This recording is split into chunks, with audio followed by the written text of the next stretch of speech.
Chevalier de Maison-Rouge. Chapter 1. The Enrolled Volunteers. It was on the evening of the 10th of March, 1793, 10 o'clock was striking from Notre Dame, and each stroke sounding, emitted a sad and monotonous vibration. Night had fallen on Paris, not boisterous and stormy, but cold, damp, and foggy. Paris itself at that time was not the Paris of our day, glittering at night with thousands of reflected lights. The Paris of busy promenades, of lively chat, with its riotous suburbs, the scene of audacious quarrels and daring crime, but a fearful, timid, busy city whose few and scattered inhabitants, even in crossing from one street to another, ran concealing themselves in the darkness of the alleys, and ensconcing themselves behind their port-scotchers, like wild beasts tracked by the hunters to their lair. As we have previously said, it was the evening of the 10th of March, 1793. A few remarks upon the critical situation of the country, which had produced the changed aspect of the capital, before we commence stating the events the recital of which form the subject of this history. France, by the death of Louis Roman XVI, had become at variance with all Europe. To the three enemies she had first combated, that is to say, Prussia, the Empire, and Piedmont, were now joined England, Holland, and Spain. Sweden and Denmark alone preserved their old neutrality, occupied as they were besides in beholding Catherine Roman II, devastating Poland. The state of affairs was truly frightful. France, more respected as a physical power, but less esteemed as a moral one, since the massacres of September and the execution of the 21st of January, was literally blockaded, like a simple town, by the whole of Europe. England was on our coasts, Spain upon the Pyrenees, Piedmont and Austria on the Alps, Holland and Prussia to the north of the Pays-Bas, and with one accord from the Upper Rhine to the Scheldt, 250,000 combatants marched against the Republic. Our generals were repulsed in every direction. Mayakrynski had been obliged to abandon Aix-la-Chapelle and draw back upon Liege. Steingel and Neuilly were driven back upon Limburg, while Miranda, who besieged Maestricht, fell back upon Tongers. Valence and Dampierre, reduced to beat a retreat, did so with a loss of half their number. More than 10,000 deserters had already abandoned the army and cleverly scattered themselves in the interior. At last, the Convention, having no hope except in Dumas, dispatched courier after courier, commanding him to quit the borders of the Bisbus, where he was preparing to embark for Holland, and return to take the command of the army of the Meuse. Sensitive at heart, like an animate body, France felt at Paris, that is to say, at its core, each and every blow leveled at it by invasion, revolt, or treason, even from quarters the most distant. Each victory was a riot of joy, every defeat an insurrection of terror. It is therefore easy to comprehend what tumult was produced by the news of these successive losses which we had just experienced. On the preceding evening, the 9th of March, they had had at the Convention a sitting more stormy than usual. All the officers had received orders to join their regiments at the same time, and Danton, that audacious proposer of improbable things, but which nevertheless were accomplished, Danton mounting the tribune, cried out, "Soldiers are wanting, say you. Offer Paris an opportunity of saving France. Demand from her 30,000 men, send them to Dumas, and not only is France saved, but Belgium is secured and Holland is conquered." This proposition had been received with shouts of enthusiasm. Registers had been opened in all the sections, calling on them to assemble in the evening. Places of public amusement were closed to avoid all distraction, and the black flag was hoisted at the Hôtel de Ville, in token of distress. Before midnight, 35,000 names were inscribed on the registers. Only this evening, as it had before occurred in September, in every section, while inscribing their names, the enrolled volunteers had demanded that before their departure the traitors might be punished. The traitors were in fact the counter-revolutionists, the hidden conspirators who from within menaced the revolution, thus menaced from without. But as may be easily understood, the word traitor extended to all those to whom the extreme parties who at this period tore France wished to apply it. The traitors were the weaker party. As the Girondins were the weakest, the Montagnards decided that the Girondins must be the traitors. On the next day, which was the 10th of March, all the Montagnard deputies were present at the sitting. The Jacobins, armed, filled the tribunes, after having turned out the women. The mayor presented himself with the council of the commune, confirming the report of the commissioners of the Convention respecting the devotedness of the citizens, but repeating the wish, unanimously expressed the preceding evening, for a tribunal extraordinary appointed to judge the traitors. The report of the committee was instantly demanded with loud vociferations. The committee met immediately, and in 5 minutes afterward Robert Lindet declared that a tribunal would be formed, composed of 9 judges, independent of all forms, and acquiring proof by every means, divided into 2 permanent sections, and prosecuting, by order of the convention or directly, all those who were found guilty in any way of attempting to mislead the people. This was a sweeping clause, and the Girondins, understanding it as their death warrant, rose en masse. "Death," cried they, rather than submit to the establishment of this Venetian Inquisition. The Montagnards, in reply to this apostrophe, demanded to put the matter to the vote in loud tones. "Yes," exclaimed Ferrod, "let us vote to make known to the world the men who are willing to assassinate innocents under the mask of the law." They voted at length, and against all expectation the majority decided, 1. That they would have juries, 2. That these juries should be of equal numbers in the departments, 3. That they should be nominated by the convention. At the moment when these 3 propositions were approved, loud cries were heard. But the convention, accustomed to receive occasional visits from the populace, inquired their wishes, and were informed in reply that it was merely a deputation of enrolled volunteers, who, having dined at the Halloblie, demanded to be permitted to display their military tactics before the convention. The doors were opened immediately, and 600 men, armed with swords, pistols, and pikes, apparently half intoxicated, filed off amid shouts of applause, and loudly demanded the death of the traitors. "Yes," replied Collot d'Herbois, addressing them, "yes, my friends, we will save you, you and liberty, notwithstanding their intrigues." These words were followed by an angry glance toward the Girondins, which plainly intimated they were not yet beyond reach of danger. In short, the sitting of the convention terminated, the Montagnards scattered themselves among other clubs, running first to the Cordeliers and then to the Jacobins, proposing to place the traitors beyond the reach of the law by cutting their throats that very night. The wife of Louvet resided in the Rue Saint-Honore near the Jacobins.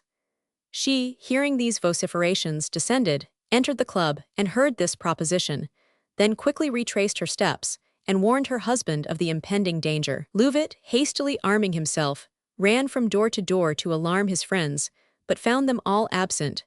Then, fortunately ascertaining from one of the servants they had gone to Pétion's house, he followed them there. He found them quietly deliberating over a decree which ought to be presented on the morrow, and which by a chance majority they hoped to pass.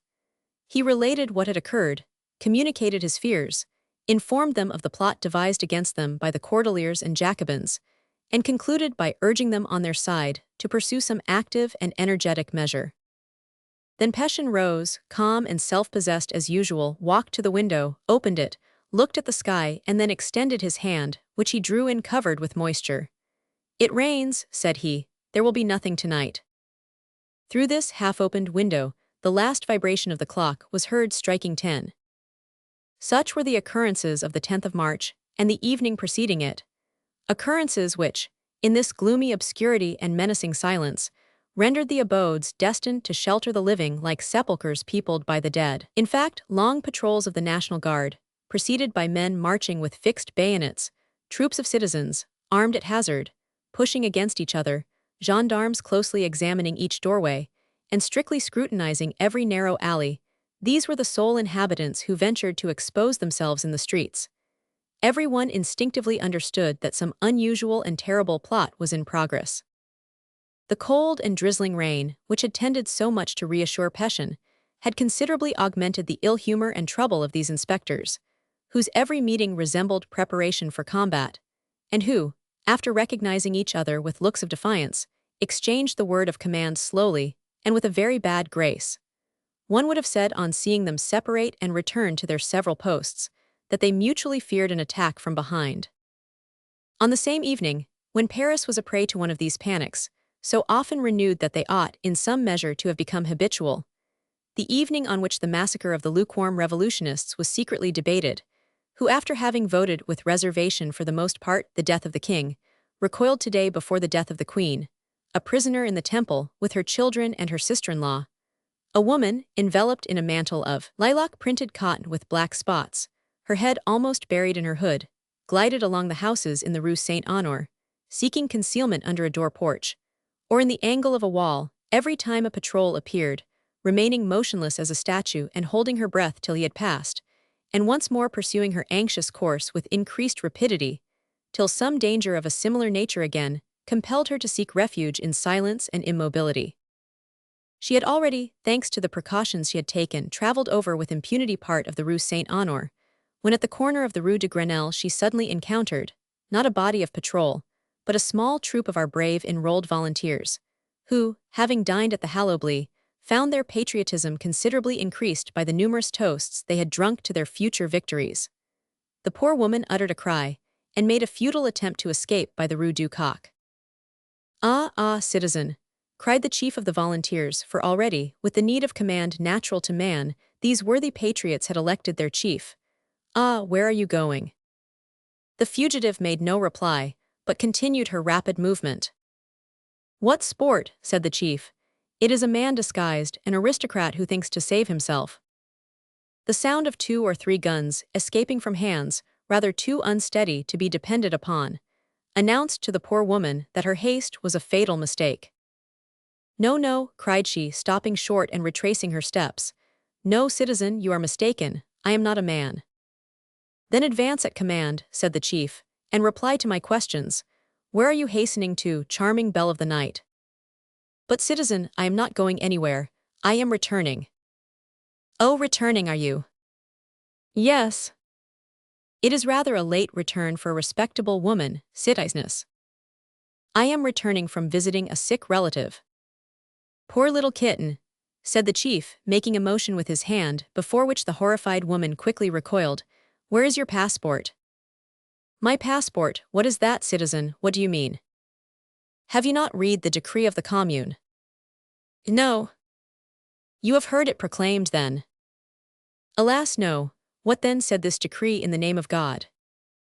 In the first place, we no longer say God, we only speak of the Supreme Being now. Pardon my error, it is an old custom. Bad habit, the habit of the aristocracy. I will endeavor to correct myself, citizen, but you said. I said that the decree of the Commune prohibited anyone to go out, after 10 at night, without a civic pass. Now, have you this civic pass? Alas, no. You have forgotten it, at your relatives. I was ignorant of the necessity of taking it with me on going out. Then come with us to the first post, there you can explain all prettily to the captain, and if he feels perfectly satisfied with your explanation, he will depute 2 men to conduct you in safety to your abode, else you will be detained for further information. File left, forward, quick march.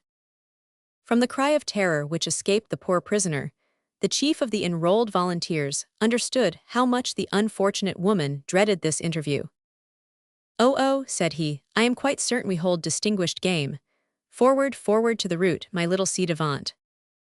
And the chief, seizing the arm of the captive, placed it within his own, and dragged her, notwithstanding her cries and tears, toward the post of the Palais Égalité.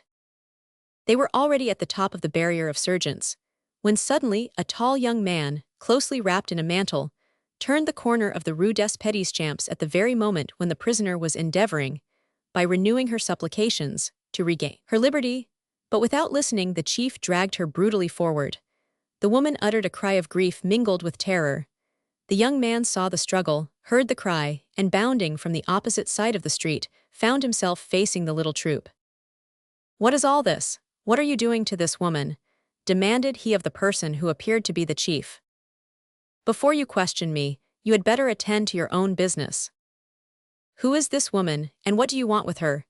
Repeated the young man, in a still more imperative tone than at first. But who are you, that you interrogate us? The young man opened his cloak, when an epaulette was visible, glistening on his military costume. I am an officer, said he, as you can see. Officer in what? In the civic guard. Well, what of that? Replied one of the troop. What do we know here of the officers of the civic guard? What is that he says? Asked another man, in a drawling and ironical tone peculiar to a man of the people, or rather of the Parisian populace, when beginning to be angry. He says, replied the young man, that if the epaulette cannot command respect for the officer, the sword shall command respect for the epaulette. At the same time, making a retrograde movement, The unknown defender of the young woman had disengaged his arm from the folds of his mantle, and drawn from beneath it, sparkling by the glimmer of a lamp, a large infantry saber. Then with a rapid movement which displayed his familiarity with similar scenes of violence, he seized the chief of the volunteers by the collar of his jacket, and placing the point of the saber to his throat, "Now," said he, "let us speak like friends."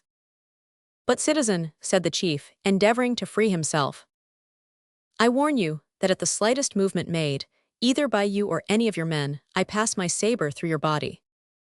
During this time, 2 men belonging to the troop retained their hold of the woman.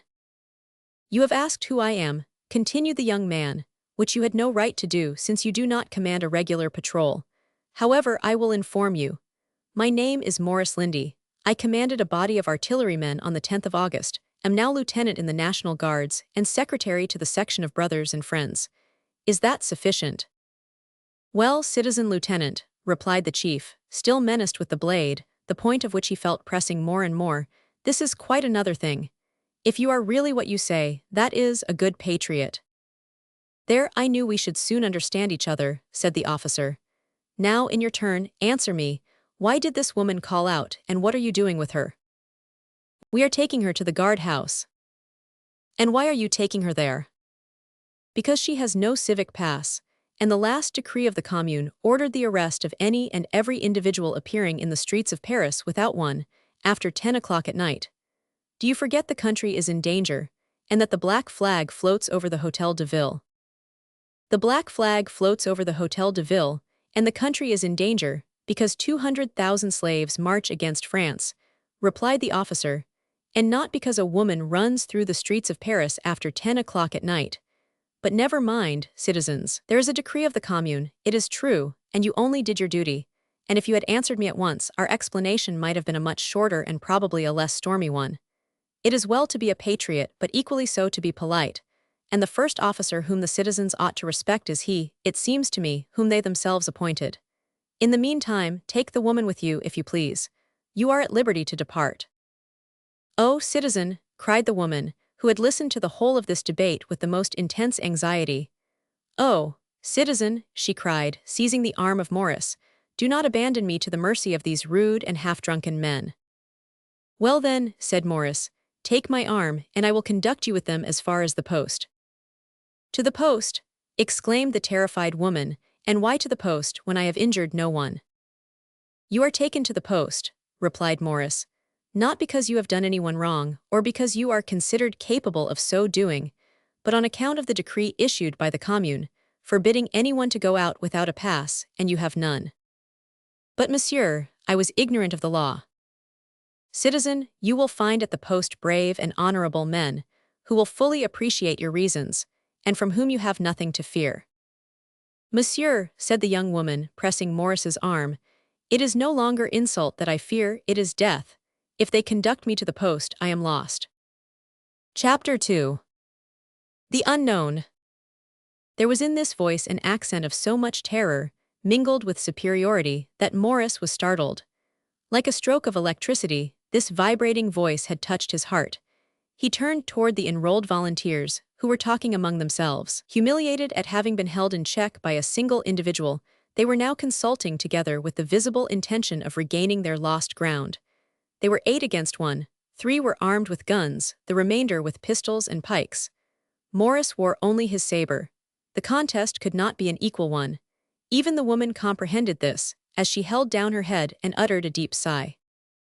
As to Maurice, with his brows knit, his lip disdainfully curled, and his saber drawn from its scabbard, he stood irresolute, fluctuating between the sentiments of a man and a citizen, the one urging him to protect the woman, the other counseling him to give her up. All at once, at the corner of the Rue des Bons Enfants, he saw the reflection of several muskets, and heard also the measured tread of a patrol, who, perceiving a crowd, halted within a few paces of the group, and through the corporal demanded, "Who goes there?"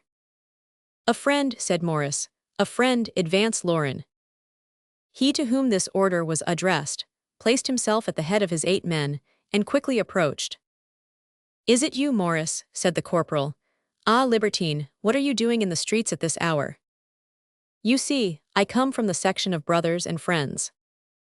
"Yes, to visit that of Sisters and Friends. we know all about that. Ah, listen, ma belle.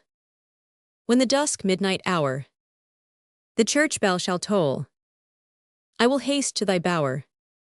To thy side I will steal, spite of bolts and of bars, and my love will reveal, 'neath the light of the stars. Is it not so, eh? No, friend, you are mistaken. I was on my way home when I discovered this citizen struggling in the hands of these citizen volunteers, and ran up to inquire why they wished to detain her. It is just like you, said Lauren. For all the world knows that the fair sex so dear has ever a friend in the French cavalier. Then turning toward the volunteers, why did you stop this woman? Inquired the poetical corporal. I have already told the lieutenant, replied the chief of the little troop, because she had no pass. Bah, bah, said Lauren, a great crime certainly. Are you then ignorant of the decree of the commune? Demanded the chief of the volunteers. Yes, but there is another clause which annuls that. Which? Listen. On Pindus and Parnassus, it is decreed by love. That beauty's witching face. That youth and fairy grace. Without a pass, by day or night, may through the city rove. What do you say to this decree, citizen? It is gallant, it seems to me. Yes, but it does not appear to me peremptory. In the first place it has not appeared in the Monitor, then we are neither upon Pindus nor Parnassus, it is not yet day, and lastly, the citizeness is perhaps neither graceful, young, nor fair. I wager the contrary, said Lauren. Prove that I am in the right, citizeness, remove your hood that all may judge if you come under the conditions of the decree. Monsieur, said the young woman, pressing closer to Morris, having saved me from your enemies, protect me now from your friends, I beseech you. You see, said the chief, how she hides herself. In my opinion she is a spy of the aristocrats, some streetwalker.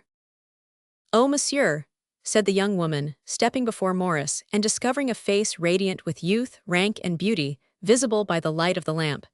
Do I look like what they have termed me? Morris was dazzled. He had never even dreamed of beauty equal to that he had caught sight of for a moment, and only for a moment, since the unknown had again concealed her face in the hood as rapidly as she had unveiled it. Lauren, said Morris, in a whisper, claim the prisoner, that you may conduct her to your post. You have a right to do so as chief of patrol. Very good, said the young corporal, I understand with half a word.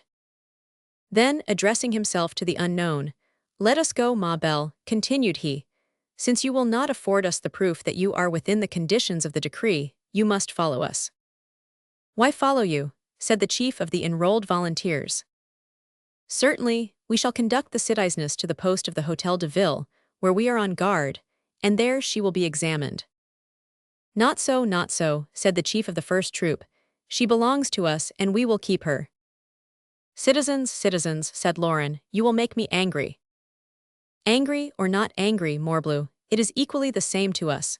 We are true soldiers of the Republic, and while you patrol the streets, we go to shed our blood on the frontier. Take care you do not shed it, by the way, citizens, which is very likely to occur, if you are not rather more polite than you are at present. Politeness is a virtue appertaining to the aristocracy, and we belong to the lower orders, replied the chief. Do not speak of these things before Madame, said Lauren. Perhaps she is an Englishwoman.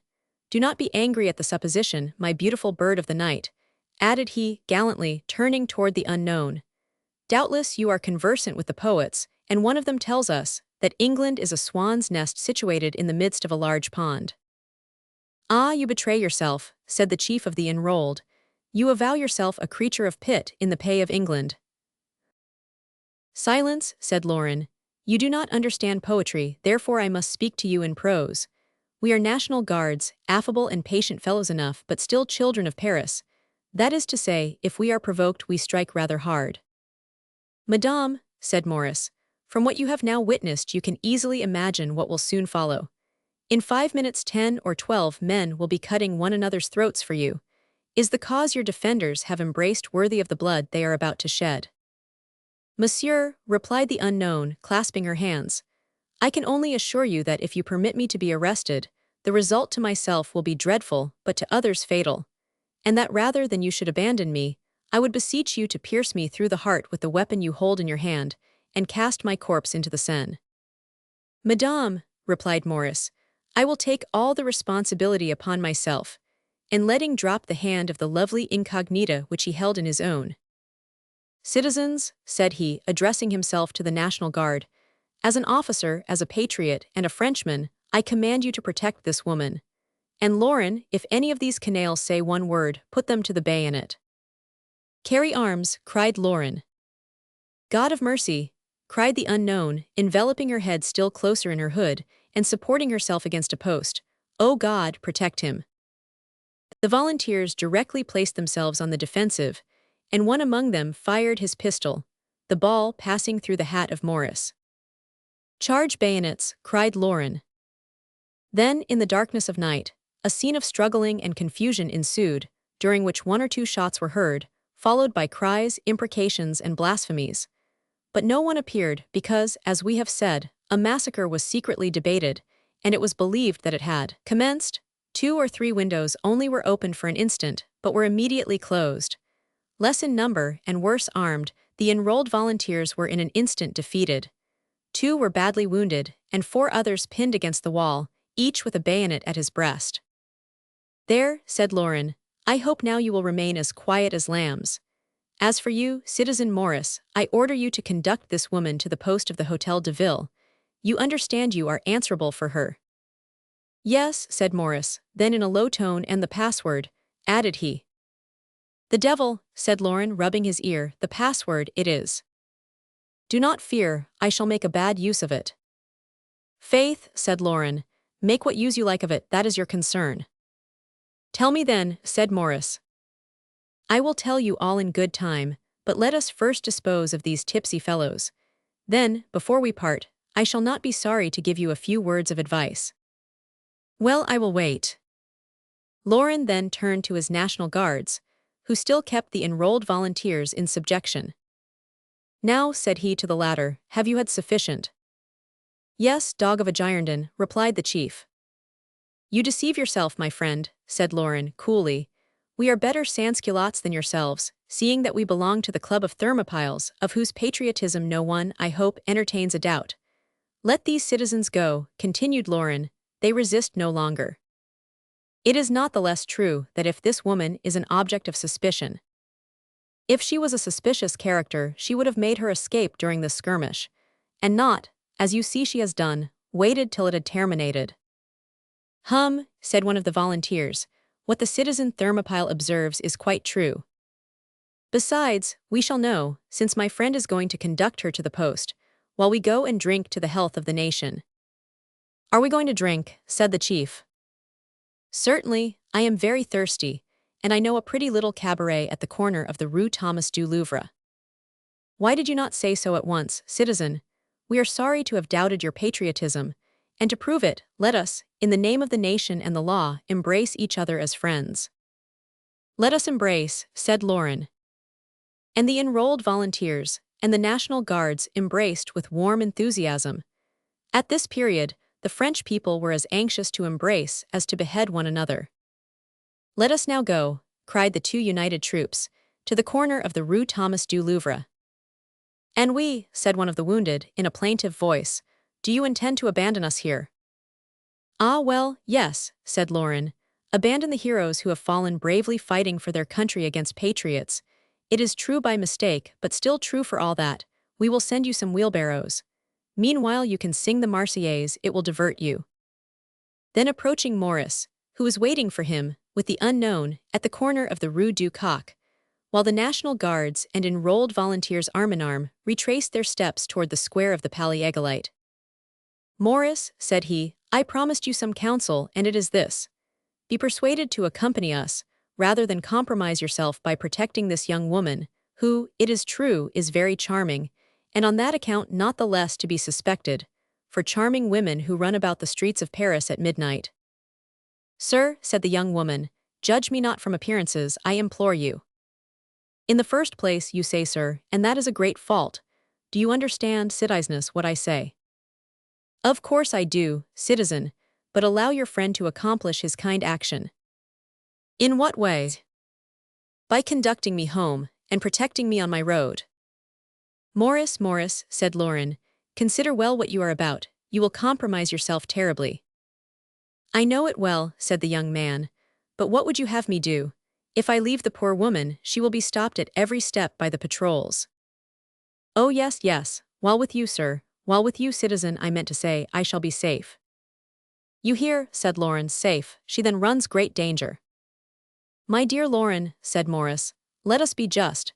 She must be either a good compatriot or an aristocrat. If she is an aristocrat, we have erred in protecting her.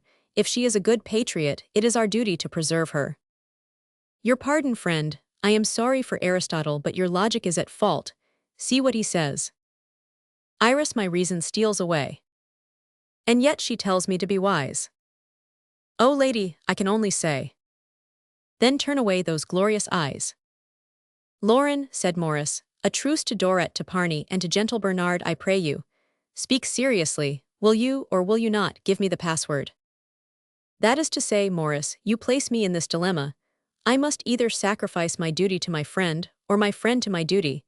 But I fear, Morris, my duty will fall the sacrifice.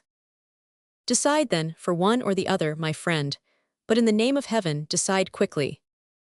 You will not abuse it. I promise you. That is not sufficient, swear. Upon what? Swear upon the altar of your country. Lauren pulled off his hat, presenting to Morris the side with the cockade, and Morris, finding the affair very simple, took, without smiling, the oath required upon this improvised altar. Now then, said Lauren, this is the password France and Ludes, perhaps you would say France and Lucrece, but let that pass, it is Roman all the same. Fair citizeness, said Morris, I am now at your service. Thanks, Lauren. Bon voyage, cried Lauren, replacing on his head the altar of his country, and faithful to his anacreontic taste, departed singing. Eleonora, Eleonora. Now I've taught you how to love. Tell your passionate adorer. Does the lesson weary prove? Chapter 3. The Rue des Fosses, Saint Victor. Morris, finding himself alone with the young woman, felt for the moment deeply embarrassed. The fear of being duped, attracted by her marvelous beauty, troubled his conscience as a pure and exalted republican, and caused him to hesitate when about to offer her the support of his arm. Where are you going, citizeness? Said he. Alas, sir, a long way from here, replied she. But how far? By the side of the Jardin des Plantes. It is some distance, let us proceed on our way. Ah, sir, said the unknown, I plainly perceive I am a burden to you, but indeed it is no ordinary danger that I incur. Were it not so, believe me, I should not abuse your generosity.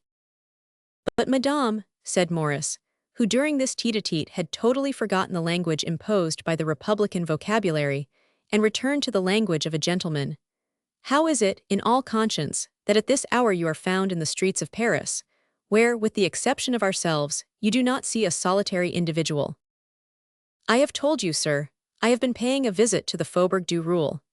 Leaving home at midday and knowing nothing of what had taken place, I returned in equal ignorance, all my time having been spent in deep retirement. Yes, murmured Morris, in some retired house, the resort of the aristocrats. Confess, citizeness, that, while outwardly demanding my protection, you laugh in your sleeve at my egregious folly. Why should I act thus? You are aware that a republican is your guide. Well, this republican betrays his cause, that is all. But citizen, quickly rejoined the unknown, I, as well as you, love the republic, you labor under a mistake concerning me.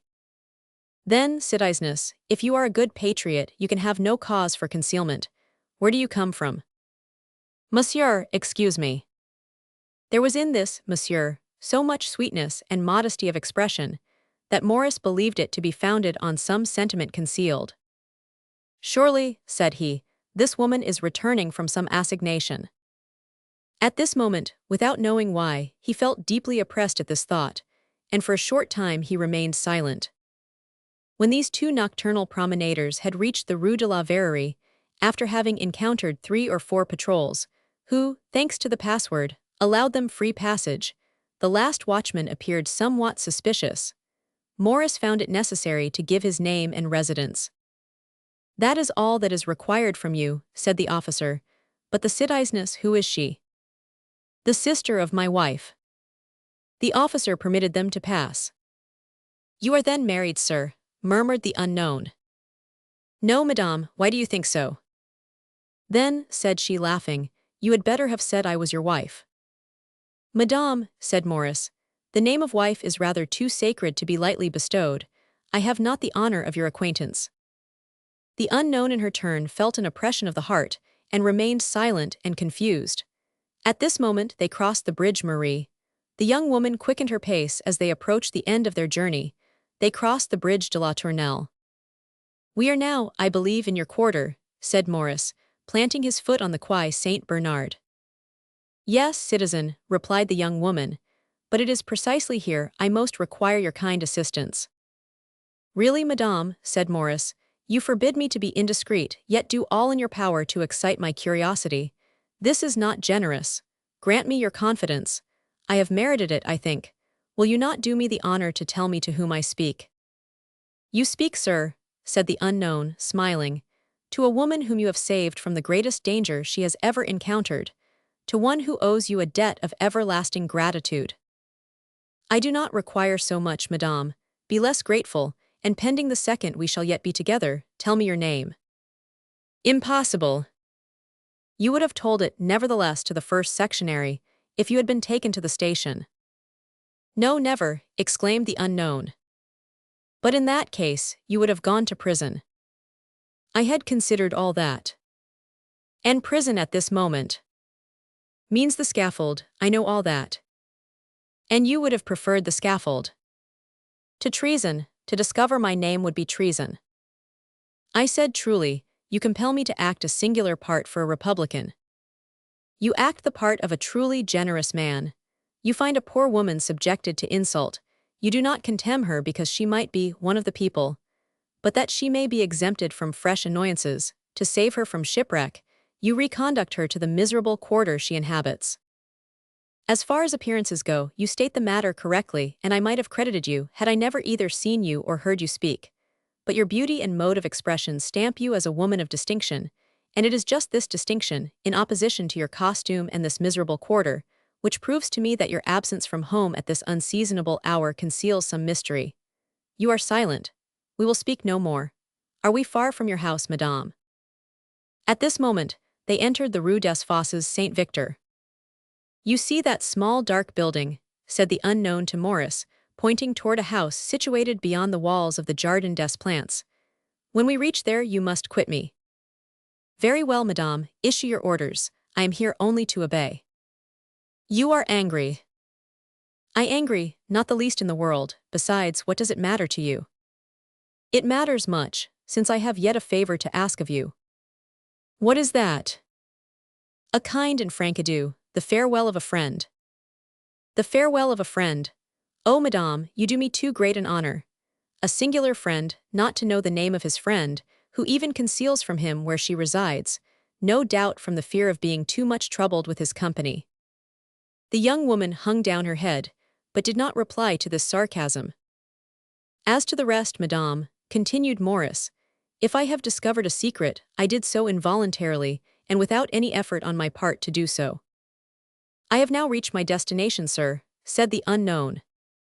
They were opposite the old Rue Saint-Jacques, lined with tall, dark-looking houses, intersected by obscure narrow alleys, leading to streets occupied by manufactories and tanyards, as within 2 steps ran the little river de Beaver.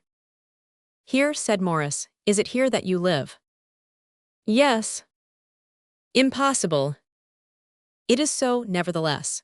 And now adieu, my brave chevalier, my generous protector, adieu. Adieu, madame, said Maurice with slight irony of tone, but first again assure me you run no further risk of danger. None whatever. In that case, I will leave you. Maurice then bowed coldly and retired a few paces. The unknown remained standing for an instant in the same place. I do not like to take my leave of you thus, said she. Come, Monsieur Maurice, your hand. Maurice approached, and held out his hand, and then felt the young woman slip a ring on his finger. Oh, citizen, what have you done? Do you not perceive that you have lost one of your rings? Sir, you wrong me much. The crime of ingratitude is wanting in me, is it not so, madame? Come, I beseech you, sir, my friend, do not leave me thus. What do you wish to know, what do you ask? Payment, is it not so? Said the young man bitterly. No, said the unknown, with a bewitching expression, but forgive me the secrecy I am obliged to preserve toward you. Morris, seeing in the obscurity those beautiful eyes wet with tears, feeling the pressure of that soft hand reposing between his own, hearing the accents of that persuasive voice, which had almost descended to the depths of prayer, felt his anger all at once yield to admiration. What do I ask, said he, to see you again? Impossible, utterly impossible. If only for once, 1 hour, a minute, a second. I tell you it is impossible. Do you tell me seriously, said Morris, that I shall never see you again? Never, said the unknown in a desponding tone. Madame, said Morris, you certainly jest with me. Then, raising his noble head, he shook his hanging curls like a man wishing to escape from some power which, in spite of himself, still bound him. The unknown regarded him with an undefinable expression. It was evident she had not altogether escaped the sentiment she had inspired. Listen, said she after a moment's silence, interrupted only by a sigh, which Morris had in vain endeavored to suppress. Swear to me, upon your honor, to shut your eyes the moment I desire you to do so, and to keep them closed while you count 60. Mind, upon your honor. If I swear, what will happen to me? It will happen that I will prove my gratitude to you, in a manner that I faithfully promise you I will never again to any other person, should he even do more for me than you have done, which would be no easy matter. But at least, am I not to know? No, trust to me, you will see. In truth, madame, I know not whether you are angel or demon. Will you swear it? Yes, I swear to do as you desire me. Whatever occurs, you will not open your eyes, whatever happens. You understand, even if you should feel yourself struck with a poniard. You bewilder me, my word of honor required with so much urgency. Swear then, monsieur. It appears to me that you run no great risk in so doing. Well, I swear, said Morris, whatever may happen, closing his eyes. He hesitated. Let me see you only once more, said he. I entreat you.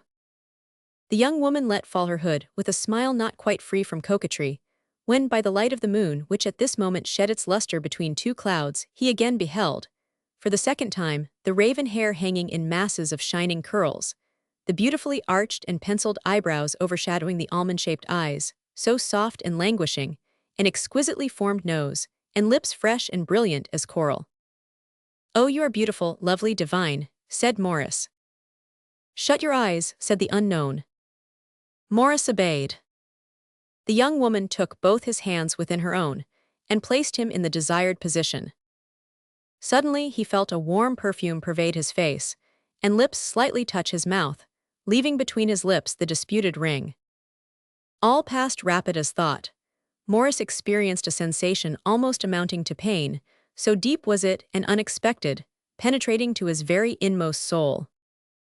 He made a brusque movement, and extended his arms before him. Your oath, said a voice already in the distance. Morris clasped his hands over his eyes the more strenuously to resist the strong inclination he felt to perjure himself. He counted no more, he thought no more, but remained tottering, his nerves totally unstrung. In about an instant he heard a noise like that of a door closing a few paces distant from him. Then again everything was silent. Then he removed his hand, and opened his eyes, looking round about him like a man just awakened from a deep sleep, and might perhaps have fancied all that had occurred a passing dream, had he not held between his lips the identical ring, proving that the adventure, however incredible, was an incontestable reality.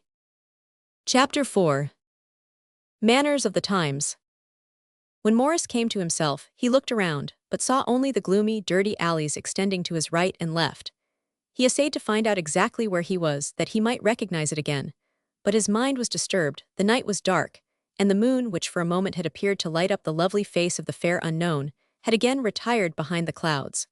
The young man, after a moment of cruel incertitude, retraced his steps toward his own house, situated in the Rue du Roule. Arriving at the Rue Saint-Avoy, Morris was much surprised at the number of patrols in motion in that quarter of the temple. "What is the matter now, Sergeant?" inquired he of the chief of patrol, who, all on the alert, had just been thoroughly searching the Rue des Fontaines. "What is it?" said the sergeant. "It is this, mon officier. It was intended this night to carry off the woman Capet and the whole nest besides." "How was that?" "A band of royalists had, I do not know how, procured the password, and introduced themselves into the temple in the costume of chasseur of the National Guard. Fortunately, he who represented the corporal, when speaking to the officer on guard, addressed him as monsieur. He sold himself, the aristocrat." "The devil," said Morris, "and have they not arrested the conspirators?" "No, the royalists reached the street and dispersed." "And is there any hope of capturing any of these fellows?" "There is only one among the number of sufficient importance to arrest. That is the chief, a very slight man, who had been introduced among the men on guard by one of the municipals of the service. We gave the villain chase, but he found a door behind and fled through the maidlonettes." Under any other circumstances, Morris would have remained for the rest of the night with the patriots who guarded the safety of the Republic. But since one short hour, love of country was no longer his sole engrossing thought. He continued his way, and the tidings he had just learned were soon banished from his mind by the recent stirring events in which he had himself taken so active a part. Besides, these pretended attempts at rescue had become very frequent, and the patriots themselves were aware that under certain circumstances politicians made use of them to advance their own ends. Therefore, this news caused our young Republican no great disquietude. On returning home, Morris found his official. At this epoch they had no longer servants. Morris, say we, found his official waiting, but who, while waiting, had fallen asleep, and while sleeping snored uneasily. He awoke him, and with all due regard for his fellowman, made him pull off his boots, then dismissed him, that he might not interrupt his cogitations, and jumping into bed, it being very late, and he also having youth on his side, slept soundly, notwithstanding the preoccupation of his thoughts. The next day he discovered a letter on his table d'nuit. This letter was written in a clear, elegant hand, but unknown to him. He looked at the seal. Engraved on it was the single English word, nothing. The letter merely contained these words: "Thank you. Everlasting gratitude in exchange for everlasting forgetfulness." Morris summoned his domestic. The true patriot never rang. The bell denoted servility. Indeed, many officials only entered the service of their masters on this express condition. The official of Morris had received, nearly 30 years before at the baptismal font, the name of John. But in 92 he was, by private authority, rebaptized John savoring of aristocracy and deism, and now called himself SC Avola.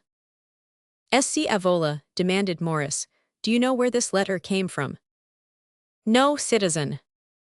"Who brought it to you?" "The concierge." "And who brought it to him?" "A messenger, no doubt, since it has no postmark." "Go down, and request the concierge to walk up." The concierge complied, because it was Morris who made the request, and he was much beloved by all the officials with whom he was concerned in any way. But at the same time the concierge declared that had it been any other tenant, he should have asked him to walk down. The concierge was called Aristide. Morris interrogated him. It was a stranger who had brought the letter, about 8 in the morning. The young man multiplied his questions and varied them in every possible shape but could elicit nothing further. Morris requested his acceptance of 6 francs, also desiring if this stranger again presented himself, that he would follow him without appearing to do so, and inform him, Morris, where he went. We hasten to say that, much to the satisfaction of Aristide, who felt himself rather insulted by this proposition, the man returned no more. Morris remained alone, crushing the letter with vexation. He drew the ring from his finger and placed it with the crumpled letter upon the table d'nuit, then turned toward the wall with the foolish idea of sleeping afresh. But at the end of an hour Morris, relinquishing his attempted coolness, kissed the ring and reread the letter.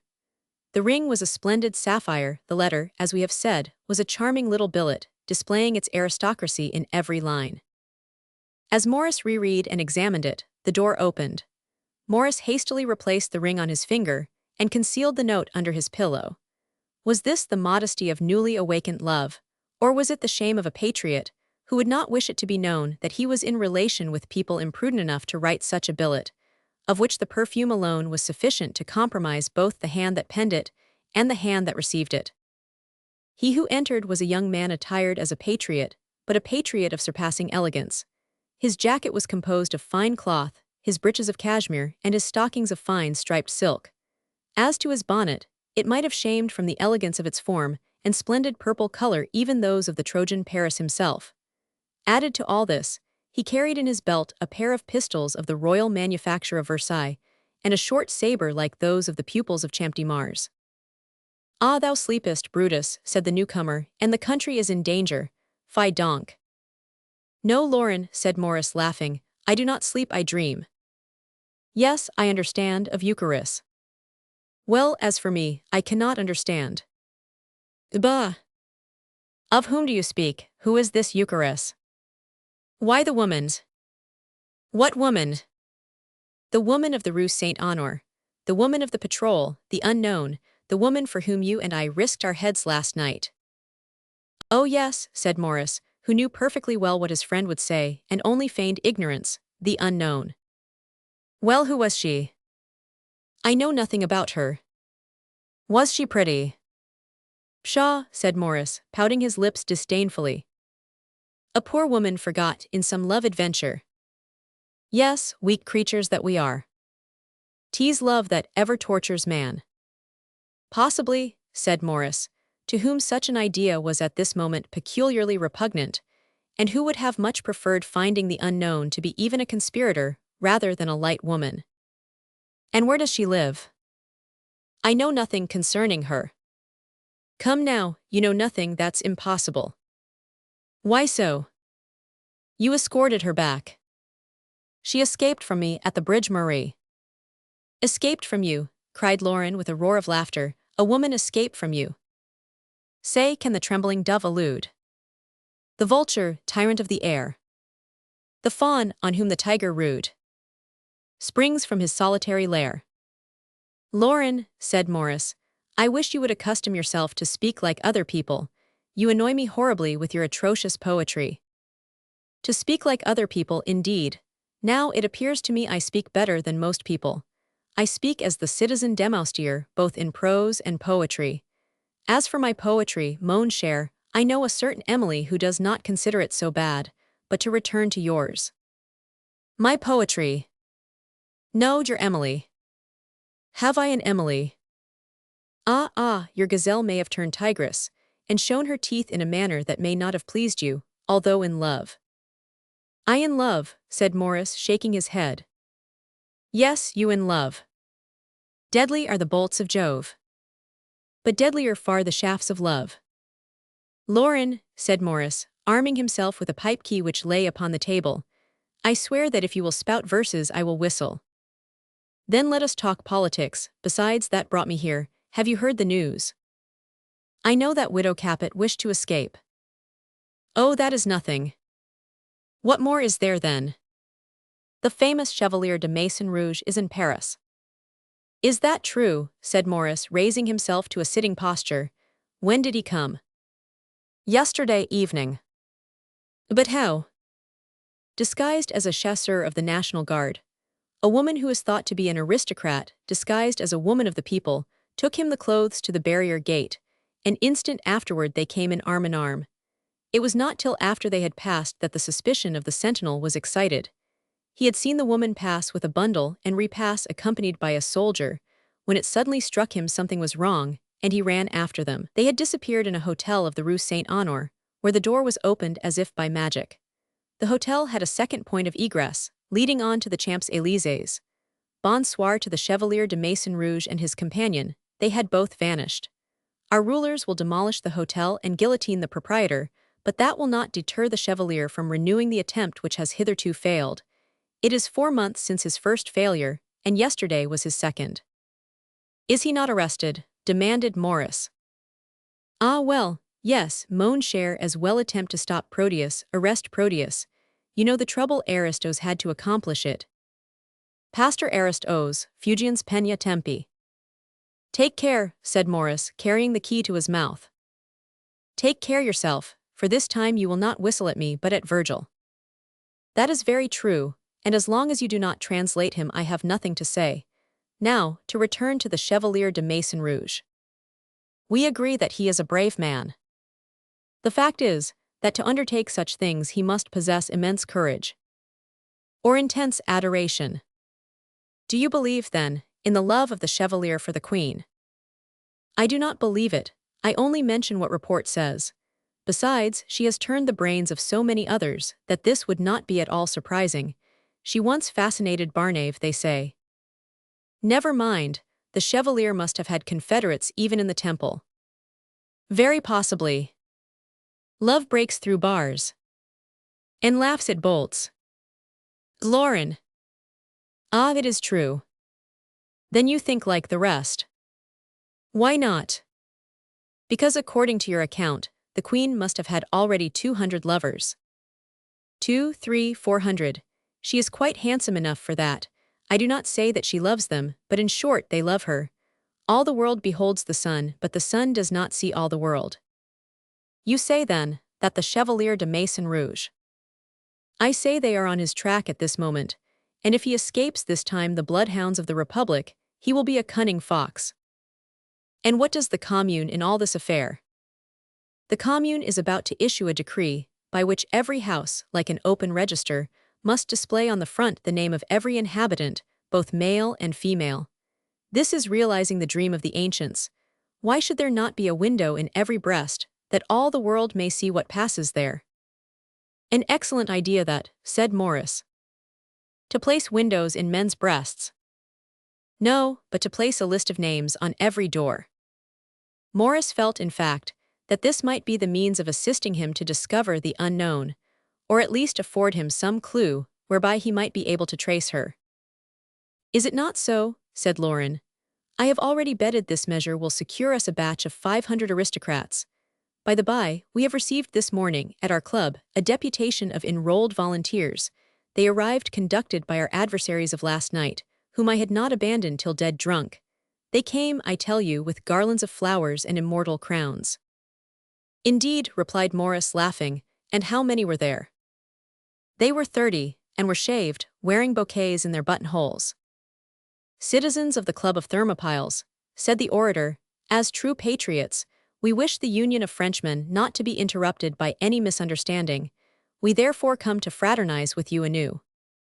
Well, what then? Then we again fraternized, and in this reiteration, as Diaphorus expresses himself, we raised an altar to the country, with the table of the secretary and 2 carafes in which the nosegays were deposited.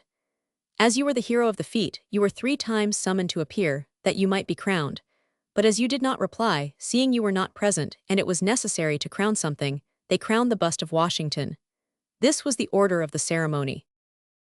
As Lauren concluded this statement, which at this epoch had nothing of burlesque, a noise was heard proceeding from the street, and drums, first heard in the distance, now approached nearer and nearer. This, at that period, was the common way of issuing general orders. What is all that? Said Morris. The proclamation of the decree of the Commune, said Lauren. I will run to the station, said Morris, leaping from his bed and calling his servant to assist him. I will return home and go to bed, said Lauren. I had not 2 hours sleep last night thanks to those outrageous volunteers. If they only fight a little, let me sleep, but if they fight much, come and fetch me. But why are you so smart today? Said Morris, eyeing him all over as he rose to withdraw. Because on my way here I am obliged to pass the Rue Bethisy, and in the Rue Bethisy, on the 3rd flat, is a window which always opens when I pass. Then you do not fear being taken for a fop. I am, on the contrary, known for a French sans-culotte, but one must make some sacrifice to the softer sex. The worship of the country does not exclude that of love, indeed, one commands the other. Our republicans profess. We should follow ancient lore. Beauty we prize none the less. That we love our freedom more. Dare to whistle to that, and I denounce you as an aristocrat. Adieu, mon ami. Lauren held out his hand to Morris, which the young secretary cordially shook, and went out thinking of a sonnet to Chloris. Chapter 5. What sort of man the citizen Morris Lindy was. while Maurice Lindy, having dressed quickly, proceeds to the section of the Rue Lepelletier, of which, as we already know, he was secretary. We will endeavor to lay before the public the antecedents of this young man, introduced upon the scene by one of those impulses so familiar to powerful and generous natures. The young man had spoken the plain truth the preceding evening, when in reply he had said his name was Maurice Lindy, resident in the Rue du Roule. He might have added he was a child of that half-aristocracy accorded to the gentlemen of the robe. His ancestors, for 200 years, had distinguished themselves by that invariable parliamentary opposition which had rendered so illustrious the names of Mole and Maupeou. His father, honest Lindy, who had passed his life grumbling against despotism, when on the 14th of July, 89, the Bastille had fallen by the hands of the people, died from sudden fright and the shock of seeing despotism replaced by a liberty militant, leaving his only son independent in fortune and republican in principle. The revolution which had closely followed this great event found Maurice in all the vigor and maturity of manhood befitting a champion about to enter the lists. His republican education, improved by his assiduous attendance of the clubs, and by his reading all the pamphlets of that period. God alone knows how many Maurice had read. Deep and rational contempt for the hierarchy, philosophical consideration of the elements which form the social body, absolute denial of all nobility which is not personal, impartial appreciation of the past, ardor for new ideas, a sympathy with the people which was blended with a belief in aristocratic organizations. Such were the morals, not of the hero we should have chosen, but of him whom the journal from which we draw our facts has given us as the hero of our narrative. As to his personal appearance, he was in height 5 feet 8 inches, from 25 to 26 years of age, and muscular as Hercules. His beauty was of the cast characteristic of the Frank, that is to say, fair complexion, blue eyes, curling chestnut hair, rosy cheeks, and ivory teeth. After the portrait of the man comes the position of the citizen. Maurice, not rich but still independent, bore a name much respected, and above all popular. Maurice, known by his liberal education and principles still more liberal than his education, Maurice placed himself, so to speak, at the head of a party composed of all the young citizen patriots. It was well that with the sansculottes he passed for rather lukewarm, and with the sectionaries as rather foppish. But the sansculottes no longer remembered his lukewarmness when they saw him snap in twain the knotted cudgels, and the sectionaries pardoned his elegance when he one day scientifically planted a blow between two eyes that had been for some time watching him in an offensive manner. And now for the physical, moral, and civic combined. Maurice had assisted at the taking of the Bastille, he had been on the expedition to Versailles, had fought like a lion on the 10th of August. And in this memorable journey, it is only justice to observe, he had killed as many patriots as Swiss, not being more willing to tolerate an assassin in a blouse than an enemy to the Republic in a red coat. It was he who, in order to exhort the defenders of the chateau to surrender themselves, and to prevent the shedding of blood, threw himself before the mouth of a cannon, which a Parisian artilleryman was about to discharge. It was he who by a window first entered the Louvre, regardless of the firing of 500 Swiss and as many gentlemen in ambush. And when he perceived the signal of surrender, his avenging sword had already cut through more than 10 uniforms. Then, seeing his friends leisurely massacring some prisoners, who having thrown down their arms and clasping their hands supplicated for life, he furiously attacked these friends, which gained for him a reputation worthy of the good days of Rome and of Greece. War declared, Maurice enrolled himself, and departed for the frontier in the rank of lieutenant, with the first 1,500 volunteers the city sent against the invaders, which volunteers were each day to be followed by 1,500 others. At the first battle in which he assisted, that is to say at Gemeps, he was struck by a ball, which after having divided the muscles of his shoulder lodged against the bone. The representative of the people knew Maurice, and sent him back to Paris for surgical treatment.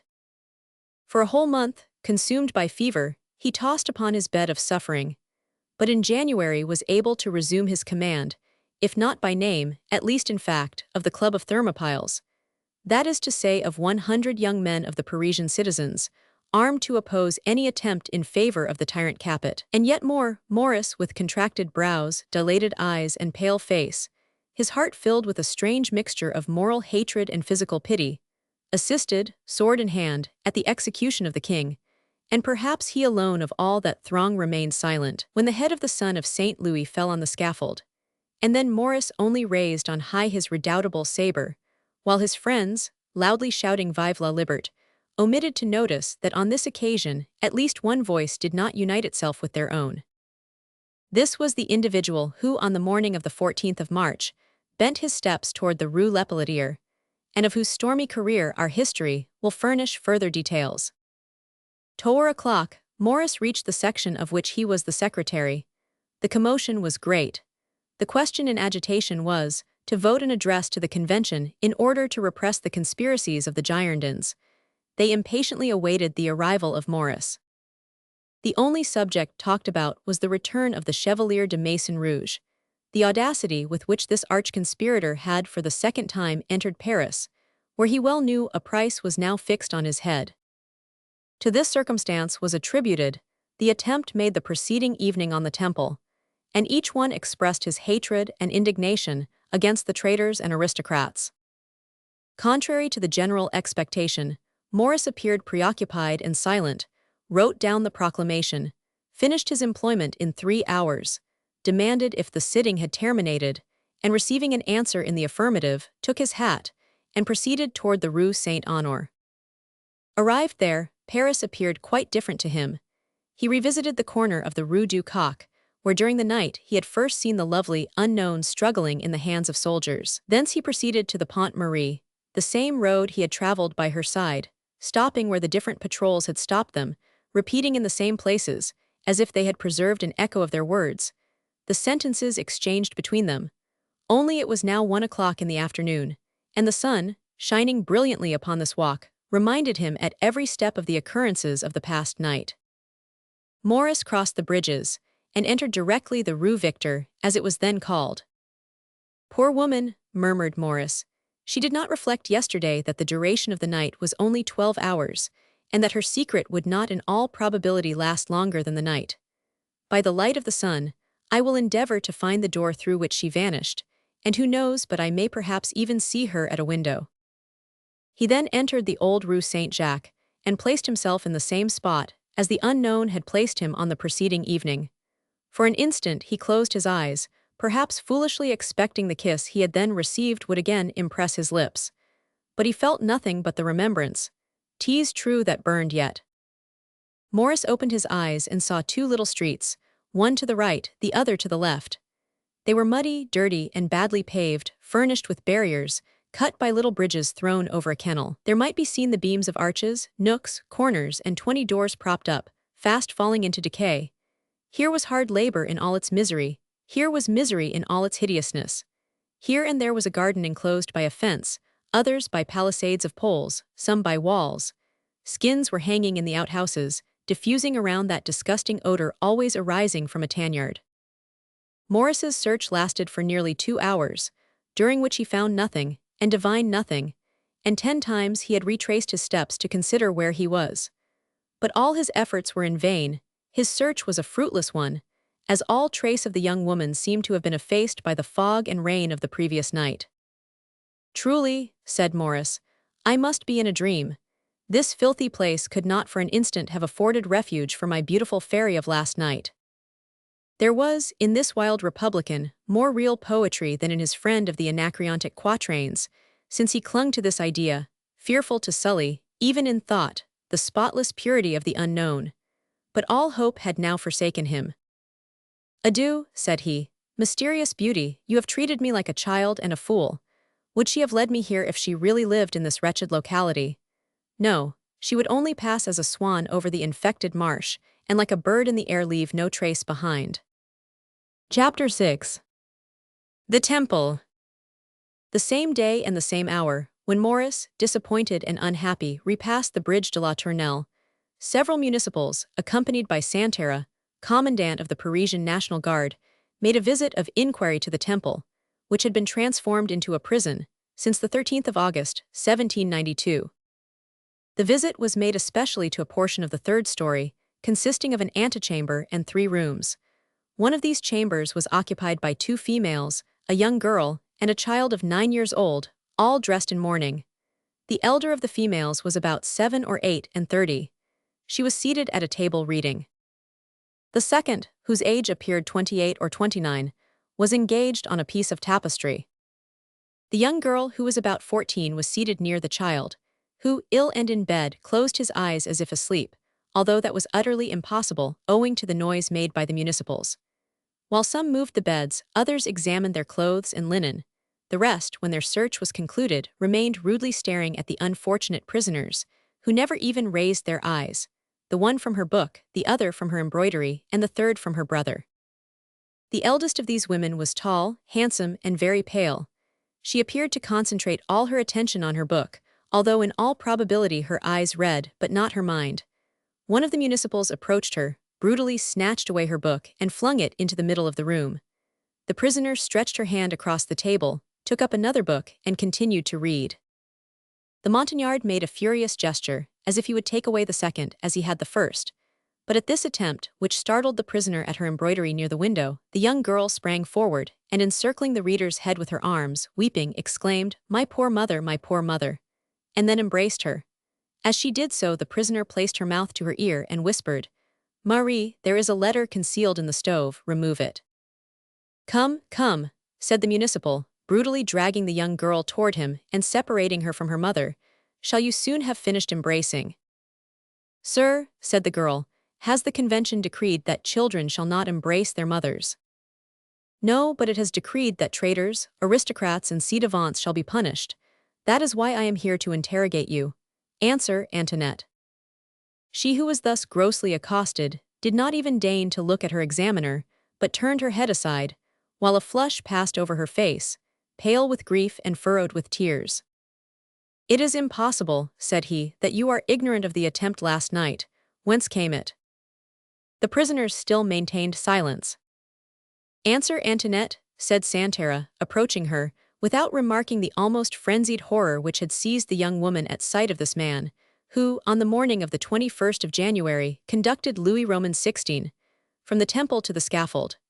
Reply, they were conspiring last night against the Republic, and seeking your escape from the captivity in which you are kept, till you receive that punishment of your crimes, which the will of the people may inflict upon you.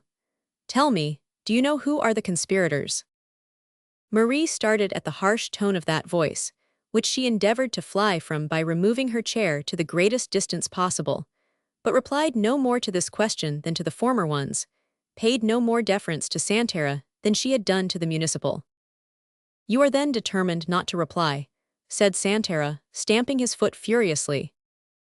The prisoner took up a third volume from the table. Santera turned himself away. The brutal power of this man who commanded 0 men, who had only need of a gesture to drown the voice of the dying Louis Roman XVI, was defeated by the dignity of a poor prisoner, whose head he could cause to fall, but whose will he could not bend. And you, Elizabeth, said he, addressing the other lady, who at that instant ceased from her embroidery to join her hands in prayer, not to these men, but to God, will you reply? I do not know what you ask, said she, therefore I cannot reply. Morbleu, citizen Capet, said Santera impatiently, I think what I say is sufficiently clear too. I again tell you that yesterday an attempt was made for your escape, and you certainly must know the culprits.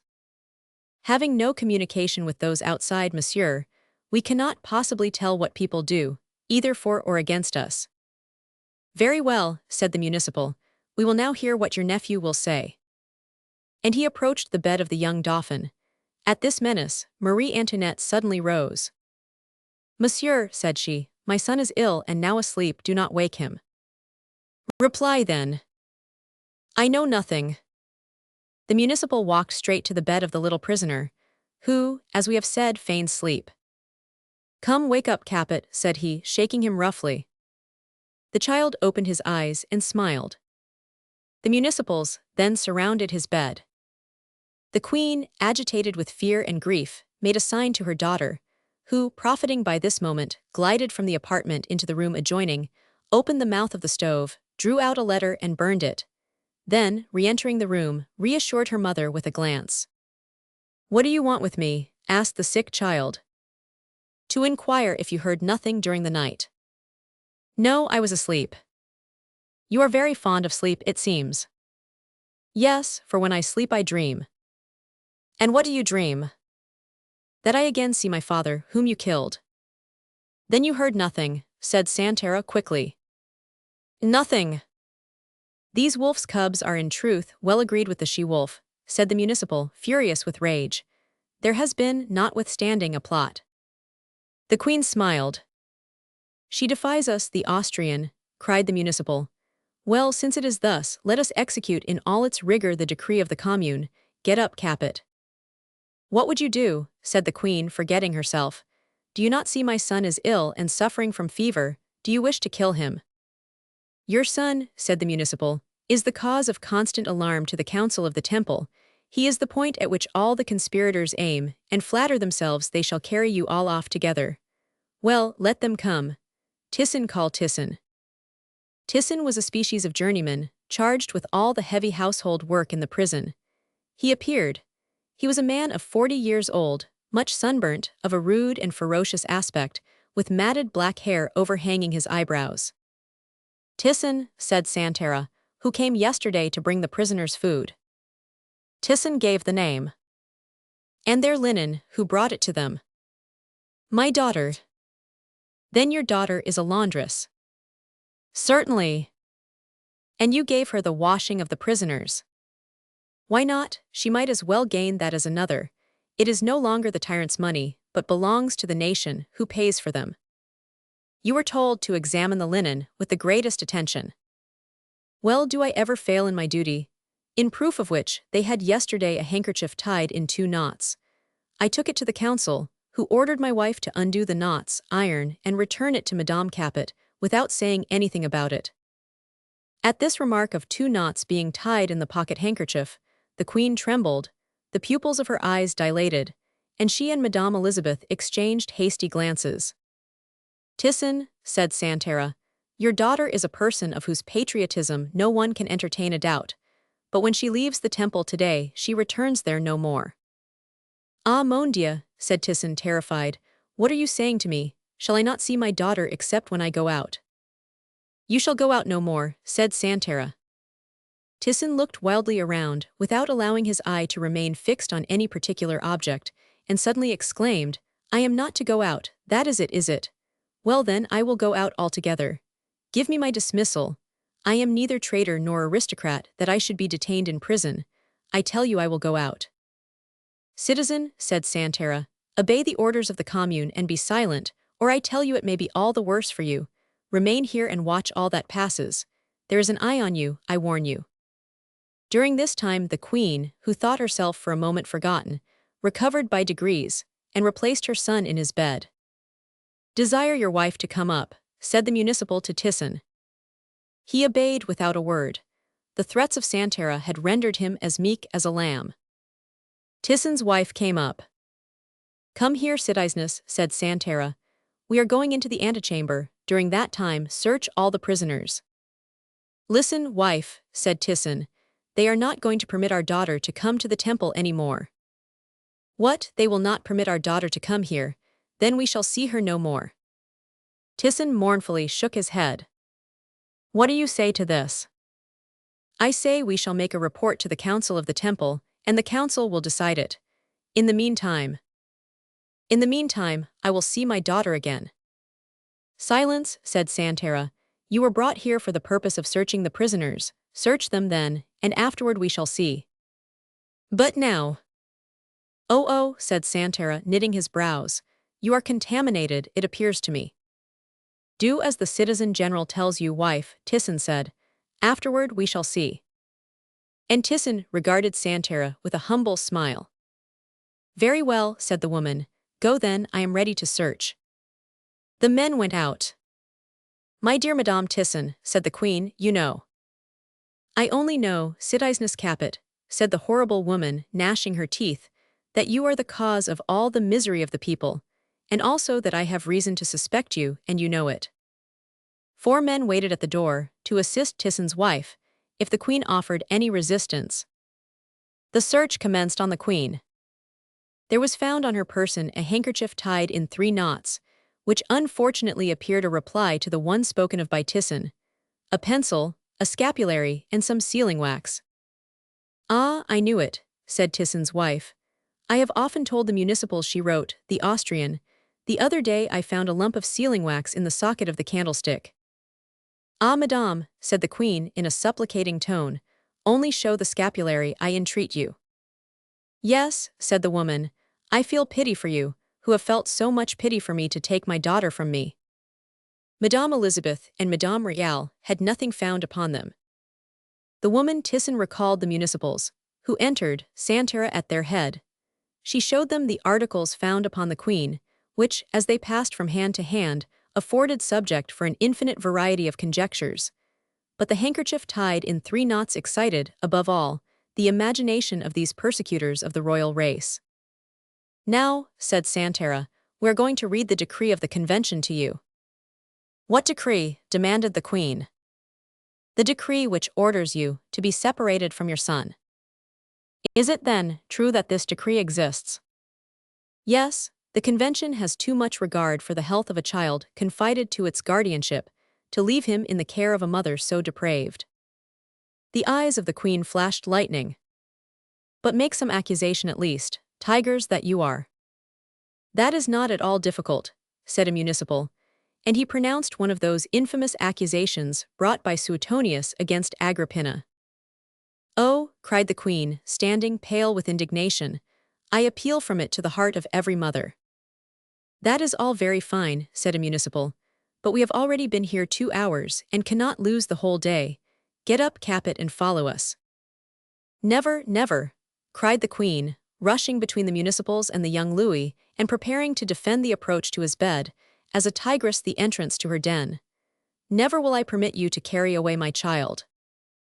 Oh, messieurs, said Madame Elizabeth, clasping her hands in the most touching attitude of prayer, messieurs, in the name of heaven, have pity on us 2 mothers. Then speak, said Santera. State the names, avow the project of your accomplices. Explain what they wish to intimate by the knots made in the pocket handkerchief brought with your linen by Tisson's daughter, and the meaning of those tied in the handkerchief found in your pocket, and on these conditions I will leave you your child. A look from Madame Elizabeth seemed to implore the queen to submit to this dreadful sacrifice. But quietly brushing from her eye a tear which sparkled like a diamond, Adieu, my son, cried she, never forget your father who is in heaven, or your mother who will soon join him there, and never omit to repeat morning and evening the prayer I have taught you. Adieu, my son. She gave him a last kiss, then rising calm and inflexible, I know nothing, messieurs, said she, do as you please. But the queen must have required more fortitude than is contained in the heart of a woman, and above all of a mother. She fell back fainting upon a chair, while they carried away the child, who with fast-flowing tears held out his arms, but uttered not a single word or cry. The door closed behind the municipals who carried away the royal child, and the 3 women remained alone. There was for a moment the deep silence of despair, interrupted only by occasional sobs. The queen first broke silence. My daughter, said she, that letter. I burned it, as you desired me, mother. Without reading it. Without reading it. Adieu, then, to the last ray of hope, divine hope, murmured Madame Elizabeth. You are right, my sister, you are right, it is almost beyond endurance. Then turning toward her daughter, but you at least saw the handwriting, Marie. Yes, mother, for a moment. The queen rose, went to the door to make sure she was not observed, then drawing a pin from her hair, approached the wall, and from a chink drew out a small paper folded like a letter, and showing it to Madame Royale, collect your thoughts before you reply, my child, said she. Was the writing the same as this? Yes, yes, mother, cried the princess, I recognize it. God be praised, then, cried the queen, falling with fervor on her knees.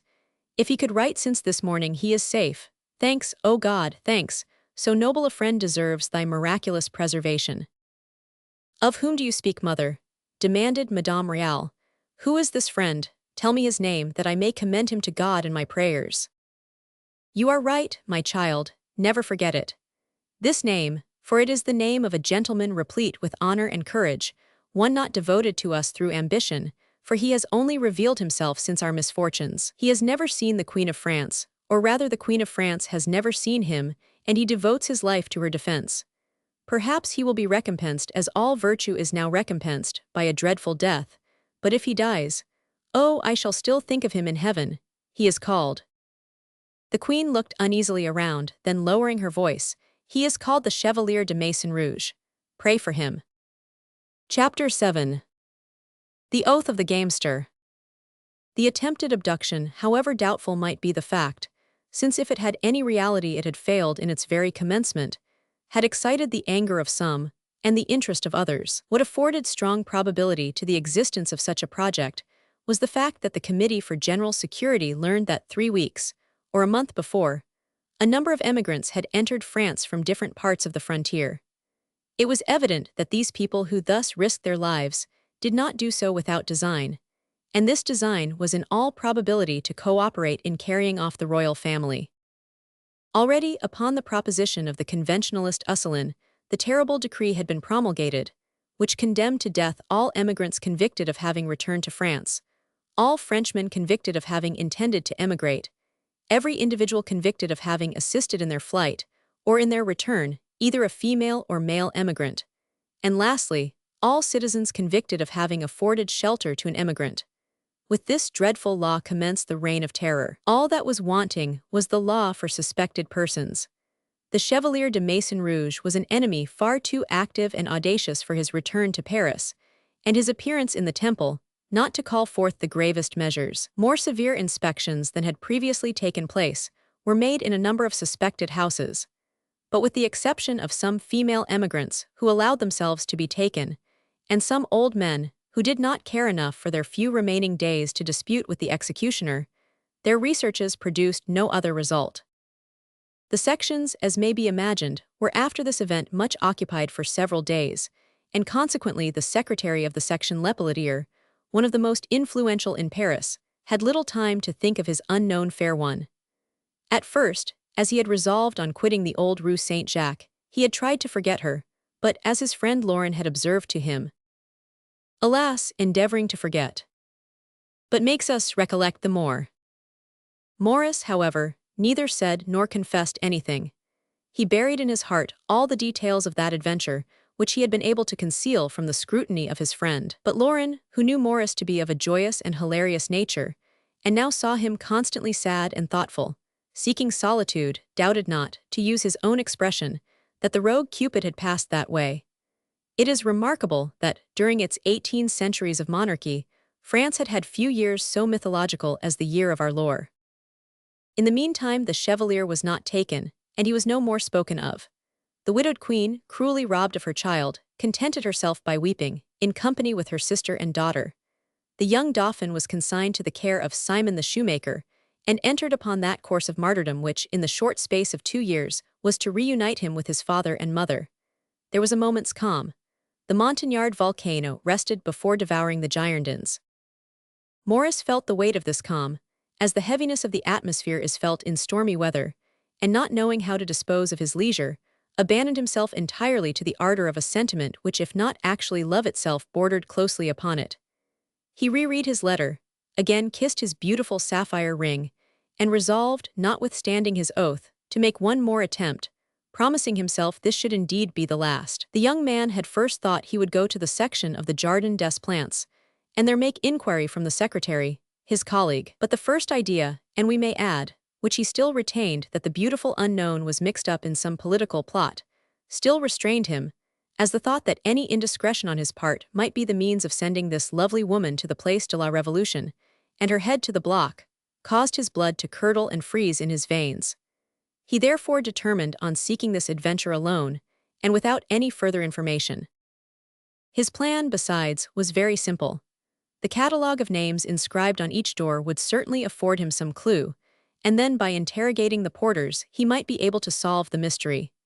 In his capacity of secretary of the Rue Lepelletier, he possessed full and entire right to make all inquiries. Besides, Morris, ignorant of the name of the unknown, was able to judge of it by analogy. It was impossible so lovely a creature should not possess a name in harmony with her form, some name appertaining to sylph, fairy, or angel, since her arrival on earth must have been hailed as that of a superior and supernatural being. This name would then most infallibly guide him. Morris then dressed himself in a coat of dark brown cloth, adorned his head with the bonnet rouge worn on great occasions, and set out on his voyage of discovery alone. He had in his hand one of those knotted cudgels called a constitution, which wielded by his vigorous hand was powerful as the club of Hercules, and in his pocket he placed his commission as secretary of the section Lepelletier. These were at once his physical security and his moral guarantee. He prepared himself to review afresh the Rue Saint-Victor, the old Rue Saint-Jacques, reading by the light of the declining day all those names, inscribed by hands more or less practiced, upon the panels of every door.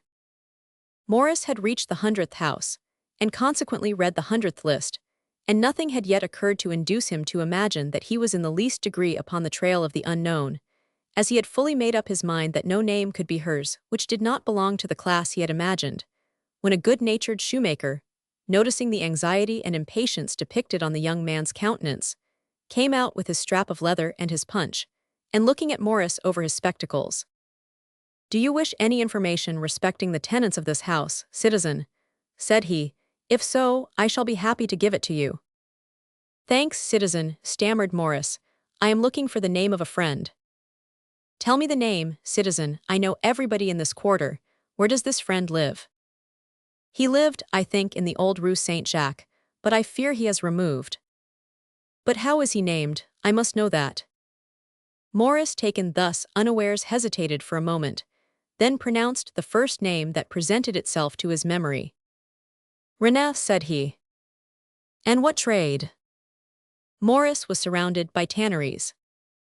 "A journeyman tanner," said he. "In that case," said a burgess, who stopped and regarded Morris with a certain good nature, not totally exempt from distrust, "you should address yourself to his master." "That is true," said the doorkeeper. "You are quite right, the masters know the names of their workmen. Here is citizen Dixmer, who is manager of a tannery, and has more than 50 workmen in his yard. He can perhaps tell you." Morris turned round and saw a burgess of commanding figure and mild countenance, the richness of whose attire denoted opulence. "Only, as the citizen porter observes, it is necessary I should know the family name." "The one I said, René." "René is his baptismal name. It is the family name I require. All my workmen sign their family name." "Upon my word," said Morris, growing impatient under this species of interrogation, "the family name, I do not know it." "What?" said the burgess, with a smile, in which Morris thought he discerned more irony than he wished to appear. "What, not know the surname of your friend?" "No." "In that case, it is not probable you will find him." And the burgess, gravely bowing to Morris, walked a short distance and entered a house in the old Rue Saint-Jacques. "The fact is, that if you do not know his surname," said the porter. "Well, I do not know it," said Morris, who would not have been sorry to find some occasion to vent his ill temper, and was at the moment much inclined to seek a quarrel. "What have you to say to that?" "Nothing, citizen, nothing at all. Only since you do not know the name of your friend, it is as citizen Dixmer said more than probable you will not find him." And the citizen porter went into his lodge, shrugging his shoulders. Morris felt a great inclination to thrash this porter, but he was an old man, and his infirmities saved him. Had the porter been 20 years younger, Morris would have given a scandalous illustration of the principle, equal in law, unequal in physical force. Besides, the day was drawing to a close, and he had only a few moments of daylight left. He availed himself of it by returning to the first street, then to the second, examined every door, searched in every nook, looked under every palisade, climbed each wall, threw a glance into the interior of every gateway, looked through the keyholes, knocked at some deserted warehouses without receiving any reply, till at length nearly 2 hours had elapsed in this useless investigation. 9 o'clock struck, no more noise was heard, no movement seen in this deserted quarter, whose life seemed to have retired with the light of day. Morris in despair made a retrograde movement, when all at once, at the winding of a narrow alley, he discerned a light. He immediately ventured into the dark passage, without remarking that at that very moment a curious head, which for the last quarter of an hour, from the midst of a clump of trees, rising above the wall, had followed all his movements, then disappeared suddenly behind this wall. A short time after this head had disappeared, 3 men came out from a small door in the same wall, went into the alley where Morris had preceded them, while a fourth, for greater security, locked the door of entrance into the alley. At the end of the alley, Morris discovered a court, It was on the opposite side of this court that the light was burning. He knocked at the door of a poor, solitary house, but at the first sound the light was extinguished. He redoubled his efforts, but no one answered his call. He saw they were determined to make no reply, so comprehending that it was only a useless waste of time, he crossed the court and re-entered the alley. At this moment the door of the house turned softly on its hinges, 3 men came out, and then the sound of a whistle was heard. Morris turned round and saw 3 shadows within a short distance. He saw in the darkness also, his eyes having become accustomed to this obscurity, the reflection of 3 glittering blades. He knew that he was hemmed in. He would have brandished his club, but the alley was so narrow that it touched the wall on either side. At the same moment, he was stunned by a violent blow on the head. This was an unforeseen assault made upon him by the 4 men who entered through the door in the wall. 7 men at the same time threw themselves upon Morris, and notwithstanding a desperate resistance, overpowered him, and succeeded in binding his hands and bandaging his eyes. Morris had not even uttered a cry or called for aid. Strength and true courage are self-reliant and are ashamed of extraneous aid. Besides, Morris had often heard that no one would enter this deserted quarter. Morris was thus, as we have said, thrown down and bound, but had not uttered a single complaint. He had reflected as to what would follow, that as they had bandaged his eyes, they did not intend to kill him directly. At Morris's age respite becomes hope. He recovered his presence of mind and listened patiently. "Who are you?" demanded a voice, still breathless from the late struggle. "I am a man they are murdering," replied Morris. "What is more, you are a dead man if you speak loud, or call for assistance, or even utter the least cry. If I had wished to cry, I need not have waited till now. Are you ready to answer my questions? Let me hear them first. I shall then see whether I ought to reply." "Who sent you here?" "No one." "You came then of your own accord?" "Yes." "You lie." Morris made a desperate effort to disengage his hands, but it was in vain. "I never lie," said he. "In either case, whether you came of your own accord or were sent, you are a spy. And you are cowards." "We cowards."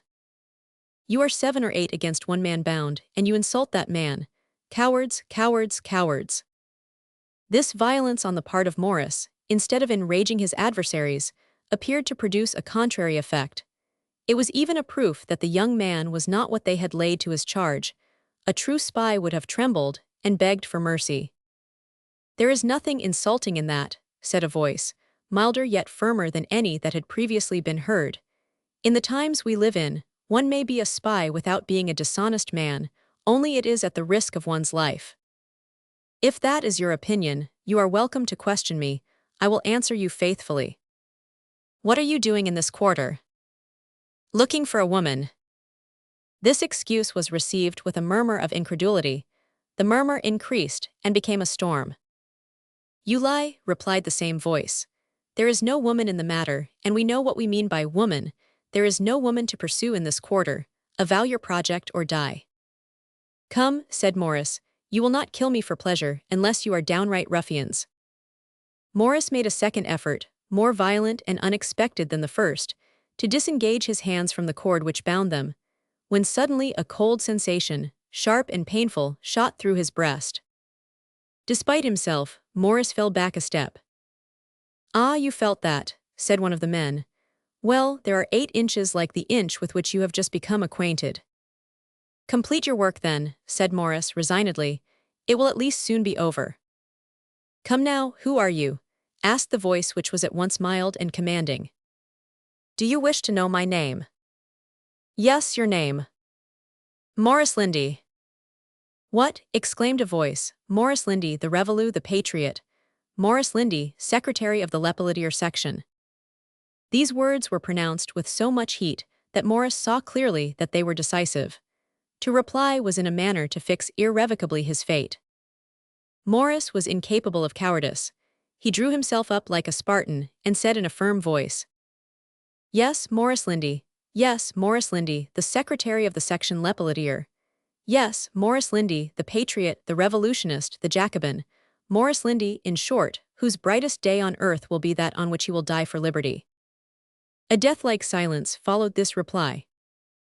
Morris presented his breast, expecting every moment that the blade, whose point he had already felt, would be plunged into his heart. "Is your statement really true?" asked a voice which betrayed some emotion. "Come, young man, do not lie." "Search my pocket," said Morris, "and you will find my commission. Look at my shirt bosom, and if my blood has not effaced them, you will there see embroidered my initials, 1000 and L."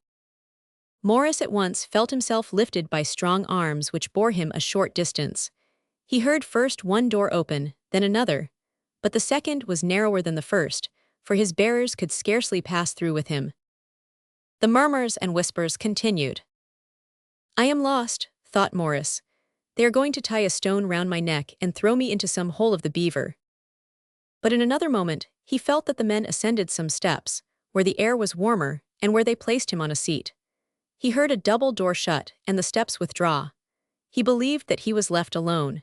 He listened as intently as a man can whose life depends upon a word, and he believed that he heard that same voice whose tones had already struck him as mixing mildness with command, say to the others, "Let us deliberate." Chapter 8. Genevieve. A quarter of an hour elapsed, which seemed a century to Morris. Nothing more natural. Young, handsome, vigorous, supported in his strength by 100 devoted friends, in combination with whom he sometimes dreamed of the accomplishment of great achievements, he found himself all at once, without the least preparation, in peril of losing his life in an ignominious den of assassins. He understood that they had shut him up in some chamber, but was he watched? Again he struggled to break his bonds. His muscles of steel swelled and contracted, the cord cut into his flesh, but did not break. The most terrible thing was that his hands were fastened behind his back, so that he could not remove the bandage from his eyes. If he could only see, he might escape. As he had made these attempts to free himself without opposition, without anything stirring around him, he concluded that he was alone. The ground under his feet was soft and soundless, might be gravel or perhaps clay. An acrid and pungent smell announced the presence of vegetable matter.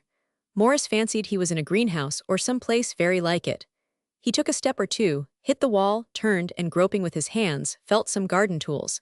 He uttered an exclamation of joy. With unparalleled exertion he examined these tools, one after the other. His flight now became a question of time. If chance, or providence, granted him 5 minutes, and if among these tools he found a sharp instrument, he was saved. He found a spade. From the way in which Morris was bound, it required a great struggle to raise the spade a sufficient height for his purpose. He at length succeeded, and upon the blade of the spade which he supported against the wall with his back, he at last cut, or rather wore away, the cord which confined his wrists. The operation was tedious, the iron cut slowly. The perspiration streamed from his face. He heard a noise as of someone approaching. With a tremendous effort the cord, half severed, broke. He could not help giving a cry of joy. Now at least he was sure to die in defending himself. Morris tore the bandage from his eyes. He had not been mistaken. He found himself not in a greenhouse, but in a kind of pavilion used as a receptacle for the more delicate plants unable to outlive the winter in the open air. In a corner the gardening implements were stowed away, one of which had been the means of rendering him so important a service. Facing him was a window. He rushed toward it. It was grated, and a man armed with a carbine placed sentinel before it. On the other side of the garden, about 30 paces distant, rose a small turret, fellow to the one where Morris remained prisoner. The blind was down, but through the blind a light was visible. He approached the door and listened. Another sentinel paced to and fro before this door. These were the footsteps he had heard. But from the end of the corridor a confusion of voices resounded. The deliberation had evidently degenerated into disputation. Morris could not hear distinctly what was said. Some words, however, reached him, and amid these words, as if for them only the distance was short, he distinguished plainly spy, poniard, death. Morris redoubled his attention. A door opened, and he heard more distinctly. "Yes," said one voice, "he is assuredly a spy. He has discovered something, and is certainly sent to take us and our secret unawares. In freeing him we run the risk of his denouncing us." "But his word," said a voice. "His word, he will give it only to betray us. Is he a gentleman that we should trust his word?"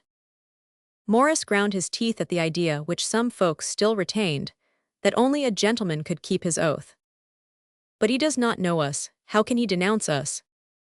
No, he certainly does not know us nor our occupation, but he knows the address, and will return. Next time he will be well accompanied. This argument appeared conclusive. Then, said the voice which several times already had struck Morris as belonging to the chief, it is decided.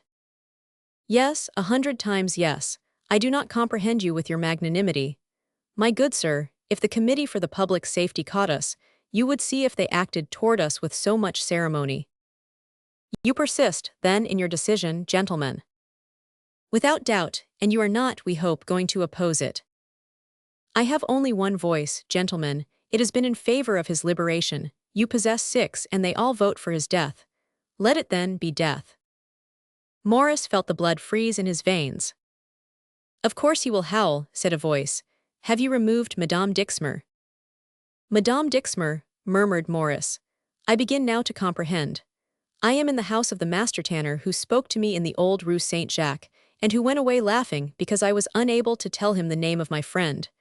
But how can it be to his interest to assassinate me? Looking round, Morris perceived an iron stake with a handle of ash-tree wood. In any case, said he, before they assassinate me, I will kill more than one of them. And he sprang to secure this harmless instrument, which in his hand was to become a formidable weapon. He then retired behind the door, and so placed himself that he could see without being seen. His heart beat so tumultuously that in the deep silence its palpitations might be heard. Suddenly Morris shuddered from head to foot. A voice had said, If you act according to my advice, you will break a pane, and through the bars kill him with a shot from a carbine. Oh no, no, not an explosion, said another voice, that might betray us. Besides Dixmer, there is your wife. I have just looked at her through the blind. She suspects nothing, she is reading. Dixmer, you shall decide for us. Do you advocate a shot from the carbine, or a stroke from the poniard? Avoid firearms as much as possible, the poniard. Then let it be the poniard, come. Come, repeated 5 or 6 voices together. Morris was a child of the Revolution, with a heart of flint, and in mind, like many others at that epoch, an atheist. But at the word come, pronounced behind the door, which alone separated him from death, he remembered the sign of the cross, which his mother had taught him when an infant he said his prayers at her knee. Steps approached, stopped. Then the key turned in the lock and the door slowly opened. During this fleeting moment, Morris had said to himself, If I do not strike at once, I am a dead man. If I throw myself upon the assassins, I take them unawares, gain first the garden, then the street, and am saved. Immediately, with the spring of a lion and uttering a fierce cry which savored more of menace than terror, he threw down the first 2 men, who believing him bound and blindfolded were quite unprepared for such an assault, scattered the others, took a tremendous leap over them, thanks to his iron muscles, saw at the end of the corridor a door leading into the garden wide open, rushed toward it, cleared at a bound 6 steps, found himself in the garden, and guessing his whereabouts as nearly as possible, rushed toward the gate. It was secured by a lock and a couple of bolts. Morris drew back the bolts, tried to open the lock, but it had no key. In the meantime his pursuers, who had reached the steps, perceived him. There he is, cried they, fire upon him, Dixmer, fire, kill him, kill him. Morris uttered a groan, he was enclosed in the garden. He measured the walls with his eye, they were 10 feet in height. All this passed in a moment. The assassins rushed forward in pursuit. Morris was about 30 paces in advance. He looked about him with the air of a condemned man who seeks the shadow of a chance to save himself. He perceived the turret, the blind, and behind the blind the light. He made but one bound, a bound of 6 feet, seized the blind, tore it down, passed through the window, smashing it, and alighted in a chamber where a lady sat reading. The lady rose terrified, calling for help. Stand aside, Genevieve, stand aside, cried the voice of Dixmer, stand aside that I may kill him. And Morris saw the carbine leveled at him. But scarcely had the woman looked at him than she uttered a frightful cry, and instead of standing aside, as desired by her husband, rushed between him and the barrel of the gun. This movement concentrated all Morris's attention on the generous woman, whose first impulse was to protect him from danger and death. In his turn, he uttered a cry of astonishment. It was the unknown whom he had so eagerly sought. You, he exclaimed, you. Silence, cried she. Then turning toward the assassins, who, variously armed, approached the window. Ah, you will not kill him, cried she. He is a spy, said Dixmer, whose usually placid countenance had assumed an expression of stern resolution. He is a spy, and therefore must die. A spy he, said Genevieve. He a spy, come here, Dixmer, I need only say one word to prove that you are strangely deceived. Dixmer and Genevieve approached the window, and in a low voice she uttered a few words. The master tanner raised his head quickly. He, said he. He himself, said Genevieve. You are certain, quite certain. This time the young woman did not reply, but smiling held out her hand to Morris. The features of Dixmer now assumed a singular expression of coolness and gentleness. He rested the butt end of his musket on the ground. This is quite another thing, said he. Then making a sign to his companions to follow, he stepped aside with them, and after saying a few words, they disappeared. Conceal that ring, murmured Genevieve. It is known by everyone here. Morris quickly drew the ring from his finger and slipped it into his waistcoat pocket. A moment afterward the door of the pavilion opened, and Dixmer, unarmed, advanced toward Morris. Pardon me, citizen, said he, that I did not know sooner the obligation I am under to you. My wife, while retaining a grateful remembrance of the service you rendered her on the 10th of March, had forgotten your name. We were therefore completely in ignorance with whom we were concerned. Otherwise, believe me, we should not for a moment have entertained suspicion either of your honor or intentions. I therefore again ask your pardon. Morris was bewildered. With the greatest difficulty he preserved his equilibrium. He felt his head turn round and was near falling. He supported himself against the mantelpiece. Why on earth did you wish to kill me? He asked. This is the secret, citizen, said Dixmer. I confide it to your keeping. I am, as you already know, a tanner and principal in this concern. The greater part of the acids I employ in the preparation of my skins are prohibited goods. Now the smugglers have received intelligence of an information laid before the Council General. I feared you were an informer. My smugglers were more alarmed than myself at your bonnet rouge and formidable appearance, and I do not conceal from you that your death was resolved upon. Pardieu, and well I know it, said Morris. You tell me no news. I heard your consultation and have seen your carbine. I have already apologized, said Dixmer, in a tone of marked kindness. You must understand that, thanks to the unsettled state of the times, myself and partner, Monsieur Morand, are likely to realize an immense fortune.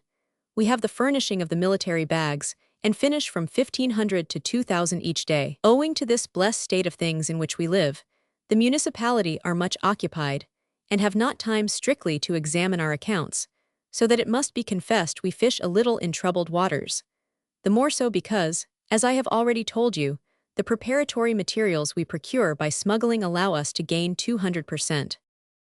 The devil, said Morris, that appears to me an honest living enough, and I can now understand your dread lest a denunciation on my part should put an end to it. But now you know me, you fear me no longer. Is it not so? Now, said Dixmer, I do not even ask your word of honor. Then, placing his hand on his shoulder and smiling, as it is only between friends, said he, may I inquire what brought you here, young man? But of course, if you wish to keep it secret, you are perfectly at liberty to do so. I have already told you, I believe, murmured Morris. Yes, a woman, said the Burgess. I know there was something about a woman. Mon Dieu, excuse me, citizen, I am aware some sort of explanation is due to you. Well then, I sought a female, who the other evening, disguised, told me she resided in this quarter. I neither know her name, position, or place of abode. I only know I am madly in love with her, that she is short. Genevieve was tall. That she is fair, and of a lively temperament. Genevieve was a brunette, with large pensive eyes. A grisette in short, continued Morris. So to please her, I assumed the popular dress. That explains all, said Dixmer, with a faith which a sly wink did not belie. Genevieve colored, and feeling herself blush, turned away. Poor citizen Lindy, said Dixmer, laughing. What a miserable evening we have caused you to pass. And you are about the last I would wish to injure, so excellent a patriot, a brother. But in short, I believed some confounded spy had usurped your name. Let us say no more on the subject, said Morris, who knew it was time for him to withdraw. Put me on my road, and let us forget. Put you on your road, exclaimed Dixmer. Let you leave us? No, indeed, not yet. I give, or rather my partner and myself give, a supper tonight to those brave fellows who wished so much to slaughter you a little while ago. I reckon upon your supping with them, that you may see they are not such devils as they appear to be. But, said Morris, overjoyed at the thought of being for a few hours near Genevieve, I do not know really if I ought to accept. If you ought to accept, said Dixmer. I know you ought. These are good and staunch patriots like yourself. Besides, I shall not consider that you have forgiven me unless we break bread together. Genevieve uttered not a word. Morris was in torment. The fact is, stammered Morris, I fear I may be a constraint upon you, citizen, this dress, my ungentlemanly appearance. Genevieve looked timidly toward him. We invite you in all kindness, said she. I accept your invitation, citizen, said he, bowing. I will go and secure our companions, said Dixmer. In the meantime, warm yourself, my dear sir. He went out. Morris and Genevieve remained alone. Ah, monsieur, said the young woman, in an accent to which she in vain tried to convey a tone of reproach, you have failed in your word. You have been exceedingly indiscreet. Madame, cried Morris, have I in any way compromised you? Ah, in that case, pardon me, I will retire and never. Goodness, said she, rising, you are wounded in the breast, your shirt is stained with blood. Indeed, upon the fine, white shirt of Morris, a shirt forming a strange contrast to his coarser clothes, a large red spot of blood had spread itself and had dried there. Do not be under any alarm, madame, said the young man. One of the smugglers pricked me with his poniard. Genevieve turned pale, and taking his hand, Forgive me, said she, the wrong that has been done you. You saved my life, and I have nearly caused your death. Am I not sufficiently recompensed in finding you? You cannot for a moment imagine it was for another that I sought. Come with me, said Genevieve, interrupting him. I will find you some clean linen. Our guests must not see you thus. It would be too great a reproach to them. I am a great trouble to you, madame, I fear, said Morris, sighing. Not at all, I only do my duty, and, she added, I do it with much pleasure. Genevieve then conducted Morris to a large dressing-room, arranged with an air of elegance he had not expected to find in the house of a master tanner. It is true this master tanner appeared to be a millionaire. She then opened the wardrobes. Help yourself, said she, you are at home. She withdrew. When Morris came out, he found Dixmer had returned. Come, come, said he, to table, we only wait for you. Chapter 9. The Supper. When Morris entered with Dixmer and Genevieve into the dining room, situated in the part of the house where they had first conducted him, the supper was ready but the room vacant. He saw all the guests enter successively. They were 6 in number, men of agreeable exterior, for the most part young and fashionably dressed. 2 or 3 even wore the blouse and red bonnet. Dixmer introduced Morris, naming his titles and qualifications. Then, turning toward Morris. You see, said he, Citizen Lindy, all those who assist me in my trade. Thanks to the times in which we live, thanks to the revolutionary principles which have effaced all distinction, we all live upon the same footing of sacred equality. Every day we assemble twice at the same table, and I am happy you have been induced to partake of our family repast. Come, to table, citizens, to table. And Monsieur Morand, said Genevieve timidly, do we not wait for him? Ah, true, said Dixmer. This citizen of whom I have already spoken, Citizen Lindy, is my partner. He conducts, if I may so express myself, the moral part of the establishment. He attends to the writing, keeps the cash, superintends the factories, pays and receives the money, and in short works harder than any of us. The result is that he is sometimes rather late. I will go and tell him we are waiting. At this moment the door opened, and the Citizen Morand entered. He was a short man, dark, with bushy eyebrows, and wore green spectacles, like a man whose eyes are fatigued from excess of work, concealing his black eyes, but not effectually obstructing their scintillating gleams. At the first words he uttered, Morris recognized that mild, yet commanding voice engaged in his behalf when endeavoring to save him from becoming a victim to that terrible discussion. He was habited in a brown coat, with large buttons, a white waistcoat, and his fine cambric shirt frill was often during dinner smoothed by a hand which Morris, no doubt from its being that of a tradesman, admired much for its beauty and delicacy of appearance.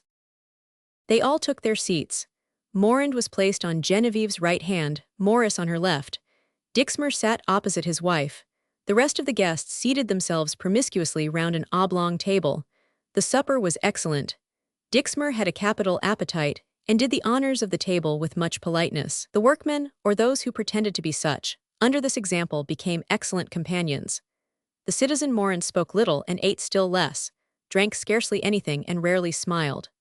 Maurice, perhaps from the reminiscences his voice awakened, felt for him immediately a lively sympathy, only he was in doubt as to his age, and this rather annoyed him, as sometimes he imagined him to be a man of 40 or 45 years, and sometimes to be quite young.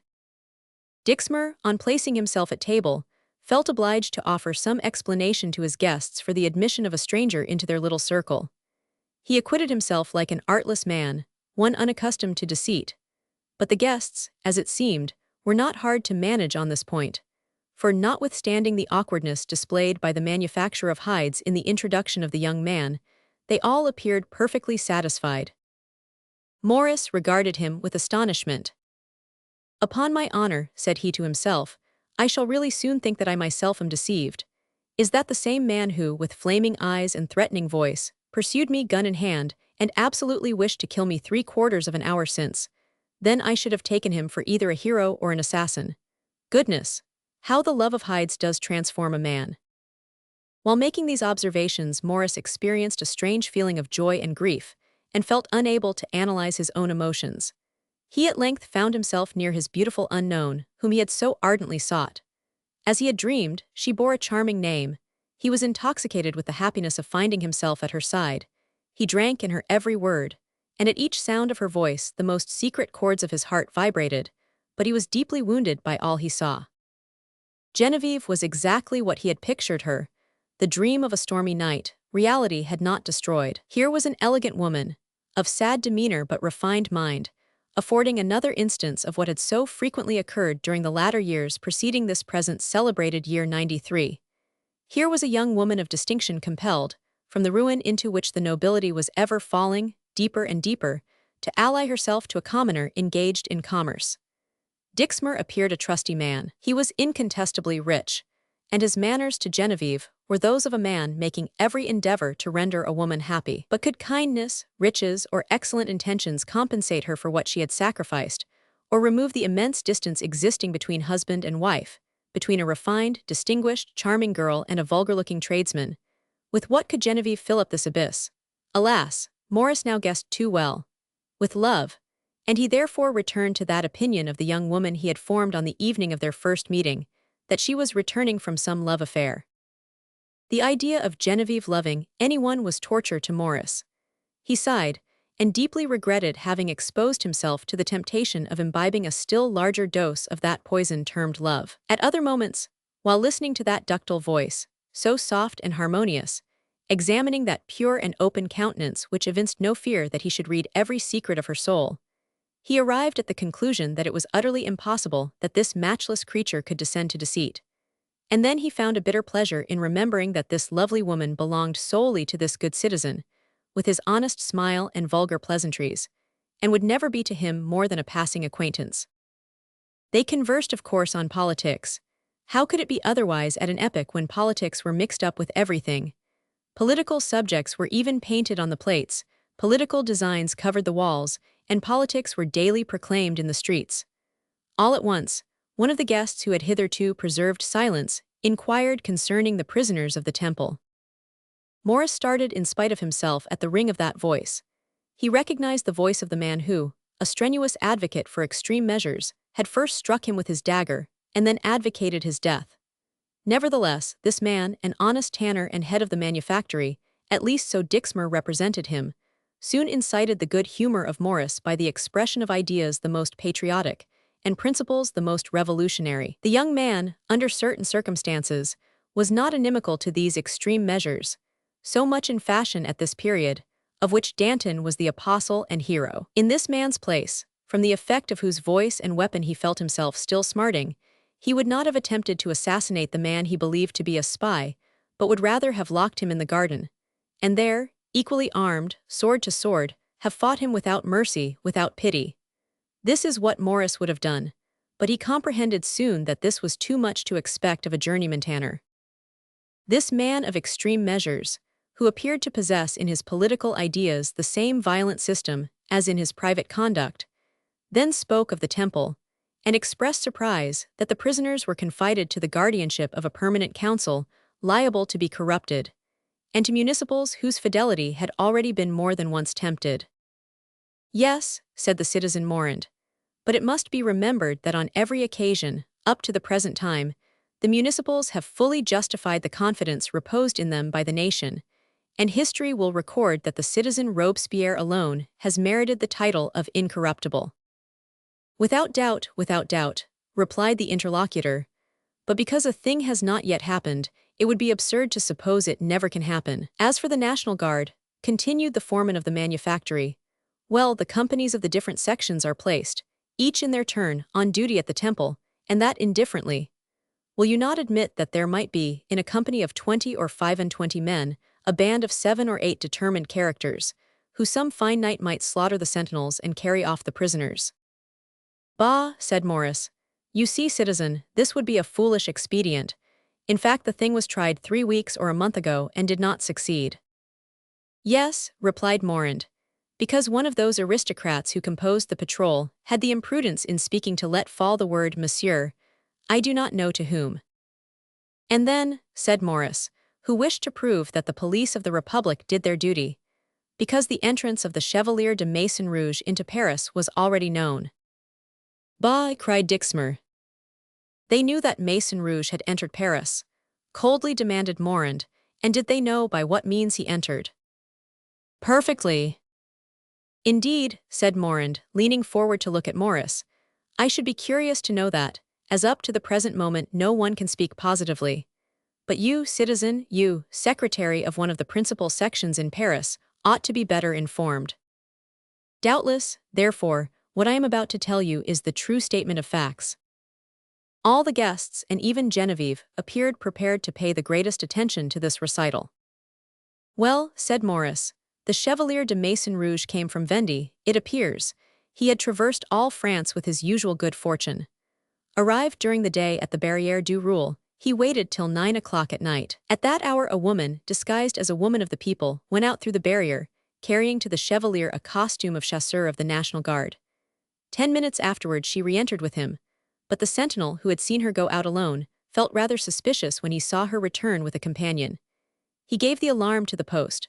The post turned out, when the two culprits, knowing they were pursued, flung themselves into a hotel where a second door opened into the Champs-Élysées. It seems that a patrol devoted to the tyrants waited for the Chevalier at the corner of the Rue Bar du Bec. You are acquainted with the rest. Ah, said Morand, this is very strange. But positively true, said Morris. Yes, it has an air of truth, but the female, do you know what became of her? No, she has disappeared, and they are quite ignorant who she is, or what she is. The partner of Citizen Dixmer, and Citizen Dixmer himself, appeared to breathe more freely. Genevieve had listened to the whole of this recital, pale, silent, and immovable. But, said Morand, with his usual coolness, who can say that the Chevalier de Maison-Rouge made one of the patrol who gave the alarm at the temple? A municipal, one of my friends, that day on duty at the temple, he recognized him. He knew him from description. He had seen him before. And what sort of man, personally, is this Chevalier de Maison-Rouge? A man of 5 or 26, short, fair, and of a pleasing countenance, with magnificent eyes and superb teeth. There was a profound silence. Well, said Morand, if your friend the municipal recognized this pretended Chevalier de Maison-Rouge, why did he not arrest him? In the first place, not knowing of his arrival at Paris, he feared being the dupe of a resemblance, and then my friend, being rather lukewarm, acted as the lukewarm generally act, gave him the benefit of his doubt, and let him alone. You would not have acted thus, citizen, said Dixmer, laughing boisterously. No, said Morris. I confess it, I would rather find myself deceived than allow so dangerous a man as the Chevalier de Maison-Rouge to escape. And what would you have done then, monsieur? timidly inquired Genevieve. What would I have done, citizeness? Said Maurice. Oh, by Jove, I would have made short work of it. I would have had every door in the temple shut. I would have walked straight up to the patrol, have placed my hand on his collar and said to him, Chevalier de Maison-Rouge, I arrest you as a traitor to the nation. And my hand once upon his collar, I would not soon release him, I can tell you. And what would have happened then? Asked Genevieve. It would have happened that he and his accomplices would have been arrested, and that very hour would have been guillotined. That is all. Genevieve shuddered, and darted on her neighbor a look of affright. But the citizen Morand did not appear to notice this glance, and phlegmatically emptied his glass. The citizen Lindy is right, said he. There was nothing else to do, but unfortunately it was not done. And, demanded Genevieve, do you know what has become of the Chevalier de Maison-Rouge? Bah, said Dixmer. In all probability he did not wish to remain longer, and finding his attempt abortive, quitted Paris immediately. And perhaps even France, added Morand. Not at all, said Maurice. What, has he had the imprudence to remain in Paris? Asked Genevieve. He has not stirred.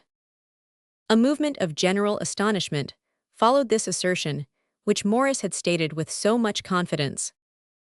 This is only a supposition, citizen, on your part, said Morand. Merely a supposition, that is all. No, I affirm it as a positive fact. Ah, said Genevieve. I acknowledge, for my part, I cannot believe it is as you say. It would be such an unpardonable imprudence. You are a woman, citizen, and can comprehend, then, what would outweigh, with a man of such a character as the Chevalier de Maison-Rouge, all considerations of personal security. And what can outweigh the dread of losing one's life in a manner so dreadful? Ah, citizeness, answered Maurice, love. Love, repeated Genevieve. Certainly. Do you not know, then, that the Chevalier de Maison-Rouge is enamored of Marie Antoinette? 2 or 3 incredulous laughs were faintly heard. Dixmer looked at Maurice as if he sought to penetrate the very depths of his soul. Genevieve felt the tears suffuse her eyes, and a shuddering she could not conceal from Maurice ran through her frame. The citizen Morand spilled some wine from his glass, which he was then in the act of putting to his lips. His paleness would have alarmed Maurice, had not all the young man's attention been at the time centered on Genevieve. You are moved, citizeness, murmured Maurice. Did you not say I should understand this because I was a woman? Well, we women feel for such devotion, even if opposed to our principles. And that of the Chevalier de Maison-Rouge is the height of devotion. As it is said, he has never even spoken to the Queen. Ah, there now, citizen Lindy, said the man of extreme measures. It seems to me, permit me to observe, that you are very indulgent to the Chevalier. Monsieur, said Maurice, perhaps intentionally making use of a word which had ceased to be in vogue, I love all brave and courageous natures, which does not prevent my fighting them when I meet them in the ranks of my enemies. I do not despair of one day encountering the Chevalier de Maison-Rouge. And, said Genevieve, if I meet him, well, I shall fight him. The supper was finished. Genevieve set the example of retiring, by herself rising from table. At this moment the clock struck. Midnight, said Morand coolly. Midnight, exclaimed Maurice. Midnight already. That exclamation affords me much pleasure, said Dixmer. It proves you are not wearied, and induces me to hope we may see you again. It is the door of a true patriot which opens to receive you, and I trust, ere long, you will find it that of a sincere friend. Maurice bowed, and turning toward Genevieve. Will the citizeness also permit me to repeat my visit? Demanded he. I do more than permit, I request you to do so. Adieu, citizen, and Genevieve retired. Maurice took leave of all the guests, particularly saluting Morand, with whom he was much pleased, pressed Dixmer's hand, and went away bewildered, but on the whole more joyful than sad, from the various and unexpected events of the evening.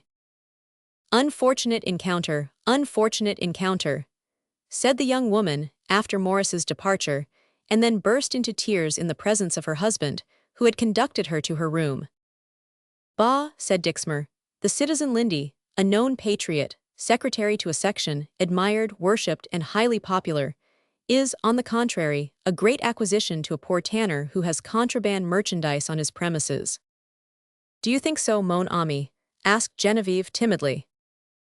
I think it is a warrant of patriotism, a seal of absolution, placed upon our house, and I think, after this evening, that the Chevalier de Maison-Rouge himself would be safe at our house. And Dixmer kissed his wife with an affection more paternal than conjugal, and left her in the little pavilion set apart for her special benefit, passing himself into another part of the building, which he inhabited with the guests we have seen assembled round his table. Chapter 10. Simon the Shoemaker. The month of May had commenced. A bright clear day expanded the lungs tired of inhaling the icy fogs of winter, and the rays of the sun, warm and exhilarating, shone upon the black walls of the temple. At the wicket of the interior, which separated the tower from the gardens, the soldiers of the post were smoking and laughing. But notwithstanding the beauty of the day, and the offer made to the prisoners to descend and walk in the garden, the three females refused to do so, as, since the execution of her husband, the queen had obstinately secluded herself in her chamber, not wishing to pass the door of the apartment lately occupied by the king on the second story. When by any chance she took the air, since the fatal occurrence of the 21st of January, she did so on the platform of the tower, where even the battlements were enclosed with shutters. The National Guards on duty, who knew the three females had received permission to go out, waited in vain all day, expecting them to turn the authority to some account. Toward 5 o'clock a man descended, and approached the sergeant in command of the post. "Ah, is that you, Father Tisson?" said the sergeant, who appeared to be a right merry fellow. "Yes, it is I, citizen. I bring you, on the part of the municipal Morris Lindy, your friend, who is now upstairs, this permission, granted by the council of the temple to my daughter, to pay a visit to her mother this evening." "And you are going out just as your daughter is coming in, unnatural father," said the sergeant. "I am going much against my inclination, citizen sergeant. I also hope to see my poor child, whom I have not seen for 2 months, and to embrace her this evening. I am going out now. This damned service compels me to go out. It is necessary I should go to the commune to make my report. A fiacre is waiting for me at the door, with 2 gendarmes, and it is exactly the time when my poor Sophie will arrive." "Unhappy parent," said the sergeant. "And citizen sergeant, when my child comes to see her poor mother, who is dying to see her, you will allow her to pass." "The order is correct," replied the sergeant, whom the reader has no doubt recognized as our friend Lauren, "so I have nothing to say against it. When your daughter comes, she may pass."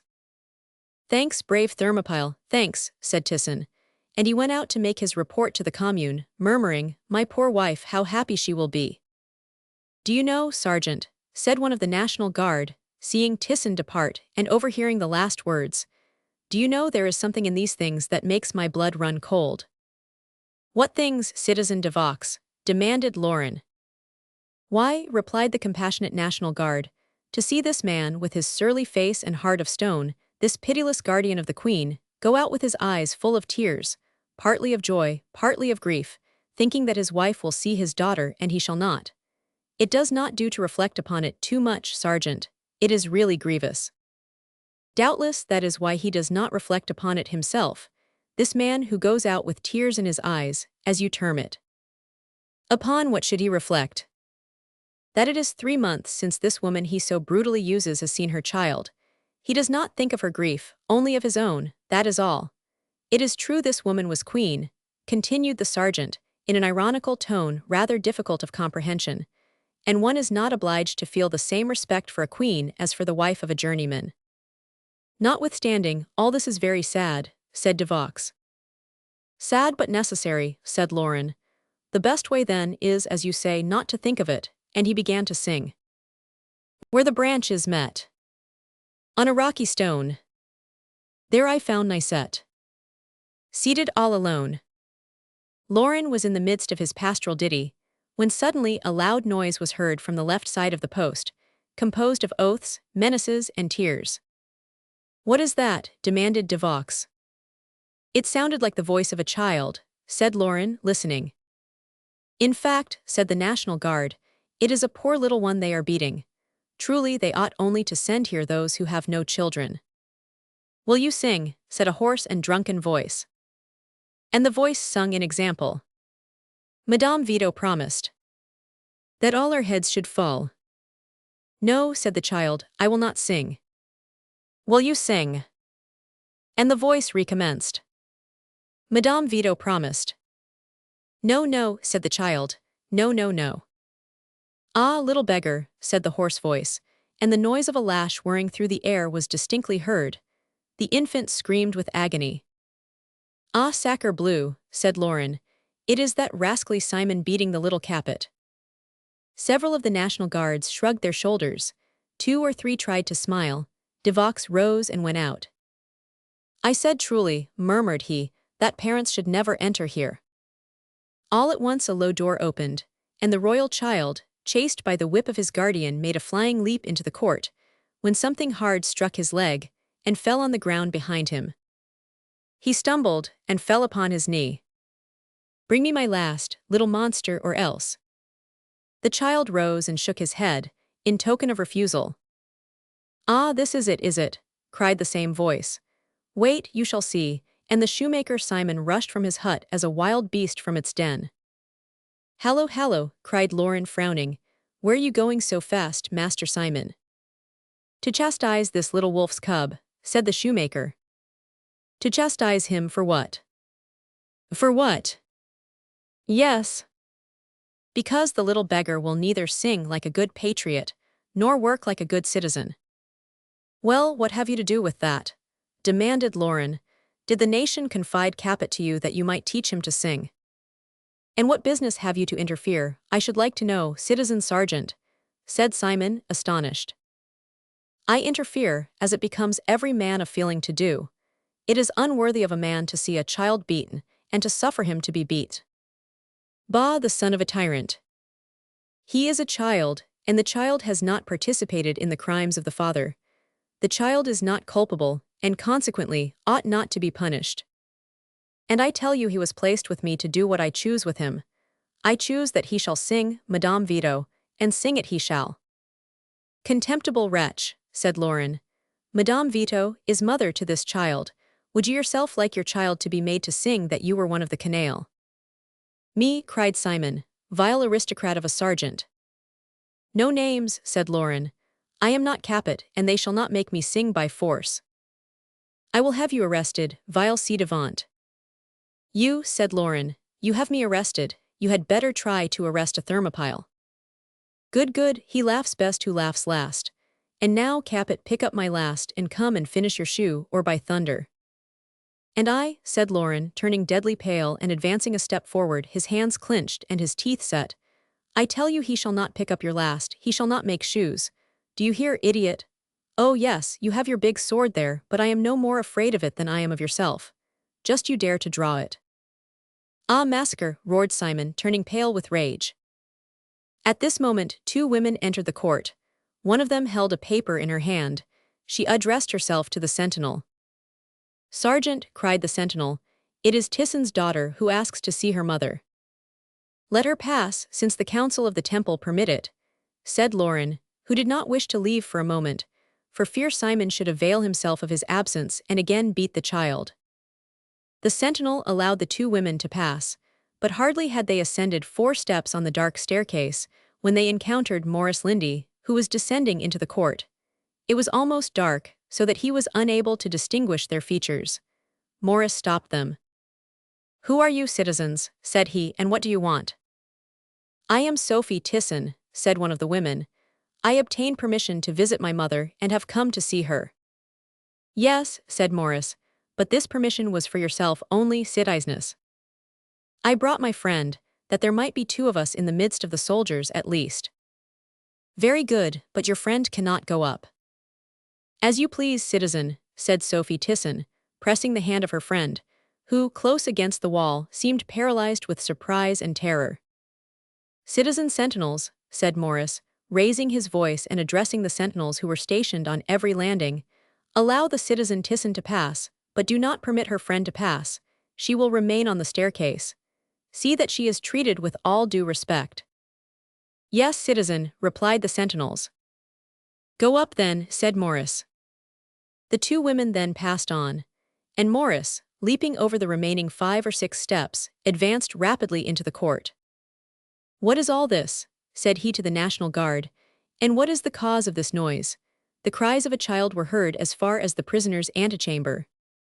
It is this, said Simon, who, accustomed to the manners of the municipals, believed, on perceiving Morris, that he came as an ally. This traitor, this spy, this ci-devant, this aristocrat, prevents me from belabouring Capet, and he shook his fist at Lauren. Yes, by heaven, I did prevent it, said Lauren, drawing his sword. And if you again call me ci-devant, aristocrat, or traitor, I will run my sword through your body. A threat, cried Simon. Guard, guard. I am the guard, said Lauren. So you had better not call, for if I come to you, I will exterminate you. Come here, citizen municipal, come here, said Simon, now seriously alarmed at Lauren's threats. The sergeant is quite right, said the municipal, to whom he had appealed for assistance. You are a disgrace to the nation, coward, to beat a child. And why did he beat him? Do you know the reason, Morris? Because the child would not sing, Madame Vito, because the child would not insult his mother. The miserable wretch, said Morris. And you also, said Simon. Am I surrounded by traitors? You villain, cried the municipal, seizing Simon by the throat and tearing the last from his hand. Try to prove that Morris Lindy is a traitor, and he applied the leather strap vigorously to the shoulders of the shoemaker. Thanks, sir, said the child, who regarded this scene with the coolness of a stoic, but he will revenge himself upon me. Come, Capet, come, my child, said Lauren. If he beats you again, call for help, I will chastise him, the hangman. And now, little Capet, return to your tower. Why do you call me Capet, even you who protect me? You know very well that Capet is not my name. Not your name, said Lauren. What is your name then? I am called Louis Charles de Bourbon. Capet is the name of one of my ancestors. I know the history of France, my father taught me. And you want to teach a child to mend old shoes, to whom a king has taught the history of France, cried Lauren. It beats everything. You need not be concerned, said Morris to the child. I will make my report. And I mine, said Simon. And among other things I shall say that instead of allowing one woman to enter the tower, you permitted two to pass. At this moment, the two women went out from the keep. Morris ran after them. Well, citizeness, said he, addressing the one by his side, have you seen your mother? Sophie Tisson placed herself immediately between the municipal and her companion. Yes, citizen, thank you, said she. Morris had wished to see the young girl's friend, or at least to hear her voice, but she was enveloped in her mantle, and seemed determined not to utter a single word. He also thought that she trembled. This appearance of fear excited his suspicion. He reascended the stairs quickly, and through the glass partition saw the queen endeavoring to hide something in her pocket which looked like a billet.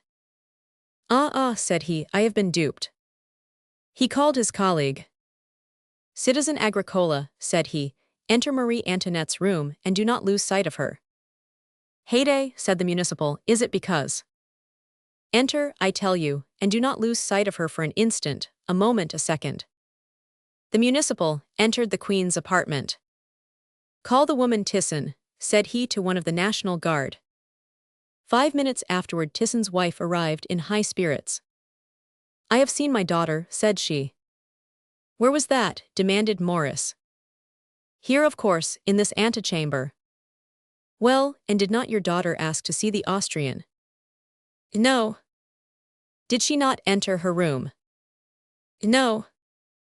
And during the time you were conversing with your daughter, did no one come out of the prisoner's chamber? How should I know? I was fully occupied with my daughter, whom I had not seen for 3 months. Recollect yourself. Ah yes, I think I remember. What? The young girl came out. Marie-Therese. Yes.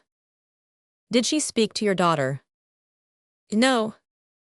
Your daughter gave nothing to her? No. Did she pick up nothing from the ground? My daughter. No, the daughter of Marie Antoinette. She picked up her pocket handkerchief. Oh woman, what were you thinking of? Cried Morris. And he rushed toward a bell cord, which he pulled violently. It was an alarm bell. Chapter 11. The billet.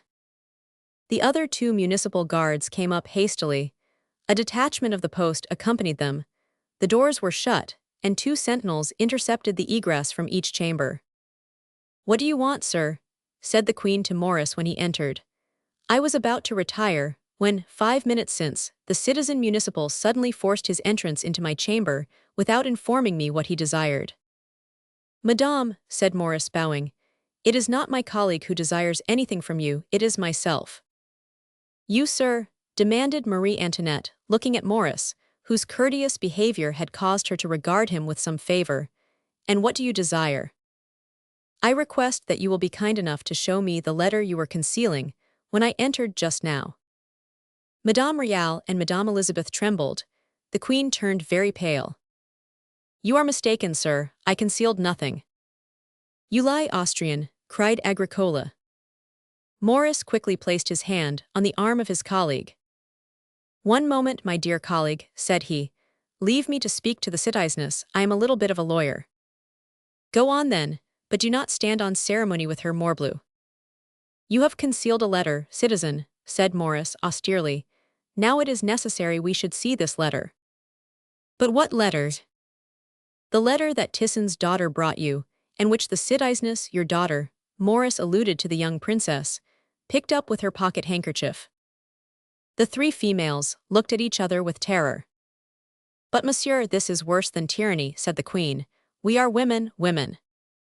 "Do not mistake," said Morris with firmness. "We are neither judges nor executioners, we are overseers, that is to say, your fellow citizens, commissioned to guard you. We have our order, to violate it is treason. Citizeness, I pray you to give me the letter you have concealed." "Gentlemen," said the Queen with much hauteur, "since you are overseers, search and deprive us of our rest tonight as usual. God forbid we should lay our hands upon women. I am now going to inform the Commune and shall await its orders. But you cannot retire to bed. You may sleep upon these easy chairs if you please, and we shall guard you. If necessary, they will search you." "What is the matter?" said Tisson's wife, appearing at the door quite bewildered. "It is this, citizeness," said Morris, "that by lending yourself to treasonable practices, you have debarred yourself from seeing your daughter any more." "From seeing my daughter? What do you tell me then, citizen?" demanded Tisson's wife, who could not yet comprehend why she was not to see her daughter. "I tell you that your daughter did not come here to see you, but to bring a letter to the citizen Capet, and therefore she shall return here no more. But if she does not come here, I shall not be able to see her, as we are forbidden to go out. This time you have no one to blame but yourself. It is your own fault," said Morris. "Oh," screamed the poor woman, "my fault? Why do you say it is my fault? Nothing has happened, I assure you. If I thought anything could have happened, woe to you, Antoinette, you should pay dearly for it," and the exasperated woman shook her fist at the Queen. "Threaten no one," said Morris, "but rather gain by kindness what we demand, for you are a woman, and the citizeness Marie Antoinette, who is herself a mother, will take pity on you. Tomorrow your daughter will be arrested, tomorrow imprisoned. Then, if they discover anything, and you know that when they choose they always can do so, she is lost, and also her companion." The woman Tisson, who had listened to Morris with increasing terror, turned wildly toward the Queen. "You hear, Antoinette, my daughter, it is you who will ruin my child." The Queen in her turn appeared bewildered, not by the fury which sparkled in the eyes of her female jailer, but by her evident despair. "Come with me, Madame Tisson," said she, "I have something to say to you." "Halloa, no cajolery, we are not in your way here," said Morris's colleague. "Before the municipality, everything open and above board." "Never mind, citizen Agricola," whispered Morris, "provided we discover the truth, it does not matter in what fashion we do so." "You are right, citizen Morris, but—" "Let us pass behind the glazed partition, citizen Agricola, and if you agree with me, we will turn our backs, and I am certain the individual for whom we evince this consideration will not make us repent it." The Queen heard these words, intended for her to hear, and cast upon the young man a look of grateful acknowledgement. Morris carelessly turned his head and walked to the other side of the glazed partition. Agricola followed him. "You see this Queen," said he to Agricola. "As a queen she is very culpable, as a woman she is high-minded and dignified. It is well to destroy crowns, princes are purified by misfortune." "By thunder, you speak well, citizen Morris, I like to hear you talk and your friend Lauren. Is that poetry you recited? Morris smiled. During this conversation, the scene which Morris had anticipated was passing on the other side. The woman Thyssen approached the queen. "Madame," said the queen, "your despair grieves me. I do not wish to deprive you of your daughter, that would be too cruel. But pray consider, perhaps by doing what these men require, your child will be lost none the less." "Do what they tell you," cried the woman, "do what they tell you. But first, at least, hear what is the matter." "What is the matter?"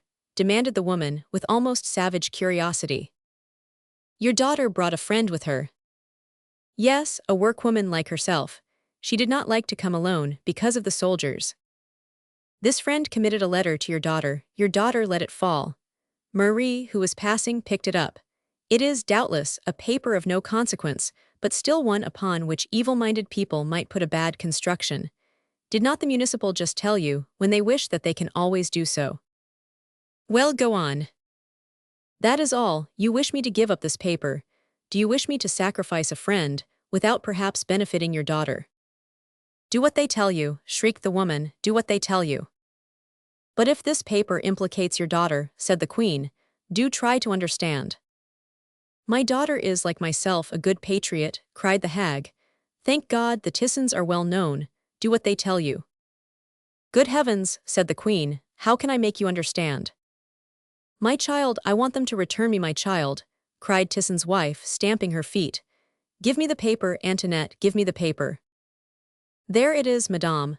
And the queen tendered a paper to the wretched creature, which she seized, and held joyfully above her head, crying, come here, citizen municipals. I have the paper, take it and give me back my child." "You sacrifice our friends, sister," said Elizabeth. "No, sister," replied the queen mournfully, "I only sacrifice ourselves. The paper implicates no one."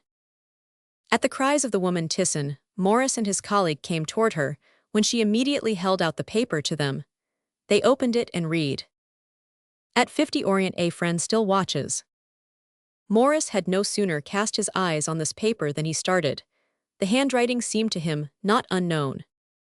"My God," cried he, "can it be that of Genevieve? But no, it is impossible, I am mad. It resembles hers, certainly, but what can Genevieve have to do with the queen?" He turned round, and observed that Marie Antoinette was watching him attentively. As for the woman Thyssen, as she awaited her fate, she devoured Morris with her eyes. "You have done a good action," said he to Tyssen's wife, "and you, citizeness, a great one," addressing the queen. "Then, sir," replied Marie Antoinette, "follow my example, burn the paper, and you will perform a charitable one." "You are joking, Austrian," said Agricola. "Burn a paper that may perhaps enable us to discover a whole covey of aristocrats. Good faith, no, we are not quite such fools as that." "Ah yes, do burn it, it might compromise my daughter," implored the woman Thyssen.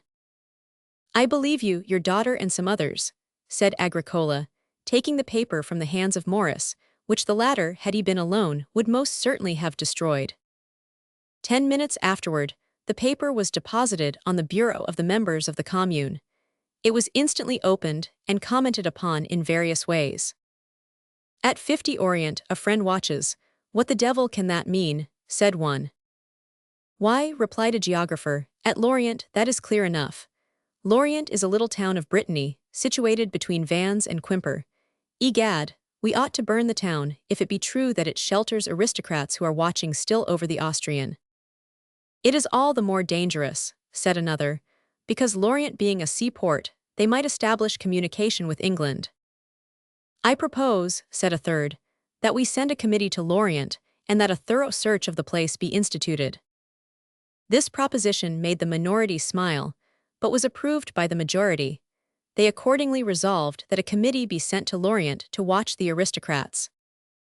Morris had been informed of the consultation. "I think it may perhaps mean the East," said he, "but I am quite sure it is not in Brittany." The next day the queen, who, as we have previously said, would no more enter the garden, to avoid passing the door of the apartment where her husband had been imprisoned, requested permission to ascend the tower to take the air, with her daughter and Madame Elizabeth. Her wish was instantly acceded to, but Morris followed her, and mounting the stairs, ensconced himself behind a little turret where, concealed, he awaited the result of the letter of the preceding evening. The queen at first walked without manifesting any concern, with Madame Elizabeth and her daughter, then stopped, while the two princesses continued their promenade, and turning toward the east, observed intently a house at the windows of which several persons were visible, one of whom held a white handkerchief. Morris, on his part, drew a telescope from his pocket, and while he adjusted it, the queen made a quick movement, as if to request those at the window to retire. But Morris had already remarked the head of a man, with fair hair and pale complexion, whose salutation was so respectful as almost to border on humility. Behind this young man, for he appeared to be 5 or 6 and 20 years of age, stood a woman partially concealed from his view. Morris directed his glass toward her, and thinking that he recognized Genevieve, inadvertently made a motion which brought him under the notice of the party. Immediately the female, who also held a telescope in her hand, drew back, dragging the young man away with her. Was it really Genevieve? Had she also recognized Morris? Had this couple only retired at the signal given them by the queen? Morris waited a moment to see if the young man and woman would reappear.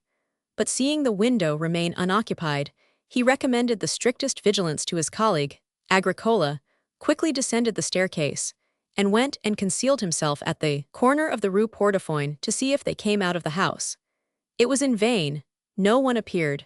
He could not resist the suspicion which had entered his mind from the moment the companion of Tisson's daughter had persisted in maintaining so obstinate a silence. Morris directed his course toward the old Rue Saint-Jacques, where he arrived, bewildered by the strangest suspicions, doubts, and fears. When he entered, Genevieve, attired in a white morning dress, was seated under an arbor of jasmine, where she was accustomed to breakfast. She, as usual, accorded Morris a friendly greeting, and invited him to take a cup of chocolate with her. Dixmer, on his part, who had in the meantime arrived, expressed the greatest joy at meeting Morris at this unwonted hour. But before he permitted Morris to take the cup of chocolate he had accepted, always enthusiastically attached to his trade, he insisted that his friend the secretary to the section Lepelletier should come with him and see the manufactory. On their way to the workshops, Dixmer, taking Morris's arm and hurrying him along, observed, "My dear Morris, I have important news for you." "Political?" asked Morris, always occupied with one idea. "Ah, dear citizen," said Dixmer, smiling, "do you think we trouble ourselves about politics? No, no, relating to our business, thank heaven. My honored friend Morand, who, as you know, is a celebrated chemist, has discovered the secret of staining Morocco red in an unequaled manner. That is to say, the color remains unalterable, by a process never discovered till now. It is this color I want to show you. Besides, you will see Morand at work. He is quite an artist." Morris did not exactly comprehend how making a red dye constituted an artist, but nevertheless accompanied Dixmer across the Tanyards, and in a separate sort of office saw the citizen Morand at work. He had on his blue spectacles, was in his working dress, and seemed entirely absorbed in the intensely interesting process of changing a sheepskin from dirty white to purple. He had tucked up his sleeves, and his hands and arms were red to the elbow. As Dixmer remarked, he had devoted himself heart and soul to cochineal. So entirely was he preoccupied that he merely moved his head to Morris. "Well, citizen Morand," said Dixmer, "what say we? We shall gain 100,000 francs yearly by this process alone, but I have not slept for 8 days, and these acids have affected my sight." Morris left Dixmer with Morand and joined Genevieve as he said to himself, "It must be confessed the trade of municipal is degrading to the hero. About 8 days in the Temple one might fancy one's self an aristocrat and denounce one's self. Honest Dixmer, plodding Morand, gentle Genevieve, and I, idiot that I was, to have suspected them for a moment." Genevieve awaited Morris with a sweet smile calculated most effectually to dispel every vestige of suspicion. She was as usual sweet, amiable, and charming. The hours passed in Genevieve's society were those only in which Morris could be said really to exist. At all other times he was infected with that fever which might be termed the fever of '93, by which Paris was separated into 2 hostile camps, and existence rendered a perpetual combat. Toward noon, however, he had to part with Genevieve and return to the tower of the Temple. At the end of Rue Saint-Avoy he met Lauren, who was bringing down his guard from duty. He left the ranks and came to meet Morris, who still wore upon his countenance the impress of the happiness he had enjoyed in the society of the lovely Genevieve. "Ah," said Laurent, cordially shaking his friend by the hand. "In vain you seek your anguish within your heart to hide. I know for whom you languish, for whom so long you've sighed.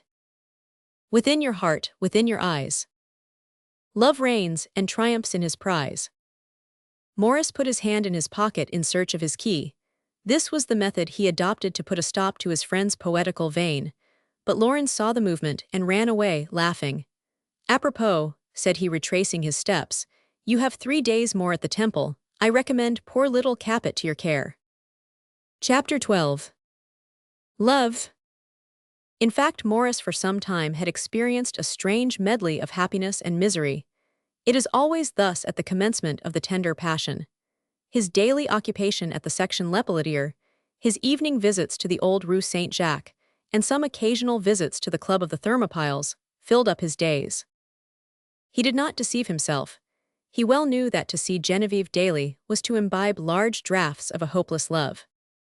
Genevieve was a woman of retired manners and pleasing appearance, who would frankly tender her hand to a friend, and would innocently approach his face with her lips, with the confidence of a sister, and the ignorance of a vestal before whom the words of love appear as blasphemy. Thus in the purest dreams that the first style of Raphael has traced upon the canvas is a Madonna with smiling lips, chaste eyes, and heavenly expression. This creation of the divine pupil of Perugino may help us to portray the likeness of Genevieve. In the midst of flowers she imbibed their freshness and perfume. Isolated from the occupation of her husband, and from her husband himself, she appeared to Maurice each time he saw her like a living enigma, of which he could not divine the meaning, and dared not ask it. One evening when, as usual, he had remained alone with her, they were both seated at the same window by which he had entered, a few nights since, with so little ceremony. The perfume of the lilacs in full bloom floated upon the soft breeze that had succeeded the radiant sunset. After a long silence, Maurice, having during this silence followed the intelligent and holy eye of Genevieve as she watched the appearance of the stars in the azure vault of heaven, ventured to inquire concerning the great disparity between herself and husband. She so young, and he already past the middle age. She so refined in manner, while everything around announced him a man of inferior birth and education. She so sublime in her thoughts and aspirations, while her husband had not an idea beyond his manufactory. Here, at the abode of a master tanner, are harp, piano, and drawings, which you acknowledge to be your own. How is it that here I meet with aristocracy which, though I detest it in others, I adore in you? Genevieve fixed upon Maurice a look full of candor. "Thanks," said she, "for this inquiry. It proves to me that you are a man of delicacy, and that you have not sought information concerning me from anyone else." "Never, madame," said Maurice. "I have a devoted friend who would die for me. I have 100 comrades ready to follow wherever I may lead them. But among all these hearts, when a woman is concerned, and above all, such a woman as Genevieve, I know but one I would trust, and that one is my own." "Thanks, Maurice," said the young woman. "I will myself tell you then all you desire to know." "Your maiden name first," said Maurice. "I only know your married one at present." Genevieve detected the selfishness of love in this question, and smiled. "Genevieve du Traily," said she. Maurice repeated, "Genevieve du Traily." "My family," continued Genevieve, "was ruined after the American War, in which both my father and elder brother had taken part."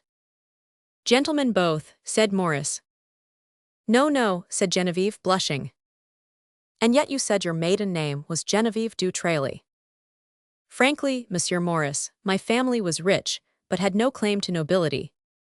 "You do not trust me," said the young man, smiling. "Oh yes, I do," replied Genevieve. "In America my father was connected with the father of Monsieur Morand.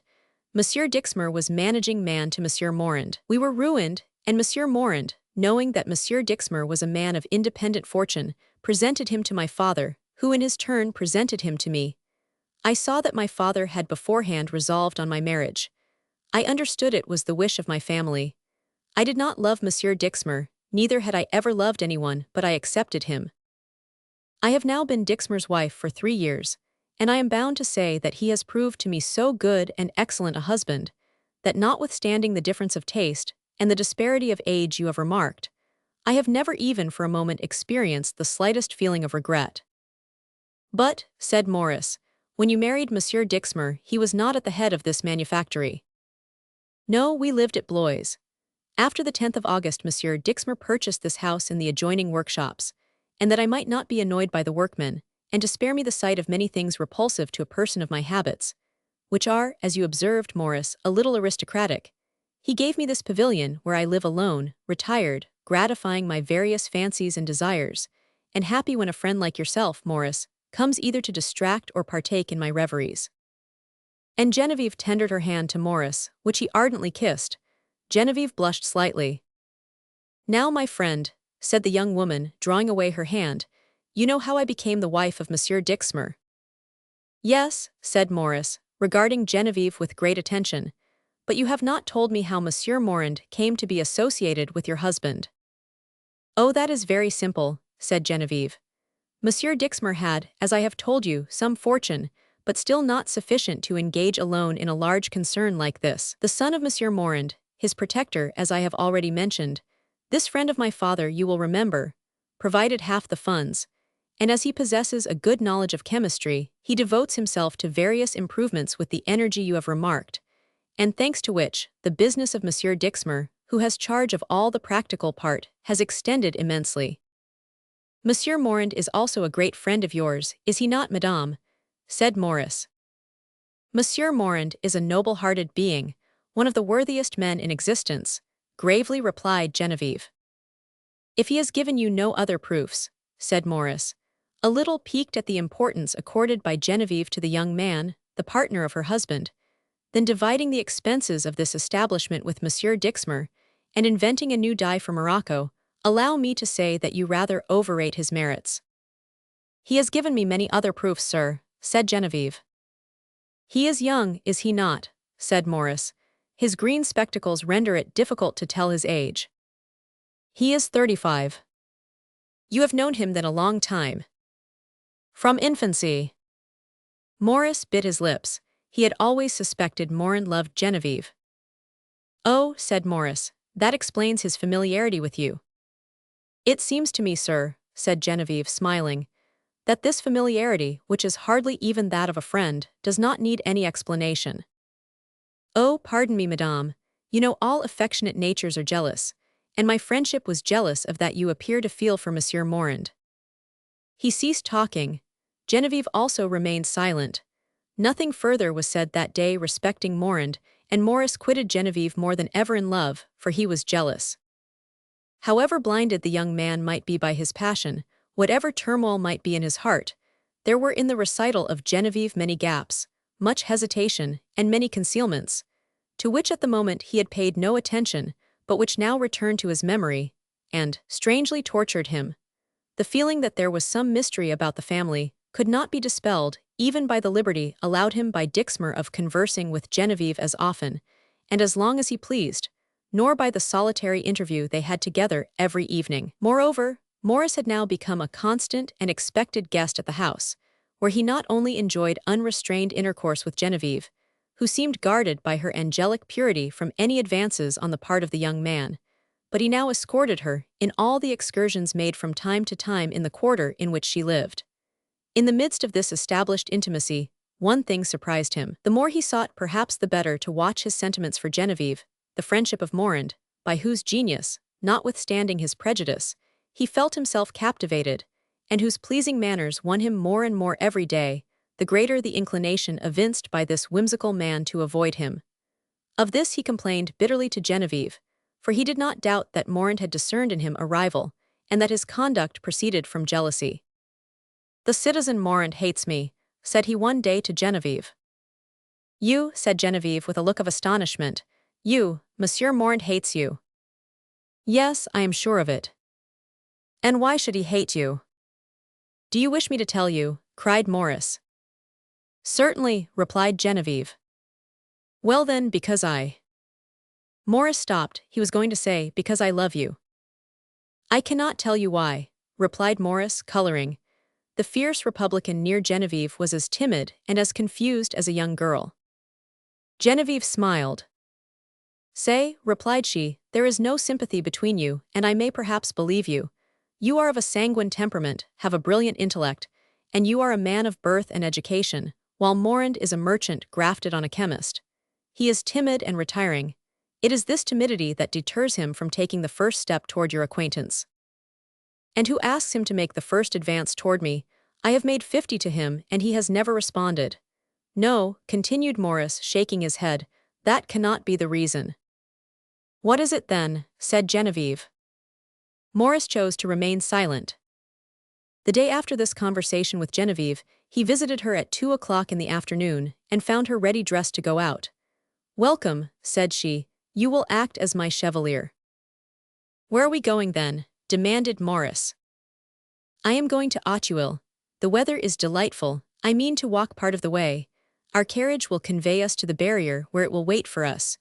We will then walk to Auteuil, and when I have finished my business there, we will return. Oh, said Morris, what a delightful day you offer me. The two young people went on their journey. Beyond Passy, the carriage put them down, and they continued their journey on foot. On arriving at Auteuil, Genevieve stopped. Wait for me, said she, at the entrance to the park. When I have finished, I will rejoin you. Where are you going then? Demanded Morris. To a friend's house. Where I cannot accompany you. Genevieve smilingly shook her head. Impossible, said she. Morris bit his lips. Very well, said he, I will wait. Ah, what? Said Genevieve. Nothing, replied Morris. Shall you be long? If I had thought it would inconvenience you, Morris, if I had known you were engaged, said Genevieve, I would not have requested you to do me the slight favor to accompany me today. I might have asked. Monsieur Morand, interrupted Morris sharply. No, you are aware Monsieur Morand is at the manufactory at Rambouillet, and does not return till this evening. Oh, it is to that circumstance that I owe the honor. Morris, said Genevieve softly, I cannot keep the person I came to see waiting, but if this puts you to the least inconvenience, return to Paris, only send back the carriage for me. No, no, madame, replied Morris quickly, I am at your service. He bowed to Genevieve, who, sighing softly, proceeded on her way and entered Auteuil. Morris went to the appointed place, and commenced walking backward and forward with long impatient strides, cutting off with his cane like Tarquin all the heads of the weeds, flowers, and thistles, which he found upon the road, and like all persons whose thoughts are preoccupied, he continued without pausing to trace and retrace his footsteps. And what occupied his thoughts? The desire to know whether Genevieve loved him or not. Her manner to him was that of a friend or sister, but he felt this was no longer sufficient. He loved her with an entire love. She had become his sole thought by day, his constantly renewed dream by night. At one time, he only asked to see her again. Nothing could satisfy him now but her love.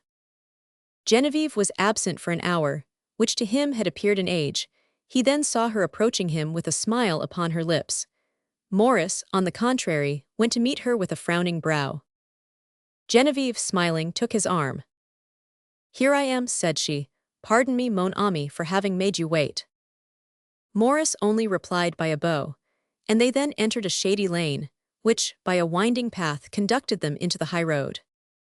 It was one of those delicious evenings in spring when every plant sends its fragrance on high, when every bird, either seated on the branches, or skipping from spray to spray, warbles its songs of praise to God, one of those evenings that seem destined to live forever in our memory. Morris was silent, Genevieve pensive. She fondled with one hand the flowers of a bouquet which she held in the other that rested on the arm of Morris. What is the matter with you? Said he all at once to Genevieve, and what makes you so sad today? Genevieve might have answered, my happiness. She regarded him tenderly. But you, said she, are you not more than usually sad today? I, said Morris, have reason to be sad. I am unhappy, but you. You unhappy? Doubtless, do you not perceive sometimes from my tremulous tones how much I suffer? Does it not often happen, when I am talking with you or your husband, I am compelled suddenly to seek the air, because I feel as if my heart would burst? But, demanded Genevieve, embarrassed, to what do you attribute this suffering? If I were an affected lady, said Morris, attempting a laugh, I should say it was a nervous attack. And at this moment, do you suffer? Much, said Maurice. Let us return then. What already, madame? Certainly. True, said the young man. I forgot Monsieur Morand would return from Rambouillet this evening, and it is fast approaching. Genevieve looked at him reproachfully. Oh, again, said she. Why then did you, the other day, favor me with so high a eulogium of Monsieur Morand? It is your own fault. How long is it since, to people we esteem, demanded Genevieve, we may not express our real opinion of an estimable man? It must be a very lively esteem to cause you to accelerate your pace, as you at this moment are doing, for fear of being too late by a few minutes. You are today absolutely unjust, Maurice. Have I not passed part of the day with you? You are right, and I am indeed too exacting, replied Maurice, giving way to his impetuosity. Let us return to meet Monsieur Morand. Genevieve felt her displeasure pass from her mind to her heart. Yes, said she, let us return to Monsieur Morand. He at least is a friend who never causes me the slightest pain. They are, indeed, valuable friends, said Maurice, choking with jealousy, and I, for my part, should like a few such. They were now upon the high road. The horizon crimsoned as the departing rays of the setting sun glistened upon the gilt moldings of the dome of the Hôtel des Invalides. A star which on a previous evening had attracted the attention of Genevieve sparkled in the azure of heaven. Genevieve released Maurice's arm with melancholy resignation. Why have you made me suffer? Said she. Ah, said Maurice, I am not so clever as some people, and do not know how to make myself loved. Maurice, said Genevieve. Oh, madame, if he is always good, always composed, it is because he does not suffer. Genevieve again placed her white hand on the powerful arm of Maurice. I pray you, said she in an altered tone, to speak no more, to speak no more. And why? Because your voice makes me ill. You are displeased with everything about me, even my voice. Be silent, I conjure you. I will obey you, madame, and the impetuous young man passed his hand over his face, damp with perspiration. Genevieve saw that he really suffered. People of Maurice's temperament have griefs of their own, little known or understood by the generality of mankind. You are my friend, Maurice, a precious friend, said Genevieve, looking at him kindly. Do not deprive me of your valuable friendship. Oh, you would not long regret it, said Maurice. You are mistaken, said Genevieve. I should regret it very long and forever. Genevieve, Genevieve, cried Maurice, have pity upon me. Genevieve shuddered. It was the first time Maurice had uttered her name in these passionate accents. And now, continued Maurice, since you have divined me, let me tell you all, Genevieve, for though you should kill me with a look, I have been silent too long. I will speak, Genevieve. Sir, said the young woman, I have supplicated you in the name of our friendship to remain silent. I still pray you to do so, for my sake, if not for your own. Not another word, in the name of heaven, not another word. Friendship, friendship. If it be a friendship like this you profess for me, that you feel for Monsieur Morand, I wish for no more of your friendship. I, Genevieve, require more than others. Enough, said Madame Dixmer with the gesture of a queen. Enough, Monsieur Lindy. Here is our carriage, please to conduct me to my husband's house. Maurice trembled with fever and emotion when Genevieve, to rejoin the carriage, which indeed was only a few paces distant, placed her hand on his arm. They both entered the carriage. Genevieve took the front seat and Maurice the one opposite. They traversed Paris without either one or the other having uttered a word. Only, all the way, Genevieve had held her handkerchief before her eyes. When they entered the building, Dixmer was occupied in his counting-house. Morand had just returned from Rambouillet and was changing his dress. Genevieve held out her hand to Maurice as she entered her chamber. Adieu, Maurice, you have wished it. Maurice said nothing but walked directly to the mantelpiece where hung a portrait of Genevieve. He ardently kissed it, pressed it to his heart, replaced it, and went out. Maurice reached home without knowing how he arrived there. He had passed through Paris without seeing anything, without hearing anything. All that had happened to him appeared like a dream. He was unable to account for his actions, his words, or the sentiments which had induced them. There are moments when the most serene spirits succumb under the violence of their own emotions. It was, as we have said, rather a race than a return, on the part of Maurice. He undressed himself without the assistance of his valet de chambre, nor did he reply to his cook, who displayed his supper duly prepared for him, but taking the day's letters from the table, he read them all, one after the other, without comprehending a single word. The mists of jealousy, that intoxication of reason, were not yet dissipated. At 10 o'clock Morris mechanically sought his bed, as indeed he had done everything else since his parting with Genevieve.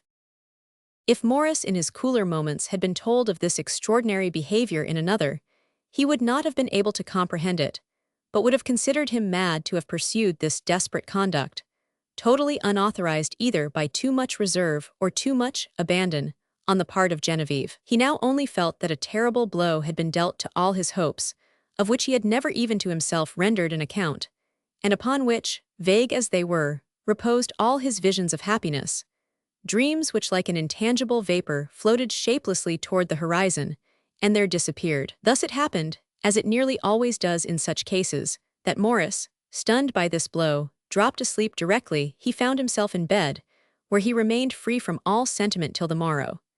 He was awakened by the noise of the official opening the door, who came as usual to unclose the windows which looked upon a large garden, and to bring some flowers. At that time, in the year 93, much attention was paid to the culture of forced flowers, and Morris dearly loved all flowers. But now, without even bestowing a glance upon them, he half raised his heavy head, and supporting it on his hand, endeavored to recall the events of the preceding evening. Morris asked himself, without being able to account for it, the cause of this mad folly. The sole cause was jealousy of Morand, but the moment was certainly ill-chosen to give vent to his jealousy of a man when this man was at Rambouillet, and while enjoying a tete-a-tete with the woman one loves, surrounded by the most enchanting scenery, on one of the lovely days of spring. It was not suspicion of the inmates at the house at Auteuil, where Genevieve had remained an hour. No, the incessant torment of his life was the idea that Morand loved Genevieve, and yet, singular fantasy of the brain, strange combination of caprice. Not a gesture, a look, not even a word from Dixmer's partner had afforded the slightest grounds for this belief. The voice of the valet de chambre aroused him from this reverie. "Citizen," said he, showing him the open letters on the table, "have you selected those you wish to keep, or shall they all be burned?" "Burn what?" said Morris. "The letters the citizen read last night, before he retired to bed." Morris could not remember having read one. "Burn all," said he. "Here are today's letters, citizen," said the official. He presented a packet of letters to Morris, and threw the others in the fire. Morris took the letters, felt the impression of a seal, and fancied that he recognized the perfume of a friend, and looking over his correspondence he found a sealed envelope and handwriting that made him tremble. This man, who bravely faced danger, trembled before the odor of a letter. The official approached him to inquire what was the matter, but Morris signified a wish to be alone. He turned and returned this letter. He felt a presentiment it contained misery for him, and started and trembled before unknown misfortune. Having collected all his courage, he at length opened it, and read as follows. "Citizen Morris, it has become necessary that we should burst these bonds which, on your side, affect to exceed the bounds of friendship. You are a man of honor, citizen, and now that a night has passed since the occurrences of yesterday evening, you ought to comprehend that your presence at our house is no longer desirable. I leave it to you to excuse yourself in any way you think best to my husband. On the arrival this day of any letter from you to Monsieur Dixmer, I shall be convinced that I have to regret the loss of a friend who has unfortunately been most imprudent, and whom all social propriety will deter me from meeting for the future. Adieu forever. Genevieve. P.S. The bearer awaits your reply." Morris called. The valet de chambre reappeared. "Who brought this letter?" "A messenger." "Is he waiting?" "Yes." Morris did not sigh, did not for a moment hesitate, but partly dressing, seated himself before his writing desk, and taking the first sheet of paper that came to hand, he found it had on it the impression of a head with the name of the section. He wrote, "Citizen Dixmer, I respected you and I still do so, but I cannot visit you any longer." Morris considered what reason he could assign for not visiting Dixmer, and one idea alone presented itself to his mind, that which at this epoch would have occurred to anyone. He thus continued, Certain rumors are afloat relative to your lukewarmness in public affairs. I have no wish to accuse you, and no mission to defend you. Receive my respects, and feel assured your secrets will remain forever buried in my heart. Morris did not even revise this letter, written, as we have said, under the impression of the first idea that presented itself. He did not doubt the effect it would produce. Dixmer, an excellent patriot, as Morris imagined from his conversation at least, would be much grieved at receiving it. His wife and Monsieur Morand would no doubt influence him not to reply, and forgetfulness would gradually spread itself like a dark veil over the happy past, transforming it into a dark and melancholy future. Morris signed and sealed his letter, gave it to the official, and the messenger departed. Then a heartfelt sigh escaped the Republican. He took his hat and gloves and proceeded to the section. He hoped, poor Brutus, to recover his stoicism by occupying himself with public affairs. Public affairs were indeed terrible. The 31st of May was preparing. The terror, which, like a torrent, precipitated itself from the height of the Montagne, endeavored to carry away the dike opposed to it by the Girondins, those audacious moderates who had dared to demand vengeance for the massacres of September, and to wrestle for an instant to save the life of the king. While Morris was working with an energy that drove the fever from his heart to his head, the messenger had re-entered the old Rue Saint-Jacques, filling the dwelling there with terror and astonishment. The letter, after passing through Genevieve's hands, was given by her to Dixmer. Dixmer opened and read it, without at first understanding it. He then communicated the contents to the citizen Morand, who, becoming as pale as death, supported his head upon his hand. In the situation in which Dixmer, Morand, and their companions found themselves, a situation totally unknown to Morris, but which our readers have penetrated, this letter was like a thunderbolt. "Is this an upright, honest man?" asked Dixmer in great distress. "Yes," replied Morand, without the least hesitation. "Never mind," said the advocate for extreme measures. "You see we were very wrong not to kill him." "My friend," said Morand, "we struggle against violence, we brand it with the name of crime. We have acted rightly, whatever may be the result, in not assassinating this man. I repeat, I believe Morris to possess a noble, generous spirit." "Yes, but if so noble and generous a spirit belongs to this warm Republican, perhaps he may regard it in the light of a crime, if he has made any discovery, not to immolate his own honor, as they say, on the altar of his country." "But," said Morand, "do you think he knows anything? Do you not understand? He speaks of secrets buried in his heart. These secrets are evidently those confided to him by me relative to our contraband transactions. He knows no others." "But," said Morand, "this interview at Auteuil, does he suspect anything? You know he accompanied your wife." "It was I who told Genevieve to take Morris with her as a protector." "Listen," said Morand, "we shall soon see if these surmises be true. The turn of our battalion to guard the temple happens on the 2d of June, that is to say in 8 days. You are captain, Dixmer, and I lieutenant. If our battalion or even our company receives a counter-order, like that received the other day by the battalion of Butts-des-Moulins, which Santerre has replaced by that of Graveliers, all is discovered, and we have only to flee from Paris or die fighting. But if all follows in the usual course of things—" "We are lost all the same," replied Dixmer. "How so?"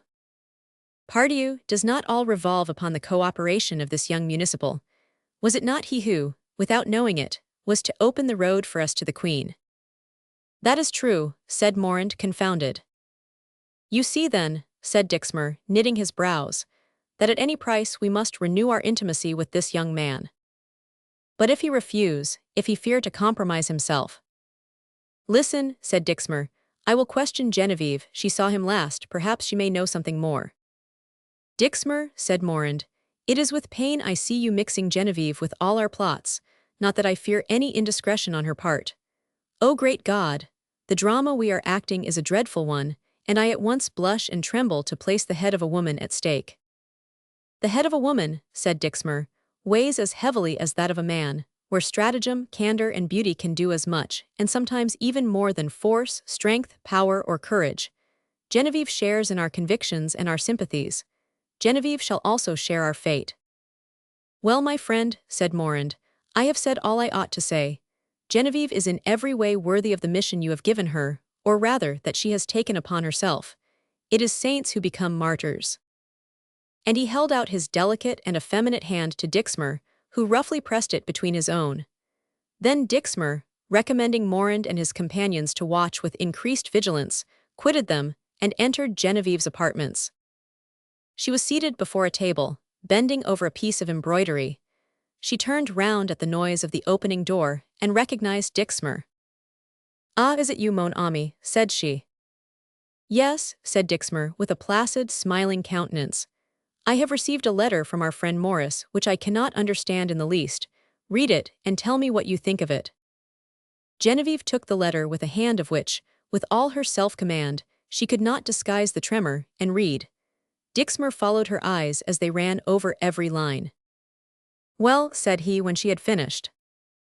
"Well, I think that Monsieur Maurice Lindy is an honest man, and from him we have nothing to fear," replied Genevieve with the greatest calmness. "You think he is ignorant who the persons are you visited at Auteuil?" "I am certain that he is." "Why then this sudden determination? Did he appear yesterday less friendly or more excited than usual?" "No," said Genevieve, "I believe he was just the same." "Consider well what you tell me, Genevieve, for you must understand your reply will greatly influence our future projects." "Wait then," said she, with an emotion that overthrew all her attempt at calmness. "Wait." "Well," said Dixmer, all the muscles of his face slightly contracting, "collect your thoughts, Genevieve." "Yes," said the young woman, "yes, I remember, yesterday he was not particularly civil. Monsieur Maurice," continued she, "is a little tyrannical in his friendship, and, hesitatingly added, sometimes we have quarreled for whole weeks." "This is then merely a quarrel?" demanded Dixmer. "Most probably." "Genevieve, understand this. In our position it is not probability that will suffice, it is certitude we require." "Ah well, dear, I am certain." "This letter, then, can be only a pretext for not visiting us again." "Mon ami, how can you wish that I should speak to you about such things?" "Speak, Genevieve, speak. Of any other woman I would not ask it."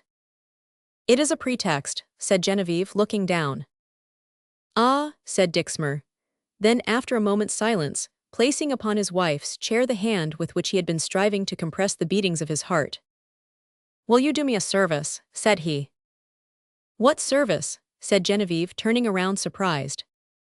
"To prevent even the shadow of danger. Morris is, perhaps, deeper in our secrets than we imagine. That which you believe a pretext may, perhaps, be a reality. Write him a line." "I," said Genevieve, starting. "Yes, you, tell him that you have opened the letter and desire an explanation. He will then call, you can interrogate him, and will easily discover what is the matter." "Oh no," cried Genevieve, "I cannot do as you wish me, I will not do it." "Dear Genevieve, when interests so powerful as those that rest upon us are at stake, will you recoil before any paltry consideration of self-love?"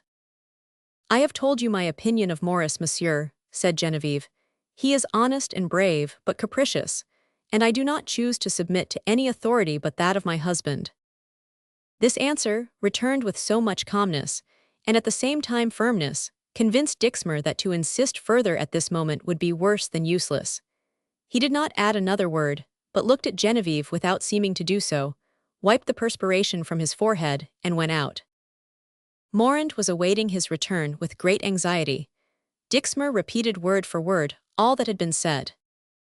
"Well," said Morand, "we will wait and think no more about it. Rather than I would cast a shadow of care on your wife, rather than wound her self-love, I would renounce." Dixmer placed his hand upon his shoulder. "You are mad, sir," said he, looking at him steadily, "or else you do not know what you are saying." "What, Dixmer, do you think?" "I think, Chevalier, that you have no more self-command than I have, to give utterance to sentiments on the impulse of the moment. Neither you, I nor Genevieve belong to ourselves, Morand. We are the chosen defenders of a certain cause, and this cause depends upon its supporters." Morand trembled, and preserved a gloomy and thoughtful silence. They took several turns round the garden without exchanging a word. Then Dixmer left Morand. "I have some orders to give," said he in a calm voice. "I must leave you, Monsieur Morand." Morand held out his hand to Dixmer, and looked after him as he turned away. "Poor Dixmer," said he, "I fear much that in all this you risk the most."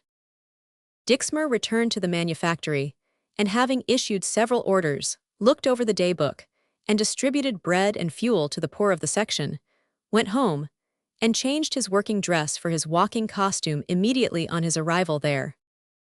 An hour afterward Morris Lindy, while deeply engaged in his readings and allocutions, was interrupted by the voice of his official, whispering in his ear. "Citizen Lindy, someone who, so he pretends at least, has something of importance to say to you, is waiting at your house." Morris, on entering, was much surprised at meeting the master tanner, who had there comfortably installed himself, and was turning over the newspapers. All the way along he had questioned the domestic, who, of course, not knowing Dixmer, could afford him no clue to his identity. On perceiving Dixmer, Morris stopped at the threshold of the door and blushed in spite of himself. Dixmer smilingly arose and held out his hand. "What ails you, and what have you written to me?" he inquired of the young man. "Indeed, my dear Morris, I feel it sensibly. You designate me as lukewarm and a false patriot. Now, as you dare not repeat these accusations to my face, acknowledge you wish to seek a quarrel with me. I will avow anything you please, my dear Dixmer, for your conduct to me has always been that of a worthy man. But I have nevertheless made a resolution, and that resolution is irrevocable." "But how is that," said Dixmer, "when according to your own confession you have nothing to reproach us with, and yet, notwithstanding, you leave us?" "My dear Dixmer, believe me, acting as I now am and depriving myself of such a friend, I must be actuated by powerful motives." "Yes, but under any circumstances," said Dixmer, affecting to smile, "these reasons are not those you have written. What you have written to me is merely a subterfuge." Morris reflected an instant. "Listen, Dixmer," said he. "We live in an epoch when a doubt conveyed in a letter can and must annoy you. This I can well understand. It would then be acting like a dishonorable man to allow you to remain in this state of inquietude.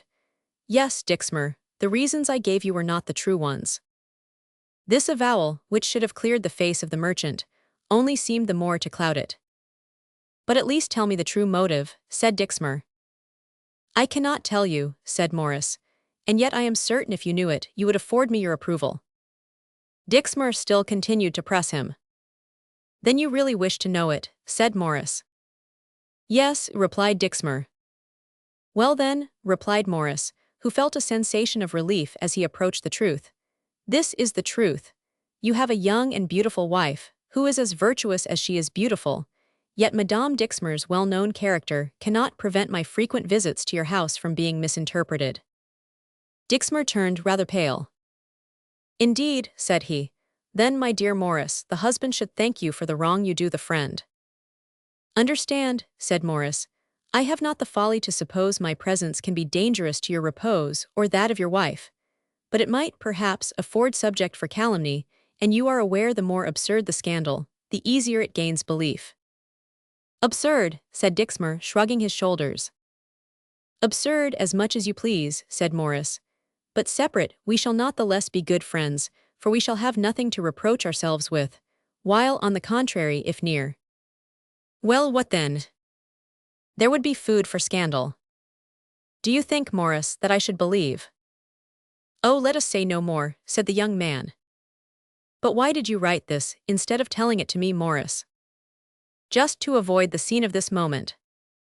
"And are you vexed, Morris, that I respected you sufficiently to demand an explanation?" "No, on the contrary, I swear I am glad to have seen you once again before our final separation." "Our final separation, citizen, you whom we esteem so much," taking Morris's hand and pressing it between his own. Morris started. "Morand," continued Dixmer, who failed not to notice this start, "Morand said to me again and again this morning, 'Do all in your power to bring back Morris.'" "Monsieur," said the young man, frowning and drawing away his hand, "I did not believe I stood very high in the estimation of Monsieur Morand." "Do you doubt it?" said Dixmer.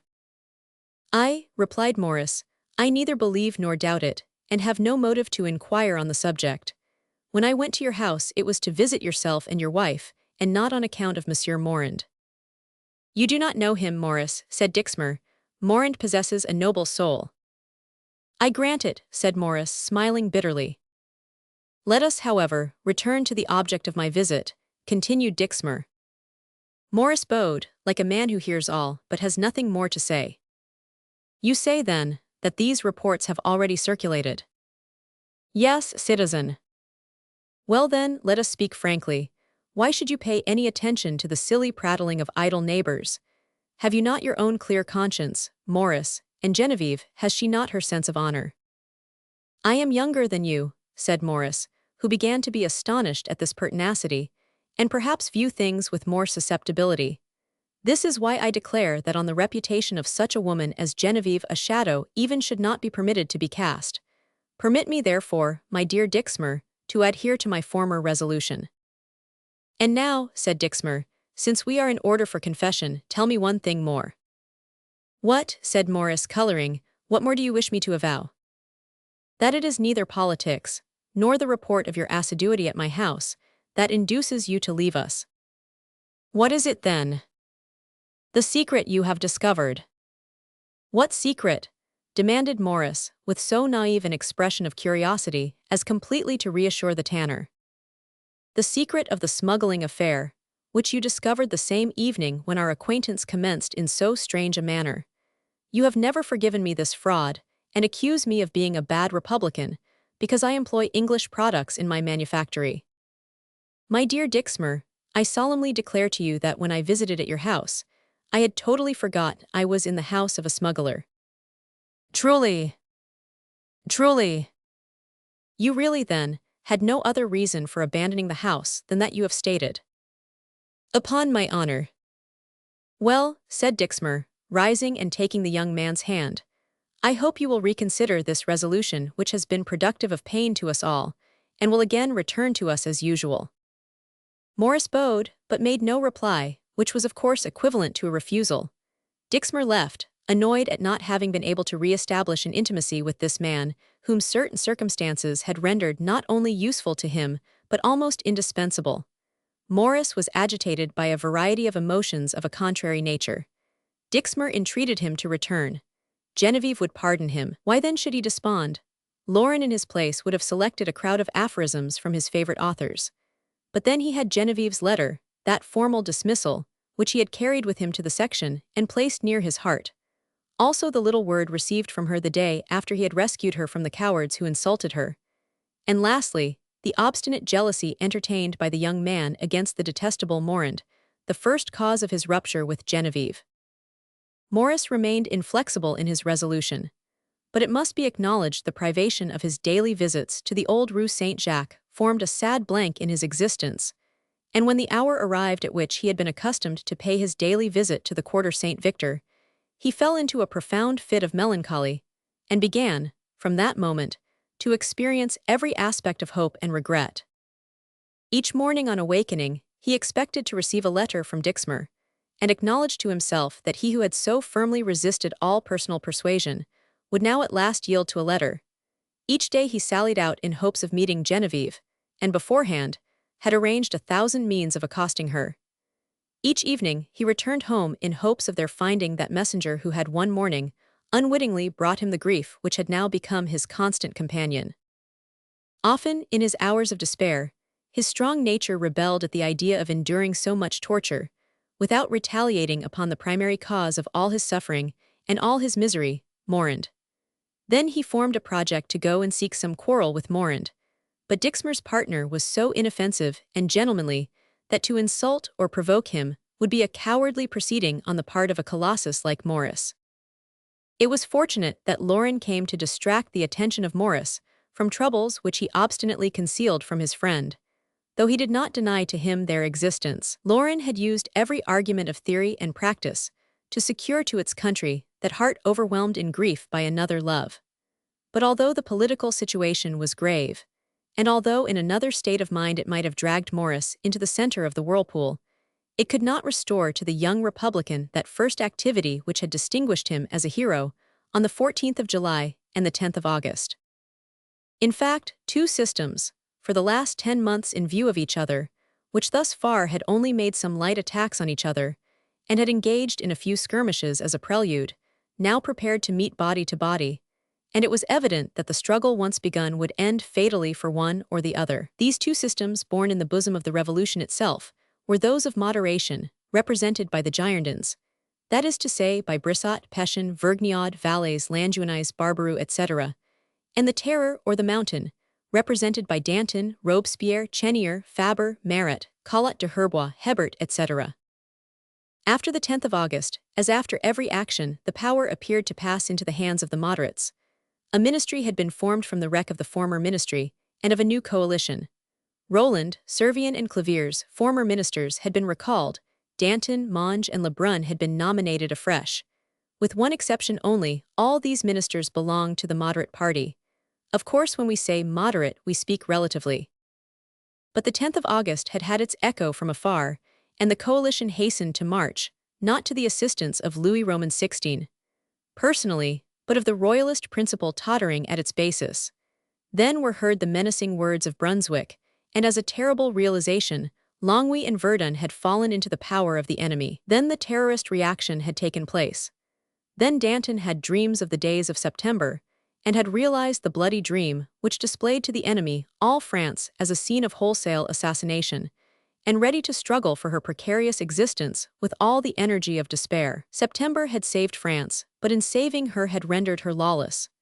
France saved, and the energetic party having become powerless, the moderates regained some strength and wished to recriminate those dreadful days.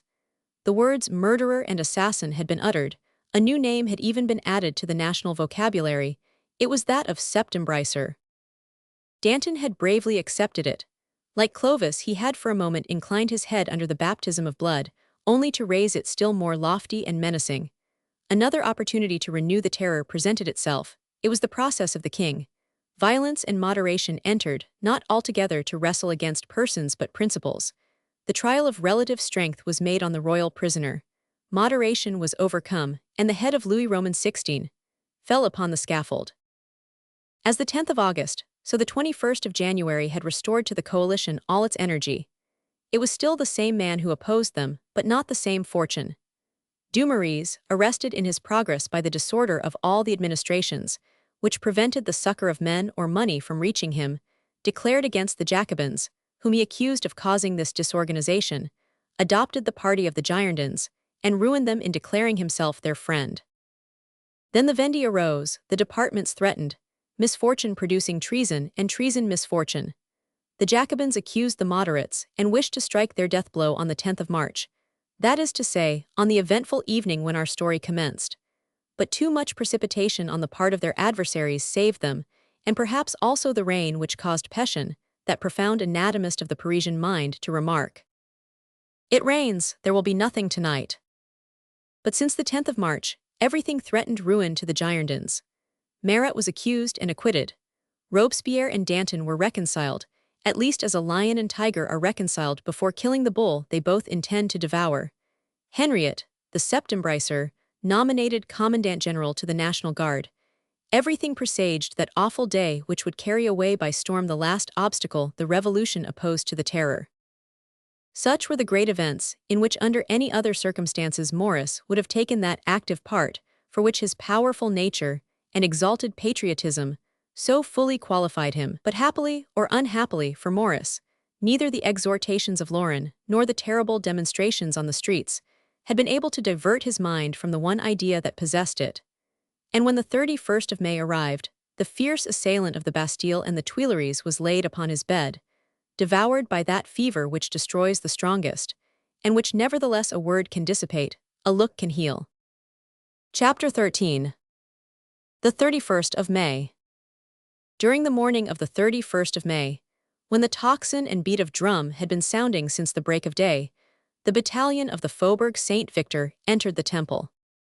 When all the usual formalities had been gone through, and the posts distributed, the municipals on service arrived, bringing with them 4 pieces of cannon, in addition to those already forming the battery at the gate of the temple.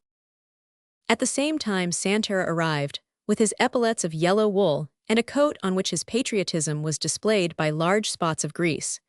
He reviewed the battalion, which was in a proper state, but on counting the municipals, found only 3. "Why are there only 3 municipals?" inquired he, and who is the bad citizen who fails us? The absent citizen general is not lukewarm, replied our old acquaintance, Agricola, for it is the secretary of the section Lepelletier, the chief of the brave Thermopyles, the citizen Maurice Lindy. Well, well, said Santera, I know as well as yourself the patriotism of the citizen Maurice Lindy, but that will not deter me, if he is not here in 5 minutes, from inscribing his name in the list of the absent. And Santera passed on to other details. A few paces from the general, at the moment he pronounced these words, a captain of chasseurs and a soldier had stationed themselves, one leaning against his gun, the other seated on a cannon. Did you hear, said the captain to the soldier in a low tone, Maurice has not yet arrived. Yes, but rest assured he will arrive, unless there should be a riot. In case he should not come, said the captain, I will place you sentinel on the staircase, and as she will probably ascend to the tower, you will be able to speak a word to her. At this moment, a man, evidently a municipal from his tricolored scarf, entered. But this man being a stranger to the captain and the chasseur, they both regarded him attentively. Citizen General, said the newcomer, addressing Santera, I request you to accept me in place of citizen Maurice Lindy, who is ill. Here is the medical certificate. In 8 days it will be my turn to mount guard. I now exchange with him. In 8 days he will do duty for me, as today I will for him. Provided the capets and capettes live 8 days longer, said one of the municipals. Santera replied by a slight smile to this pleasantry, and turning toward Maurice's proxy. Very good, said he. Sign the register, in lieu of Maurice Lindy, and state in the column of observations the reason for this exchange. The captain and chasseur exchanged looks of delight, mingled with astonishment. In 8 days, said they. Captain Dixmer, cried Santera, take your position in the garden with your company. Come, Morand, said the captain to the chasseur his companion. The drum sounded, and the company led by the master tanner filed off in the direction prescribed. They piled arms, and the company divided into groups, which, according to their inclination, walked to and fro. Their place of promenade was the same garden where, in the time of Louis Roman XVI, the royal family came sometimes to take the air. This garden was naked, barren, and desolate, completely despoiled of trees, flowers, or verdure of any kind. At about 25 paces, or perhaps rather nearer that portion of the wall built on the Rue Portefoin, was a species of cottage, which the foresight of the municipality had established for the convenience of the National Guard stationed at the Temple, who in days of riot, when they were not permitted to go out of the grounds, found it an accommodation to take their meals in this little cottage. The direction of this little alehouse had been a matter of contention, till at length concession was made in favor of an excellent patriot, the wife of a suburban killed on the 10th of August, who bore the name of Plumeau. This little cabin, built of planks and mud, rose in the middle of a flower bed, of which the bounds may still be recognized by a hedge of dwarf box trees. It was composed of a single chamber, 12 feet square, under which extended a cave, the descent to which was by steps rudely cut in the earth itself. Here the widow Plumeau stowed away her wine and provisions. This department was alternately managed by herself and daughter, a girl of 12 or 15 years of age. Hardly established at their bivouac, the National Guards separated, as we have said, some to saunter in the garden, while others chatted with the hostess. Some amused themselves by criticizing the designs traced upon the walls, which were all meant to be of a patriotic character, such as the king pendant with this inscription, Monsieur Vito taking an air bath, or the king guillotined with this, Monsieur Vito spitting in the sack, while others were giving gastronomical orders to Madame Plumeau, according to the suggestions of their different appetites. Among the latter were the captain and the chasseur whom we have previously remarked. Ah, Captain Dixmer, said the cantiniere, I have some famous Sommer wine. But citizeness Plumeau, in my opinion at least, the Sommer wine is nothing without brie cheese, replied the captain, who, before he stated this opinion, had carefully looked round, and detected the absence of his favorite viand. Ah, Captain, it is true, but the last morsel has been consumed. Well, said the captain, no brie cheese, no Sommer wine for me, and remark, citizeness Plumeau, my order would have been of some amount, as I had intended to treat all my company. But, Captain, I ask you to wait only 5 minutes, and I will run and procure some at the house of the citizen concierge who competes with me, and who always has it. I shall pay very dear, and you, I am sure, are too good a patriot not to compensate me."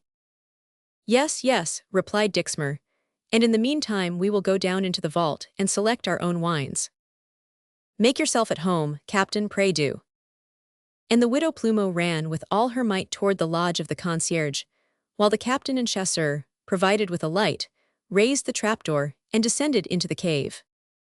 "Good," said Morand, after an instant's inspection. "The cave extends in the direction of Rue Portefoin. It is 9 or 10 feet in depth, and there is no brickwork." "What is the nature of the soil?" inquired Dixmer. "Chalk, it is all made earth. These gardens have been turned over many times. There is nowhere any rock." "Be quick," cried Dixmer. "I hear the clogs of our vivandière. Take 2 bottles of wine and let us go up." They both appeared at the trapdoor as Madame Plumeau entered, carrying the cheese so strenuously insisted upon by Dixmer, while several chasseurs followed her, attracted by the favorable appearance of the said cheese. Dixmer did the honors. He offered 20 bottles of wine to his company, while the citizen Morand recounted the devotion of Curtius, the disinterestedness of Fabricius, and the patriotism of Brutus and Cassius. Histories almost as much appreciated as the Brie cheese and the Anjou wine offered by Dixmer, which is not saying a little. 11 o'clock struck. At 1:30, the sentinels were relieved.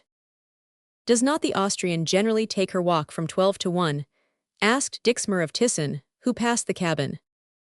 "From 12 to 1 exactly," and he began to sing. His song was received with a shout of laughter from the National Guard. Dixmer immediately summoned those men in his company whose duty it was to mount guard from 11 o'clock till 1:30, told them to hasten their breakfast, and made Morand take arms, in order to place him, as had been agreed, on the highest story of the tower, in the same turret, behind which Maurice was hidden the day he had intercepted the signs, intended for the Queen from the window on Rue Portefoin. If anyone had noticed Morand at the moment, he received this order, simple and expected as it was, he would have seen him grow pale beneath the masses of his long black hair. Suddenly, a dull noise shook the courts of the temple, and sounds were heard in the distance like the roaring of a hurricane. "What is that?" asked Dixmer of Tisson. "Oh," replied the jailer, "it is nothing. Some little uproar these rascally Brissotins are making before they go to the guillotine." The noise became more and more threatening, the roar of artillery was heard, and a crowd of people rushed past, near the temple, shouting, "Long live the sections! Long live Henriette! Down with the Brissotins! Down with the Rolandists! Down with Madame Vito!"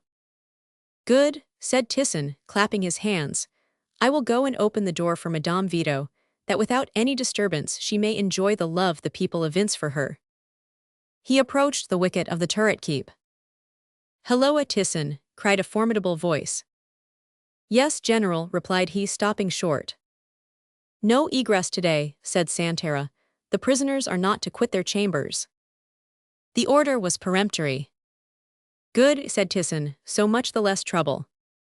Dixmer and Morand exchanged looks of disappointment, then waiting till the hour for duty had struck, though nothing could now be attempted, they both went to walk between the cabin and the wall running toward Rue Portefoin. Morand began to measure the distance, taking geometrical steps, that is to say of 3 feet. "What is the distance?" inquired Dixmer. 60 to 61 feet, replied Morand. "How many days will be required?"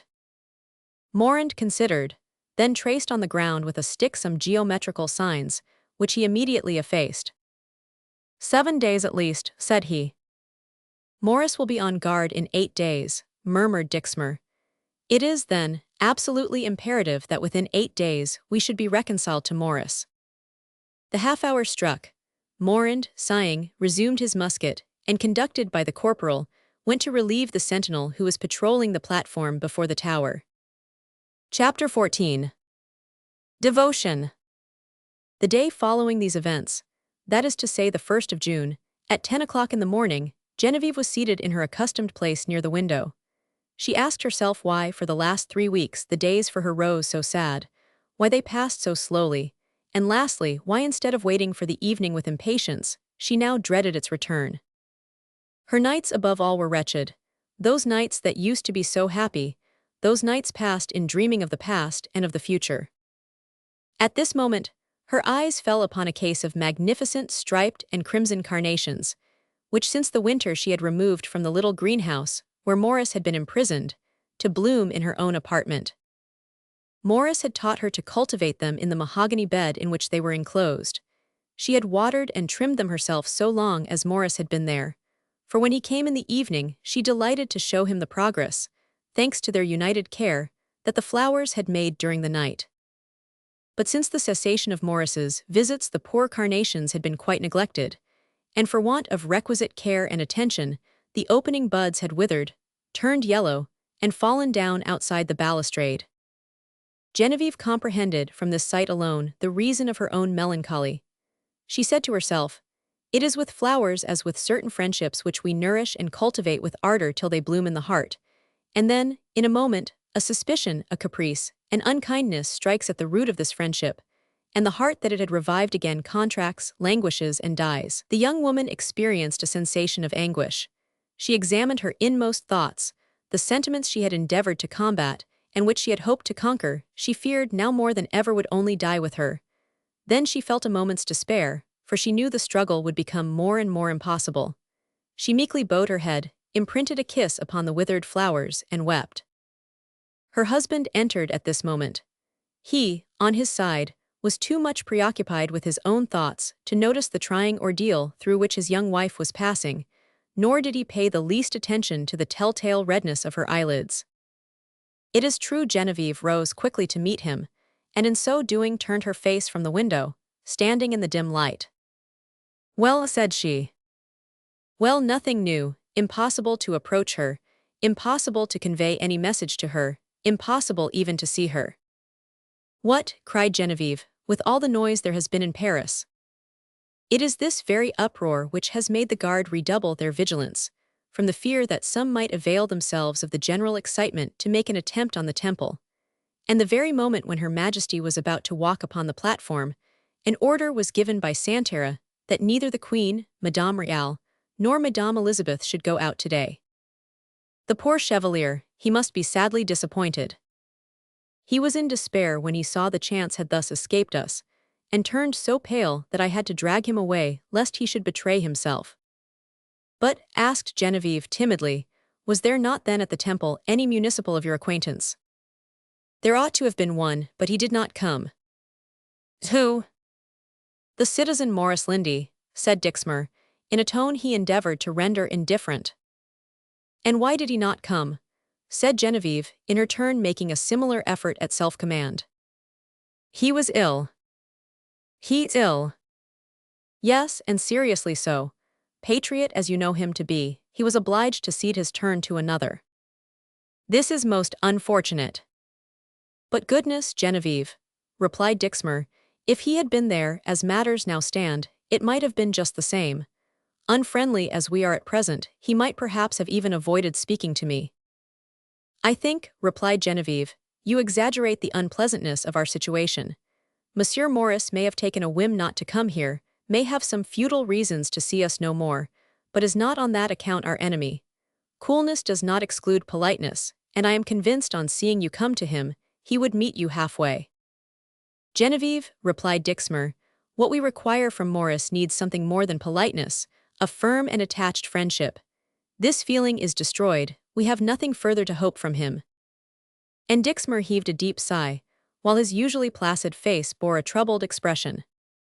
"But," said Genevieve, hesitatingly, "if you think that Monsieur Maurice is so necessary to your projects—" "It amounts to this," replied Dixmer, "that I despair of being able to succeed without him." "Well then, why do you not try some new method to regain the citizen Lindy?" It seemed to her that in speaking of the young man by his surname, her voice sounded less tender than when she called him by his Christian name. "No," replied Dixmer, shaking his head, "I have done all that I could. Any new proceeding would appear singular and necessarily arouse his suspicions. And then, look you, Genevieve, I see further than you into this affair. Maurice feels deeply wounded." "Wounded?" exclaimed Genevieve, greatly moved. "What would you say? Speak." "You know as well as I do, Genevieve, that in our rupture with the citizen Lindy there is more than caprice. To what then do you attribute this rupture? To pride, perhaps, said Dixmer quickly. To pride. Yes, he did us honor in his opinion at least, this good burgess of Paris, this demi-aristocrat of the gown, concealing his susceptibilities under his patriotism. He conferred honor upon us, this republican so powerful in his section, in his club, in his municipality, by according his friendship to a manufacturer of hides. Perhaps we have made too few advances, perhaps we have forgotten ourselves. If we had even been guilty in this respect, I think your last step would have redeemed all that, replied Genevieve. Yes, supposing the offense came from me, but if, on the contrary, it proceeded from you. From me, do you imagine that I have in any way offended Monsieur Morris? Said Genevieve, astonished. Who knows, with a person like him, did you not yourself at first accuse him of caprice? I therefore return to my first opinion, Genevieve, you did very wrong not to write to him. I, cried Genevieve, do you think so? Not only do I think so now, but have done so ever since this rupture of the last 3 weeks. And asked Genevieve timidly. I look upon this step as indispensable. No, no, Dixmer, do not exact this of me. You know, Genevieve, I make no exactions of you, I only entreat you. Well, listen, I beseech you to write the citizen Morris. But, said Genevieve. Hearken, said Dixmer, interrupting her. There is between you and Morris either some serious cause of quarrel, for so far as I am concerned, he has had no reason to complain of my conduct toward him, or some childish disagreement. Genevieve made no reply. If this is merely a silly broil, it is folly to render it lasting, and if you have serious motives for quarreling, situated as we are, you ought not even to value your dignity or self-respect. We must not place in the balance the quarrels of young people against objects of the highest interest. Make one effort, subdue your own feelings, and write one word only to Morris Lindy, and he will return. Genevieve reflected a moment. But, said she, could we not find some means less compromising to renew friendly intercourse between Monsieur Morris and yourself? Compromising, do you call it? It appears to me, on the contrary, to be the most natural way possible. No, not for me, mon ami. You are very obstinate, Genevieve. Allow me to tell you, it is the first time, at least, that you have discovered it. Dixmer, who for some time had been crushing his handkerchief between his hands, now wiped the perspiration from his brow. Yes, said he, and it is this that increases my astonishment. Good heaven, said Genevieve, is it possible, Dixmer, that you do not divine the cause of my resistance, and that you wish to force me to speak? And overcome with contending emotions, her head sunk upon her breast, and her arms fell listlessly by her sides. Dixmer appeared to make a strenuous effort to command himself, took Genevieve's hand, compelled her to raise her head, looked into her eyes and began to laugh, but in a manner so forced and unnatural that had Genevieve been less agitated at the moment, it must have been evident even to her. I see how it is, said he. You are in the right and I was blind. With all your wit and distinction, my dear Genevieve, you have fallen into a vulgar notion. You have been fearful that Morris might fall in love with you. Genevieve felt as if an icy chill had penetrated to her heart. This irony on the part of her husband, relative to Morris's affection for her, that love of which, from the knowledge she possessed of the character of the young man, she could estimate all the violence, and in which, though only acknowledged with deep remorse, she participated in the depths of her heart. This irony petrified her. She felt it was utterly impossible to reply. I have guessed rightly, have I not? Said Dixmer. Well, reassure yourself, Genevieve. I know Morris to be a fierce republican, whose heart contains no other love than love of country. Sir, exclaimed Genevieve, are you certain of what you say? Without doubt, replied Dixmer. If Morris loved you, instead of quarreling with me, he would redouble his attentions and civilities to one whom it was his interest to deceive. If Morris loved you, he would not so easily renounce his title of friend of the family, generally used to cover these intrigues. Do not, I beseech you, cried Genevieve, make a jest of these things. I do not jest, madame. I only tell you Morris does not love you, that is all. And I, said Genevieve, tell you that you are mistaken. In that case, replied Dixmer, Morris, who has had sufficient strength to tear himself away rather than make a cuckold of his host, is an honest man, And as such men are rare, Genevieve, one cannot do too much to reclaim them when lost. Genevieve, you will write to Morris, will you not? Oh my God! Cried the young woman, letting her head fall on her hands, for he to whom she looked for support in a moment of danger had precipitated instead of restraining her fall. Dixmer regarded her for a moment, then forcing a smile. Come, darling, said he, no woman's self-esteem. If Morris wishes to recommence a declaration, laugh at the second as you did at the first. I know you, Genevieve, you are a worthy and noble woman. I can depend on you.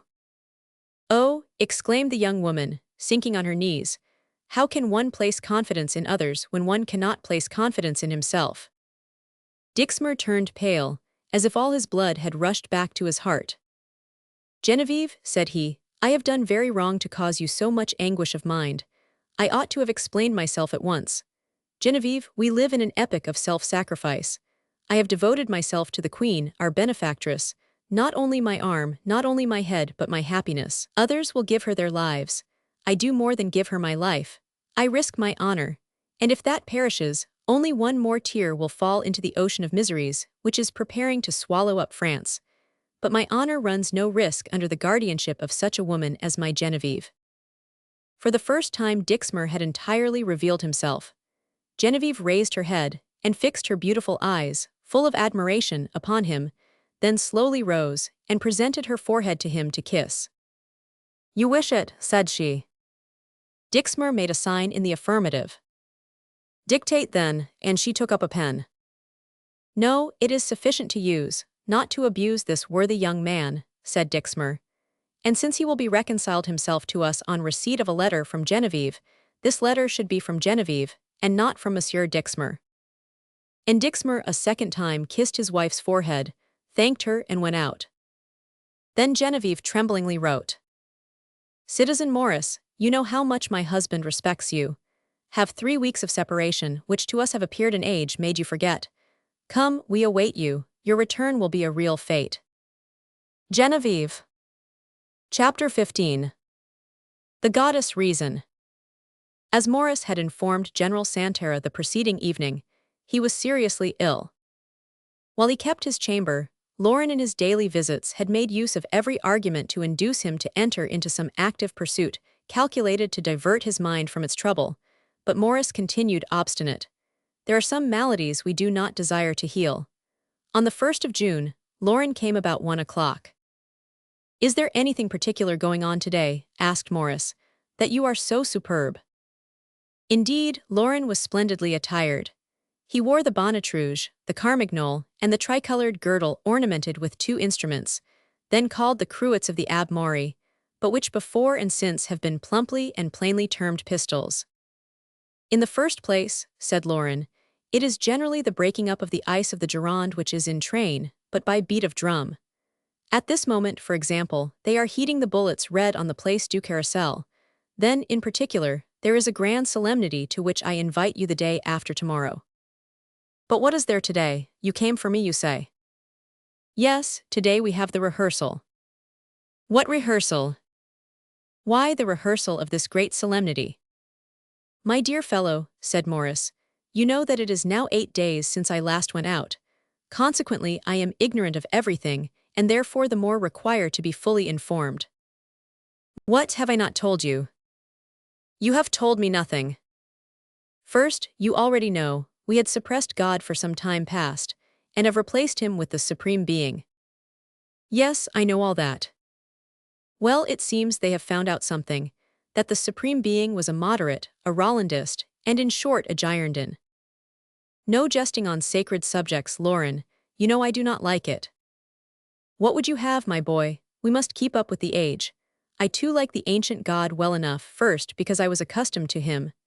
As for the Supreme Being, it appears he really has faults, and since he has been above yonder, everything has been playing at cross purposes. At all events, our legislators have decreed his downfall. Morris shrugged his shoulders. Shrug your shoulders as much as you please, said Lauren, but now we are going to worship the goddess Reason. And are you engaged in all these masquerades? Ah, mon ami, if you knew the goddess Reason as I know her, you would be one of her warmest partisans. Listen, I wish you to know her and will present you to her. A truce to all this folly. I am out of spirits, you well know. The very thing then, she will enliven you, she is a nice girl. Ah, but you know the austere goddess whom the Parisians wish to crown with laurels and drive about in a gilded paper car. It is guess. How can I guess? It is Artemis. Artemis, said Morris, taxing his memory in vain to recollect the name. Yes, a tall brunette, with whom I formed an acquaintance last year at the opera ball. By the same token, you came to sup with us and made her tipsy. Ah yes, said Morris, I remember now, it is she, is it? She has the best chance. I presented her to the concourse. All the Thermopyles have promised me their votes. In 3 days the general election will take place. Today we enjoy the preparatory dinner, today we spill the wine of champagne, perhaps after tomorrow we may spill blood. But let them spill what they like, Artemis shall be goddess, or may the devil carry me away. Come, come, we will help her on with her tunic. Thanks, but I have always entertained a repugnance for things of this sort. To robe goddesses, pest, old fellow, you are difficult to please. Let me see, if that does not suit you, I will put her tunic on and you shall take it off. Lauren, I am ill, and not only out of spirits, but the gaiety of others makes me miserable. Ah, that is it. You fright me, Morris. You no longer either laugh or fight. You surely are not engaged in any plot. I would to God. You mean, would to the goddess reason. Leave me, Lauren, I cannot and will not go out. I am in bed, and here let me rest in peace. Lauren scratched his ear. Well, said he, I see how it is. What do you see? That you wait for the goddess reason. By Jove, cried Morris, witty friends are great bores. Go, or I shall load both you and your goddess with curses. Charge, charge. Morris raised his hand to curse him, when he was interrupted by his official, who at this moment entered, bearing in his hand a letter for his brother citizen. Citizen Agesilaus, said Lauren, you enter at an unfortunate moment.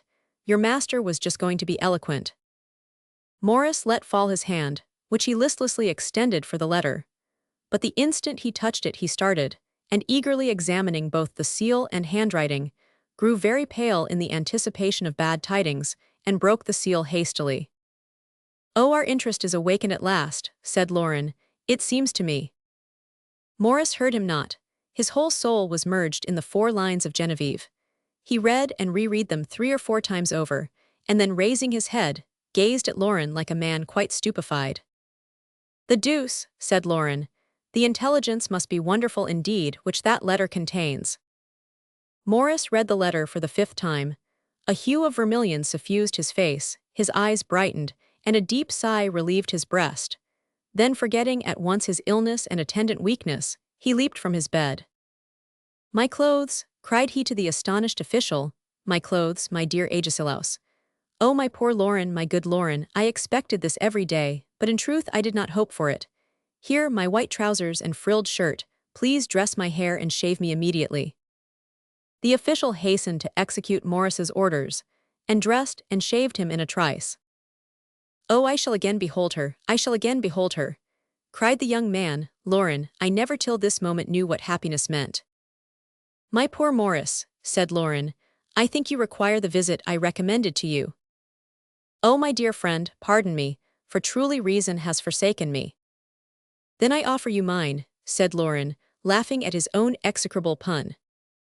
The most surprising thing was that Morris laughed also. His present happiness had made him so cheerful. This was not all.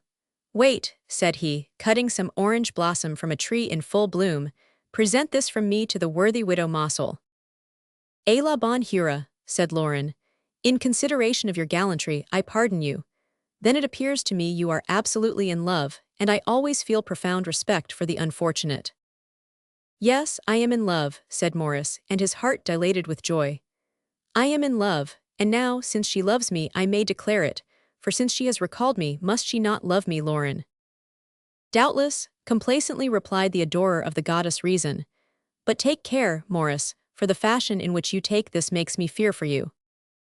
Often love is but a freak. Of the tyrant men call Cupid. Tease he bewitches when you speak. With any woman, howe'er stupid. Come then with me, love only reason. and so escape Dan Cupid's treason. "Bravo, bravo," cried Morris, clapping his hands. Then taking to his heels, he descended the steps 4 at a time and directed his steps toward the well-known old Rue Saint-Jacques. "I believe he applauded me, Agesilaus, didn't he?" asked Lauren. "He certainly did, citizen, and no wonder, for those were very pretty verses that you repeated." "He is worse than I thought him," said Lauren, in his turn descending the staircase in rather a calmer mood. Artemis was not Genevieve. Hardly had Lauren and his orange blossom arrived at the Rue Saint-Honore, when a crowd of young citizens, to whom he had been accustomed to administer either kicks or halfpence, according to his humor, respectfully followed him, mistaking him, no doubt, for one of those virtuous individuals to whom Saint just had proposed that people should offer a white robe and a bunch of orange blossoms. As the cortege every moment increased in numbers, for even at this epoch a virtuous man was a rare sight to behold, there were several thousand young citizens present when the bouquet was offered to Artemis, a homage which made several other reasons who had joined the ranks very ill with sick headache next day. It was on the same evening that the famous distich was circulated through Paris. "Long life to Goddess Reason. The pure, clear dawn of day." And as it has come down to us without any knowledge of the author, a fact which has powerfully exercised the sagacity of revolutionary archaeologists, we have almost the audacity to affirm that it was composed for the fair Artemis by our friend, Hyacinth Lauren. Chapter 16. The Prodigal Child. Morris could not have been quicker had he even possessed wings. The streets were crowded, but Morris only remarked the crowd as it retarded his course. It was said everywhere that the convention was besieged, that the majesty of the people was offended through its representatives, whom they prevented from coming out. And of this there seemed some probability, as the ring of the tocsin was heard, and the thunder of the cannon sounding an alarm. But what at this moment to Morris mattered either the tocsin or the cannon? What cared he whether the deputies were or were not able to come out, when the prohibition did not extend to him? So he quickened his pace, that was all.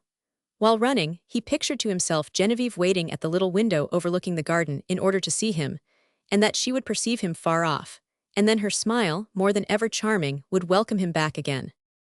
Dixmer also was no doubt informed of this happy return, and would tender him his coarse, large hand, so frank and loyal in its greeting. He loved Dixmer.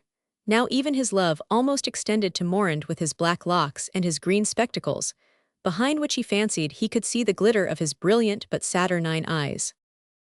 He loved the whole world, for he was happy, and would willingly have showered flowers on the heads of all mankind that they might be as happy as himself. But for once he was deceived. Poor Morris, he deceived himself, as a man generally does when he reckons according to his wishes.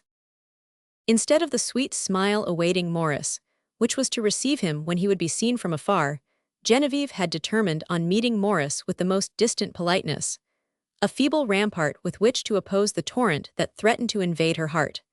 She had retired to her chamber on the first floor, and did not intend coming down till sent for. Alas, she also deceived herself. Dixmer alone was not deceived. He watched for Morris through a wired lattice and smiled ironically. Morand was gravely occupied in dyeing blacksome tails, which are placed on white catskin to imitate ermine. Morris pushed open the little door of the alley to enter unceremoniously through the garden. As of old, the door opening rang a little bell which indicated the arrival of Morris. Genevieve, who had stationed herself behind the closed window, started and let fall the curtain she had drawn on one side. The first sensation experienced by Morris on entering his friend's house was disappointment.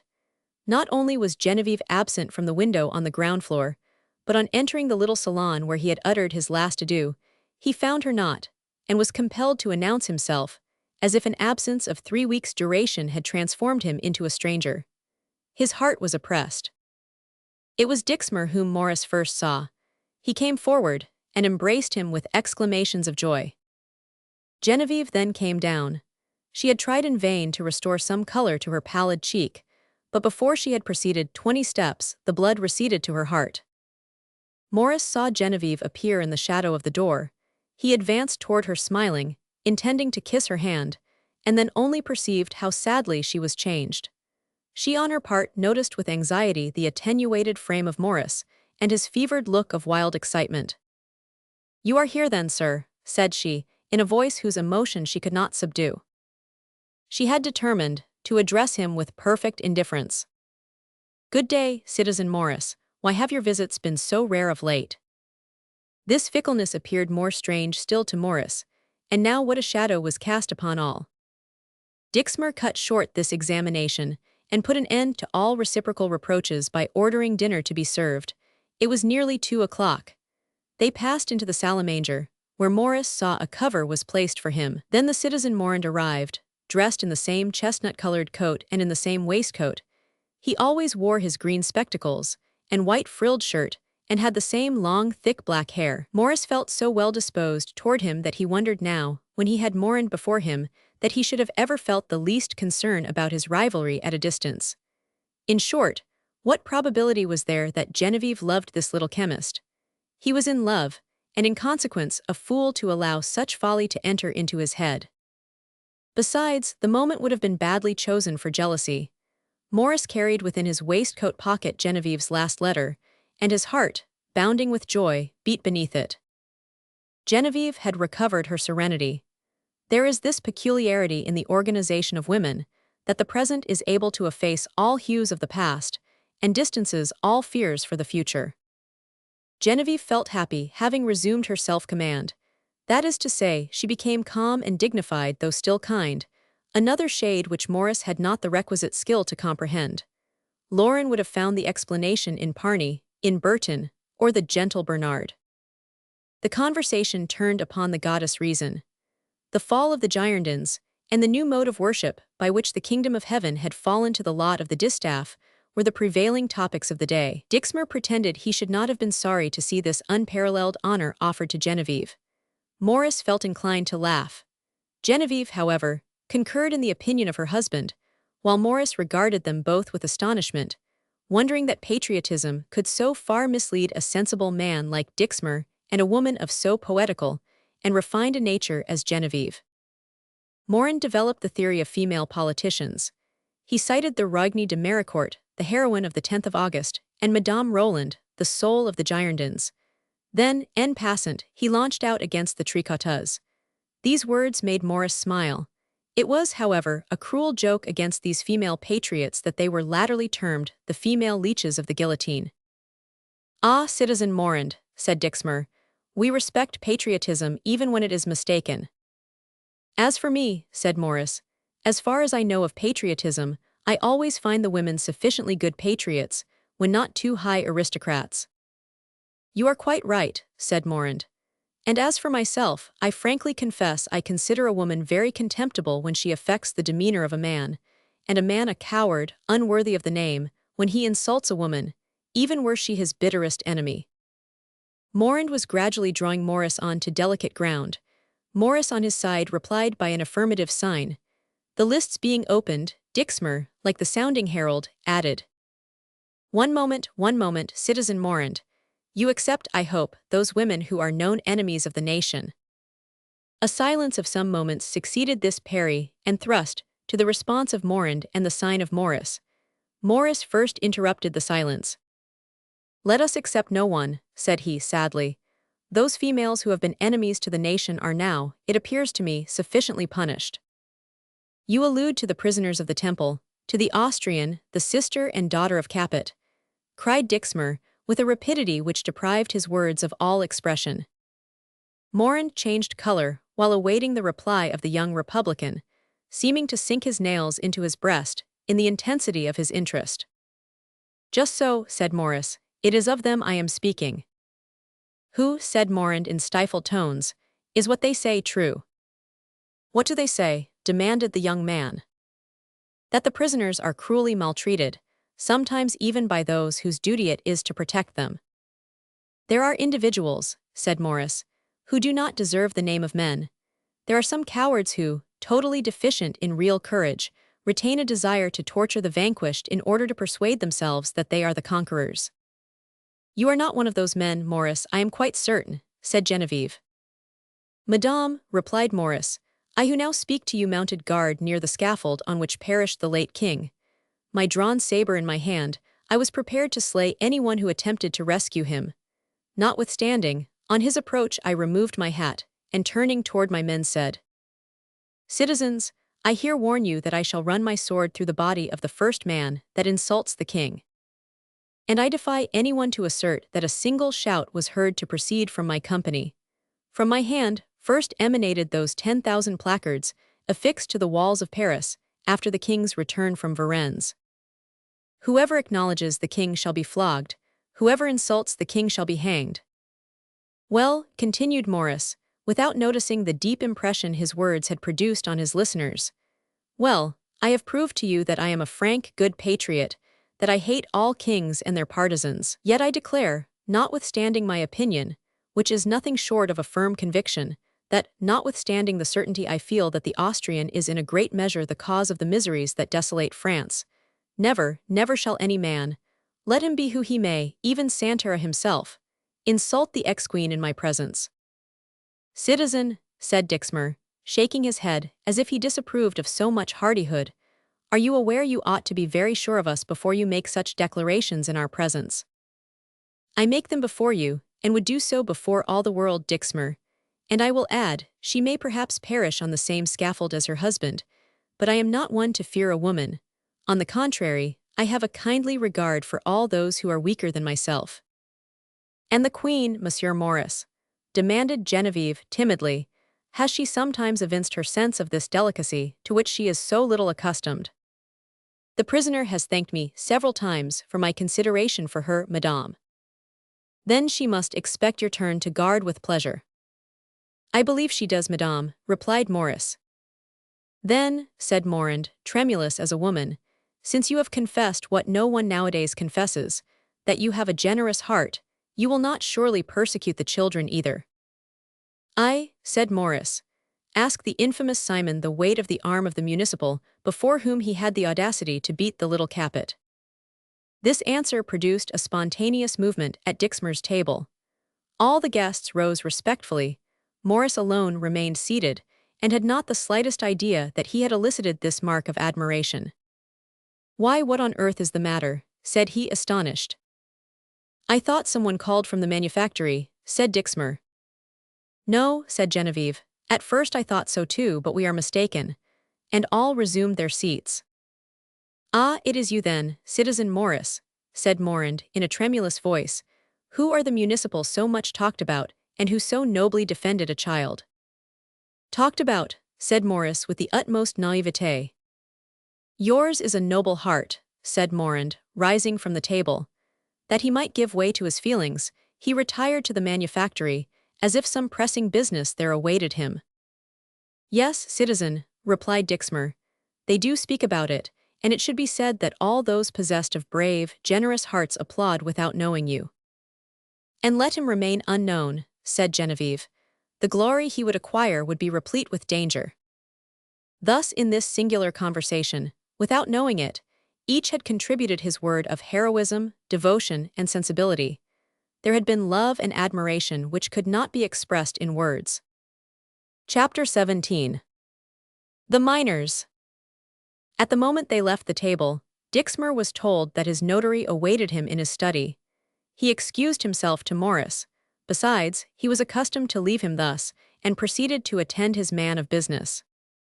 He was negotiating for the purchase of a small house, Rue de la Corderie, facing the garden of the Temple. It was rather, as to the rest, a lot than a house that Dixmer was purchasing, for the present building was in a state of dilapidation, but it was his intention to rebuild it. The bargain had not been delayed with the proprietor. That same morning, the notary had seen him and agreed to pay 19,500 francs.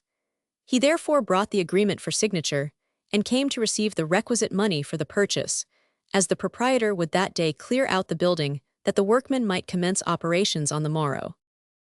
The contract signed, Dixmer and Morand accompanied the notary to the Rue de la Corderie to view this new acquisition, for they had purchased without seeing it. It was a house situated near where number 20 now stands, 3 stories in height, and surmounted by a curved roof. The lower part at one time had been let to a wine merchant, and contained some most excellent cellarage.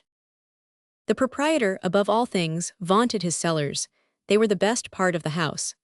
Dixmer and Morand appeared to attach very little interest to these cellars, yet both, as if from mere politeness, descended with the proprietor into what he called his vaults.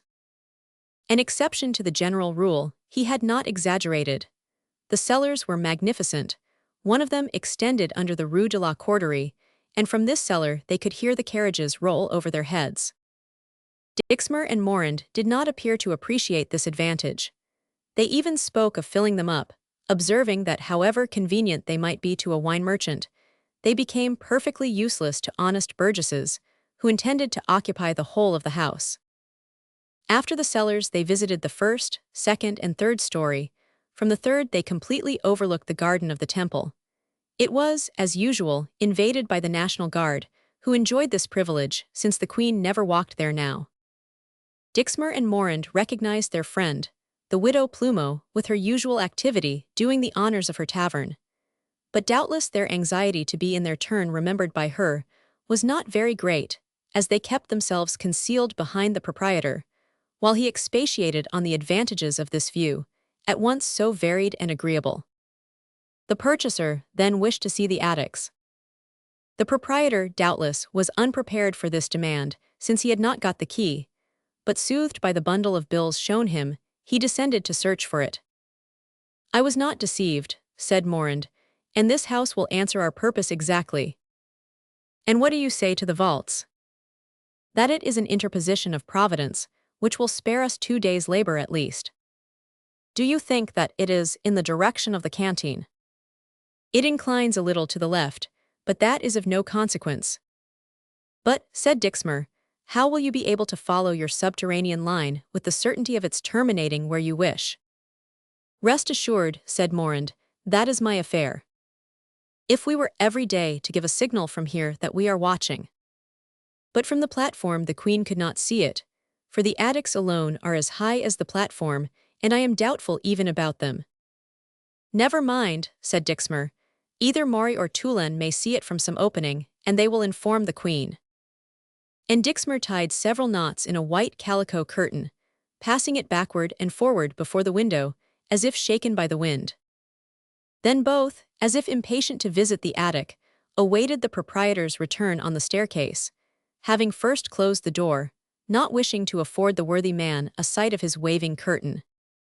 The garrets, as Morand had foreseen, did not reach the height of the summit of the tower. This was at once an advantage and disadvantage. A disadvantage, because they could not communicate by signs with the Queen, and an advantage, because the very impracticability alone disarmed all suspicion. The highest houses were naturally the objects of the strictest surveillance. "It is necessary, either by means of Toulon, Maury, or Tisson's daughter, to find some way to tell her to keep upon the watch," murmured Dixmer. "I have thought of that," said Morand. They descended. The notary waited in the salon with the contract signed. "It is all right," said Dixmer. "The house suits me, so hand over to the proprietor the sum of 19,500 francs in payment, and let him give a receipt." The proprietor did so, first scrupulously counting the money. "You understand, citizen," said Dixmer, "the principal clause that the house must be vacated this evening, that in short, I must put the workmen in tomorrow." "Well, citizen, I agree to do so. You can take the keys this evening at 8 o'clock, all will be free." "Pardon me," said Dixmer, "but did you not tell me, citizen notary, there was a way out leading into the Rue Portefoin?" "Yes, citizen," said the proprietor, "but I had it closed, for having only one official, the poor devil had too much fatigue, being obliged to watch both doors. But it is so built up that at any time it can be reopened in 2 hours at least. Would you wish to convince yourselves, citizens?" "Thanks, it is not necessary," said Dixmer. "I attach no importance to this way out. It is useless to me." They then both left, having for the third time reminded the landlord of his promise that the apartments should be empty at 8 o'clock that evening. At 9 o'clock they both returned, followed by 5 or 6 men at a distance, of whom, in the confusion then reigning in Paris, no one took any notice. They both entered first. The landlord had kept his word, the house was totally empty. They closed the shutters with the greatest care, and with the aid of a tinderbox, lighted some wax candles which Morand had taken in his pocket. Then one after another the 6 men entered. These were the ordinary guests of the master tanner, the same contrabandists who one evening wished to kill Morris, but had now become his friends. They closed the doors and descended into the vault. This vault, so contemptuously treated during the day, had become at night the most important part of the house. Having first stopped up every crevice through which a curious eye might penetrate to the interior, Morand placed a cask upright and began to trace with a crayon geometrical lines upon a piece of paper. While he was thus engaged, his companions, conducted by Dixmer, left the house, following the Rue de la Corderie, and at the corner of the Rue de Beauce stopped before a covered carriage. In this carriage was a man who silently distributed to each one the instrument of a pioneer, to one a spade, to another a mattock, to this one a lever, to that a pickaxe. Each man concealed his tool under his overcoat or mantle. The miners retraced the road to the small house, and the carriage disappeared. Morand had finished his calculation. He went straight to an angle of the cave. There, said he, dig. And the work of deliverance immediately commenced. The situation of the unhappy prisoners in the temple became daily more serious and hourly more wretched. For an instant, the Queen, Madame Elizabeth, and Madame Royale had indulged some hope. The municipals Toulon and Lepiter, touched with compassion for the Auguste prisoners, had evinced some interest in them. At first little habituated to the marks of sympathy, the poor women were suspicious, but suspicion ceases to exist where there is hope. Besides, what now could happen to the Queen, separated from her son by a prison, from her husband by death? To follow him to the scaffold, this idea had possessed her for some time, and she had now become accustomed to it. The first time Toulon and Lepiter returned on guard, the Queen particularly requested, if they really felt any interest in her misfortunes, they would describe to her the last moments of the king. This was putting their sympathy to a sad test. Lepiter had assisted at the execution. He obeyed the order of the Queen. The Queen demanded the journals containing the report of the execution. Lepiter promised to bring them when next on guard. It would be his turn again in 3 weeks. In the king's time they had at the temple 4 municipals. The king dead, they had only 3, 1 to watch during the day, 2 during the night. Toulon and Lepiter invented a stratagem that they might always keep watch together at night. The hours of guard were drawn by lot. They wrote on one ballot day, on 2 others night. Each drew his ballot from a hat, and chance decided the night watch. Every time that Toulon and Lepiter were on guard they wrote day on 3 ballots, and presented the hat to the municipal they wished to oust, and he, thrusting his hand into the improvised urn, necessarily drew forth a ballot on which was inscribed day. They then destroyed the other 2, murmuring against the hazard which always decreed them the most wearisome watch of the 2, that is to say, the night. When the Queen was sure of her guards, she corresponded with the Chevalier de Maison-Rouge. Then an escape was attempted, but the attempt was detected. The Queen and Madame Elizabeth were to flee disguised as municipal officers, with cards that would be provided for them. As to the 2 children, that is to say, Madame Royale and the young Dauphin, they had remarked that the man who came to light the lamps of the temple was always accompanied by 2 children, of the same age apparently as the Princess Royale and the Dauphin. It was therefore arranged that Turgy, of whom we have previously spoken, should dress himself as the lamplighter, and carry away the prince and princess.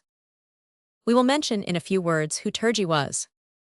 Turgy was an old waiter of the king's, introduced at the temple with part of the family from the Tuileries, for the king had at first been permitted a well-appointed table.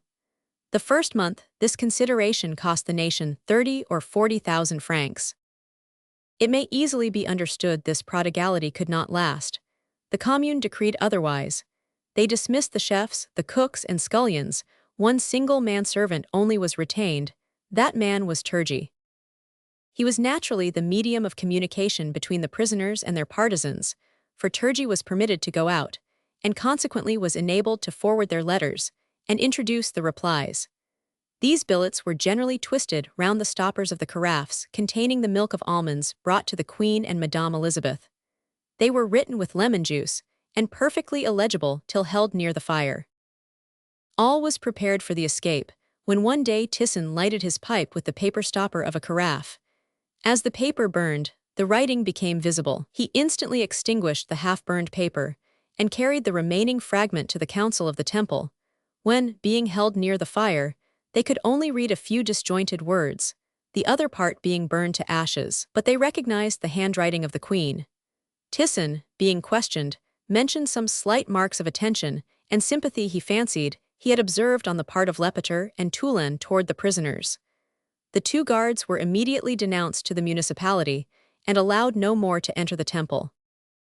Turgi remained. But suspicion was now excited to the highest degree. He was never left a single moment alone with the princesses. All communication with the exterior was now utterly impossible. Madame Elizabeth had nevertheless one day given Turgi a little gold knife to clean, with which she used to cut fruit. Turgi suspected something, and when wiping the knife drew off the handle, and in the handle found a letter. This letter contained an alphabet of signs. He returned the knife to Madame Elizabeth, but a municipal then present prevented him, and in his turn securing the knife, took the blade and handle apart, but fortunately the letter was no longer there. The municipal nevertheless confiscated the knife. It was at that time that the indefatigable Chevalier de Maison-Rouge meditated this second attempt, which they intended to carry into execution by means of the house which Dixmer had purchased. The prisoners, however, had by degrees lost all hope. That day the queen, terrified by the noise in the streets which reached her ears, and learning from these cries that they were debating the trial of the Girondins, the last supporters of moderation, felt dreadfully depressed. The Girondins dead, the royal family lost their only defense in the convention. At 7 o'clock the supper was served. The municipals examined every plate as usual, unfolded each napkin successively, searched the bread, the one with a fork, the other with his fingers, and concluded by breaking into pieces the macaroons and walnuts, for fear any letter should reach the prisoners. These precautions being concluded, the royal family were invited to their meal in these simple words. "Widow Capet, you may eat." The queen shook her head, signifying she was not hungry.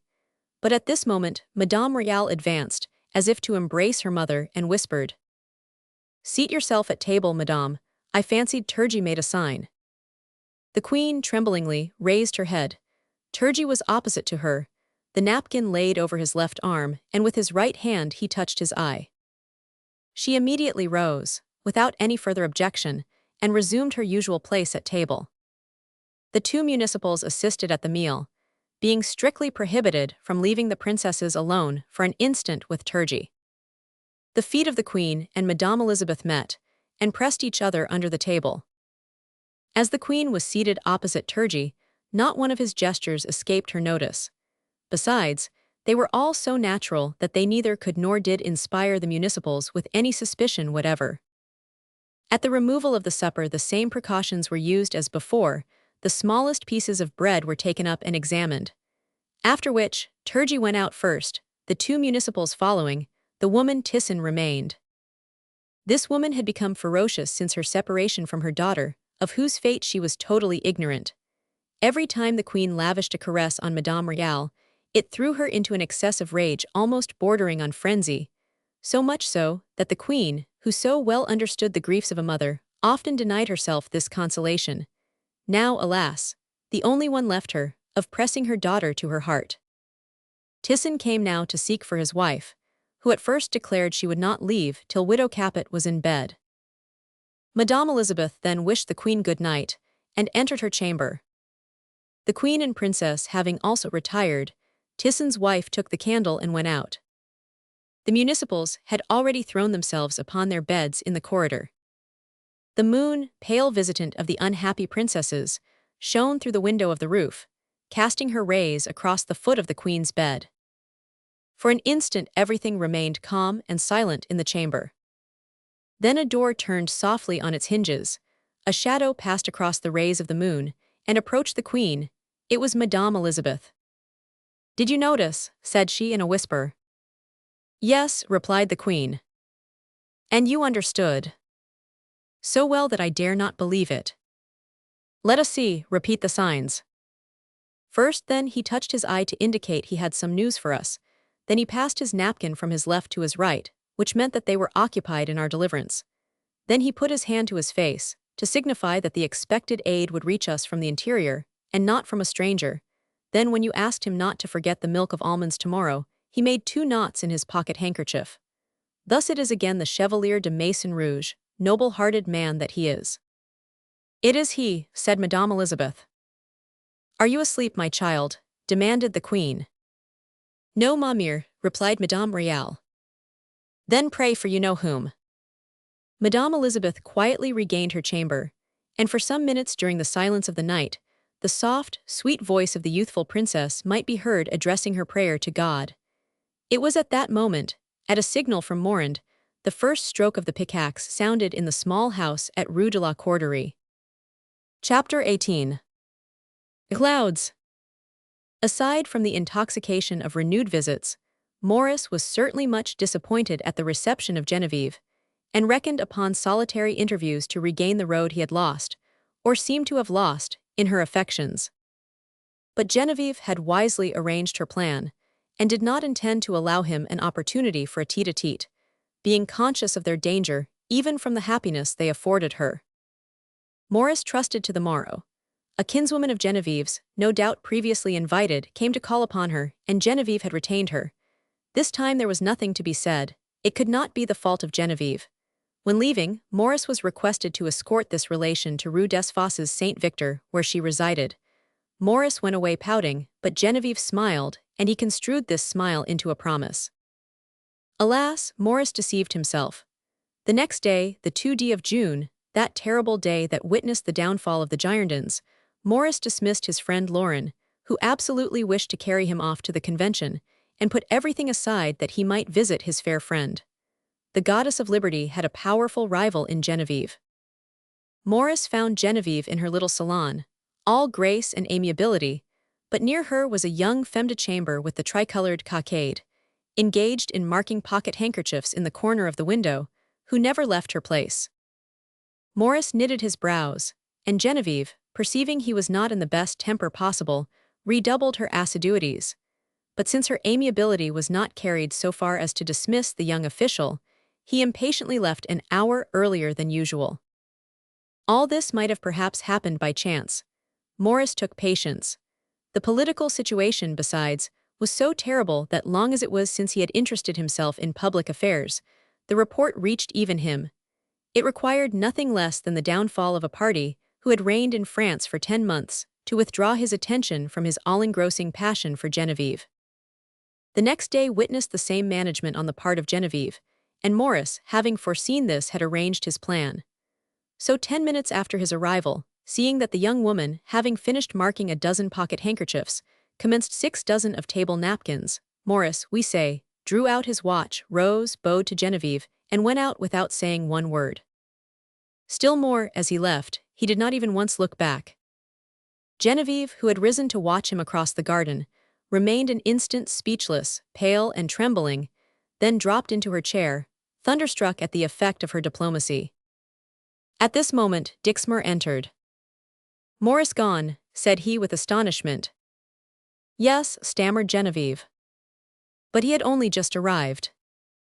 He was here a quarter of an hour, or nearly so." "Then he will return." "I much doubt it." "Leave us, Muget," said Dixmer. The femme de chambre had assumed the name of the flower from hatred to her baptismal name of Marie, which was unfortunately that of the Austrian. She rose at the command of her master, and quitted the room. "Well, dear Genevieve," said Dixmer, "is peace restored between you and Maurice?" "On the contrary, I think we are cooler than ever." "And this time who is to blame?" said Dixmer. "Maurice, without the slightest doubt." "Permit me to judge." "What?" said Genevieve, blushing, "you cannot guess." "Why he is angry, no. It seems to me, it is some whim about Muget." "Bah, truly, then you must send the girl away. I will not deprive myself of a friend like Maurice for the sake of a femme de chambre." "Oh," said Genevieve, "he is not, I think, so angry as to require her to be sent away. It will suffice to—" "What?" "To exile her from my chamber." "And Maurice is right," said Dixmer. "It is you he comes to visit, and not Muget. It is therefore quite unnecessary that she should be present." "But my dear Dixmer," replied she, regarding her husband with astonishment. Genevieve, replied Dixmer, I hope to have found in you an ally who would render more easy the task imposed upon me, and find, on the contrary, that your fears redouble our dangers and difficulties. 4 days since I thought all was settled between us, and now everything must be done over again. Have I not told you that I confide in you in your honor? Have I not told you that it is positively necessary that Morris should become our friend, more intimate than before, but less suspicious than ever? Oh, mon Dieu, these women are an everlasting obstacle to our projects. But is there no other way? I have told you before, that for all our sakes it would be better if Monsieur Morris returned here no more. Yes, for our sakes, perhaps, but for the sake of her who is far above us, of her for whom we have promised to sacrifice our lives, fortune, and happiness, it is necessary that this young man should return. Are you aware they begin to suspect Turgey, and talk of placing another servant near the Queen? Well, I will send away Muget. Gracious heaven! Genevieve, said Dixmer, with a movement of impatience very unusual with him, why do you speak to me thus? Why stifle the ardor of my ideas by your own? Why strive to create difficulties where too many already exist? Genevieve, act like an honorable, devoted woman. Act as you feel you ought to act. I tell you, tomorrow I go out. Tomorrow I take Morris's place as engineer. I shall not dine with you, but he will. He has something to ask Morris and will explain to you what it is. What he has to request, you may imagine, Genevieve, is a thing of vital import. It is not indeed the goal to which we march, but the way leading to it. It is the last hope of that devoted, noble-minded man, our protector, to whom we are bound to dedicate our lives. And for whom I will freely give mine, cried Genevieve with enthusiasm. Well, this man, Genevieve, I cannot tell why, as you must have seen, is not loved by Morris, by whom, above all things, it is necessary he should be respected. In short, from the bad temper in which you have put Morris today, he may perhaps refuse Morand that which it is so imperative we should obtain at any price. Do I now need to tell you, Genevieve, to what dread end your petty delicacy and sentimentality are leading Morand? Oh, sir, cried Genevieve, clasping her hands and turning pale, let us never mention that. Then, said Dixmer, pressing his lips to his wife's forehead, reflect upon it and form your resolution. And he went out. Oh my God, murmured Genevieve with anguish, with what violence do they compel me to accept this love toward which my whole soul inclines? The next day, as we have already said, was Sunday. It was customary in the family of Dixmer, as in all the bourgeois families at that period, that the dinner should be longer and more ceremonious on that day than on any other. Since their intimacy, Morris, having received a general invitation, never omitted to dine with them on that day. Although they did not dine till 2 o'clock, Morris used to come at noon. From the manner of their parting, however, Genevieve almost despaired of seeing him that Sunday. In short, 12 o'clock struck, then 1:30, then 1. It would be impossible to describe what passed in the heart of Genevieve during this period of anxious expectation. She was at first dressed with the greatest simplicity, then, seeing that he delayed his coming, she, with a feeling of coquetry natural to the heart of woman, had placed a flower at her side, a flower in her hair, and still listened, her heart each moment beating faster and faster. The dinner hour had almost arrived, and Morris had not appeared. At 10 minutes to 2, Genevieve heard the sound of a horse's feet, that sound she knew so well. Oh, cried she, his pride could not wrestle against his love. He loves me, he loves me. Morris dismounted, and gave his horse to the gardener, desiring him to remain where he was. Genevieve saw with anxiety that the gardener did not lead the horse to the stables. Morris on this day looked superlatively handsome. A splendid black coat, a white waistcoat, breeches of chamois leather designed for limbs after the model of Apollo, a white cambric stock, and his waving hair, displaying a fresh, beaming face, formed altogether a type of manly beauty. He entered. As we have already said, his presence swelled the heart of Genevieve, who received him joyfully. Ah, said she, holding out her hand, you have come to dine with us, have you not? On the contrary, citizen, said Morris coldly, I have come to ask your permission to absent myself. To absent yourself? Yes, the sectional affairs claim my attention. I feared you might wait, and would accuse me of being wanting in politeness, therefore came to make my excuses in person. Genevieve again felt her heart sink within her. Ah, mon Dieu, cried she, and Dixmer, who does not dine at home, counted upon finding you here on his return and desired me to detain you. Ah then, madame, I comprehend your importunity, it is a command of your husband's, and I not to guess all this. I shall never cure myself of conceit. Morris. It is for me, madame, to draw my inference from your actions rather than your words. It is for me therefore to comprehend that if Dixmer is absent the greater the reason I should not remain. His absence would surely add to your constraint. Why so? Timidly inquired Genevieve. Because you appear, since my return, sedulously to avoid me, notwithstanding I returned for your sake, and yours only, and you well know, mon Dieu, that ever since my return I have invariably found someone with you. Then, said Genevieve, you are still angry, mon ami, although I endeavor to act for the best. No, Genevieve, you would do much better to receive me as before, or drive me away altogether. Morris, said Genevieve tenderly, understand my situation, consider my anguish, and do not enact the tyrant over me any longer. And the young woman regarded him mournfully. Morris remained silent. What do you require then? Continued she. I require your love, Genevieve, since I now feel I cannot live without that love. Morris, have pity on me. Then, madame, you leave me to die. To die? Yes, to die or to forget. You could then forget, said Genevieve, the tears rushing from her heart to her eyes. Ah no, no, said Morris, falling on his knees before her. No, Genevieve, I may die perhaps, but forget you, never, never. And yet, replied Genevieve with firmness, that would be the best, Morris, for this love is criminal. Have you said this to Monsieur Morand? Said Morris, recalled to himself by her sudden frigidity of manner.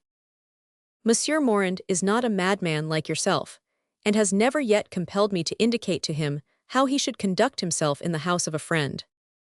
I wager, said Morris, smiling ironically, that if Dixmer dines out Morand is not absent. Ah, Genevieve, by this means you can always deter me from loving you, for while Morand is here, forever at your side, not quitting you even for a single moment, continued he contemptuously, I should not love you, or rather I should not confess that I loved you. And I, cried Genevieve, driven to extremity by this eternal suspicion, and seizing the young man's arm with a species of frenzy, I swear solemnly, now, Morris, mark me well, and let it be once for all, that Morand has never breathed to me a word of love, that he neither loves me nor ever will love me. I swear this on my honor, I swear this by the soul of my mother. Alas, alas, said Morris, I wish I could believe you. Oh, believe me, poor foolish youth, said she, with a smile which, to anyone else than one blind with jealousy, would have been a charming confession of the state of her heart. Believe me. Besides, if you wish to know more, Morand loves a woman in whose presence all others sink into insignificance, as the flowers of the field fade before the stars of heaven. And who is this woman who is able to eclipse all other women? Demanded Morris, when among the number we find Genevieve. Do we not always, said Genevieve, smiling, consider the one we love as the chef d'oeuvre of the creation? Then, said Morris, if you do not love me, Genevieve. The young woman waited with anxiety the end of the sentence. If you do not love me, continued Morris, will you at least swear never to love another? Ah, that, Morris, I will swear with all my heart, cried the young woman, delighted that he had thus compromised with her conscience. Morris seized the hands she was raising to heaven, and covered them with ardent kisses. And now, said he, I will be kind, indulgent, and confiding. I will even be generous. I wish to see you smile and myself to be happy. And you will ask me nothing more. I will endeavor. And now, said Genevieve, I think it will be useless to hold the horse any longer. The section will wait. Oh, Genevieve, the whole world might wait if I could only stay with you. Steps were heard in the courtyard. They come to tell us that dinner is ready, said Genevieve. They silently pressed each other's hands. It was Morand, who came to tell them they only awaited their presence at table. He also was in full dress for the Sunday's dinner. Chapter 19. The request. In the meantime, Morand did not a little excite the curiosity of Morris. The most refined of fops could not discover a fault in the tie of his cravat, the folds of his boots, or the texture of his linen, but it must be allowed his hair and spectacles were always the same. It then appeared to Morris, So much was he reassured by the oath of Genevieve that he now for the first time viewed these locks and spectacles in a proper light. "The devil," said Morris to himself as he went to meet him, "the devil take me if I am now ever again jealous of this worthy citizen Morand. Put on every day, if you choose, your full dress coat, or even make yourself one of cloth of gold, since from this time I promise to see nothing but your hair and spectacles, and above all, never again to accuse you of loving Genevieve." We can easily understand that the shake of the hand bestowed upon the citizen Morand at the conclusion of this soliloquy was more frank and cordial than usual. Contrary to custom, the party was small, covers being placed for only 3 on a narrow table. Genevieve was seated nearly opposite Morris, between himself and the light, which reflected on her luxuriant black curls, tinging them with the blue hue of the raven's wing, and enhancing the brilliancy of her eyes and complexion. Beyond his pigeon-colored suit, Morand appeared to have dismissed all recollection of the day from his mind. That brilliant wit, which Morris had sometimes heard burst fresh from the lips of this singular man, which would no doubt have been accompanied by flashes from his eyes, had they not been totally obscured by the green spectacles. He uttered 1,000 witticisms, but never himself smiled. Indeed, what added piquancy to his witticisms and a strange charm to his sallies was his own imperturbable gravity. This merchant, who had made numerous voyages and visited various countries, trading in every sort of skin, from the skin of the panther to that of the rabbit. This chemist, with arms dyed with his own chemical preparations, was as conversant with Egypt as Herodotus, Africa as Levaillant, and the opera and the boudoir as any fop. "But the devil take me, Monsieur Morand," said Morris. "You are not only a clever man but a scholar also." "Ah, I have both seen and read much," said Morand, "and then it is necessary I should prepare myself in some degree for the life of pleasure I intend to lead when I retire on my fortune. It is time, citizen Morris, it is time." "Bah," said Morris, "you talk like an old man. What age then are you?" Morand turned round, startled by this question, natural as it certainly was. "I am 38, said he. "Ah, see what it is to be a scholar, as you term it. It makes one old." Genevieve began to laugh, and Morris joined in, but Morand merely smiled. "You have, then, made several voyages?" demanded Morris, pressing Genevieve's foot between his own. "Part of my youth," replied Morand, "was passed in a foreign land." "And you have seen much?" "Pardon me, I ought to say, have observed much, for a man like yourself cannot see without observing," replied Morris. "Ma foi, yes, seen much," replied Morand. "I have seen almost everything." "Everything, citizen," replied Morris, laughing. "That is saying a great deal, if you were to search." "Ah yes, you are right, there are 2 things I have never seen. It is true, in our days, these 2 things are becoming more and more rare." "What are they then?" demanded Morris. "The first," said Morand gravely, "is a god." "Ah," said Morris, "but in lieu of a god I shall be able to show you a goddess, citizen Morand." "How so?" interrupted Genevieve. "Yes, a goddess of quite modern creation, the goddess Reason. I have a friend, of whom you have sometimes heard me speak, my dear and brave Lauren, with a heart of gold, whose only fault is that of making verses and vile puns. Well, he selected for Paris a goddess Reason, in good condition, and in whom they can discover nothing at all objectionable. It is the citizeness Arthemise, ex-dancer at the opera, and at present dealer in perfumes, Rue Martin. As soon as she is definitely received as goddess, I will show her to you." Morand bowed his head in token of thanks, and continued. "The other," said he gravely, "is a king." "Ah, that is more difficult," said Genevieve. "There are no more of them," she added, forcing a smile. "You should have seen the last," said Morris. "It would have been prudent to do so." "The result is," said Morand, "I have not the least idea of a crowned head. It must be very sad." "Very sad indeed," said Morris. "I will answer for it, I who see one nearly every month." "A crowned head?" demanded Genevieve. "At least," said Morris, "one that has borne the weight and miserable burden of a crown." "Ah yes, the Queen," said Morand. "Truly, Monsieur Morris, it must be a melancholy sight." "Is she as proud and beautiful as they say?" demanded Genevieve. "Have you never seen her then, madame?" demanded Morris, surprised in his turn. I never, replied the young woman. Indeed, said Maurice, that is strange. And why strange? Said Genevieve. We lived in the country till 91. Since 91 we have resided in the old Rue Saint-Jacques, which much resembles the country, only here they have neither light nor air and still less flowers. You are acquainted with my life, Citizen Maurice. It has always been the same. How do you suppose I could have seen the Queen, when I have had no opportunity whatever of so doing? And I do not think you will avail yourself of that which unfortunately, perhaps, may present itself, said Maurice. What do you mean? Demanded Genevieve. The Citizen Maurice, replied Morand, alludes to a thing no longer a secret. To what? Demanded Genevieve. To the probable condemnation of Marie Antoinette, and to her death upon the same scaffold where her husband died. The citizen said, in short, that you would not avail yourself of the opportunity offered you of seeing her the day when she will quit the Temple for the Place de la Révolution. Oh, certainly not, cried Genevieve, as Morand pronounced these words with the utmost sang-froid.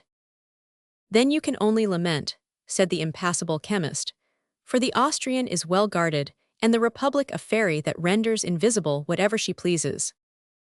I acknowledge, however, said Genevieve, I have been very desirous to see this poor woman. Let us see, said Maurice, anxious to gratify all the wishes of Genevieve. Have you really such an inclination? Then only say the word. I agree with the Citizen Morand that the Republic is a fairy, but I, in quality of municipal, am somewhat of a wizard. Could you procure me a sight of the Queen, you monsieur? Cried Genevieve. Certainly I can. And how? Demanded Morand, exchanging a rapid glance with Genevieve, which escaped the notice of the young man. Nothing more simple, said Maurice. There are certainly some municipals of whom they are distrustful, but as for me, I have given sufficient evidence of my devotion to the cause of liberty to render me above all suspicion. Besides, admittance to the Temple depends conjointly on the municipals and the chiefs of the post. Now the chief of the post is, just at this moment, my friend Laurin, who appears to me to be called indubitably to replace General Santerre, seeing that in 3 months he has risen from the rank of corporal to that of adjutant major. Well, come and see me at the Temple the day I shall be on guard. That is to say, next Thursday. Well, said Morand, I hope now your wishes will be gratified. There is the whole matter arranged. Oh no, no, said Genevieve. Indeed, I would not have it thus. And wherefore not?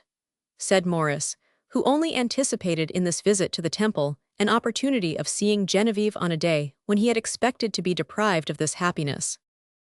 Because, answered Genevieve, it might perhaps, dear Maurice, expose you to some unpleasant dispute, and if anything were to happen to you through gratifying a whim of mine, I should never, while I lived, forgive myself. You have spoken wisely, Genevieve, said Morand.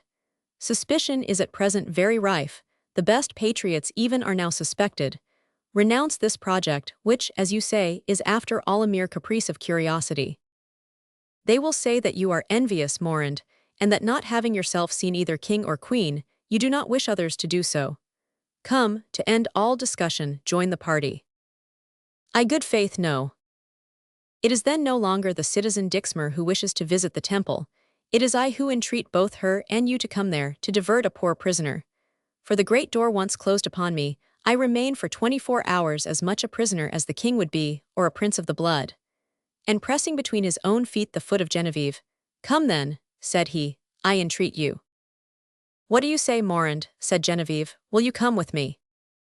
It will be losing a day, said Morand, and will retard by just so long the time when I expect to retire from business.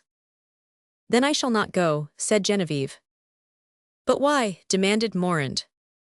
Because I cannot depend upon my husband to escort me, and if you will not accompany me, you, a respectable man, 38 years of age, I have not the hardihood to encounter alone all the chasseurs, artillerymen and grenadiers, requesting to speak to one of the municipals only 3 or 4 years older than myself. Then, said Morand, since you deem my presence indispensable, citizeness. Come, come. Learned citizen, be as gallant as if you were simply an ordinary man, and sacrifice half a day to the wife of your friend, said Maurice. Well, let it be so, said Morand. Now, said Maurice, I only require one thing from you, that is, discretion. Visiting the temple is considered a suspicious proceeding, and should any accident occur in consequence, we should all be guillotined. The Jacobins do not jest. Peste, you see how they have treated the Girondins. The devil, said Morand. This observation of the citizen Morris requires consideration. This would be a sort of retiring from business that would not suit me at all. Did you not hear, said Genevieve smiling, that the citizen Morris said all? Well, what of that, all? Altogether. Yes, without doubt, said Morand. Company is very agreeable, but I much prefer, fair sentimentalist, to live in your society than to die in it. What the devil was I thinking of, said Morris to himself, when I imagined this man loved Genevieve? Then it is all settled, said Genevieve. I address myself to you, Morand, thoughtful, absent man that you are. Remember it is on Thursday next, so do not on the Wednesday evening commence some chemical experiment that will occupy your time and attention for the next 24 hours, as very frequently happens. You may be perfectly easy on that point, said Morand. Besides, you can remind me. Genevieve then rose from table, and Morris followed her example.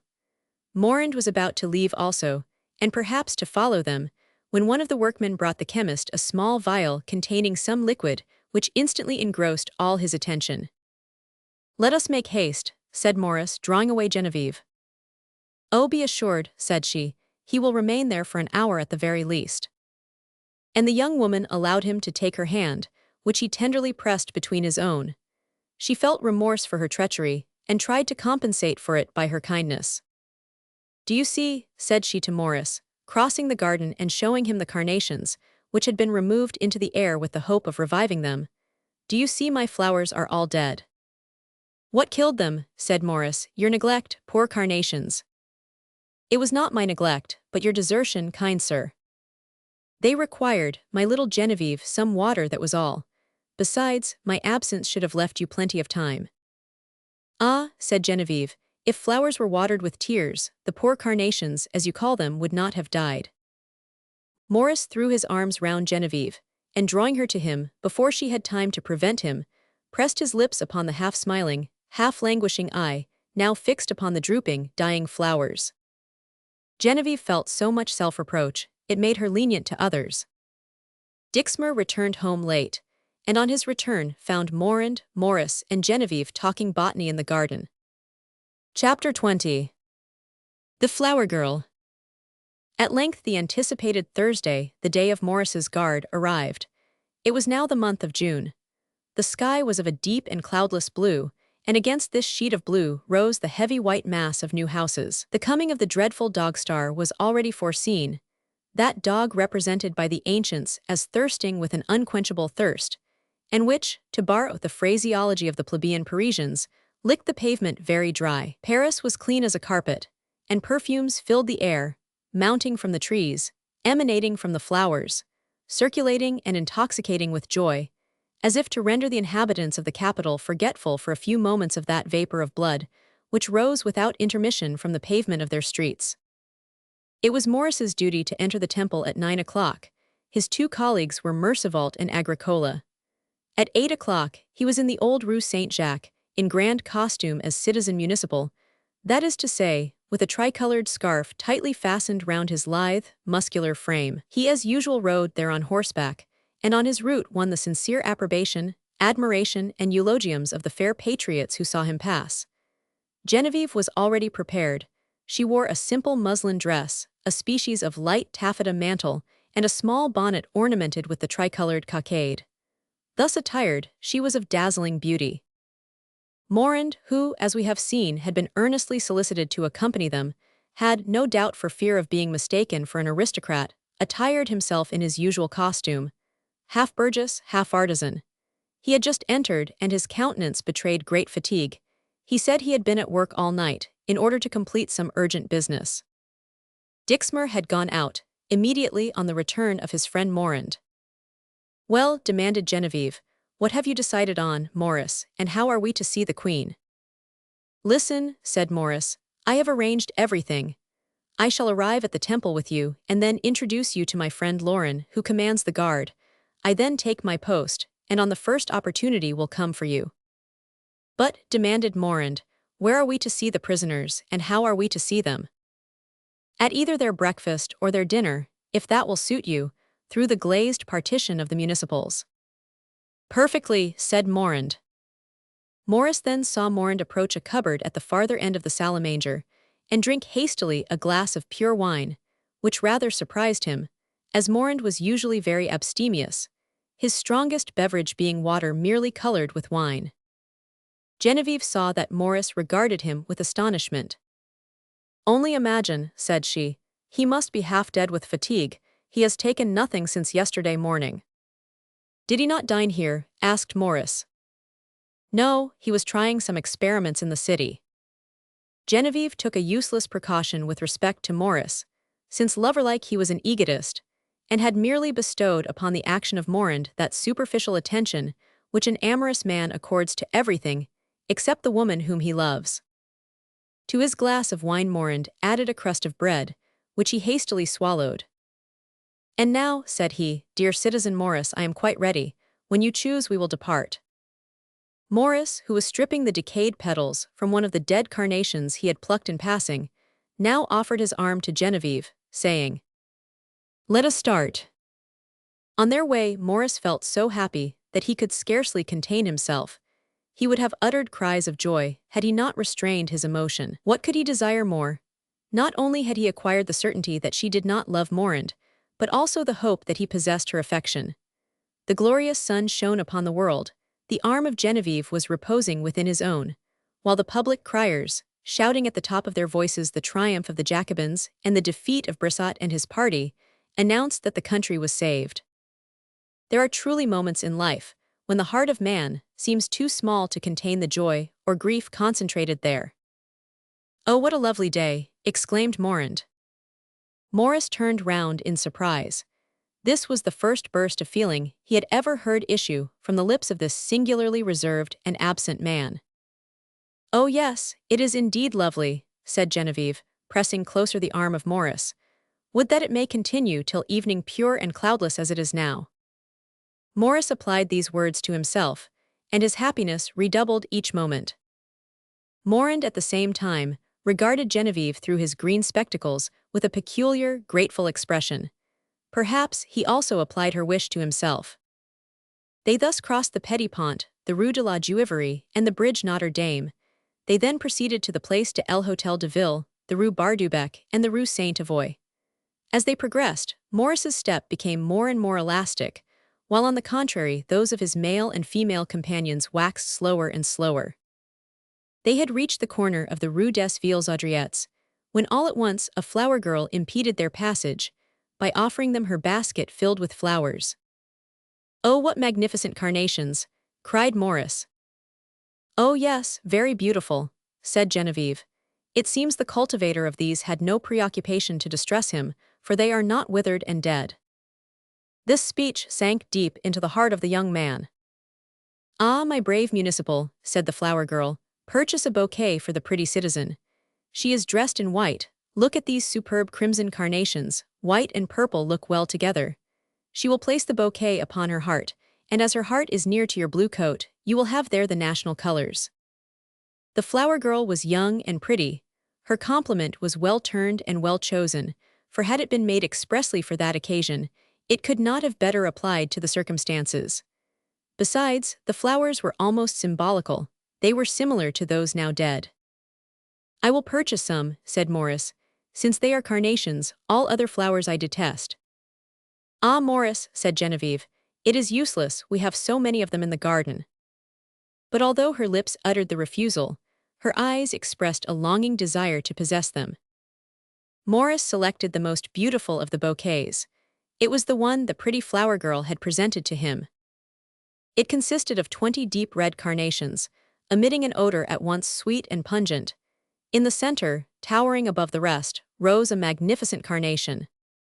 Here, said Morris to the seller, throwing on her basket a bill of 5 francs, that is for you. Thanks, my brave municipal, said the flower girl, 1,000 thanks. And she went toward another couple, trusting the day commenced thus auspiciously would so continue till its close. During this apparently simple scene, which had only occupied a few seconds at most, Morand seemed scarcely able to support himself, and wiped the perspiration from his pallid brow, while Genevieve also turned pale and trembled. She took the nosegay which Morris presented to her, and clasping it in her lovely hand, held it to her face, less to inhale the odor than to conceal her emotion. The remainder of the journey was pleasant, at least so far as concerned Morris. As for Genevieve, her gaiety seemed affected, and Morand evinced his enjoyment in a fashion peculiar to himself. That is to say, in smothered sighs or startling bursts of laughter, and occasionally uttering some formidable witticisms which fell upon the passers-by like sparks of fire. At 9 o'clock they reached the temple. Santera called over the municipals. "I am here," said Morris, leaving Genevieve under the care of Morand. "Welcome," said Santera, holding out his hand to the young man. Morris took care not to refuse the hand thus offered to him. The friendship of Santera was certainly most valuable at this epoch. At sight of this man who had commanded the famous rolling of drums, Genevieve shuddered, and Morand turned pale. "Who is this lovely citizeness?" demanded Santera of Morris, "and what does she here?" "She is the wife of the brave citizen Dixmer.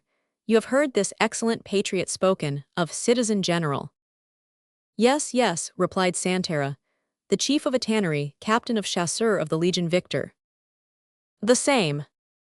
"Good, good, my faith, she is pretty, and this ugly fellow who has given her his arm." "That is the citizen Morand, her husband's partner, and chasseur in Dixmer's company." Santera approached Genevieve. "Good day, citizeness," said he. Genevieve made an effort. "Good day, citizen general," replied she, smiling. Santera felt flattered by both title and smile. "And what brings you here, fair patriot?" continued Santera. "The citizeness," replied Morris, "has never seen Widow Capet and would like to see her." "Yes," said Santera, "before," and he made an atrocious gesture. "Precisely," replied Morris coldly. "Very well," said Santera, "only mind they are not seen entering the keep. It would be a bad example. In other respects, do as you think fit." Santera again shook hands with Morris, made an inclination of his head to Genevieve in a friendly and protecting manner, and went to attend to his other duties. After a great many evolutions of gendarmes and chasseurs, after some maneuvering with cannon, the heavy reverberations of which, it was considered, carried to the environs a salutary admonition, Morris gave Genevieve his arm, and followed closely by Morand, advanced toward the post, at the door of which Lauren was vociferating loudly, commanding the maneuvers of his battalion. "Good," cried he, "why there is Morris, pest, with a female too who appears to me rather agreeable. Does the sly rascal wish to bring her into competition with my goddess Reason? If it were so, poor Artemis." "Hallo, citizen adjutant," said the captain. "Ah, that's right, attention," said Lauren. "File to the left, left, good day, Morris, not so quickly." The drums rolled, the company dispersed to their respective places, and when each was at his post, Lauren hastened to exchange compliments with his friend. Morris presented Lauren to Genevieve and Morand. Then an explanation commenced as to the purport of their visit. "Yes, I understand," said Lauren. "You wish your friends to enter the keep. That is easily managed. I will go directly and station the sentinels, then I will order them to admit you and your friends." In 10 minutes, afterward Genevieve and Morand entered behind the three municipals, and placed themselves behind the glazed partition. Chapter 21. The Crimson Carnation. The Queen had just risen.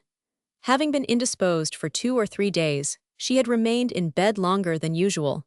But having heard from her sister that there had been a splendid sunrise, she made an effort to quit her couch, and that she might be enabled to breathe the pure air with her daughter, had requested permission to walk on the platform, which had been granted her without the slightest difficulty. She had also been induced to act thus from another cause. Once, and it is true once only, from the height of the tower she had seen the Dauphin playing in the garden. But at the first signal of recognition between the mother and child, Simon interfered, and compelled the boy to retire immediately. Nevertheless, she had seen him. That was a great source of happiness to her. True, the poor little prisoner was very pale and much changed. Then he was dressed as a child of the people, in a blouse and coarse trousers.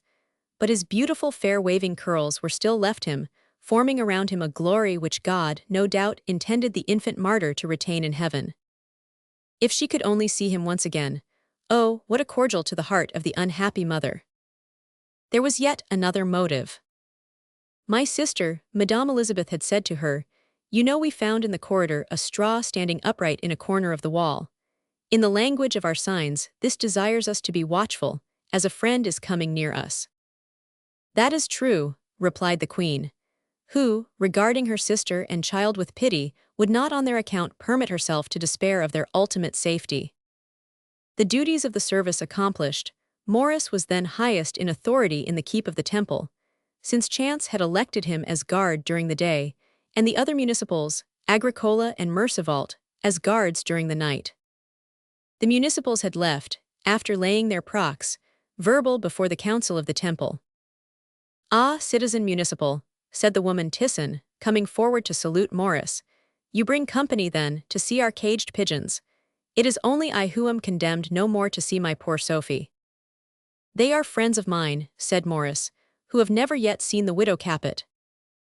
"Ah, well, they will see admirably behind the partition." "Assuredly," said Morand.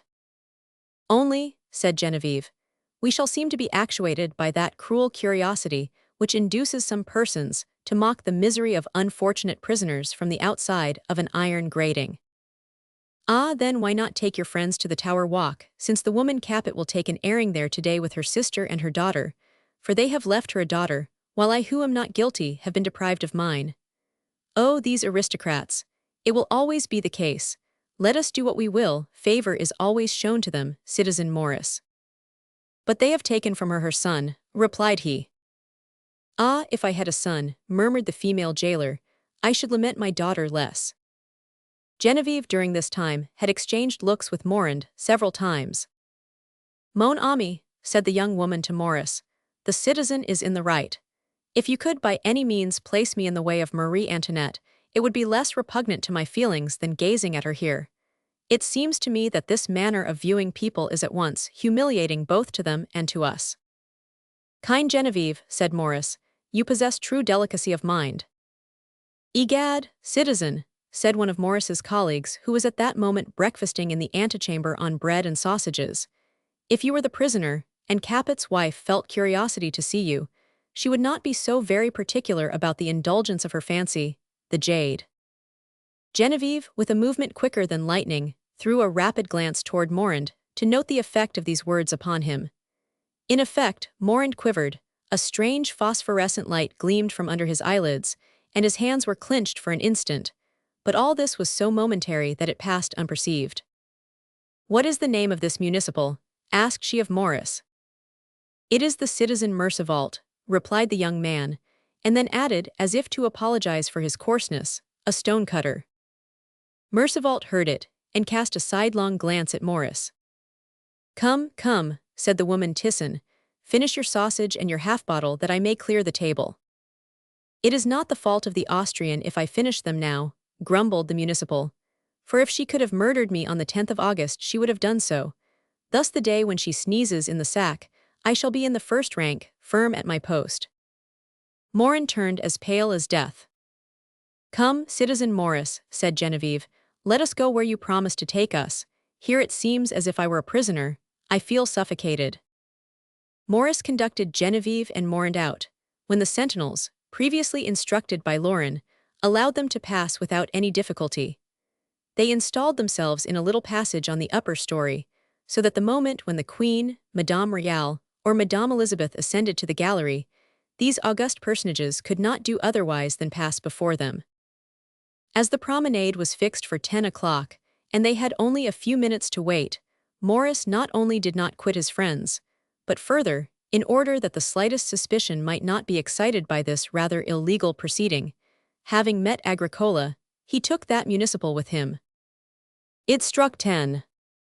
"Open," cried a voice from the base of the tower, which Maurice knew to be that of General Santera. Immediately the guard assumed arms and closed the iron gratings. The sentinels also presented arms. There was then heard in all the court a confused noise of iron, stones, and footsteps, which vividly impressed both Morand and Genevieve, for Maurice observed them both turn pale. "All these precautions to guard 3 poor women," murmured Genevieve.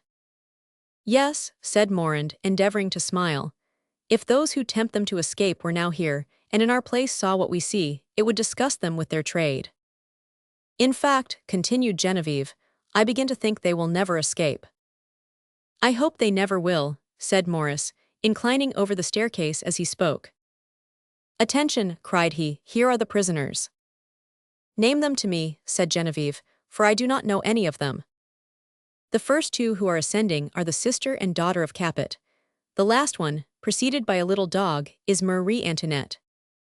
Genevieve made a step forward. Morand, on the contrary, instead of looking at them, pressed himself close against the wall, his lips more livid and earthy than the stones of the keep.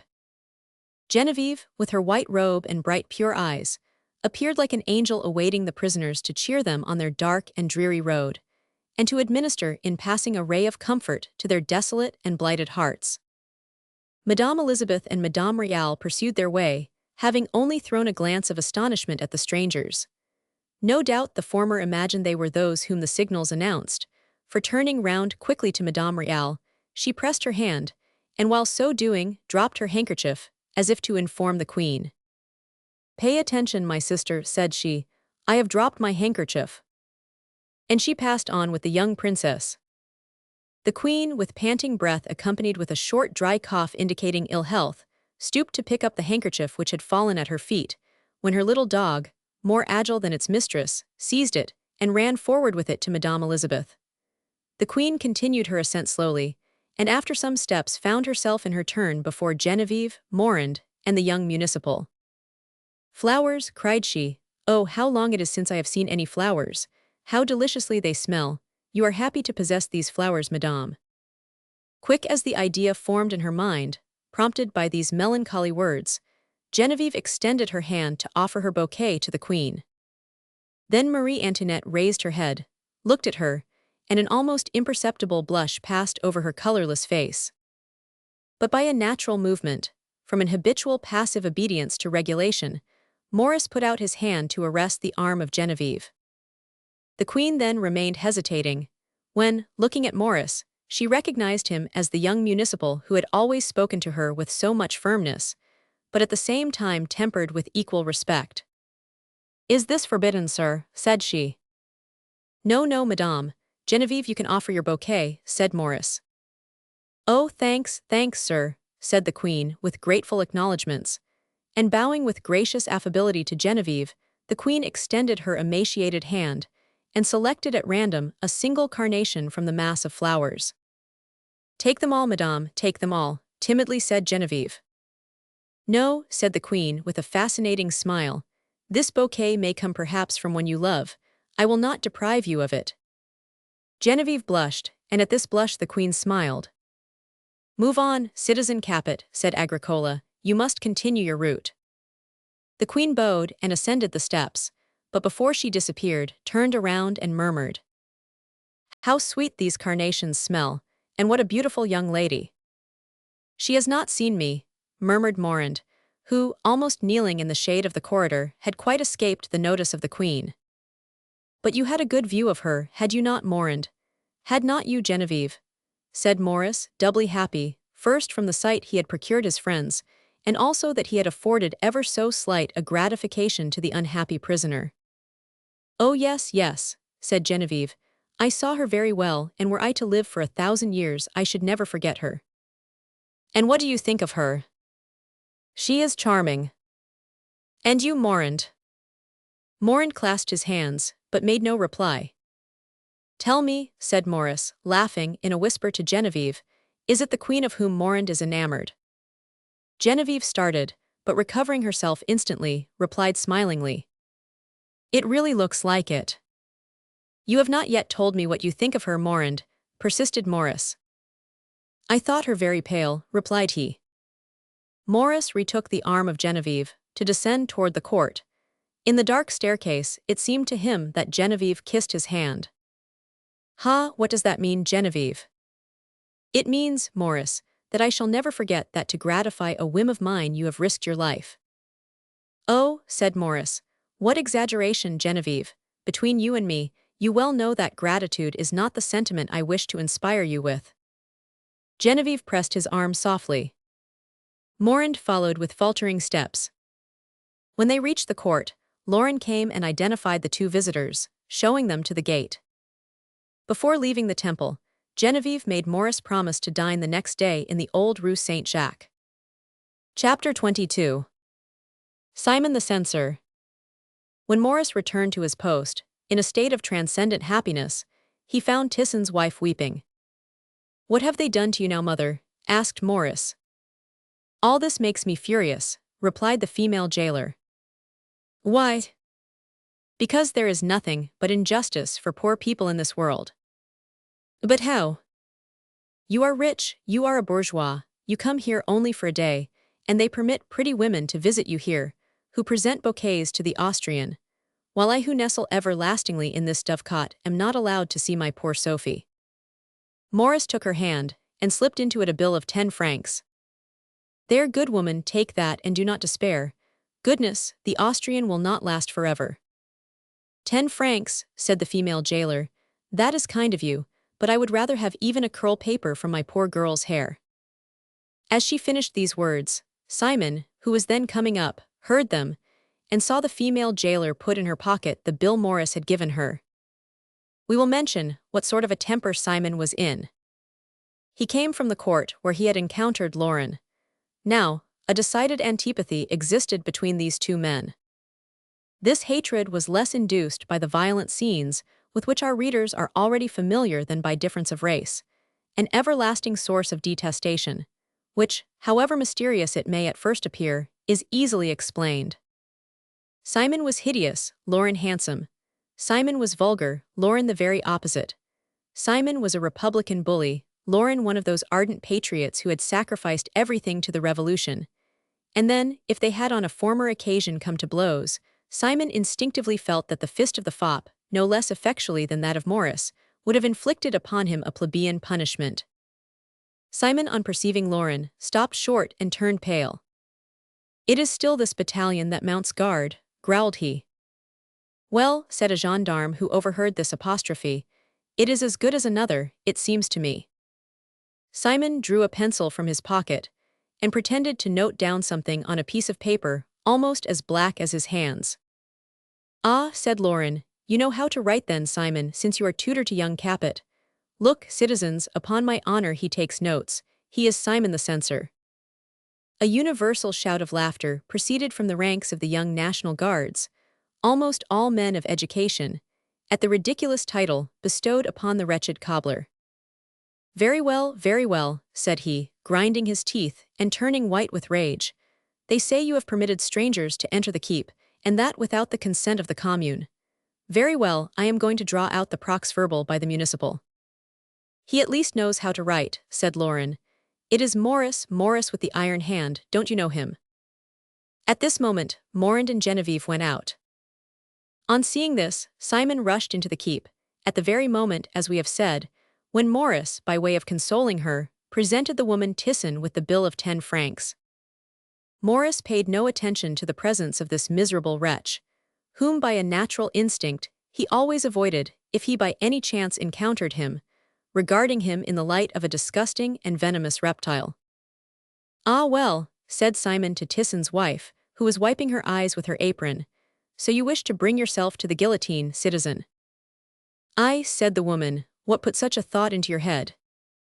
"Why, because you receive money from the municipal, for allowing aristocrats entrance to the Austrian." "Aye," said the woman Tisson, "be silent, you are mad." "This shall be entered in the prox-verbal," said Simon, emphatically.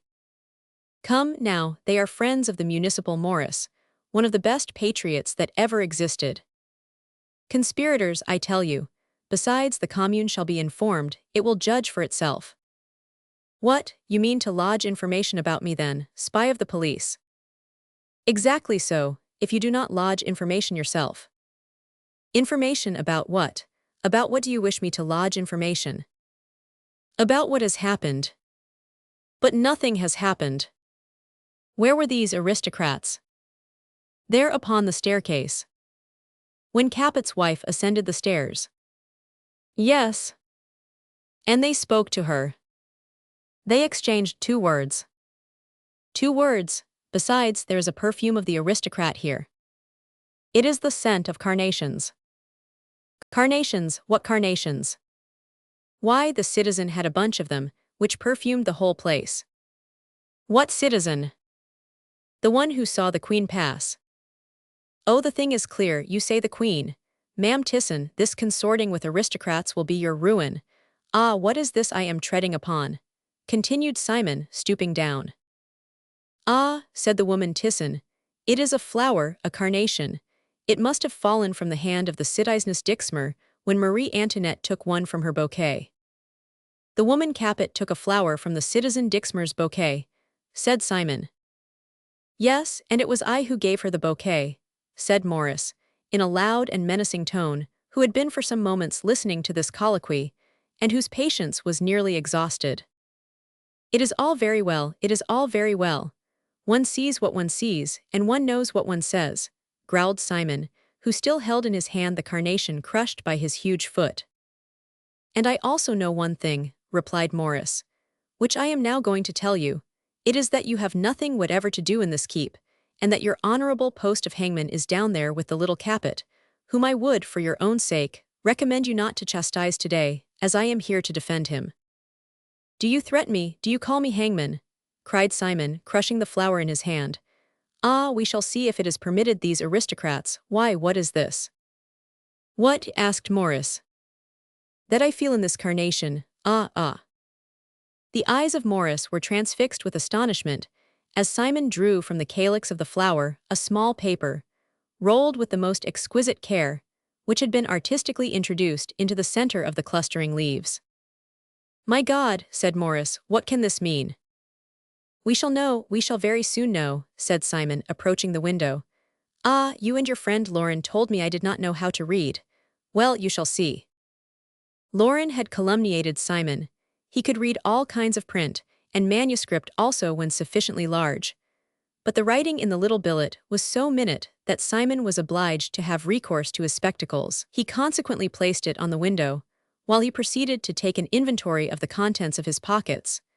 But while thus engaged, the citizen Agricola opened the door of the antechamber exactly facing the little window, thereby causing a current of air which blew away the little paper, light as a feather from a bird's wing, so that when Simon, after a moment's exploration, had discovered his spectacles, placed them on his nose, and turned himself round, his labor was lost. The paper had disappeared. There was a paper here, roared Simon, crimson with rage and disappointment. There was a paper here. Look to yourself, citizen municipal, for it must and shall be found. And he descended precipitately, leaving Morris in a state of stupefaction. 10 minutes afterward, 3 members of the commune entered the keep.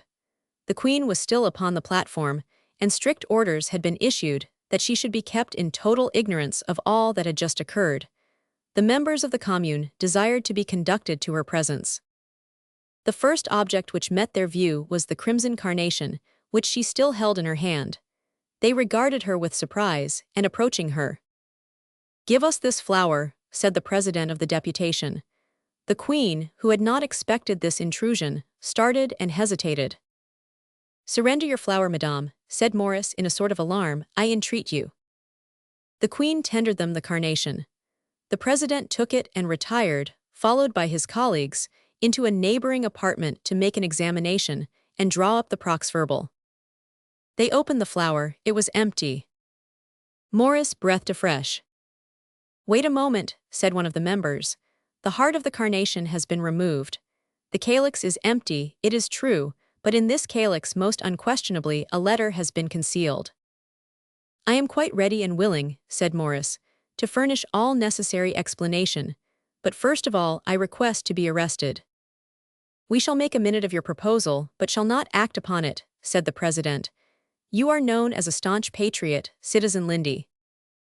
And I will answer with my life for the friends I had the imprudence to bring with me."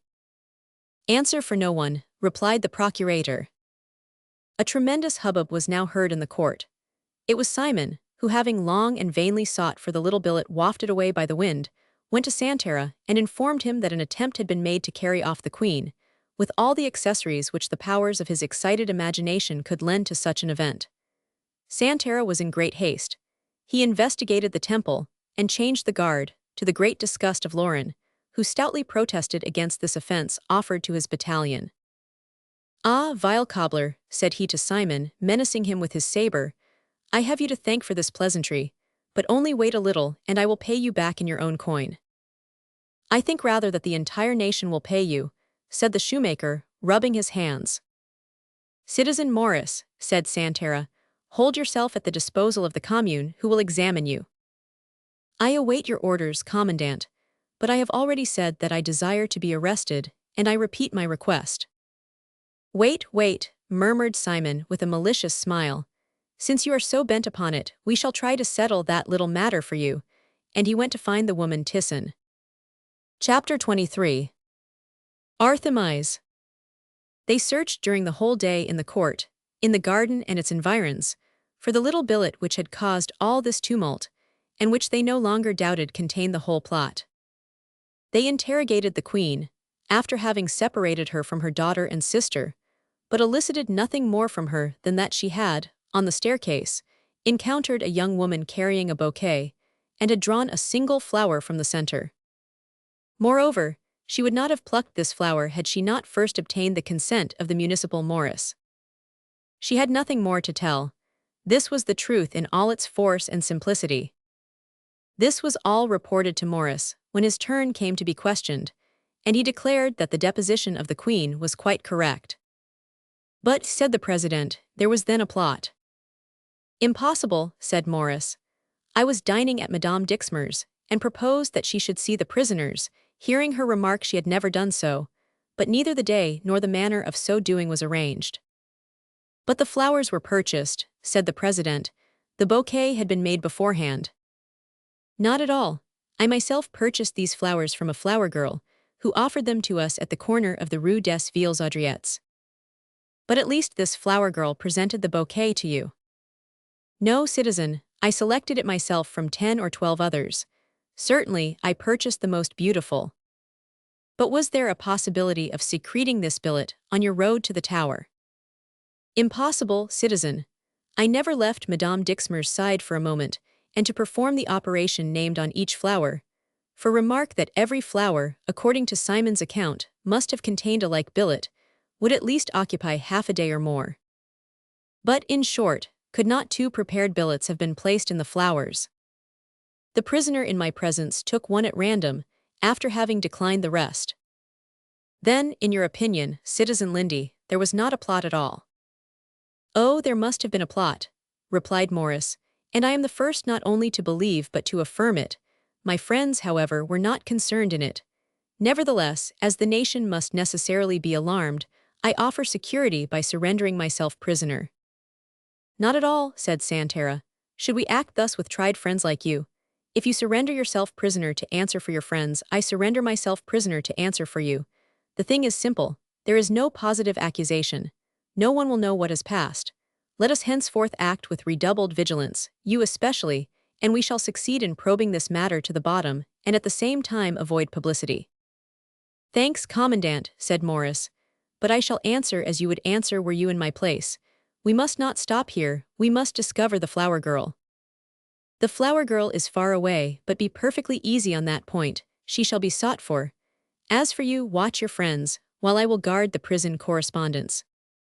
No one had thought of Simon, but he had formed his own project. He arrived toward the conclusion of the sitting, and learned the decision of the commune. "Ah, then all that is needed is a formal accusation," said he, "to make sure work. Wait 5 minutes and I will lay one before you." "What is it?" said the president. "It is," said Simon, "the courageous citizen Thyssen who accuses of secret practices that partisan of the aristocracy, Morris, and denounces the intrigues of another equally false patriot, one of his friends named Lauren." Take care, Simon, your zeal for the nation perhaps misleads you. Morris and Lauren are tried patriots." "That will be seen at the tribunal," replied Simon.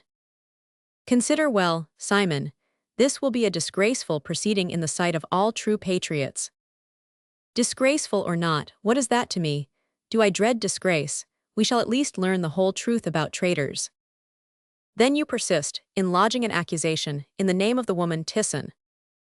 I will accuse them myself this very night to the cordeliers, and you too, citizen president, if you do not at once command the arrest of that traitor Morris."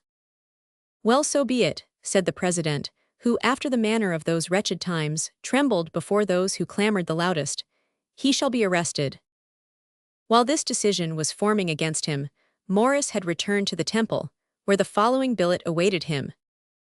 "Our guard being violently broken up, I shall not be able, in all probability, to see you before tomorrow morning. Come then and breakfast with me. During that meal you shall give me a true and particular account of the plots and conspiracies discovered by Simon." A pink the culprit was. "So honest Simon does depose. But I shall information seek. This morning from a lovely rose. And tomorrow, in my turn, I shall lay before you all Artemise's answers to my questions. Yours faithfully, Lawrence."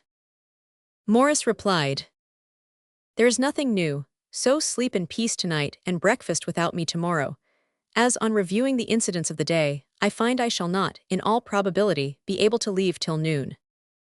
I should like to be a zephyr, to waft a kiss to the rose of which you speak. I give you leave to whistle at my prose, as much as I do at your verse. Yours faithfully, Morris. P.S. For the rest, I believe the conspiracy was only a false alarm after all." Lauren had indeed left at 1 o'clock with the whole of his battalion, thanks to the brutal conduct of the shoemaker. He however consoled himself with a quatrain, and went to visit Artemise. Artemise was delighted to see Lauren. The weather, as we have said, was magnificent. She therefore proposed a walk along the quay, to which Lauren of course assented. They had walked some distance, discoursing on politics, Lauren recounting his expulsion from the temple and vainly endeavoring to divine the cause, when on reaching the vicinity of Rue des Bars, they perceived a flower girl, who, like themselves, was walking up the right bank of the Seine. "Ah, citizen Lauren," said Artemise, "I hope you are going to present me with a bouquet." "Two, if you wish it," said Lauren, and they both redoubled their speed to overtake the flower girl, who walked at a rapid pace. On arriving at the Bridge Marie, the young girl stopped, and leaning over the parapet, emptied the contents of her basket into the river. The flowers separated, whirled round for an instant in the air, while the bouquets, dragged down by their weight, fell more quickly, till at last both flowers and bouquets floated upon the surface, following the course of the water. "Stop," said Artemise, regarding the flower girl thus strangely occupied. "It is said, but yes, but no, but if, ah, this is strange." The flower girl placed her finger on her lips, as if to entreat Artemise to be silent, and disappeared. "Who is this, then?" said Lauren. "Do you know this mortal goddess?" "No, I fancied at first, but certainly I am deceived." "She, however, made a sign to you," persisted Lauren. "But why is she a flower girl this morning?" said Artemise to herself. "You acknowledge, then, that you know her, Artemise?" asked Lauren. "Yes," replied Artemise, "she is a flower girl I sometimes deal with." "At all events," said Lauren, "she has a strange method of disposing of her merchandise." And both, after having looked for the last time at the flowers, which had already reached the wooden bridge, and received a fresh impetus from the arm of the river passing under its arches, continued their route toward the Rappi, where they anticipated dining tete-a-tete. This incident was forgotten for the moment, but as it was at least singular, and of rather a mysterious character, it vividly impressed Lauren's poetic imagination. In the meantime, the accusation brought by Tisson's wife against Morris and Lauren caused a great tumult at the Club of the Jacobins, and Morris was informed at the Temple by the Commune that his safety was endangered by the public indignation. This was a recommendation to the young municipal to conceal himself if he were guilty, but with conscious rectitude, Morris remained at the Temple, where he was found at his post when they came to arrest him, and at the same time to interrogate him. Remaining firm in his resolution not to endanger the safety of his friends, in whom he felt the most implicit confidence, Morris was not the man to sacrifice himself by a ridiculous silence worthy of a hero of romance, and therefore demanded that the flower girl should be arrested. It was 5 o'clock in the evening when Lauren returned home, and heard, at the same moment, of the arrest of Morris, and also of the demand made by him. The flower girl of the Bridge Marie instantly recurred to him like a sudden revelation. This singular individual casting her flowers into the Seine, the coincidence of place, the half-admission of Artemise, all these facts combined convinced him that this was the solution of the mystery demanded by Maurice. He bounded from his chamber, flew rather than ran down 4 flights of stairs, and precipitated himself into the presence of the goddess Reason, who was engaged in embroidering golden stars on a robe of blue gauze. It was her robe of divinity. "A truce to the stars, sweetheart," said Lauren. "They have arrested Maurice this morning, and in all human probability, this evening I shall share the same fate." Maurice arrested. By heaven he is. In these times nothing is more common than the occurrence of such troubles, but they excite little attention because they come in troops, that is all. Almost all important matters originate in trifles. Never neglect trifles. Who was that flower girl we met this morning, sweetheart? Artemise started. What flower girl? The one who so recklessly cast her flowers into the Seine. Ah, my goodness, said Artemise.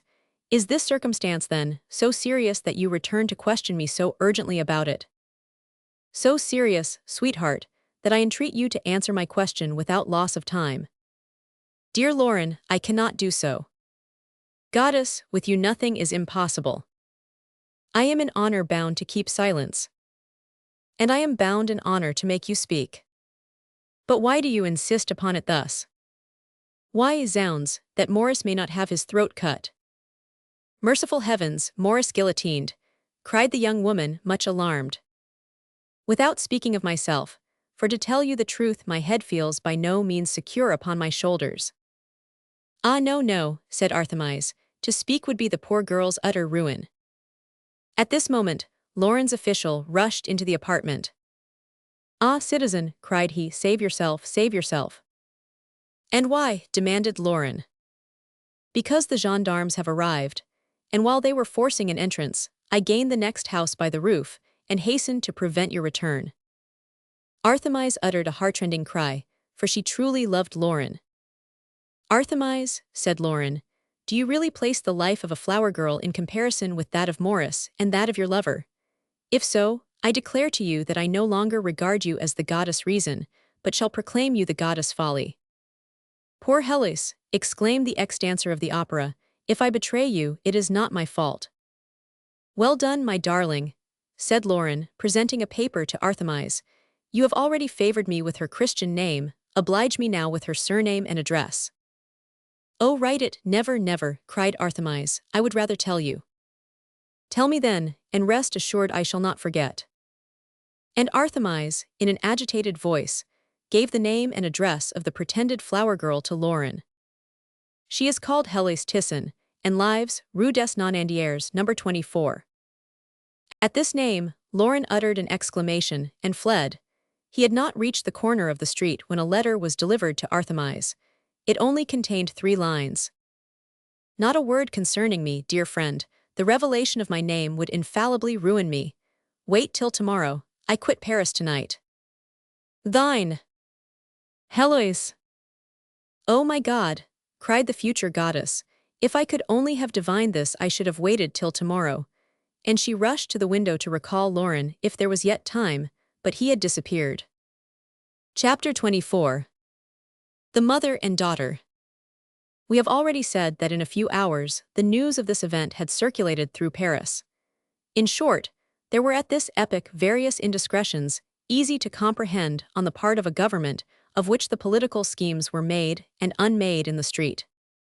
The rumor gradually gained ground, till it at length reached the old Rue Saint-Jacques, and 2 hours after the arrest of Maurice they heard of his detention. Thanks to the activity of Simon, the details of the plot were quickly reported beyond the temple. But as every one embellished the original according to his fancy, the truth was somewhat altered by the time it reached the master tanners. One said a poisoned flower had been conveyed to the queen, by means of which the Austrian would stupefy her guards, and thus be enabled to escape from the temple. It was also said that certain suspicions were entertained of the fidelity of the battalion dismissed by Santerre on the preceding evening, so that already several victims were consigned to the hatred of the people. But the inhabitants of the old Rue Saint-Jacques were not, of course, deceived as to the real nature of the event, and Morand on one side, and Dixmer on the other, went out immediately, leaving Genevieve a victim to the most violent despair. If this misfortune had befallen Maurice, it was she who had been the sole cause of it. It was her hand that had conducted the young man blindfold to the entrance of the dungeon which now enclosed him, and which, in all human probability, he would quit only for the scaffold. But under any circumstances, Maurice should not lose his head on account of his devotion to her wishes. If Maurice were condemned, she would accuse herself before the tribunal and would confess all. She would take all the responsibility upon herself, and at the expense of her life would save Maurice. And Genevieve, instead of feeling any fear of death, experienced, on the contrary, a melancholy happiness at the idea of dying for Maurice. She loved the young man, she loved him more than was right in a woman who belonged not to herself, and to die would be for her the means of giving back to God her soul, pure and unspotted as she had received it from him. On quitting the house, Dixmer and Morand separated. The former took the road to the Rue de la Corderie, the latter hastened to the Rue des Nonandiers. Arriving at the end of the Bridge Marie, Morand perceived that crowd of idlers and common people which in Paris during or after the occurrence of anything remarkable collects at the place, as crows assemble on the field of battle. At this sight Morand stopped short, a universal tremor shook his frame, and he leaned for support against the parapet. At length, after a few seconds, he regained the almost miraculous power which under trying circumstances he exercised over his feelings, and mingling with the various groups, commenced his inquiries, and learned that a short time before they had taken from the Rue des Nonandiers, No. 24, a young woman, most certainly guilty of the crime of which she stood then accused, as they surprised her in the act of making these packets. Morand inquired before what club the poor girl would be interrogated, and found they had conducted her to the Section Mir, where he immediately followed her. The club was thronged, but by making free use of his elbows and fists, he succeeded in forcing an entrance. The first sight he encountered was the tall and noble figure of Maurice, standing haughtily in the place of the accused, and annihilating Simon by his looks. "Yes, citizens," cried Simon, who was concluding his accusation.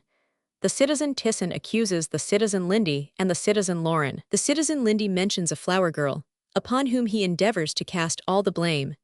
But, as I told you before, the flower girl will not be found, and that it is a vile plot formed by a body of aristocrats who toss back the ball from one to the other, like cowards as they are.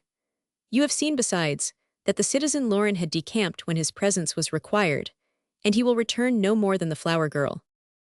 "Then you have lied, Simon," cried a furious voice. "He will return, for he is here." And Lauren strode into the hall. "Room for me," said he, pushing aside the spectators. "Room for me," and he placed himself near Maurice. The entrance of Lauren, so natural and without affectation, yet combining all the freedom and strength inherent in the character of the young man, produced an immense effect upon the tribunes, who instantly greeted him with cries of applause. Maurice contented himself by smiling and holding out his hand to his friend, the friend concerning whom he had said to himself, "I shall not long stand alone at the bench of the accused." The spectators gazed with visible interest on these two handsome young men, whom the foul shoemaker of the Temple, like a demon envious of their youth and beauty, had accused. He soon perceived the unfavorable impression he had made, and determined to strike the last blow. "Citizens," roared he, "I demand that the generous citizen Tisson should be heard. Let her speak and bring forward her accusation." "Citizens," said Lauren, "I demand that the flower girl who has just been arrested, and who no doubt will be brought before you, may be first heard." "No, no," said Simon, "it is just some false evidence, some partisan of the aristocrats. Besides, the woman Tisson is most impatient to forward the means of justice." Meanwhile Lauren took the opportunity to whisper to Maurice.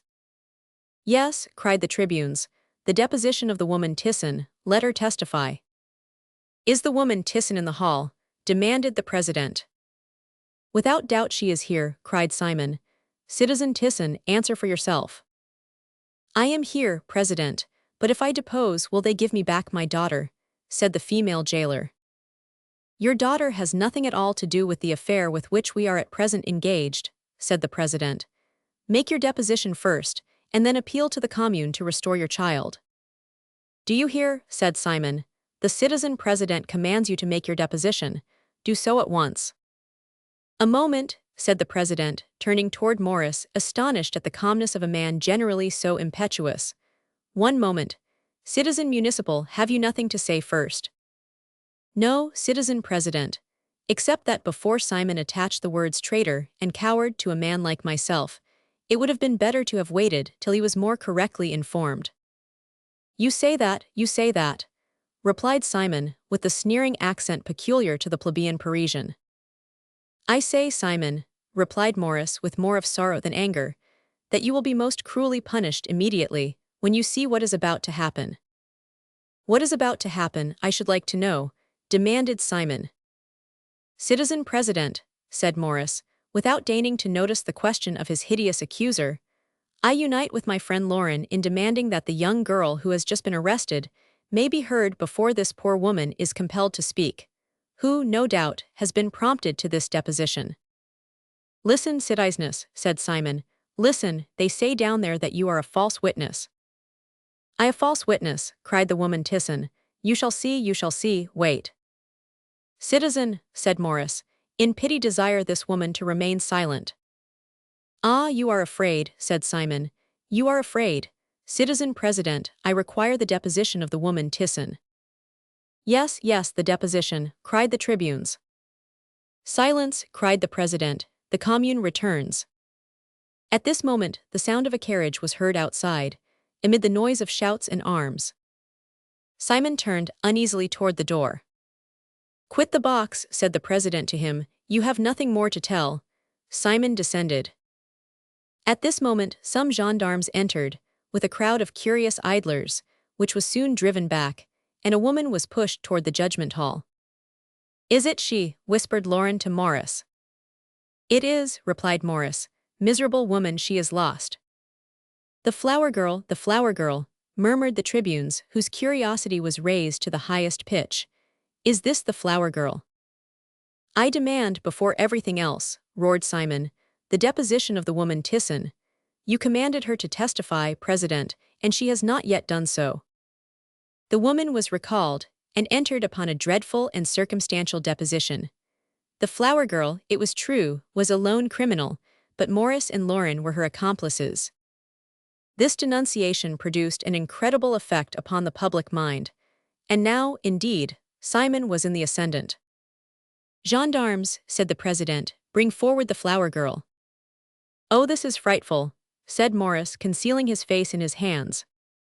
The flower girl was called, and placed before the tribune, exactly opposite to Tisson's wife, whose testimony had convicted her of a capital crime. She raised her veil. Helis, cried the woman Tisson, my child, you hear? Yes, mother, replied the young woman gently. And why do you enter between two gendarmes? Because I am accused, mother. You accused, and by whom? Cried the woman in anguish. By you, mother. A frightful silence, like the precursor of death, fell suddenly upon the noisy assemblage, while the painful feeling excited by this horrible scene oppressed every heart. Her daughter was whispered as if by voices in the distance, her daughter, unhappy woman. Morris and Lauren regarded both the accuser and the accused with sentiments of deep commiseration, mingled with respectful pity for their unhappy fate. Simon, anxious to witness the conclusion of this tragedy, in which he hoped both Morris and Lauren would remain actors, endeavored to withdraw from the attention of the woman Tisson, who gazed wildly around. What is your name, citizeness? Said the president to the young girl, himself affected at the scene. Helis Tisson, citizen. What is your age? 19 years. Where do you reside? Rue des Nonandiers, number 24. Did you sell the citizen Lindy, whom you now see in the dock, a bouquet of carnations this morning? The young girl turned round and looked at Morris. Yes, citizen, I did, said she. The mother herself gazed at her daughter, her eyes dilated with terror. Are you aware that every carnation contained a billet, addressed to the widow Capet? I know it, replied the accused. A movement of horror and admiration spread itself through the hall. Why did you offer these carnations to the citizen Morris? Because I perceived that he wore the scarf of a municipal, and I imagined he was going to the temple. Who are your accomplices? I have none. What, have you then concocted this plot alone? If it is a plot, I alone am concerned in it. But did the citizen Morris know that the flowers contain the billets? Yes. The citizen Morris is a municipal. The citizen Morris could converse with the Queen at any hour of the day or the night. The citizen Morris, if he had wished to say anything to the Queen, had no occasion to write, he could speak. And you do not know the citizen Morris Lindy? I had sometimes seen him come to the temple while I was there with my poor mother, but I only know him by sight. Do you see, miserable wretch, said Lauren, shaking his fist at Simon, who, dismayed at the turn of affairs with his head lowered, was attempting to sneak away unperceived. Do you see what you have done? Everyone regarded Simon with looks of deep indignation. The president continued. Since you made up these bouquets, you of course are aware that each flower contained a paper, and therefore must know also what was written upon that paper. Of course I do. Well then, tell us what it was. Citizen, said the young girl with firmness, I have told all I either can or will tell. Then you refuse to answer this question. Yes. Do you know to what you expose yourself? Yes. You trust perhaps to your youth and beauty. I trust in God. Citizen Morris Lindy, Citizen Hyacinth Lauren, said the president, you are free. The commune recognizes your innocence and admires your loyal spirit. Gendarmes, conduct the citizens Hellas to the prison of the section. At these words, the woman Thyssen seemed to awake, and uttering a piercing cry, attempted to rush forward once more to embrace her daughter, but was withheld by the guards. I forgive you, mother, said the young girl as they led her away. The woman Thyssen uttered a savage roar, and fell down as if dead. Noble girl, murmured Morand, filled at once with grief and admiration. Chapter 25. The Conspiracy. Immediately following the events we have just narrated, a last scene came to fill up the complement of the drama, which was unfolding its somber turns of fortune. The woman Thyssen, struck as by a thunderbolt at what had occurred, and totally abandoned by those who had escorted her. For there is something revolting even in an involuntary crime, and it certainly amounts to a great crime when a mother condemns her own daughter to an ignominious death, were it even from excess of zealous patriotism. The woman, we say, after remaining for some time in a state of insensibility, at length raised her head, looked wildly around, and finding herself deserted and alone, uttered a loud cry and rushed toward the door. At this door a few idlers more curious than the rest still remained congregated together, who dispersed when they beheld her, and pointing with their fingers, said one to another, Do you see that woman? It is she who denounced her daughter. The wretched woman uttered a cry of despair and rushed toward the temple. But when she was a third of the way through Rue Michel-le-Comte, a man placed himself in front of her, impeding her progress and concealing his face in his mantle. Are you content, said he, now you have killed your child? Killed my child, cried the poor mother, killed my child, no, no, it is not possible. It is so, notwithstanding, for your daughter has been arrested. And where have they taken her? To the conciergerie. From there she will be sent to the Revolutionary Tribunal, and you know what becomes of those who are sent there. Stand aside, said the woman Thyssen, and let me pass. Where are you going? To the conciergerie. What are you going there for? To see her again. They will not allow you to enter. They will permit me to lie at the door, to live there, to sleep there. I will remain there till she comes out, and then at least I shall see her once more. Suppose someone promised to restore you your child. What do you say? I ask you, supposing a man were to promise to give you back your child, would you do what that man required of you in return? Anything for my child, anything for my Hellas, cried the woman, wringing her hands in despair, anything, anything, anything. Listen, said the unknown, it is God who now punishes you. And for what?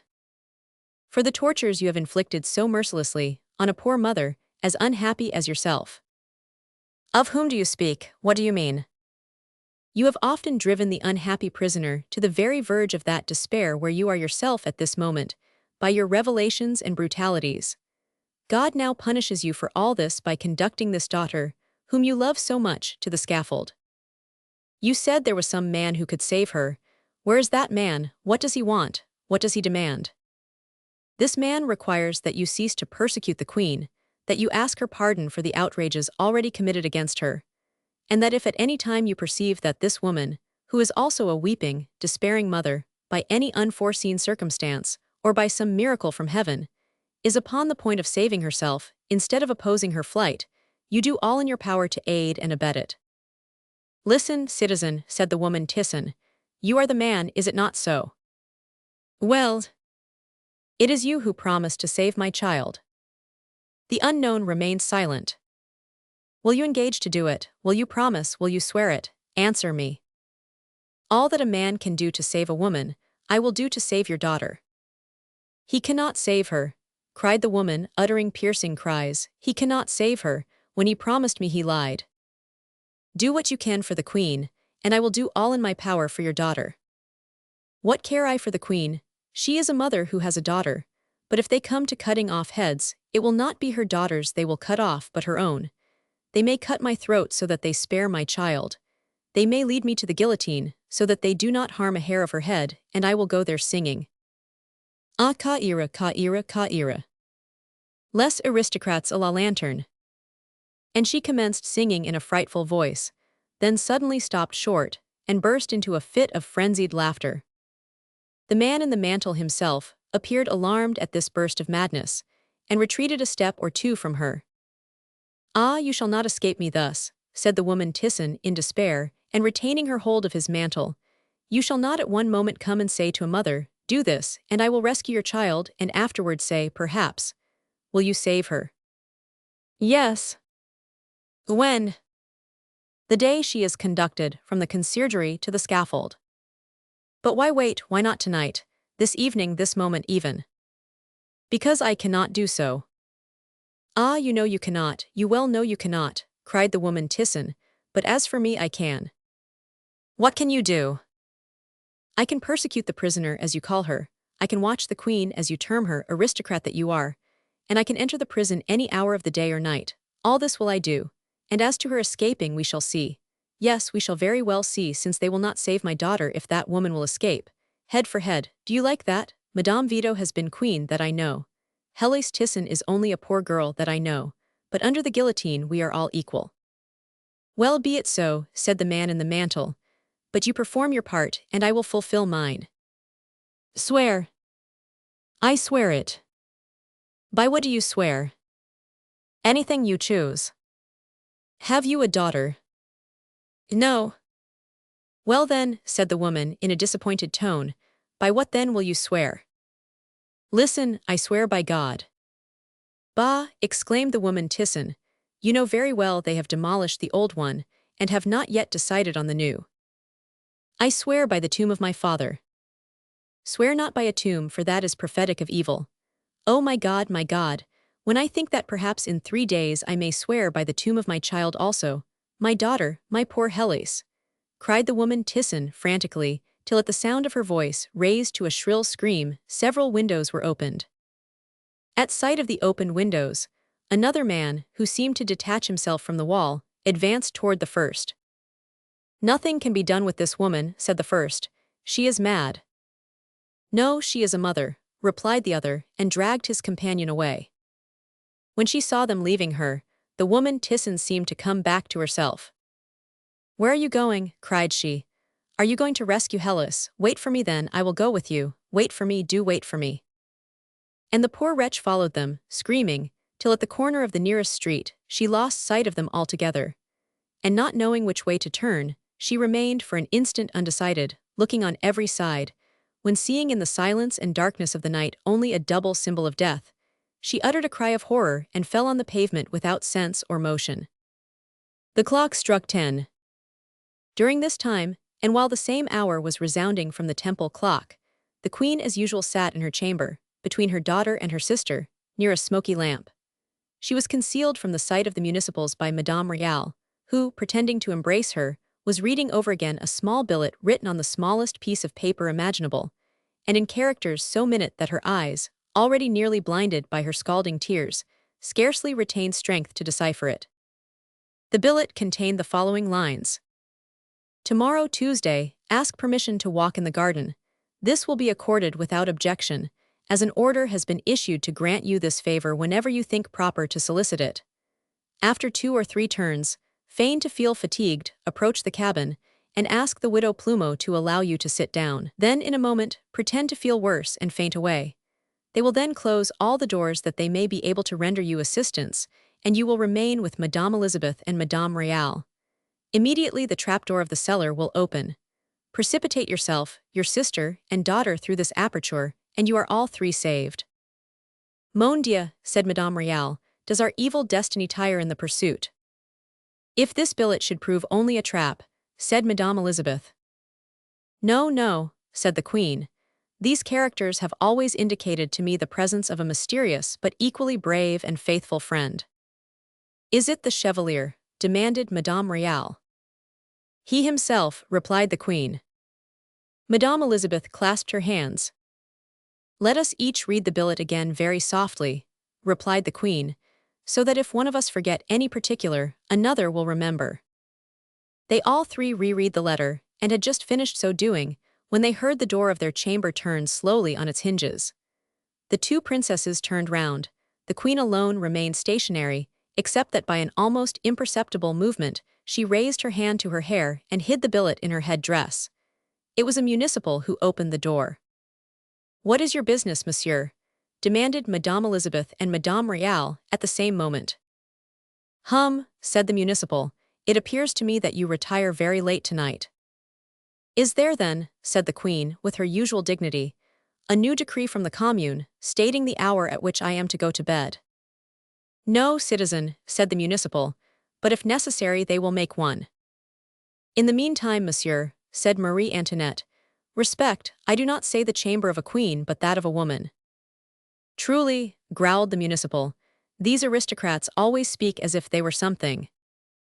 But in the meantime, subdued by that dignity, haughty in her prosperity, but which 3 years of suffering had calmed down, he withdrew. An instant afterward the lamp was extinguished, and the 3 females retired in darkness, as usual. The next morning at 9 o'clock, the Queen, having reread the letter before she arose, in order that she might not misconstrue any of the instructions contained there, tore it into almost invisible fragments. She then hastily finished her toilet, awoke her sister, and entered the chamber of the princess. A minute afterwards she came out, and called the municipals on guard. What do you want, citizeness? Said one of them, appearing at the door, while the other did not even discontinue his breakfast to answer the royal appeal.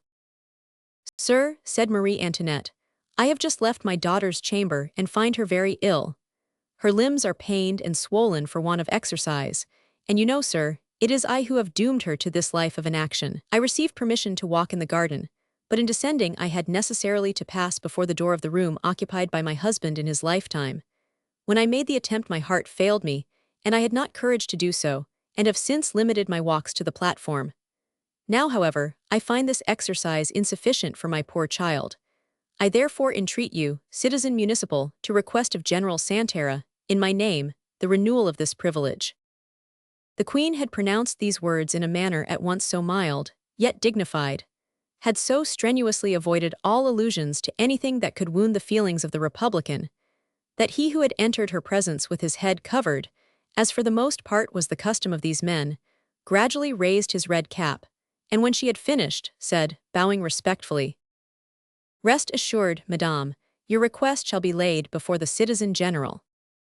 Then on retiring, as if to convince himself he had yielded to justice rather than weakness, It is just, said he, after all, it is only right. What is just? Demanded the other municipal. That this woman should be permitted to walk in the garden with her child, who is an invalid. Bah, said the other, when she asks to be allowed to walk from the Temple to the Place de la Révolution, that will be permitted her fast enough. The Queen heard these words, and grew pale, but still drew from them fresh courage for the great attempt she meditated. The municipal finished his breakfast, and descended, The queen requested permission to take hers in her daughter's room, which was granted. Madame Royale, to confirm the statement concerning her ill health, did not quit her bed. The queen and Madame Elizabeth remained near her. At 11 o'clock Santerre arrived. His coming was, as usual, announced by the drums beating the march, and by the entrance of a fresh battalion and other municipals, who came in their turn to relieve those on guard.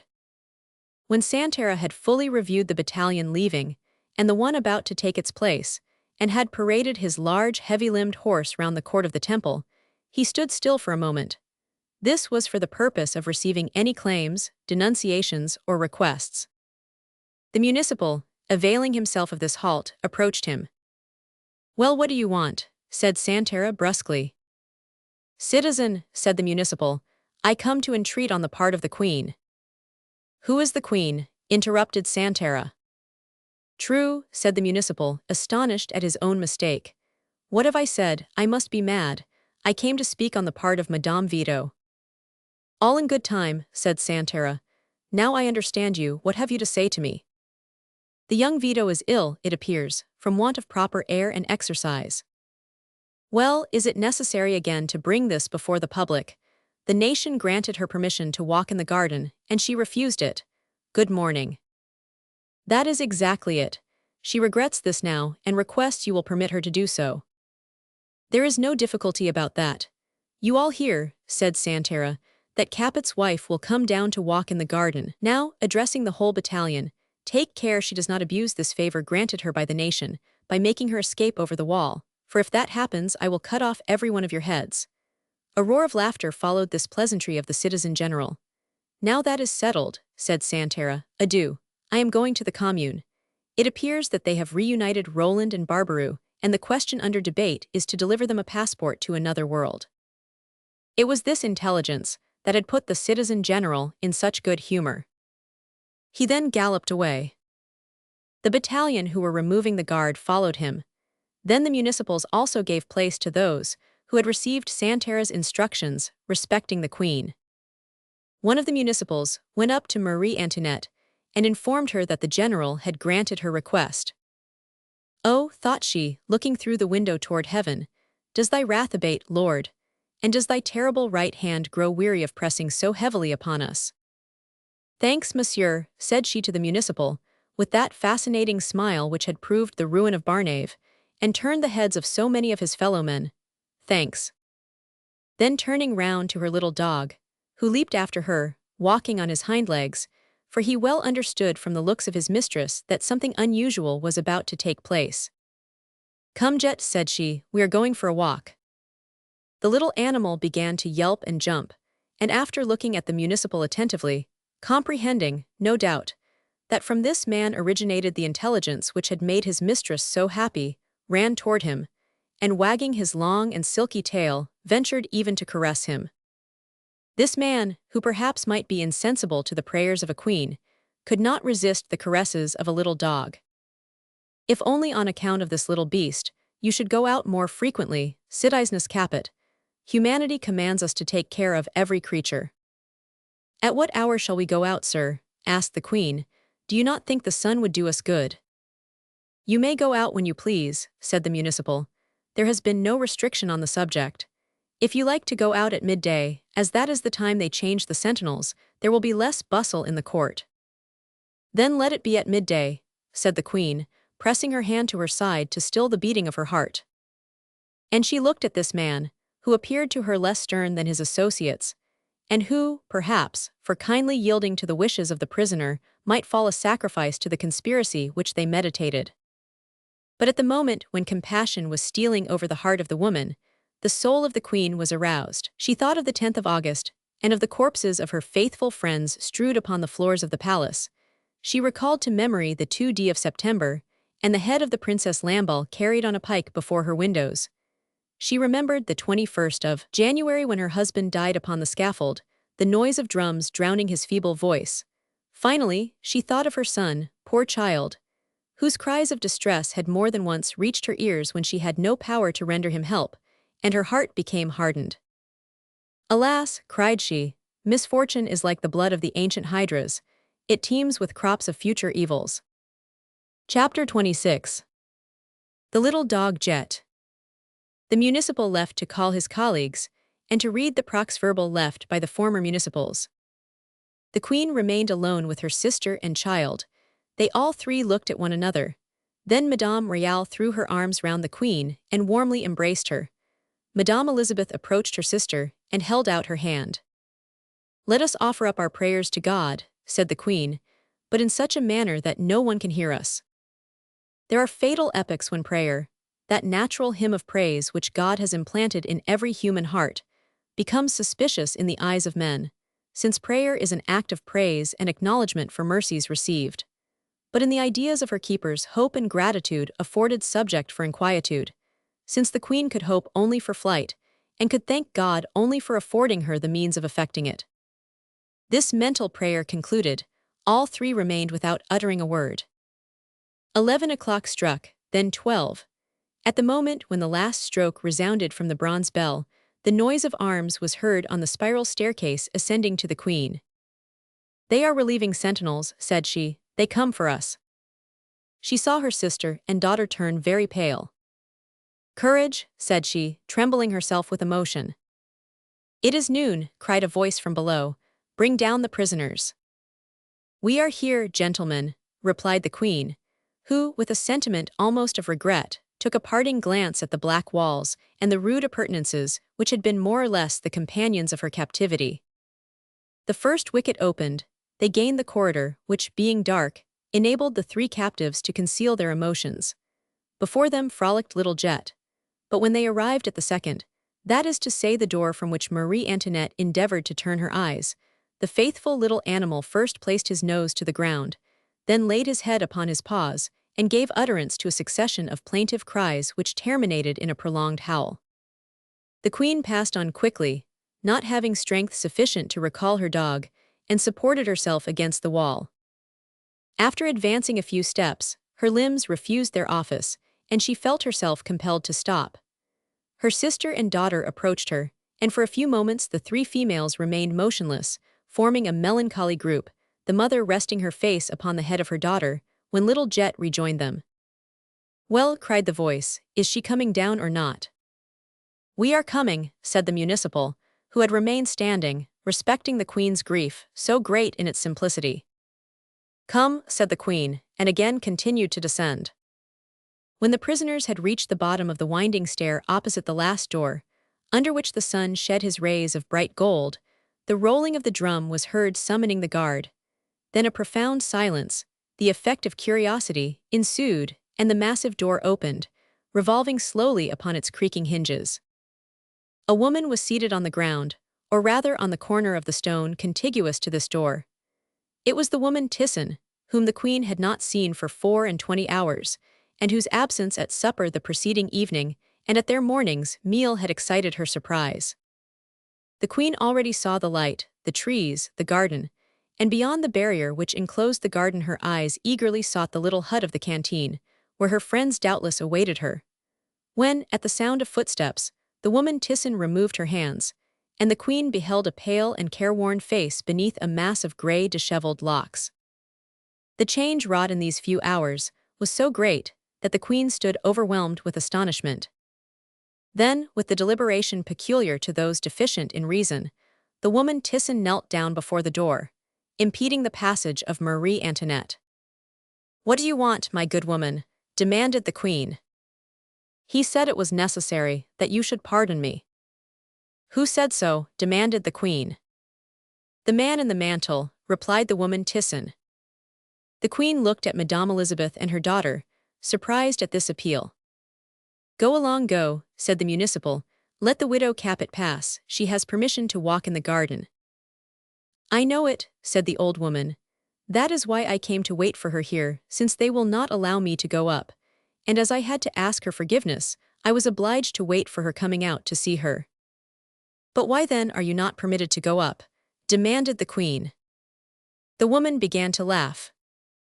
"Because they pretend that I am mad," said she. The queen looked at her, and saw indeed that the wild eyes of the unhappy being reflected a strange light, that vague light denoting aberration of intellect.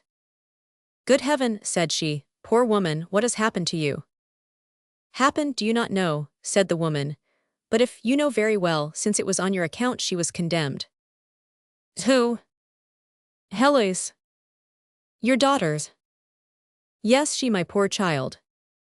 Condemned by whom, how, why? Because she sold a bouquet. What bouquet? A bouquet of carnations. She is not a flower girl, though, continued the old woman, as if endeavoring to collect her thoughts. Then how could she sell the bouquet? The queen shuddered. An invisible link connected this scene with her present situation. She understood that the time must not be lost in useless conversation. My good woman, said she, allow me to pass, I entreat you. You can tell me all this by and by. No, now, you must pardon me, and I must assist you to escape, that he may save my daughter. The queen turned as pale as death. My God, murmured she, raising her eyes to heaven, then turning toward the municipal. Sir, said she, have the kindness to remove this woman, you see that she is mad. Come, come, mother, said the municipal, decamp. But the woman clung to the wall, still reiterating. She must pardon me, that he may save my daughter. But who is he? The man in the mantle. Sister, said Madame Elizabeth, try to console her. Oh, willingly, said the queen. I believe indeed that will be the shortest way. Then turning toward the mad woman. What do you desire, good woman, said she. I wish you to pardon me all the suffering I have caused you by my unjust behavior, all the accusations I have made against you, and trust that when you see the man in the mantle, you will command him to save my daughter, for he will do all that you desire.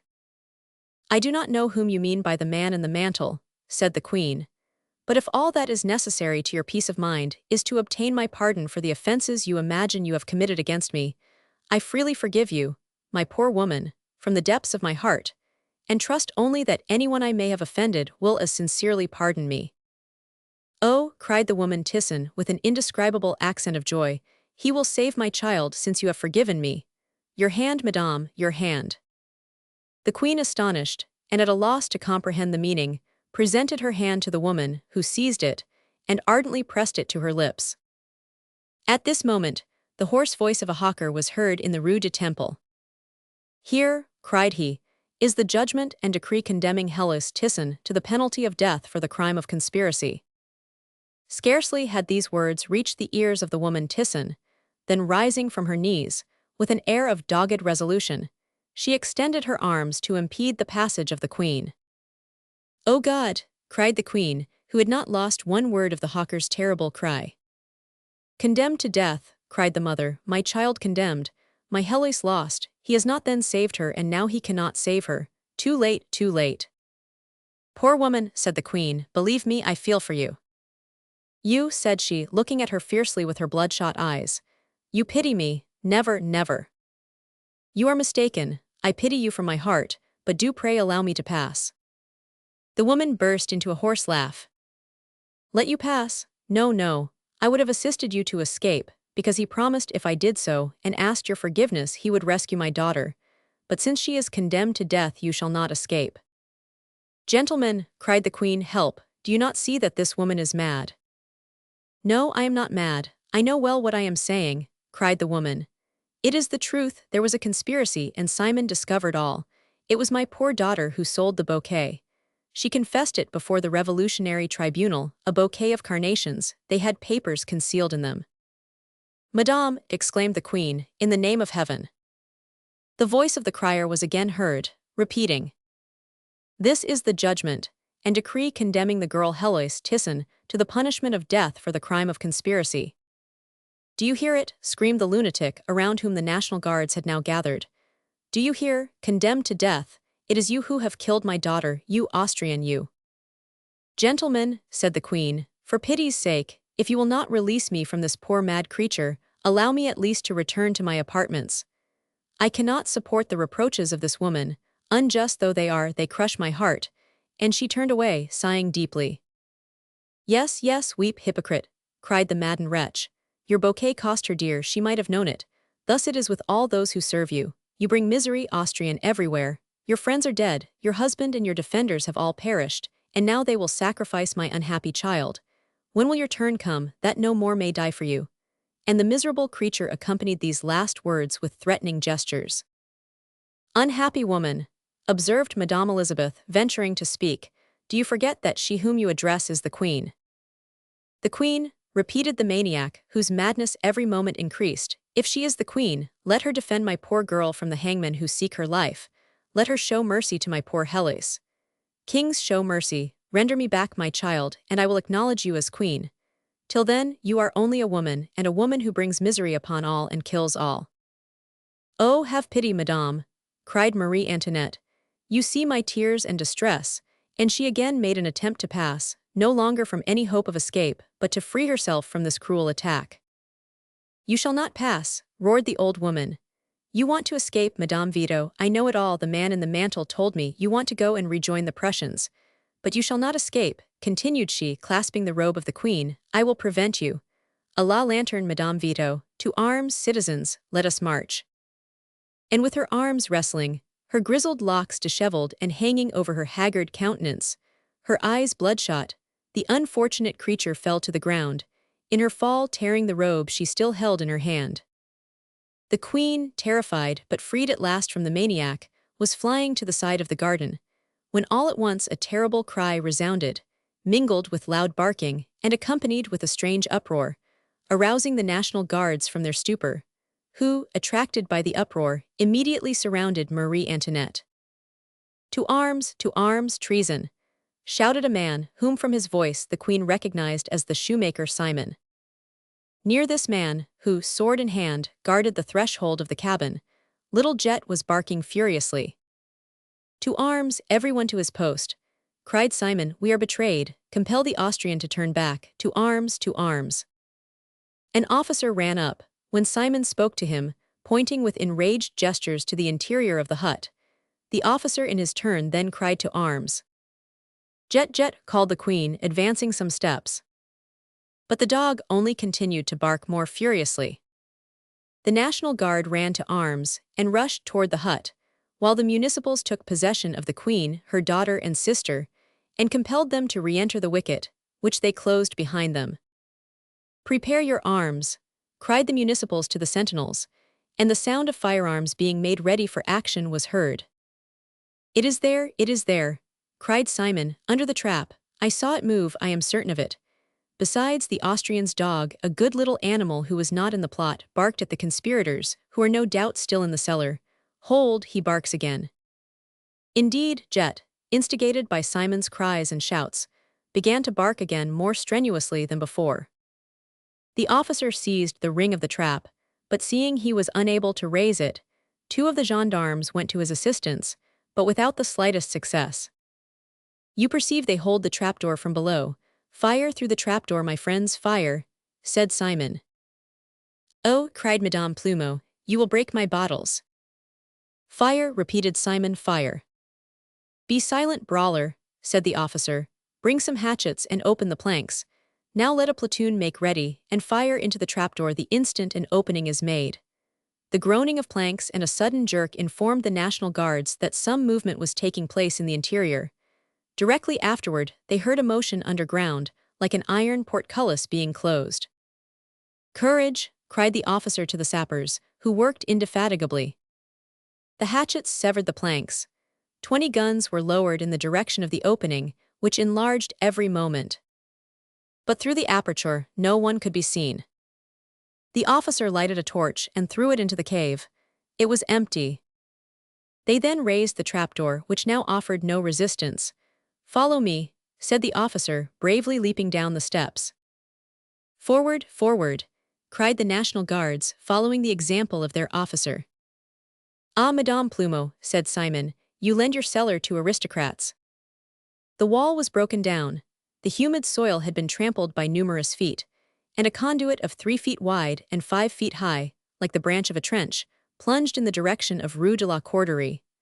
The officer ventured into this opening, resolved to follow these aristocrats into the bowels of the earth, but when he had advanced 3 or 4 steps, he found all farther progress impeded by an iron grating. "Halt!" cried he, to those who were closely pressing behind him. "We can proceed no farther until this portcullis is removed." "Well," said the municipal, who, having placed the prisoners in security, anxiously awaited the news. "Well, what have you discovered?" "Parbleu," said the officer, reappearing. "It was doubtless a conspiracy. The aristocrats wanted to carry off the queen during her walk, and she was probably in collusion with them." "Plague take it," cried the municipal. "Send someone for the citizen Santera and inform the commune." "Soldiers," said the officer, "remain in the cellar, and if anyone presents himself, kill him." And the officer, having given this order, ascended the winding stair to make his report.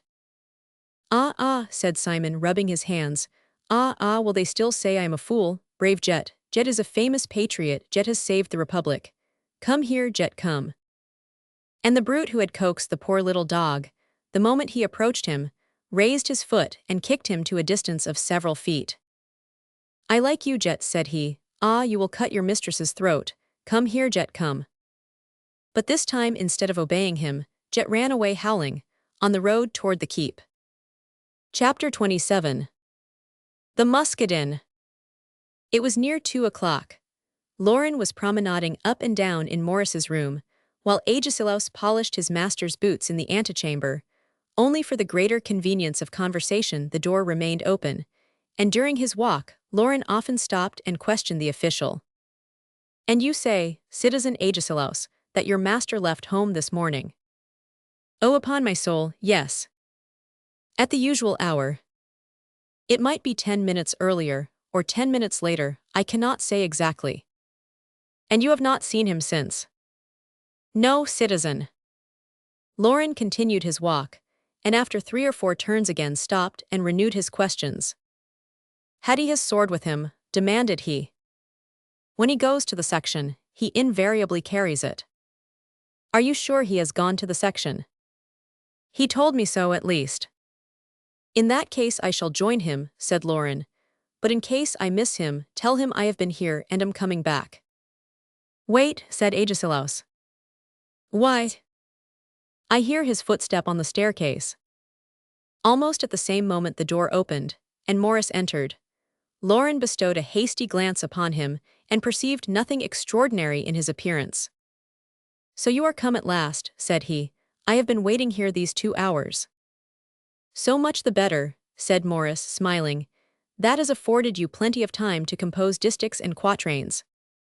"Alas, mon ami," replied the improvisator, "I do not make them now." "Why, is the world coming to an end?" "My dear Morris, I am very unhappy." "You unhappy?" "Yes, I am miserable. I am suffering from remorse." "Remorse?" "Oh, by heaven, yes," said Lauren. "Between you and her I had to choose. Between you and her I could not hesitate, but you see, Artemis is in despair, for she was her friend." "Poor girl." "And it was she who gave me her address." "You would have done much better to have allowed things to take their natural course." "Yes, and at this very moment you would have been condemned in her stead." "Powerfully argued, dear friend, and I came to ask your advice. I thought you were wiser than that." "Never mind, ask away." "This poor girl, do you understand? I wish to attempt some means of saving her. Even if I could only give or receive a blow in her defense, I feel as if it would do me good." "You are mad, Lauren," said Morris, shrugging his shoulders. "Perhaps if I made an appeal to the Revolutionary Tribunal." "It is too late, she is condemned."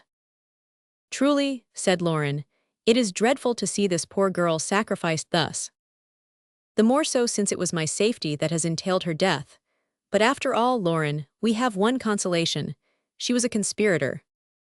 "Goodness," said Lauren, "does not every one conspire nowadays? She has done no more, poor girl, than everyone else does." "Grieve for her neither too much, nor too loudly, my friend," said Morris, "for we have to bear our share in this trouble. Believe me, we are not so fully cleared from the accusation of being her accomplices that no stain remains behind. Today at the section I was termed Girondin, by the captain of the chasseurs of Saint Leu, and I at the same time found it necessary to convince him by a stroke from my sword that he was mistaken." "Then that was the reason you returned so late?" "Just so." "But why did you not inform me?" "Because in affairs of this nature you cannot restrain yourself, and the thing had to be concluded immediately, that it might make no noise." "And that scum called you Girondin, Morris. You, a thoroughbred Republican. By Jove, he did. And this will convince you that another adventure of this nature and we become unpopular. And you well know, Lauren, in these times unpopular is a synonymous term for suspected. I know it well, said Lauren, and that word appalls the bravest heart, but never mind, it is repugnant to my feelings to allow this poor Heloise to be led to the guillotine without asking her forgiveness. What do you wish to do? I wish you to remain here, you have nothing to reproach yourself with so far as she is concerned. With me, you see, the case is very different. Since I can do nothing for her, I will meet her on her way. I wish to go there, Morris, do you comprehend me, were she to give me only a wave of her hand? I will accompany you then, said Morris. Impossible, my friend. You are a municipal secretary to a section, and you have just been tried, while I have only been your defender.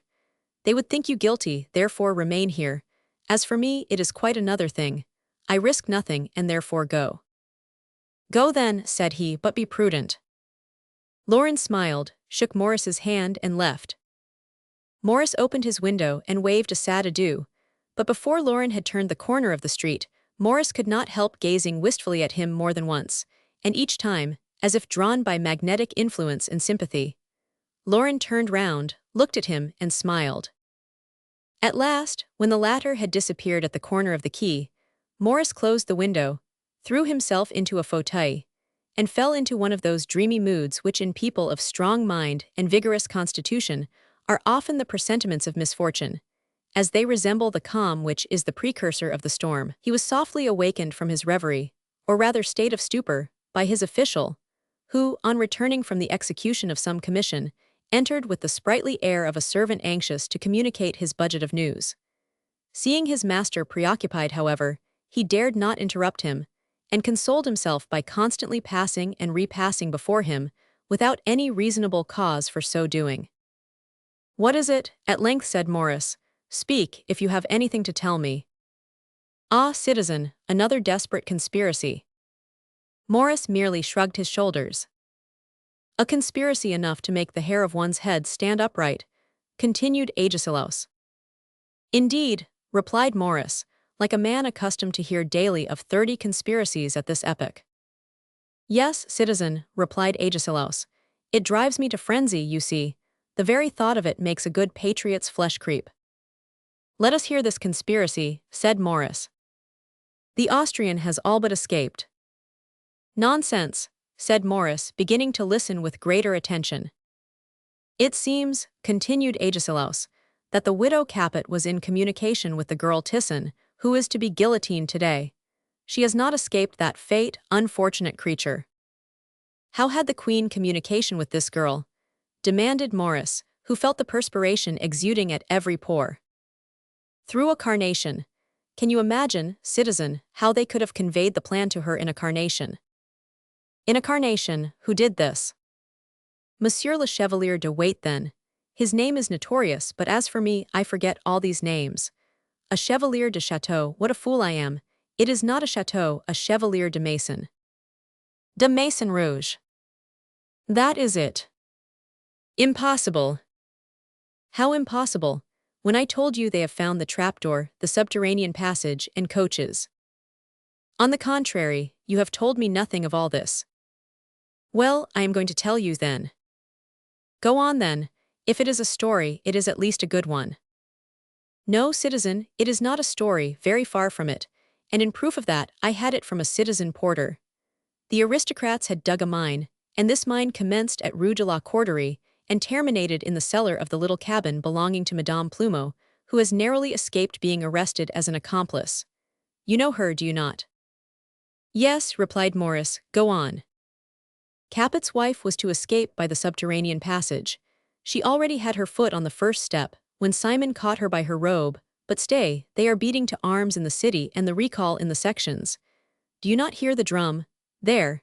It is said that the Prussians are at Dammartin and have reconnoitered as far as the frontiers. In the midst of this maze of words, a medley of truth and falsehood, probability and impossibility, Morris seized the guiding thread. All sprung from the carnation presented before his eyes to the Queen, and purchased by himself from the poor miserable flower girl. This carnation contained the plan of a plot which had just come to light, the details of which, more or less true, had been reported by Agesilaus. At this moment the noise of the drum came nearer, and Morris heard the crier proclaim in the street. Tremendous conspiracy discovered at the temple by the citizen Simon.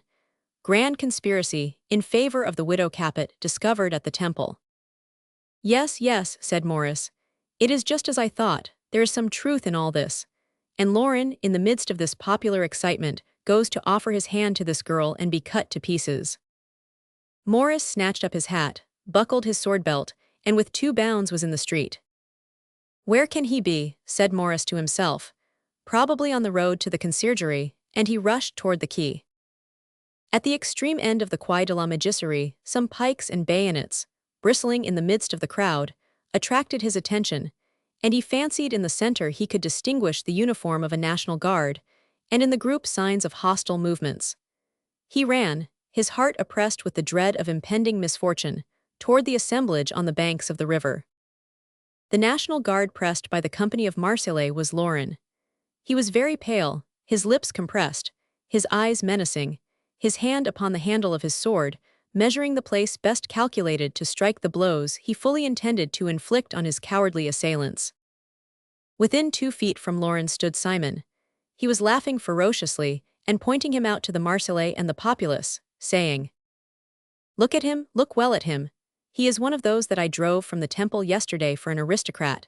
He is one of those who favored the correspondence with the carnations. This is an accomplice of the girl Thyssen who will pass here presently. Well, do you see? He walks quietly on the quay while his coadjutor goes to the guillotine, and perhaps she was even more to him than an assistant. She might be his mistress, and he is here to bid her farewell or to try to save her." Lauren was not the man to endure more. He drew his sword. At the same time, the crowd opened before a man who charged headlong into the group, whose broad shoulders had already knocked down 2 or 3 spectators who were preparing to become actors in the scene. "Be happy, Simon," said Morris. "You regretted, no doubt, that I was not with my friend to enable you to turn your new title of denunciator to full account. Denounce, Simon, denounce, I am here." "Faith, yes," said Simon with his hideous sneer, "and your arrival is very apropos. This," continued he, "is the elegant Morris Lindy, who was accused at the same time as the girl Thyssen, but was acquitted because he was rich." "To the lamp-post with them, to the lamp-post," cried the Marseillais. "Yes, forsooth, you had better make the attempt," said Morris, and advancing a step he pricked one of the foremost of the cut-throats in the forehead, so that the blood from his wound nearly blinded him. "Have it the murderer," cried the latter. The Marseillais lowered their pikes, raised their hatchets, and loaded their guns, while the frightened crowd dispersed, leaving the 2 friends to contend alone against this storm of blows. They regarded each other with a last sad yet sublime smile, while calmly awaiting their destruction from the whirlwind of iron and flame which threatened them, when all at once the door of the house against which they were leaning opened, and a swarm of young people, attired in the habits of those termed muscadins, or fops, each wearing a sword and brace of pistols in his girdle, rushed upon the Marseillais, and were instantly engaged in a terrific contest. "Hurrah, hurrah!" cried Morris and Lauren, simultaneously, animated by this unexpected relief, without reflecting that to fight in the ranks of the newcomers was to confirm Simon's accusation. Hurrah! But if they were forgetful of their own safety, another thought for them. A short young man about 25 years of age, with blue eyes, who fought without any intermission, with infinite science and valor, with a heavy sword which anyone would have thought his delicate and feminine hand incapable of wielding, perceiving that Morris and Lauren, instead of escaping by the door which he seemed to have left open for that purpose, remained fighting by his side, turned to them and said in a low voice, "Fly directly through this door. Pay no attention to what we do here, or you will uselessly compromise yourselves." Then seeing the 2 friends hesitate, he suddenly cried, addressing himself to Morris, "Away! No patriots among us, Citizen Lindy, we are aristocrats here." At these words, united to the audacity which would induce a man publicly to accuse himself of what at this period must lead to certain death, the crowd uttered a loud shout. But the fair young man and 2 or 3 of his friends, without evincing any symptoms of alarm, pushed Morris and Lauren into the alley and closed the door behind them. They then threw themselves into the melee, which was now considerably augmented by the approach of the fatal cart. Morris and Lauren, thus miraculously saved, regarded each other in amazement. The outlet seemed to have been designed for the express purpose of their escape. They entered a court, and at the end discovered a small private door which opened into Rue Saint-Germain-l'Auxerrois. At this moment, a detachment of gendarmes issued from Pontchartrain, who had soon swept the quay, although, from the cross-street where our two friends had concealed themselves, they heard for an instant the noise of an obstinate struggle. These gendarmes preceded the cart, which conducted the hapless Hellas to the scaffold. "Gallop!" cried a voice, "gallop!" The cart proceeded at a quick pace, and Lauren saw the unfortunate girl standing, a smile upon her lips, and calm reliance in her eye, but was unable to exchange even a gesture with her, as she passed without seeing him, in the midst of a perfect maelstrom of people, shouting, "To the guillotine with the aristocrat! To the guillotine!" The noise decreased in the distance till it reached the Tuileries. Then the little door through which Maurice and Lauren had escaped again opened, and 3 or 4 muscadins, with their clothes torn and stained with blood, passed through. It was probably all that remained of the little troop. The fair young man went through the last. "Alas," said he, "this cause is then accursed." And casting from him his sword, notched and bloody, he rushed toward Rue des Lavandières. Chapter 28. The Chevalier de Maison-Rouge. Maurice hastened to return to the section to enter a complaint against Simon. It is true that before quitting Maurice, Lauren had found a more expeditious way. This was to collect some thermopiles to lie in wait for him, and on his first exit from the temple to kill him in a pitched battle. But Maurice strenuously opposed this plan. "You are ruined," said he, "if you make use of these means. Crush Simon, but do it legally. That ought to be an easy thing enough to the lawyers."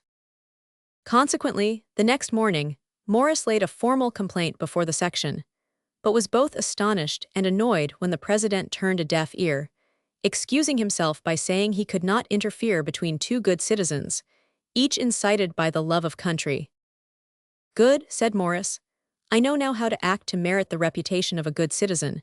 To assemble the people in order to assassinate a man who displeases you, this you call being incited by love of country. Well, I agree to Lauren's opinion, which I was wrong to dispute. After today, as you hear, I shall adopt patriotism, and shall first experiment upon Simon."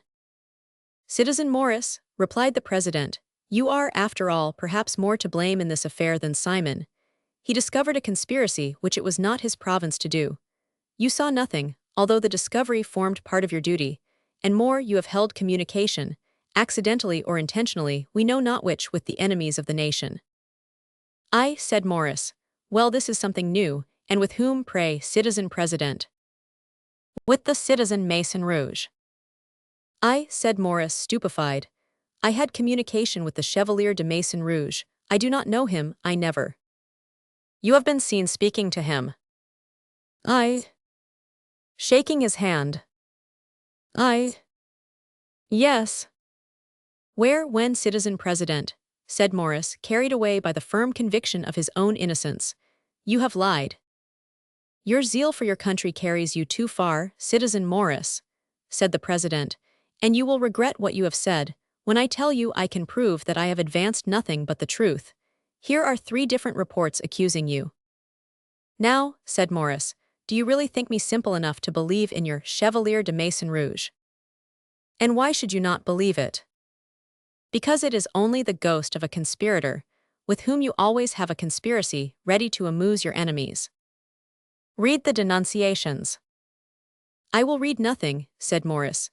"I protest I have never seen the Chevalier, never spoken to him. Let anyone who doubts my word of honor come and tell me so. I shall know how to answer him." The president shrugged his shoulders. Maurice, who did not wish to be in arrears with anyone, did the same. An air of gloomy silence pervaded the remainder of the sitting. After the meeting was concluded, the president, a staunch patriot raised to the highest rank in the district by the votes of his fellow citizens, approached Maurice and said, "Come, Maurice, I want to speak to you." Maurice followed the president, who conducted him into a little cabinet adjoining that where the sittings were held. On arriving there, he regarded Maurice for a moment in silence, then placing his hand on his shoulder. "Maurice," said he, "I knew and esteemed your father. This makes me esteem and love you. Believe me, you incur great danger from want of faith, the first falling off of a truly revolutionary spirit. Morris, my friend, they who lose their faith also lose their fidelity. You do not believe in the enemies of the nation, therefore you pass near without seeing them, and become an instrument in their plots without being aware of it. What the devil, said Morris. I know, citizen, I am a man of feeling and possess some share of patriotic zeal, but my zeal does not render me a fanatic. There are 20 pretended conspiracies, to which the public assign the same name. I demand once for all to face my accuser. You will not believe in conspirators, Morris, said the president. Then tell me, do you believe in the red carnation for which Hellas Thyssen was yesterday guillotined? Morris started. Do you believe in the subterranean passage, drilled under the temple garden, communicating through the cellar of Citizen Plumeau, with a certain house in the Rue de la Corderie? No, said Morris. Then do as Thomas the Apostle did, go and see. I am not on guard at the temple, and they would not allow me to enter. Anyone may enter the temple now. How is that? Read this report, since you are so incredulous. I shall only proceed by official information. Ah, said Morris, reading the report, has it come to this? Continue. Are they going to remove Marie Antoinette to the conciergerie? They are, and do you think that from a dream, or what you call an imaginary idea or an idle story, the Committee of Public Safety would have adopted so grave a measure? This measure has been adopted, but will never be executed, like many more I have seen sanctioned and all. Read to the end, said the president, and he presented him with the last paper. The receipt of Richard, the jailer of the conciergerie, cried Morris. She has been there these 2 hours. This time Morris remained deep in thought. The Commune, as you know, continued the president, acts with profound judgment. It is digging a furrow long and straight in its course, its measures are not puerile, and it has put in execution the principle of Cromwell: kings should be struck on the head. Read this secret note from the Minister of Police. Morris read. Seeing that we possess the certainty that the ci-devant Chevalier de Maison-Rouge is in Paris, that he has been seen in several places, that he has left traces of his appearance in various plots, happily frustrated, I request all chiefs of sections to redouble their vigilance. Well, asked the president. I must believe you, citizen president, said Morris, and he continued. Description of the Chevalier de Maison-Rouge. In height, 5 feet 3 inches. Fair hair, blue eyes, straight nose, chestnut-colored beard, dimpled chin, soft voice, and hands like a female's. At this description, a strange light burst upon Morris. He thought of the young man who commanded the troop of muscadins, and who, on the preceding evening, saved the lives of himself and Lauren, and so valiantly drew his sword upon the Marseillais in their defense. The deuce, muttered Morris, it must be he. In that case the accusation that I have been seen speaking to him is not false, but I cannot remember taking his hand. Morris, asked the president, what do you say to all this now, my friend? That I believe what you have said Morris, musing sadly, who for some time past, without understanding what evil influence saddened his life, had noticed everything darkening around him. Do not trifle thus with popularity, said the president. In these days, Morris, popularity is life. As for unpopularity, it is to be suspected of treason, and the citizen Morris Lindy ought not to brook the suspicion of being a traitor. Morris had nothing to reply to sentiments so much in accordance with his own. He thanked his old friend and left the section. Ah, murmured he, there is too much suspicion and battling. Now, drawing a deep breath, now for peace, innocence, and joy, now to Genevieve, and Morris took the road to the old Rue Saint-Jacques. When he reached the abode of the master tanner, Dixmer and Morand were supporting Genevieve, who was suffering from a violent attack of hysterics. Thus, instead of being allowed to enter unceremoniously as he was accustomed to do, a servant met him in the passage. Announce me, at all events, said he, and if Dixmer cannot conveniently receive me, I will retire. The domestic entered the little pavilion, while Morris remained in the garden. It seemed to him that something strange was going on in the house, and the workmen, instead of being occupied in their usual employment, were pacing restlessly about the garden. At length Dixmer himself appeared. Come in, dear Morris, said he. Come in, you are not one of those against whom the door is closed. What is the matter? inquired the young man. Genevieve is ill, said Dixmer. Indeed, more than ill, she is delirious. Gracious heaven, cried the young man, overcome at again encountering trial and suffering. What then is the matter with her? You are aware, my friend, said Dixmer. One never knows anything concerning the illness of women, especially their husbands. Genevieve was lying on a lounge. Near her stood Morand, offering her some salts, which she smelled occasionally. Well, asked Dixmer. Always the same thing, replied Morand. Hélas, hélas, murmured the young woman from between her closed teeth and white lips. Sophie, repeated Morris in much surprise. Oh my God, yes, replied Dixmer, greatly affected.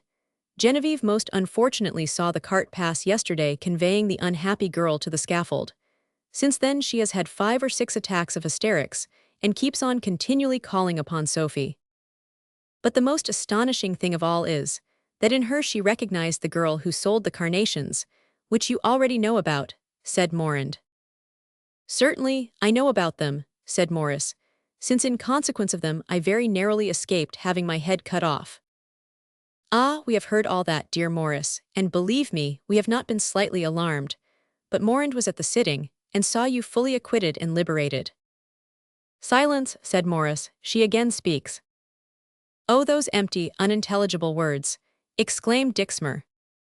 Morris, murmured Genevieve, they are going to kill Morris. Rescue him, Chevalier, rescue him. A profound silence followed these words.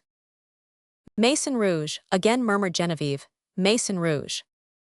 Morris felt a slight suspicion, but he could make out nothing clearly, and was too much affected by the suffering of Genevieve to attend much to her words. Have you called in a physician? Demanded Morris. Oh, it will prove nothing, said Dixmer. A momentary delirium, that is all, and he shook his wife so violently by the arm that she revived, and uttering a shrill cry, opened her eyes, which till now had remained closed. Ah, you are both here, and Morris with you. Oh, I am so glad to see you, dear friend. If you knew what I have, she corrected herself, what we have suffered for the last 2 days. Yes, we are all here, said Morris. Have no more terror on that account. But there is one name above all others you must not accustom yourself to pronounce, seeing that at this moment it does not bear a very high repute. What name? Quickly demanded Genevieve. The Chevalier de Maison-Rouge. Have I named the Chevalier de Maison-Rouge? Inquired Genevieve, bewildered.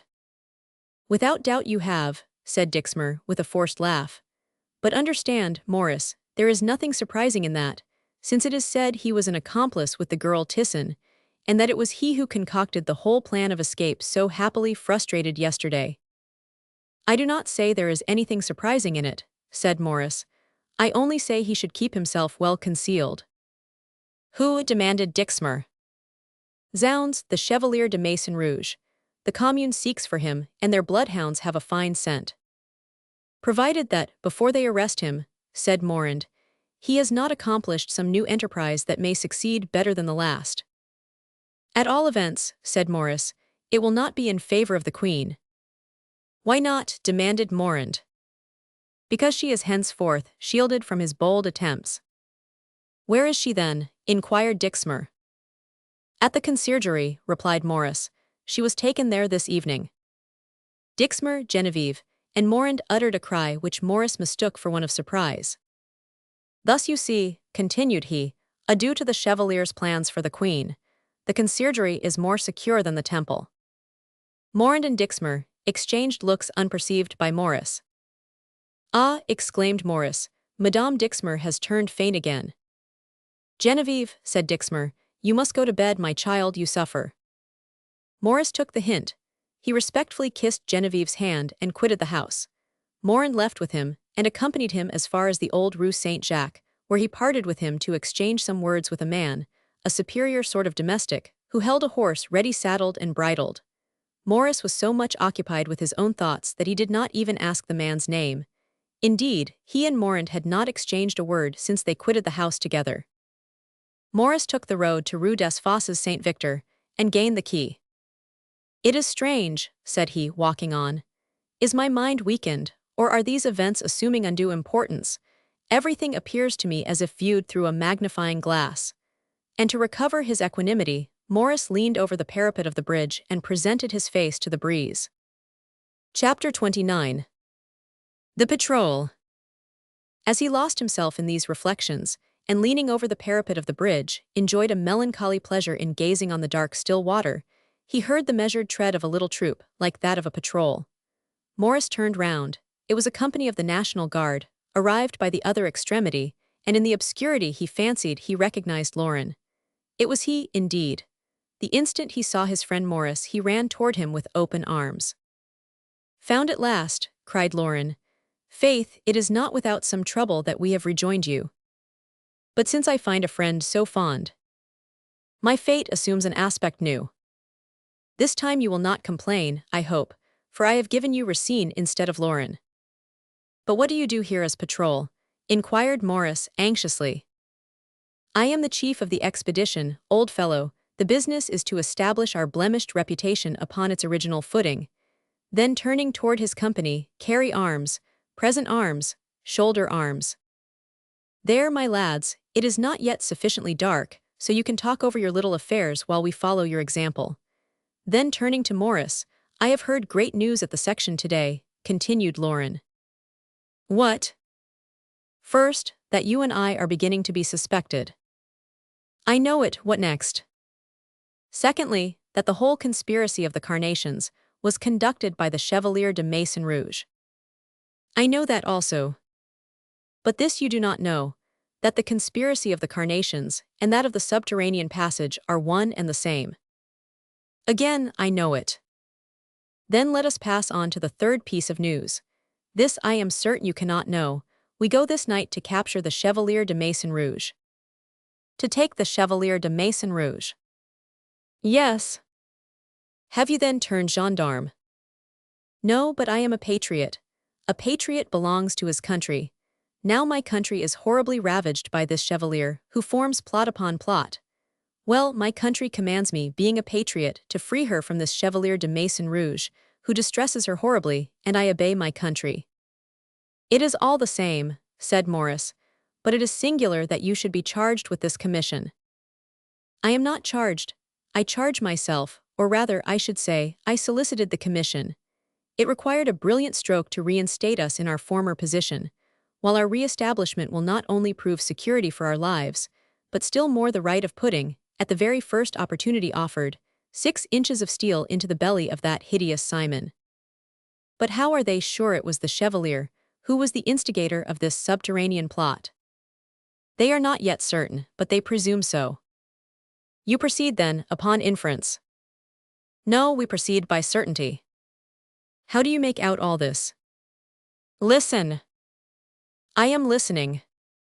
"I had scarcely heard the cry grand conspiracy discovered by the citizen Simon.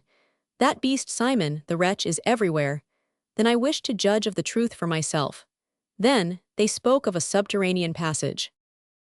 "Does it really exist?" "It does, I have seen it." "Seen it with both my eyes, that I call seeing." "There, why do you not hiss?" "Because that is Molière. And besides, these events, I must confess, appear to me rather too serious for pleasantry." "What can we jest about, if we do not jest about serious things?" "You say, then, that you have seen it." "I repeat that I have seen the subterranean passage. It extends from the cellar of the widow Plumeau to a house in the Rue de la Corderie, number 12 or 14, I cannot remember which." "Really, have you passed through it, Lauren?" "I have, the whole length, and faith, it is a trench prettily cut, I assure you, and moreover it was divided by 3 iron gratings, which they have been obliged to remove one after the other, but which, in case these conspirators had succeeded, would have given them time, by sacrificing 2 or 3 of their number, to have placed Madame Widow Capet in a place of safety. Happily it is not so, and that hideous Simon discovered all."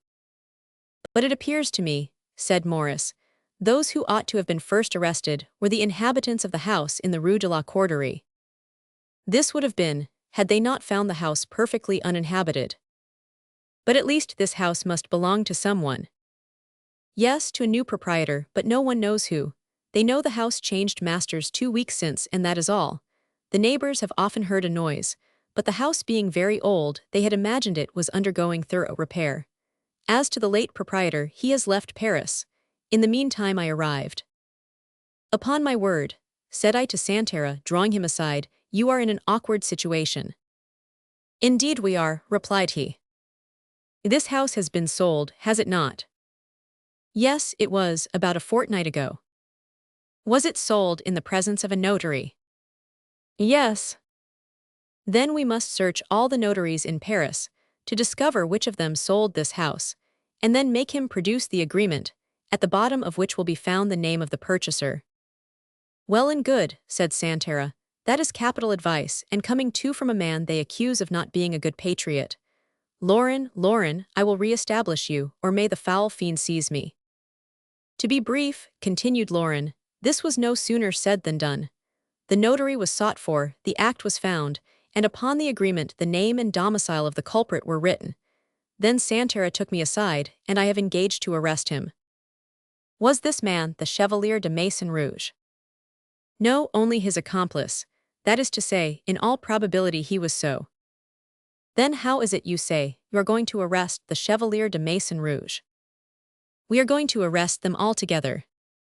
Do you, then, know this Chevalier de Maison-Rouge? Perfectly. Have you seen the description of him? By thunder, Santera gave it to me. 5 feet 2 or 3 inches, fair hair, blue eyes, straight nose, etc. Besides, I have seen him. When? This very day. You have seen him. And so have you. Morris started.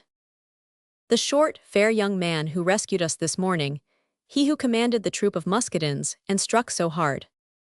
Was that the Chevalier? Demanded Morris. Himself. They followed and lost him in the environs of the domicile of our proprietor of the Rue de la Corderie, so that we surmise they lived together. It seems probable. It is certain. But it seems to me, Lauren, added Morris, that if this evening you arrest him who rescued you this very morning, you are much wanting in gratitude. Go along then, said Lauren. Why, you don't suppose he saved us for our own sakes, do you? For what else, then? Not at all, they were in ambush to carry off the poor girl, Hellas Tisson, as she passed to the scaffold.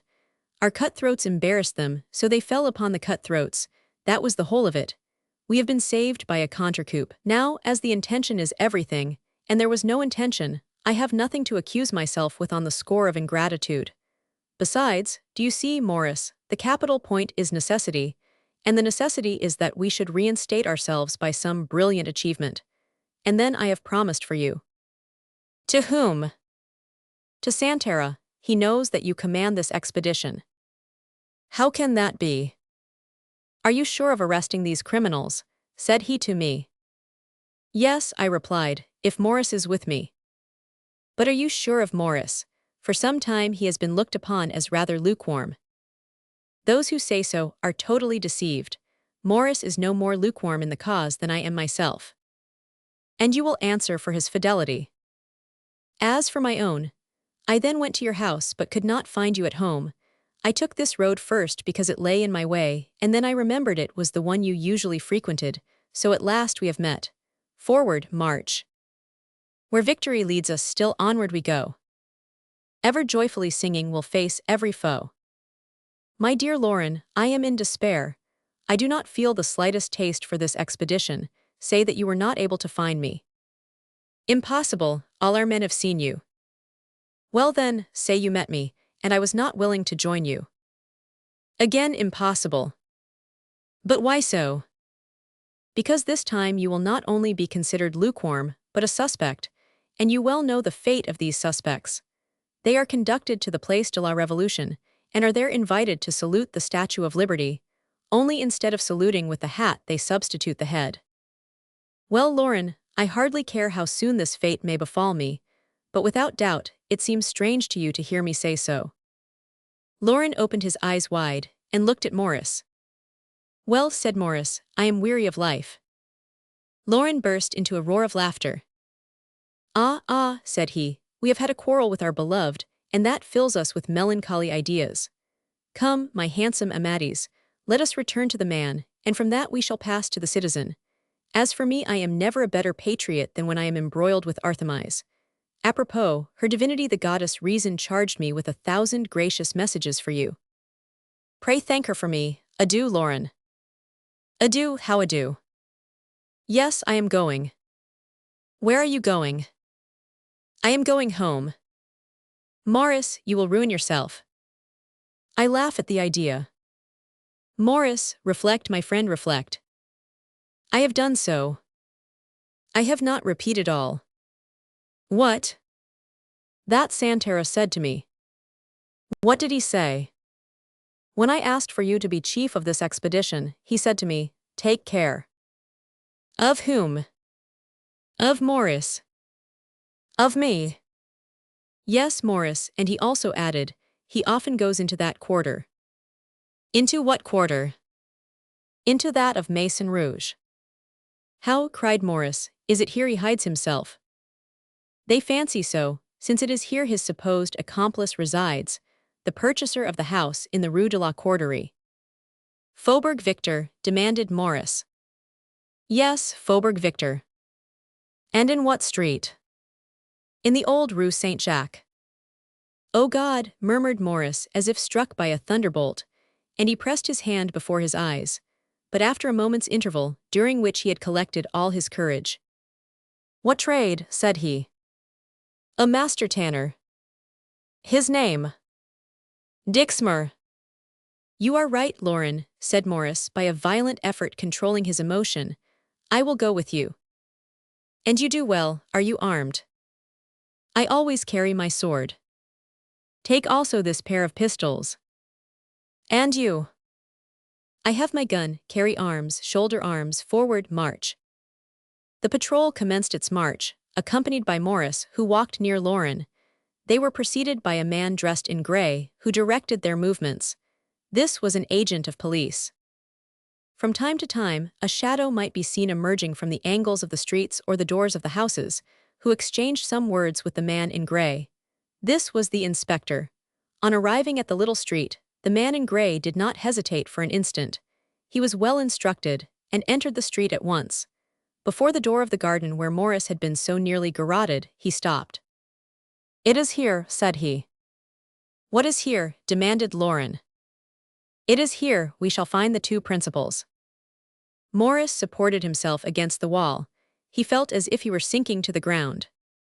Now, said the man in gray, there are 3 entrances, the principal entrance, this one, and another which leads into a pavilion. I shall enter with 6 or 8 men through the principal entrance.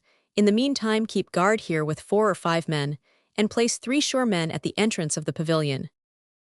I will get over the wall, said Morris, and watch in the garden. The very thing, said Lauren, as from the interior you can open the door to us. Willingly, said Morris, but do not clear the passage or come till I call you. All that passes in the interior I shall see from the garden.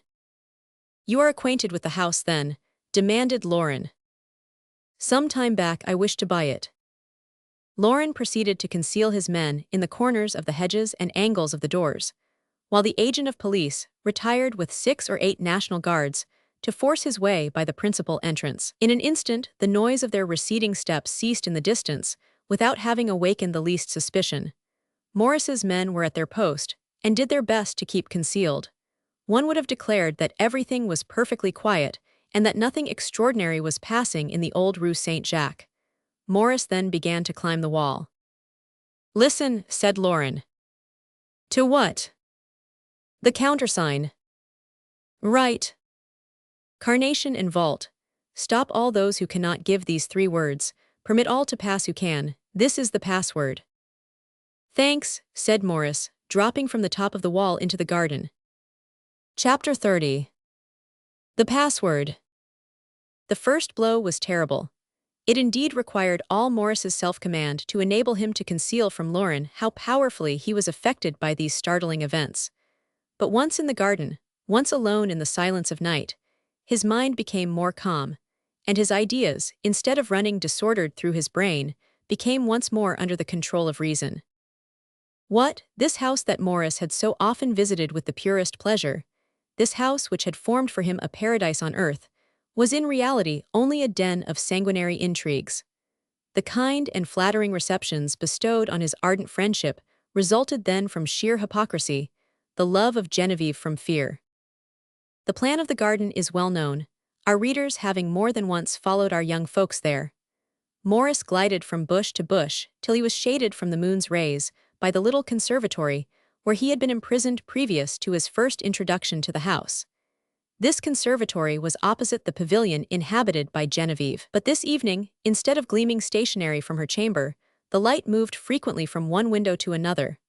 Morris saw Genevieve through the curtain, evidently raised by accident, hastily packing some things in a portmanteau, and with astonishment beheld some weapons in her hands. He raised himself upon a post to enable him to see farther into the room. A large fire was blazing on the hearth, where Genevieve was destroying papers. At this moment the door opened and a young man entered the room. At first Morris imagined this man was Dixmer. The young woman ran toward him, seized his hands, and they both stood facing each other for a moment, evidently influenced by some deep emotion. What this emotion meant he could not divine, as their words did not reach his hiding place. But all at once Morris measured his height with his eye. "This is not Dixmer," murmured he. Indeed, the man who had entered was small and delicate, while Dixmer was tall and masculine. Jealousy is an active stimulant, and in a second he had compared the figure of this man with that of her husband. "This is not Dixmer," murmured he, compelled as it were to repeat it, to convince himself of the perfidy of Genevieve. He approached still nearer to the window, but the nearer he came the less he saw. His brain was on fire. He stumbled on a ladder. The window was 7 or 8 feet high. He seized the ladder, and planting it firmly against the wall, ascended and placed his eye at an aperture in the curtain. Genevieve's unknown visitor was a fair young man, about 26 or 27 years of age, with blue eyes and an elegant demeanor. He retained both the young woman's hands within his own, and was speaking soothingly, endeavoring fruitlessly to assuage the grief of Genevieve, which was plainly evinced by the tears which suffused her charming countenance. A slight noise, accidentally made by Morris, caused the young man to turn his face toward the window. Morris suppressed a cry of astonishment. He recognized his mysterious deliverer of the Place du Châtelet. At this moment, Genevieve withdrew her hands from those of the unknown, and went toward the fireplace to ascertain that the papers were utterly consumed. Morris could no longer command his indignation. All those fierce passions which torture the heart of man, love, vengeance, and jealousy, lacerated him with their fangs of fire. He at once threw open the ill-closed casement and vaulted into the chamber. At the same moment 2 pistols were pressed to his breast. Genevieve, who had turned round at the noise, on perceiving Morris stood speechless. "Sir," said the young Republican, coldly, to him who had a double hold on his life, "you are the Chevalier de Maison-Rouge." "And what if I am?" replied the Chevalier. "It is this, you are a brave man, and consequently a cool one, and I would say 2 words to you." "Say on," said the Chevalier, without lowering his pistols. "You can kill me, but you cannot do so before I have uttered a cry, or rather I will not die without giving an alarm. Should I do so, the 1,000 men who surround this house will have reduced it to ashes ere the lapse of 10 minutes. So lower your pistols, and listen to what I have to say to the lady." "To Genevieve," said the Chevalier. "To me," murmured the young woman. "Yes, to you." Genevieve, pale as a statue, seized Morris's arm, but he repulsed her coldly. "You know what you affirmed, madame," said Morris with profound contempt. "I now see that you told the truth. You indeed do not love Monsieur Morand." "Morris, hear me," said Genevieve. "I have nothing to hear, madame. You have severed with a single stroke every cord that united my heart with your own. You told me you did not love Morand, but you did not tell me you loved another." "Sir," said the Chevalier, "what say you of Morand, or rather of what Morand do you speak?" "Of Morand the chemist." "Morand the chemist stands before you. Morand the chemist is the Chevalier de Maison-Rouge." And extending his hand toward the table, he in an instant resumed the black wig, which for so long a period had concealed him from the young Republican. "Ah yes," said he with redoubled disdain. "Yes, I understand. It is not Morand that you love, since Morand does not exist, but the subterfuge, for all its acuteness, is none the less contemptible." The Chevalier made a threatening movement. "Sir," said Morris, "permit me to speak a moment with the lady. Join in the conversation if you like. It will not be long, I assure you. Genevieve, with a gesture, asked Maison-Rouge to have patience. Thus, Genevieve, thus, continued Maurice, you have made me a laughingstock to my friends and a curse to my party. You have rendered me, blind fool that I was, an instrument in all your plots and an easy tool in your hands. Listen, it was an infamous deed, but you will be punished, madame, for in 5 minutes this man who is going to kill me before your eyes will be lying dead at your feet, or if his life be spared, it will only be to lose his head upon the scaffold. He die, cried Genevieve, he lose his head upon the scaffold. But you do not know then, Maurice, that he is my protector, and that of my family, that I will give my life for his, that if he dies I will die, and that if you are my love, he is my religion. Ah, said Maurice, perhaps you still mean to pretend that you love me. Really, women are sadly weak and contemptible. Then turning to the young royalist. Now, sir, said he, you must either kill me or die yourself. Why so? Because, if you do not kill me, I shall arrest you. Maurice extended his hand to seize him by the collar. I shall not dispute my life with you, said the Chevalier de Maison-Rouge, and he flung his pistols on a chair. And why do you not dispute your life? Because my life is not equivalent in value to the remorse I should experience in feeling that I had killed a brave man, and more than all since Genevieve loves you. Ah, cried the young woman, clasping her hands, you are always kind, great, loyal, and generous, Armand. Maurice regarded them both, almost stupefied with astonishment. One moment, said the Chevalier, allow me to return to my chamber. I give you my word of honor it is not to escape, I wish to conceal a portrait. Maurice turned his eyes quickly toward that of Genevieve. It hung in its place. Perhaps the Chevalier divined Maurice's thoughts, or perhaps he wished to try his generosity to the utmost. Come, said he, I know you are a Republican, but I know also that you possess a pure and loyal heart. I will trust you to the end. Look. And he drew a miniature from his breast, and displayed it to Maurice. He beheld before him the portrait of the Queen. Maurice bowed his head, and rested his forehead on his hand. I await your orders, sir, said Maison-Rouge. If you desire my arrest, knock at this door when it is time for me to give myself up. I care not for my life from the moment it is not sustained by the hope of saving my queen.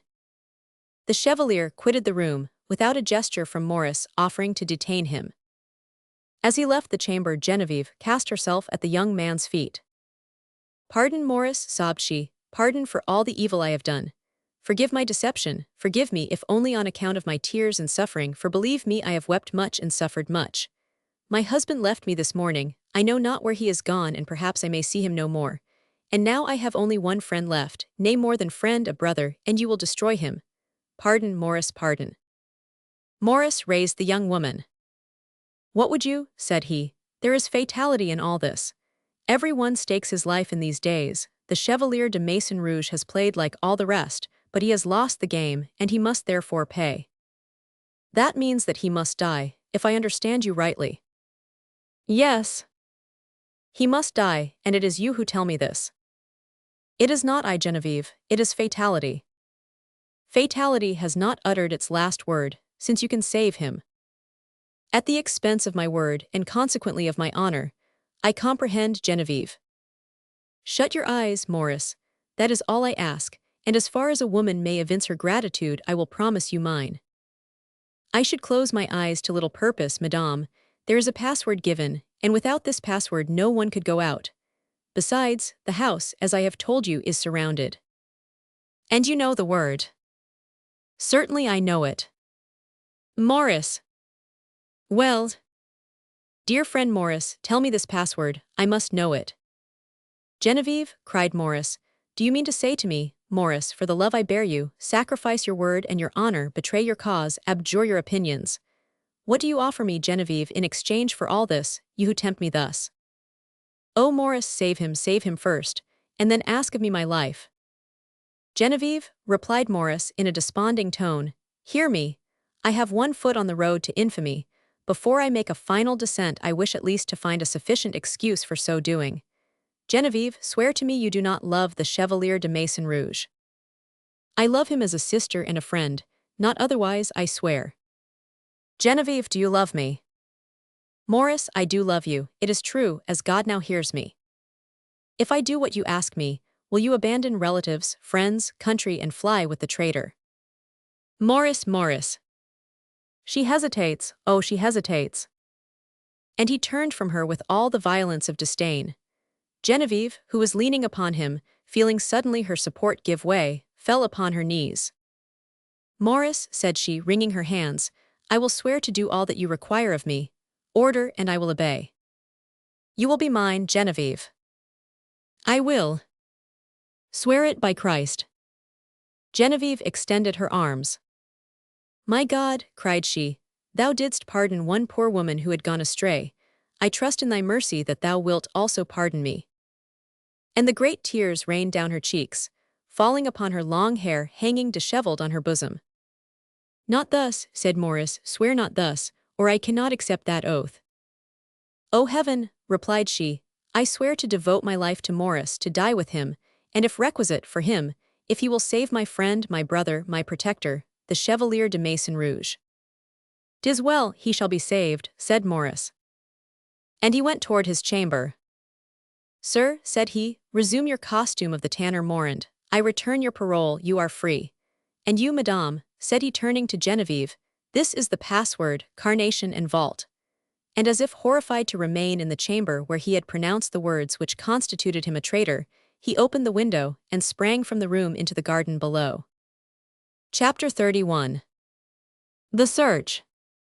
Morris had returned to his post in the garden, opposite the window of Genevieve, only it was now quite dark, she having left her apartment to enter that of the Chevalier. It was time Morris returned, for scarcely had he reached the corner of the conservatory when the garden door opened, and the man in grey appeared, followed by Lauren, and 5 or 6 gendarmes. Well, asked Lauren. You see I am at my post, said Morris. And no one has attempted to force past you, said Lauren. No one, replied Morris, happy to escape by an evasion from the way in which the question was put to him. No one, and what have you done? Why, we have acquired the certainty that the Chevalier entered the house an hour ago, and has not left it since, replied the agent of police. Do you know his chamber? Said Lauren. His room is only separated from that of Madame Dixmer by a corridor. Ah, said Lauren. It appears this Chevalier de Maison-Rouge is a gallant. Morris felt the hot blood rush to his forehead. He closed his eyes, yet saw 1,000 internal lights. Well, but Citizen Dixmer, what said he to that? Asked Lauren.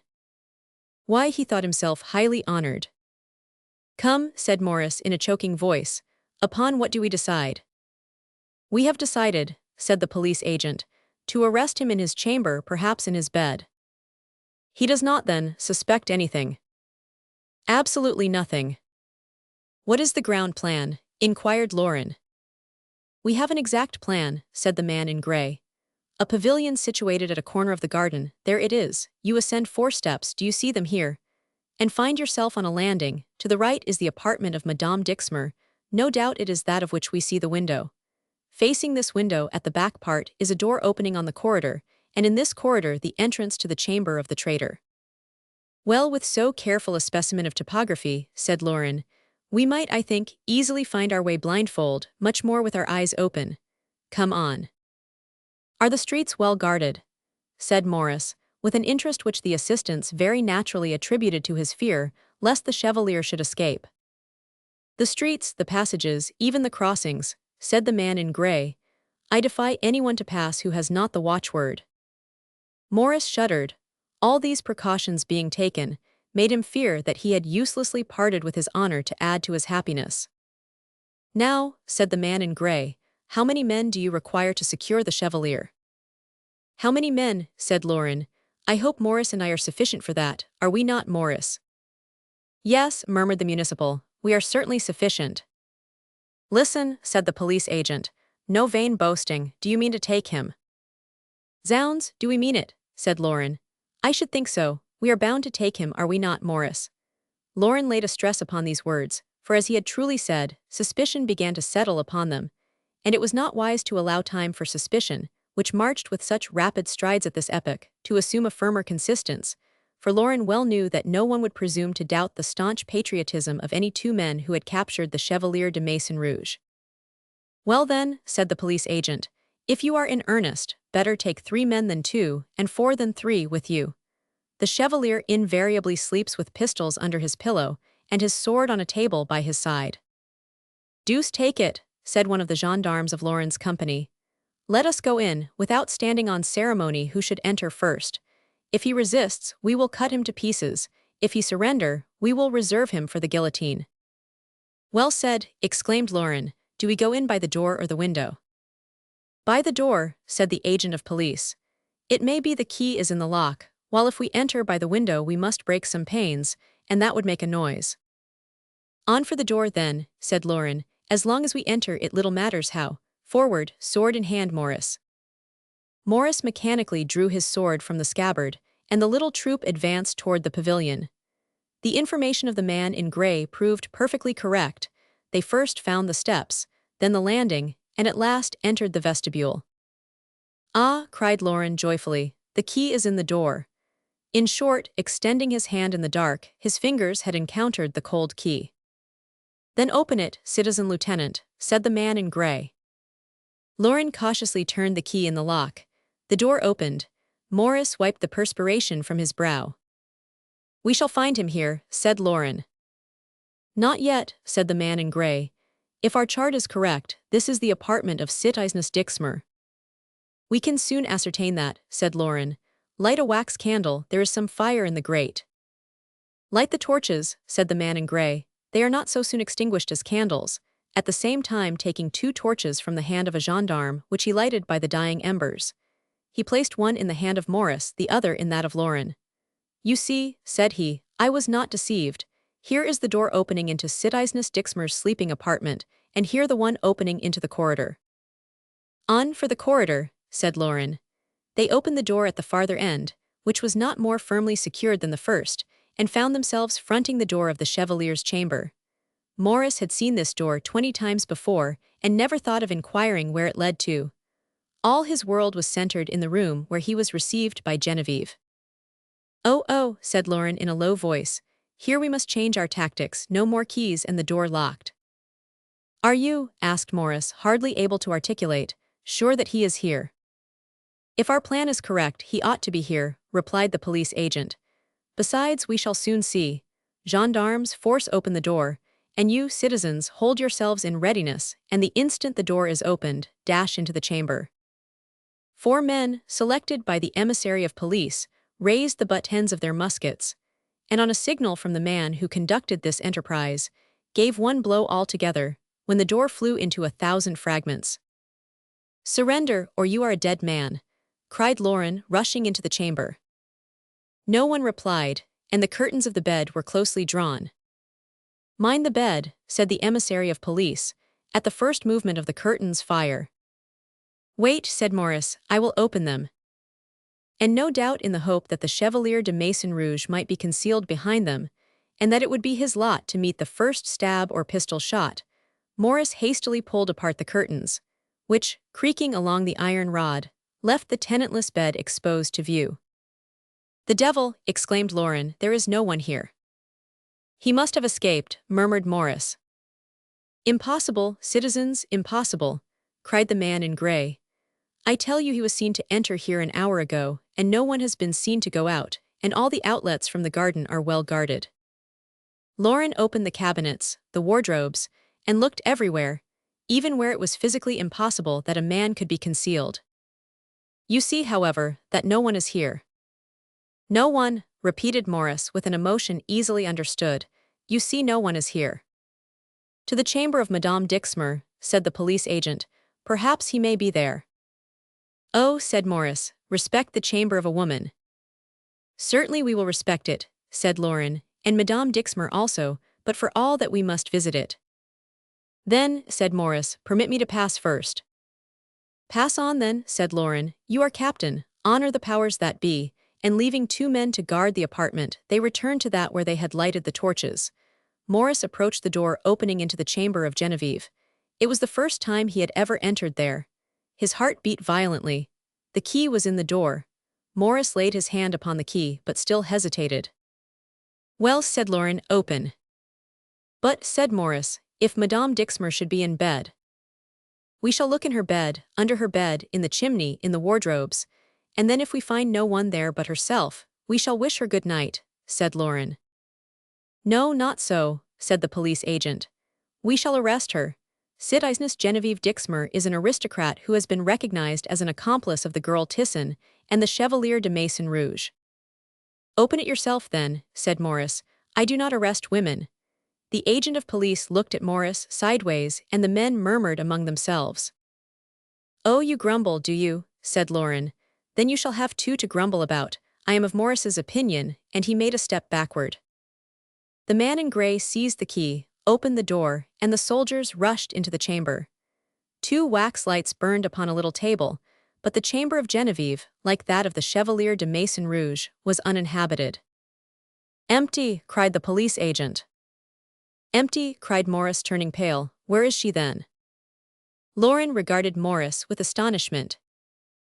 "Let us search," said the agent of police, and closely followed by the military, he began to rummage the house from the cellars to the workshops. At length, when their backs were turned, Morris, who had followed them impatiently with his eyes, in his turn darted into the chamber, opening the presses which had already been opened, and calling in a voice replete with anxiety, "Genevieve! Genevieve!" But Genevieve made no reply. The chamber was indeed vacated. Then he began to search the house in a species of frenzy, outhouses, conservatories, sheds. Nothing was omitted, but all without success. Suddenly a noise was heard. A troop of armed men presented themselves at the door, exchanged the password with the sentinel, entered the garden, and dispersed themselves over the house. At the head of this reinforcement waved the red plume of Santera. "Well," said he to Lauren, "where is the conspirator?" "How, where is the conspirator?" "Yes, I asked what have you done with him?" "I shall ask you that question. If your detachment had guarded the outlets properly, ere this he must have been arrested, since he was not in the house when we entered it." "What do you mean to say," cried the furious general, "that you have really allowed the Chevalier to escape?" "We could not allow him to escape, since we have never taken him." "Then I can comprehend nothing," said Santera. "Of what?" said Lauren. "Of the message you sent me by your envoy." "We sent you an envoy?"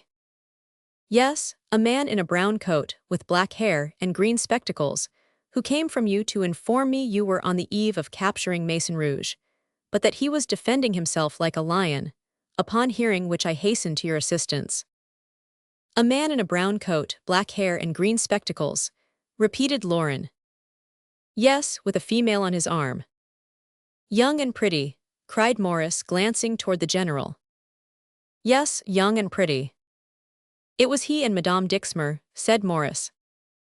"What he?" exclaimed Santera. "Maison-Rouge, oh blockhead that I was not to have killed them both. Come, Citizen Lindy, we may capture them yet." "But how the devil," asked Lauren, "came you to let them pass?" "Zounds," said Santera, "I let them pass because they gave the password." "They had the password," exclaimed Lauren, "then there is surely a traitor among us." "No, no, Citizen Lauren, you are known, and we well know that there are no traitors among you." Lauren looked around him as if to detect the miscreant, and publicly proclaim his shame. He encountered the gloomy face and wandering eye of Morris. "I," murmured he, "what means this?" "The man cannot be very far off," said Santera. "Let us search the environs. Perhaps he has fallen in with some patrol who, more wide awake than we, did not allow themselves to be gulled so easily." "Yes, yes, let us search," said Lauren, and under the pretense of so doing, he seized Morris by the arm and drew him into the garden. "Yes, let us search," said the soldiers. "But before we search," and one of them flung his still burning torch into an adjacent shed, filled with bundles of faggots and dried herbs. "Come," said Lauren, "come." Morris offered no resistance. He followed Lauren like a child. They both ran as far as the bridge without speaking. There they stopped, and Morris turned round. The sky was red from the horizon to the faubourg, and above the houses ascended innumerable sparks. Chapter 32. The fire. Morris shuddered as he extended his hand toward the Rue Saint-Jacques. "The fire," said he, "the fire." "Yes," said Lauren, "the fire, what then?" "Gracious heavens, if she has returned." "Who?" "Genevieve." Genevieve means Madame Dixmer, does it not? Yes. There is no danger of her return. She did not go away for that purpose. Lauren, I must find her. I will have my revenge. Oh, oh, said Lauren. None can escape thy puissant scepter, love. Thou reign'st on earth, and in the heavens above. You will assist me in my search, will you not, Lauren? Zounds, there will be no difficulty in that. Why so? Without doubt, if you're so much interested, as to me you appear to be in Madame Dixmer's fate, you being intimate with her, ought, knowing her, also to know her friends. She has not quitted Paris, her friends have every motive to stay, she has taken refuge in the house of some confidential acquaintance, and tomorrow morning you will receive a billet by some Rose, or some Martin, couched as follows. Wouldst see again, my Mars, thy Venus true. Borrow of night her scarf of azure hue. And requesting you to present yourself at the porter's lodge, such a number, such a street, and to inquire for Madame 3 stars, that is all. Morris shrugged his shoulders. He well knew there was no one with whom Genevieve could take refuge. We shall not find her, said he. Will you permit me to say one thing, Morris? What? That it will be no great misfortune if we should not find her. If we do not, Lauren, I shall die. The devil, exclaimed the young man. It was then of this love that you lately so nearly died. Yes, replied Morris. Lauren reflected an instant. Morris, said he, it is now nearly 11 o'clock, this quarter is deserted, here is a stone seat, particularly adapted for the reception of 2 friends. Accord me the favor of a private interview, as they used to say, under the ancient regime. I give you my word of honor that I shall speak only in prose. They seated themselves upon the bench. Speak, said Morris, resting his aching head upon his hand. Without exordium, periphrasis, or commentary, I tell you one thing, old fellow, it is this, that we are ruining ourselves, or rather that you are ruining us. How so? Demanded Morris.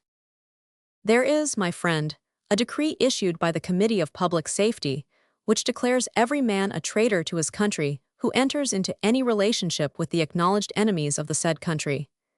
Do you know this decree? To be sure I do, replied Morris. Well, it seems to me you are not a vile traitor to your country. What say you, as Manlius says? Lauren. Undoubtedly, unless you believe that those idolize their country who give house-room, bed, and board to Monsieur le Chevalier de Maison-Rouge, who is not a high Republican, as I suppose, and has not been accused at any time of having taken part in the days of September.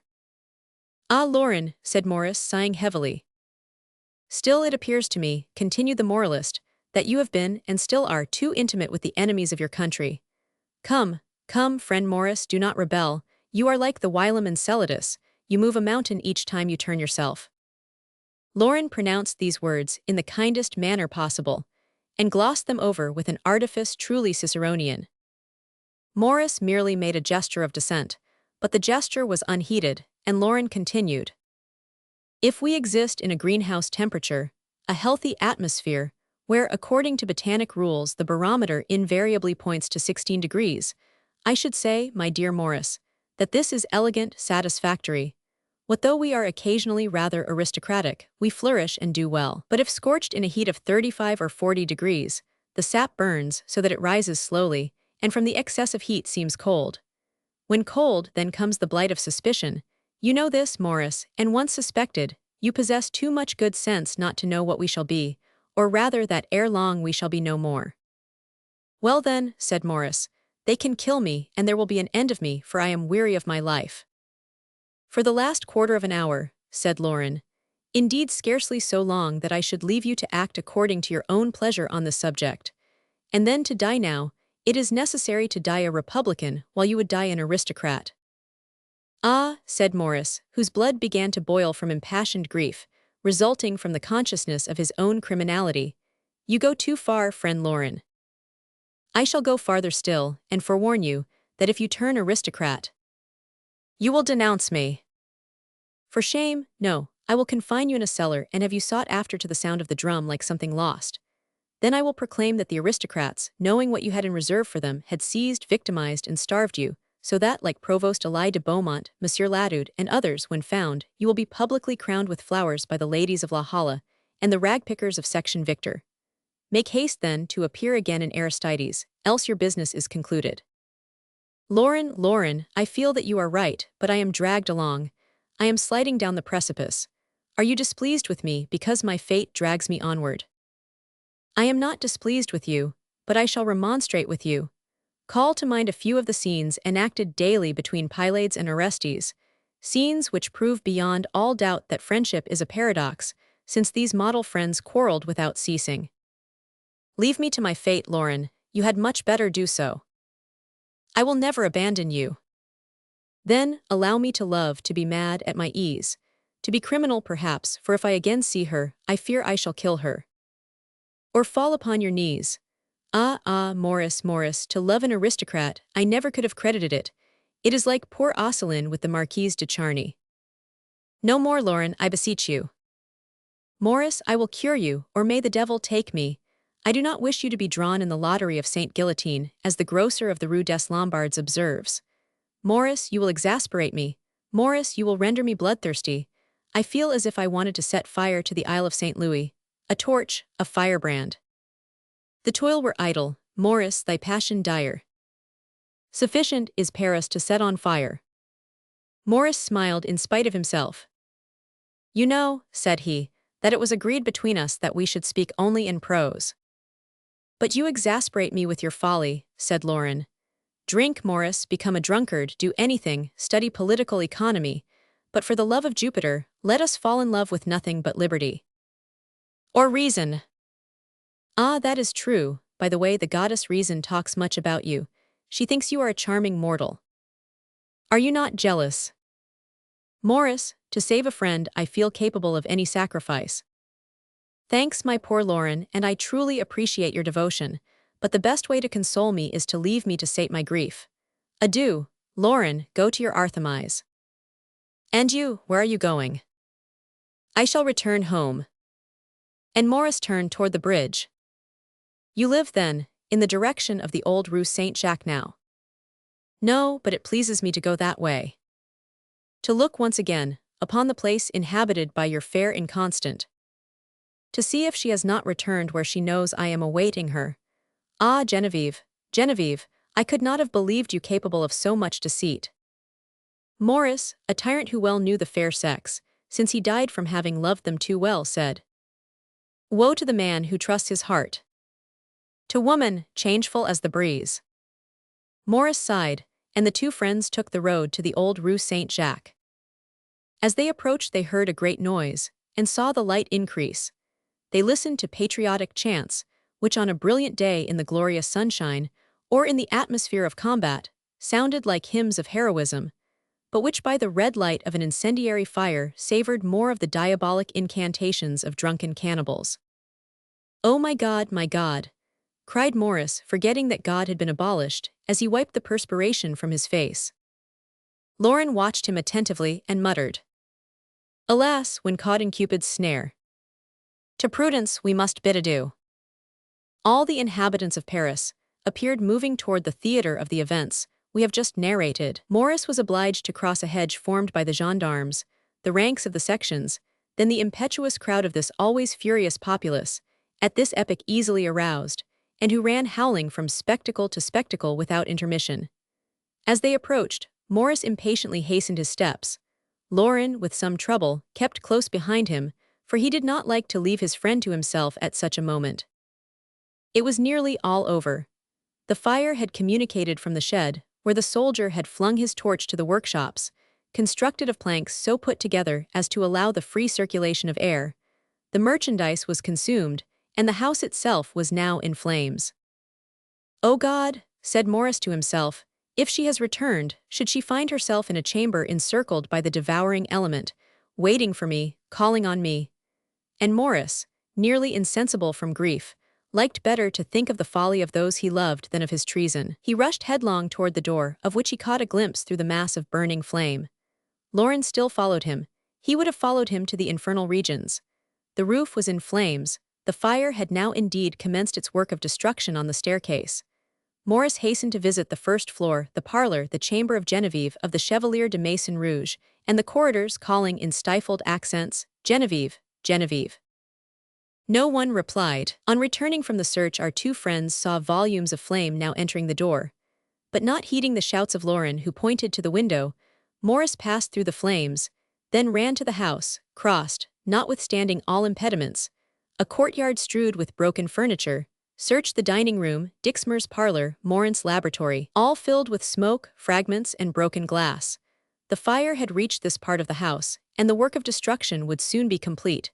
Maurice, as in the pavilion, did not omit visiting a single chamber or leave unexamined even a corridor.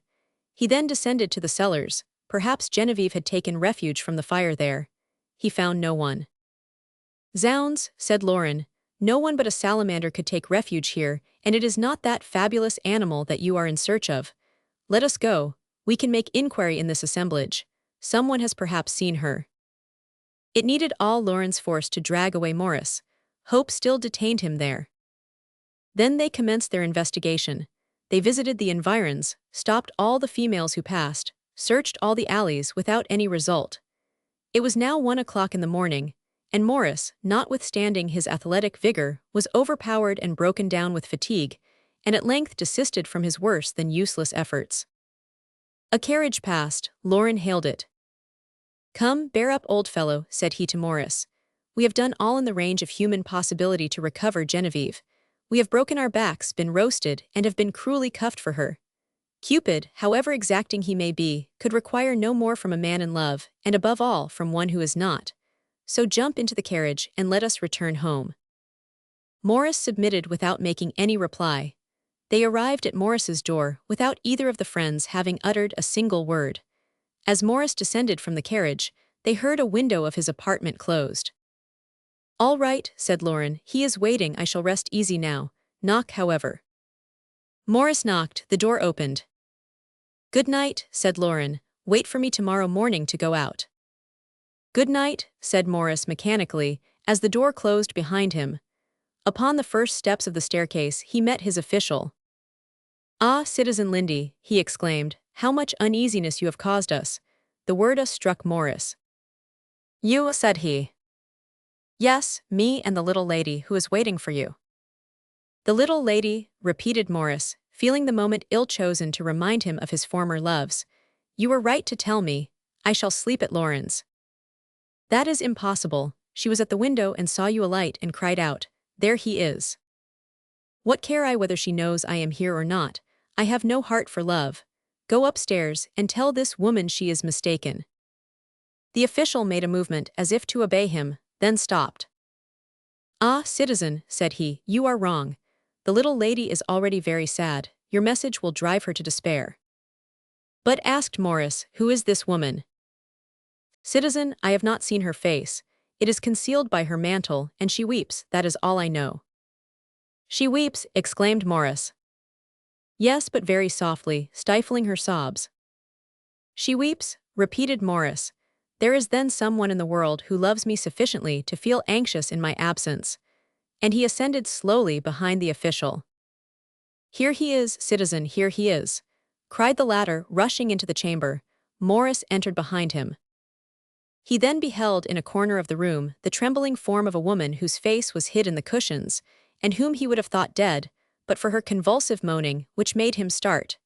He signed to his official to leave the room, who went out, closing the door behind him. Then Maurice ran to the young woman, who raised her head. "Genevieve," cried the young man, "Genevieve here, good heavens, am I then mad?" "No, you are in possession of your senses, my friend," replied the young woman. "I promise to be yours if you would save the Chevalier de Maison-Rouge. You have saved him, and I am here. I was awaiting you." Maurice mistook the meaning of these words. He recoiled a step, and looked sadly at the young woman. "Genevieve," said he, "you do not love me." Genevieve regarded him with tearful eyes. Then turning from him, leaned her head on the pillow of the sofa, and gave free vent to her sobs and tears. "Alas," said Maurice, "it is evident that you no longer love me, and not only that you love me no more, Genevieve, but that you must entertain a feeling of hatred toward me, to experience this despair." Maurice had spoken so nobly, yet with so much feeling, that Genevieve arose and took his hand. Mon Dieu, said she, and is it ever thus that those we think the best prove merely egotists? Egotists, Genevieve, what do you mean? Can you not then imagine what I suffer? My husband a fugitive, my brother proscribed, our house in flames, and all this in one night. And then that dreadful scene between you and the Chevalier was added to the rest. Maurice listened with delight, for it was impossible even for the maddest passion not to admit that this accumulation of trouble was more than sufficient excuse for Genevieve's deep and violent grief. And now you are come, I shall keep you, you shall leave me no more. Genevieve started. Where should I go? Replied she with bitterness. Have I an asylum, a shelter, a protector, save he who has put a price upon his protection? Oh, rash and foolish that I am! I stepped over the Pont Neuf, Maurice, and in passing I stopped to gaze at the dark water, dashing angrily against the corners of the arches. It attracted and fascinated me. Then said I to myself, there, poor woman, is a shelter for you, their inviolable repose and oblivion. Genevieve, Genevieve, cried Maurice, you said that, then you do not love me. I said it, replied Genevieve, I said it, but I am here. Maurice drew a deep breath, and fell at her feet. Genevieve, murmured he, weep no more. Genevieve, console yourself for all your grief since you love me. Tell me, Genevieve, for the sake of heaven, that it was not the violence of my menaces that brought you hither. Assure me that even had you not seen me this evening, on finding yourself alone, isolated, and without an asylum, you would have come to me, and accept the oath which I now make you, to annul the one that I compelled you to take.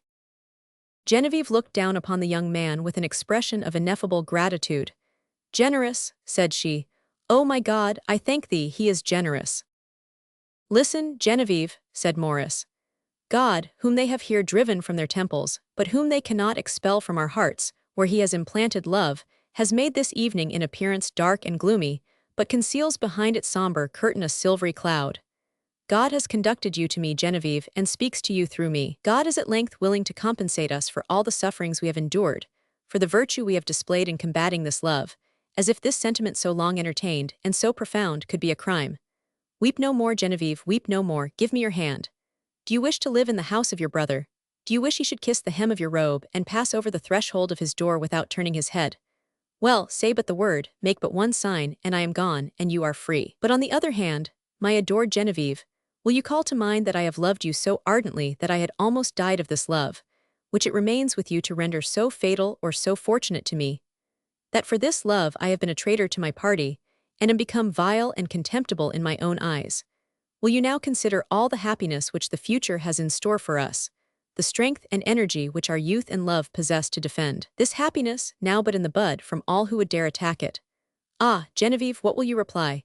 You who are an angel of mercy, will you render a man so happy that he no longer regrets life and ceases to desire eternal felicity? Then, instead of repelling me, smile, my Genevieve, let me place your hand upon my heart, and incline toward one who worships you from the inmost recesses of his soul. Genevieve, my love, my life, do not take back your vow. The heart of the young woman swelled at these words. The fatigue of her late suffering had worn out her strength, and though her tears no longer flowed, occasional sobs relieved her overcharged bosom. Maurice saw that she no longer had the force to resist, and seized her in his arms. Then she let her head fall on his shoulder, and her long hair brushed against her lover's burning cheeks. At the same time, Maurice felt the heaving of her chest, still disturbed like the ocean after a storm.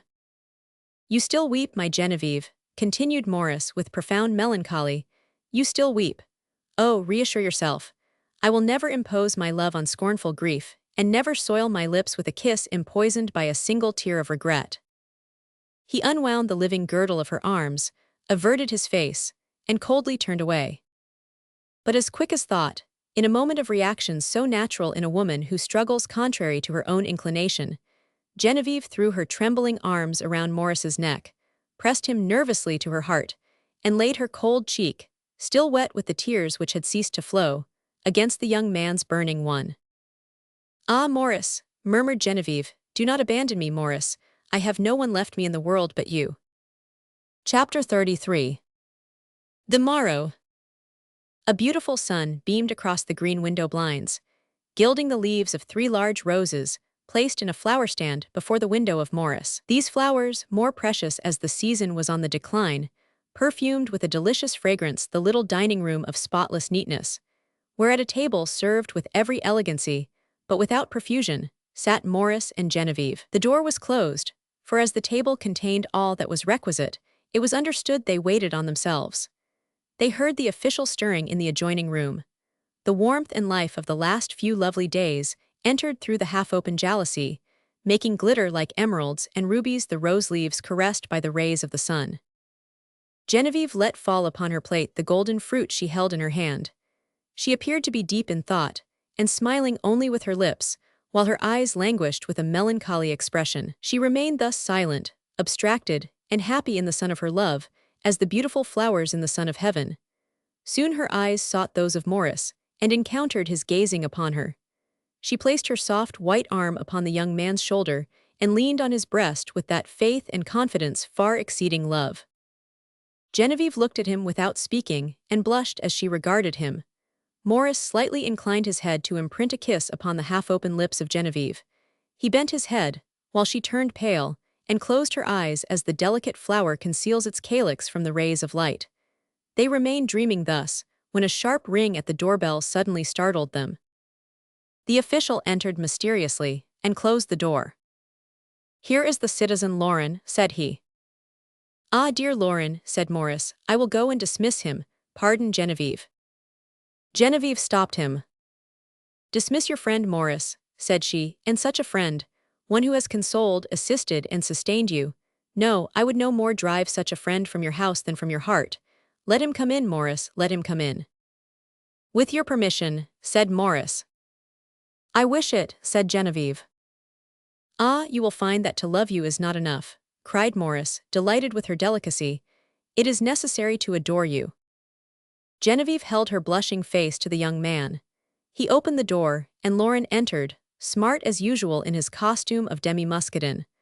On perceiving Genevieve, he manifested great surprise, which was succeeded by a respectful salute. "Come here, Lauren, come here and look at the lady. You are dethroned, Lauren. I have now someone I prefer to yourself. I would have given my life for you, for her. I tell you nothing new, Lauren, for her I have sacrificed my honor." "Madame," replied Lauren, in accents of deep emotion, "I shall endeavor to value Maurice the more, that he has not altogether ceased to care for me." "Sit down, sir," said Genevieve, smiling. "Yes, sit down," said Maurice, who, having pressed in his right hand that of his friend, and in his left that of his mistress, presented the appearance of a man arrived at the height of human felicity. "Then you do not wish to die now, do not wish any longer to kill yourself?" "What do you mean?" asked Genevieve, turning pale.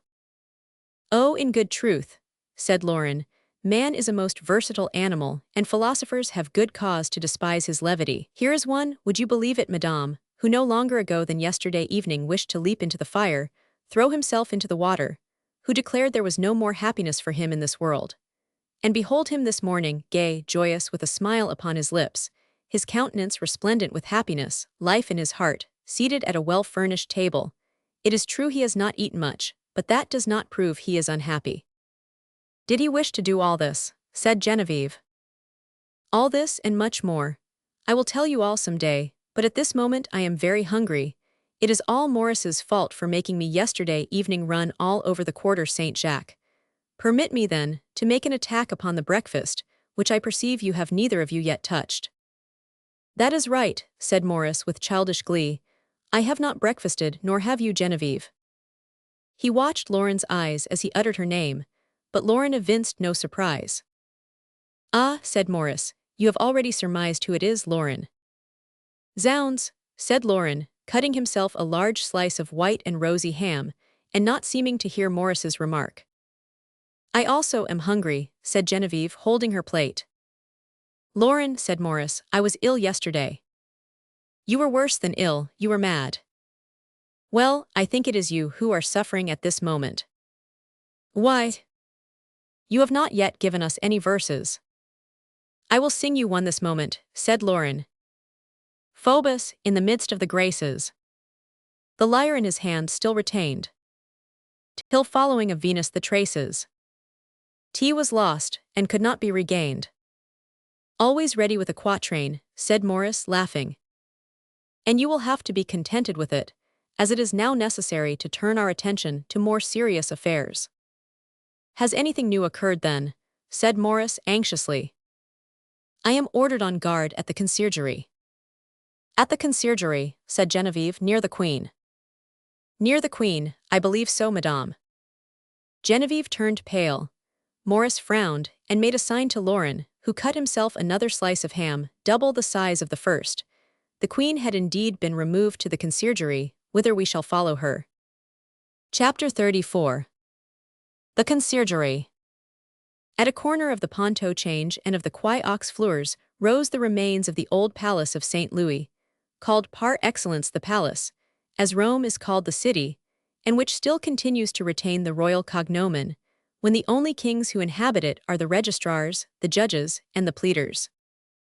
The House of Justice was a large and somber building, exciting more fear than love for the merciless goddess. There might be seen united in this narrow space all the instruments and attributes of human vengeance. The first wards were assigned to those who had been arraigned for crime, farther on were the halls of judgment, and lower down the dungeons of the condemned. By the door was a small space where the red-hot iron stamped its mark of infamy, and about 150 paces from the first another space, far more extensive, where the last act of the fearful tragedy took place, that is to say, La Grève, where they finished the work previously sketched out for them at the palace. Justice, as we see, reigned paramount over all. All these portions of the edifice joined one with another, sullen-looking, dark, and grey, pierced by iron-grated windows, where the gaping arches resemble the grated dens extending along the side of the Quai des Lunettes. This is the conciergerie. This prison contains dens washed by the black mud from the waters of the Seine. It also possesses mysterious outlets, through which were formerly conducted to the river those miserable victims whom it was thought necessary to remove. As seen in 1793, the conciergerie, unwearying procureur for the scaffold, the conciergerie overflowed with occupants, who within an hour became the victims of the guillotine. At this epoch, the old prison of St. Louis was literally the inn of death. Under the arches some gates were hung, and at night a red lantern was suspended there, fit emblem of this abode of misery and despair.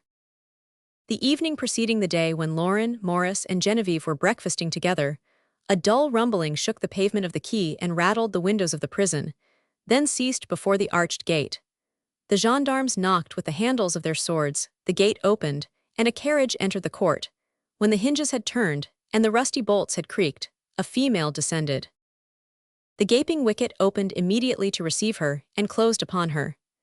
3 or 4 curious heads, protruding to gaze upon the prisoner by the light of the torches, appeared in mezzotinto, then vanished in the darkness, while vulgar jokes and rude laughter passed between the men leaving, who could be heard though not seen. The person thus brought remained within the first wicket with the gendarmes. She saw it would be necessary to pass through a second, but forgot at the same time to raise the foot and lower the head, as there is a step to ascend and a beam which descends. The prisoner, not yet well habituated to prison architecture, notwithstanding her long sojourn there, omitted to stoop, and struck her forehead violently against the bar. "Are you much hurt, citizeness?" demanded one of the gendarmes. "Nothing can hurt me now," she replied tranquilly, and passed on without uttering a single complaint, although sanguinary traces of the injury remained upon her brow. Shortly the armchair of the keeper became visible, a chair more venerated by the prisoners than the throne of the king by his courtiers, for the keeper of a prison is the dispenser of favor, and all mercy is important to a prisoner, as sometimes the smallest kindness may change the darkest gloom to a heaven of light. The keeper Richard, installed in his armchair, felt a due perception of his own importance. He remained undisturbed even when the rumbling of the carriage announced a new arrival. He inhaled some snuff, regarded the prisoner, opened a large register, and looked for a pen in the little inkhorn of black wood, where the ink, encrusted on the sides, retained in the center a moldy humidity, as in the midst of the crater of a volcano there always remains some melted matter. "Citizen keeper," said the chief of the escort, "write, and write quickly, for they are impatiently awaiting us at the commune." "I will not be long," said the porter, at the same time emptying into the inkstand some drops of wine remaining at the bottom of his glass. "I am a good hand at this, thank God. Your name and surname, citizen," said he, and dipping his pen at the same time into this improvised ink, He commenced entering the new arrival at the bottom of a page already nearly filled. While standing behind his chair, Madame Richard, a female of benevolent aspect, contemplated with a mixture of astonishment and respect this woman, so sad, so noble, and so proud, whom her husband interrogated. Marie Antoinette Jean-Joseph de Lorraine, replied the prisoner, Archduchess of Austria and Queen of France. Queen of France, repeated the keeper, raising himself in astonishment by the arms of his chair. Queen of France, repeated the prisoner in the same voice. Otherwise called the widow Capet, said the chief of the escort. Under which of these names am I to enter her? Demanded the keeper. Whichever you please, only do it quickly, said the chief of the escort. The keeper reseated himself, and with a trembling hand wrote down the name, surname, and titles given him by the prisoner, inscriptions the ink of which still appears visible to this day upon the register of which the revolutionary rats of the conciergerie have nibbled the leaf at its most precious part. Richard's wife still retained her position behind her husband's chair, and remained standing with her hands clasped together, commiserating the situation of the unfortunate being before her. Your age, continued the keeper. 37 years and 9 months, replied the queen. Richard wrote this down, then the description, and finished with the regular notes and forms. There, said he, that is completed. Where shall we conduct the prisoner? Said the chief of the escort. Richard helped himself to a second pinch of snuff, and looked at his wife. Indeed, said she, we did not anticipate this, and have had but brief notice, so that we hardly know. You must find out, said the brigadier. There is the council chamber, said Richard's wife. Too large, murmured Richard. The larger the better, we can the more easily place the guards. Go to the council chamber, said Richard, but it is not habitable at this moment, it has no bed. True, replied his wife, I had quite forgotten that. Bah, said one of the gendarmes, you can put a bed there tomorrow, and tomorrow will soon be here. Besides, the citizen could occupy our chamber for one night, could she not, good man? Said Richard's wife. And what are we to do? Said the keeper. Oh, we can do without a bed for one night, and as the citizen gendarme observes, the night is nearly gone. Then, said Richard, conduct the citizens to our chamber. And in the mean, while you will prepare our receipt. It shall be ready on your return. Richard's wife took the candle from the table, and led the way. Marie Antoinette followed without uttering a word, calm and pale as usual. 2 turnkeys at a sign from Richard's wife followed them. The queen was shown her bed, on which the woman hastened to place clean sheets. The turnkeys installed themselves outside, the door was double-locked, and Marie Antoinette was left alone. How she passed that night no one ever knew, as she passed it in close communion with her God. On the next day the queen was conducted to the council chamber, a long four-sided room, the wicket door of which opened upon a corridor of the conciergerie, and which had been divided in its whole length by a partition which did not reach the height of the ceiling. One of these compartments was occupied by the men on guard, the other was the chamber of the queen. A window, thickly grated with small iron bars, lighted both these cells. A folding screen, the substitute for a door, secluded the queen from the guards and closed the aperture in the middle. The whole of this room was paved with brick. The walls, at one period or another, had been covered with gilded wood, where still hung some shreds of paper fleur-de-lis. A bed was placed opposite the window, and a single chair near the light. This was all the furniture the royal prison contained. On entering, the queen requested that her books and work might be brought her. They brought her the Revolutions of England, which she had commenced in the Temple, the Voyage du Jeune Anacharsis, and her tapestry. The gendarmes established themselves in the adjoining compartment. History has preserved their names, as it has done that of many others more infamous, associated by destiny in great events, and who see reflected on themselves a fragment of that light cast by the thunderbolt which destroys the thrones of kings, perhaps even the kings themselves. They were called Duchesne and Gilbert. These 2 men were selected by the Commune, who knew them to be staunch patriots. They were to remain at their post in their cell till the sentence of Marie Antoinette. They hoped by this measure to avoid the irregularities consequent upon a change of office several times during the day, and therefore laid the guards under a heavy responsibility. The queen first became acquainted with this new regulation from the conversation of the gendarmes, whose discourse, not being softly uttered, reached her ears. She experienced at once joy and disquietude. For if on the one hand she felt that these men ought to be trustworthy since they had been chosen from a multitude, on the other side, she reflected that her friends might more easily corrupt 2 known men at their post than 100 unknown individuals selected by chance, passing near her occasionally, and then only for a single day.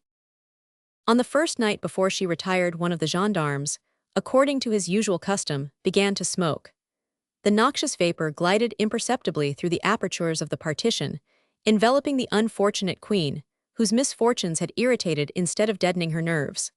She soon felt herself seized with nausea and swimming in the head, but true to her indomitable system of firmness, she uttered no complaint. During her melancholy vigil, while nothing disturbed the deep silence of the night, she fancied she heard plaintive cries outside. These cries were mournful and prolonged. There was about them something weird and piercing, like the howling of wind in the dark and deserted corridor when the tempest borrows the human voice to animate the passions of the elements. She soon became aware that the noise that had at first startled her was the doleful and persevering cry of a dog howling on the quay.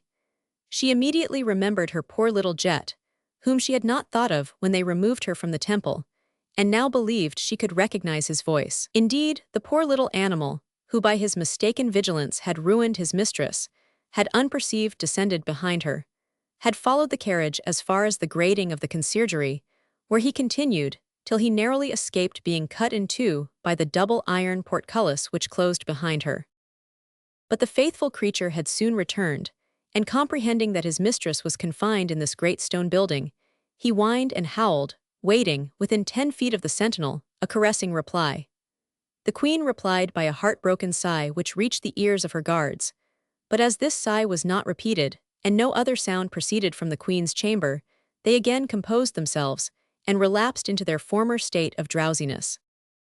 At break of day the queen rose and dressed herself, then took her seat near the window, the light from which, intercepted by the grating of iron bars, fell with a bluish tint upon her emaciated hands, in which she held a book. She was apparently reading, but her thoughts were far away. The gendarme Gilbert half opened the screen, and regarded her in silence. The queen heard the noise of the screen, but did not turn her head. She was so seated that the gendarme could see her head bathed in the morning light. Gilbert made a sign to his comrade to advance and look through the opening with him. Duchesne approached. "Look," said Gilbert in a low tone. "How very pale she is, it is frightful. Those red circles round her eyes denote her suffering. She has surely been weeping." "You well know," said Duchesne, "Capet's widow never weeps, she is too proud for that." "Then she must be ill," said Gilbert, and raising his voice, "Tell me, Citizen Capet," said he, "are you ill?" The queen slowly raised her eyes, and fixed an inquiring look upon the 2 men. "Did you address me, gentlemen?" demanded she, in a voice full of sweetness, for she fancied she detected the accent of kindness in him who had spoken to her. "Yes, citizeness, we spoke to you," replied Gilbert. "We feared you were ill." "Why so?" "Because your eyes are so red." "And at the same time you are so pale," added Duchesne. "Thank you, gentlemen, I am not ill, only I suffered much last night." "Ah yes, your misfortunes." "No, gentlemen, my miseries are always the same, and my religion having taught me to carry them to the foot of the cross, I do not suffer more one day than another. No, I am out of sorts because I could not rest last night." "Ah, your new lodging and different bed," said Duchesne. "And then the lodging is not very comfortable," added Gilbert. "Ah, it is not that, gentlemen," said the queen, shaking her head. "Lofty or lowly, it is all the same to me." "What is it then?" "I ask pardon for telling you, but I have suffered much inconvenience from the smell of the tobacco, which that gentleman is smoking at this moment." Indeed, Gilbert was smoking, which was his habitual occupation. "Confound my stupidity," cried he, much grieved from the kindness with which the queen had expressed herself.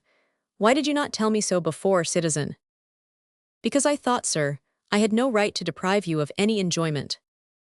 "Well, you shall be incommoded no more, by me at least," said Gilbert, casting away his pipe which broke upon the tiles, for I shall smoke no more.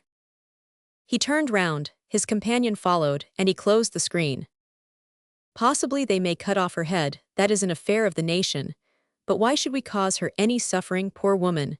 We are soldiers, and not hangmen like Simon. It rather savors of the aristocrat, comrade, what you did just now, said Duchesne, shaking his head. Whom do you term an aristocrat? Explain yourself. I call aristocrats all those who annoy the nation, and succor its enemies. Then, according to your theory, I annoy the nation because I cease to annoy with my smoking the widow Capet. Go along then. As for me, continued the brave fellow, I remember my oath to my country and the order of my brigadier. As for my order, I know it by heart. Not to permit the prisoner to escape, not to allow anyone to see her, to resist all correspondence she may endeavor to institute, and to die at my post. This is what I promised, and to this will I keep. Vive la nation. That is what I tell you, said Duchesne. It is not that I disapprove of your conduct, but I fear lest you should compromise yourself. Hush, here is someone. The Queen had not lost one word of this conversation, although carried on in a low voice.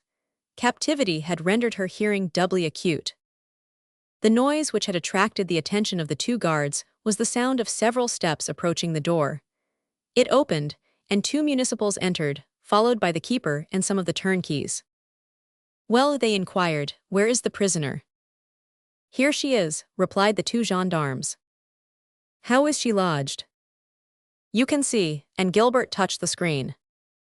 What do you wish? Demanded the Queen. It is the visit of the commune, citizeness Capet. This man is kind, thought the Queen, and if my friends. Very good, said the municipals, pushing Gilbert aside and entering the Queen's chamber. So much ceremony is not requisite here.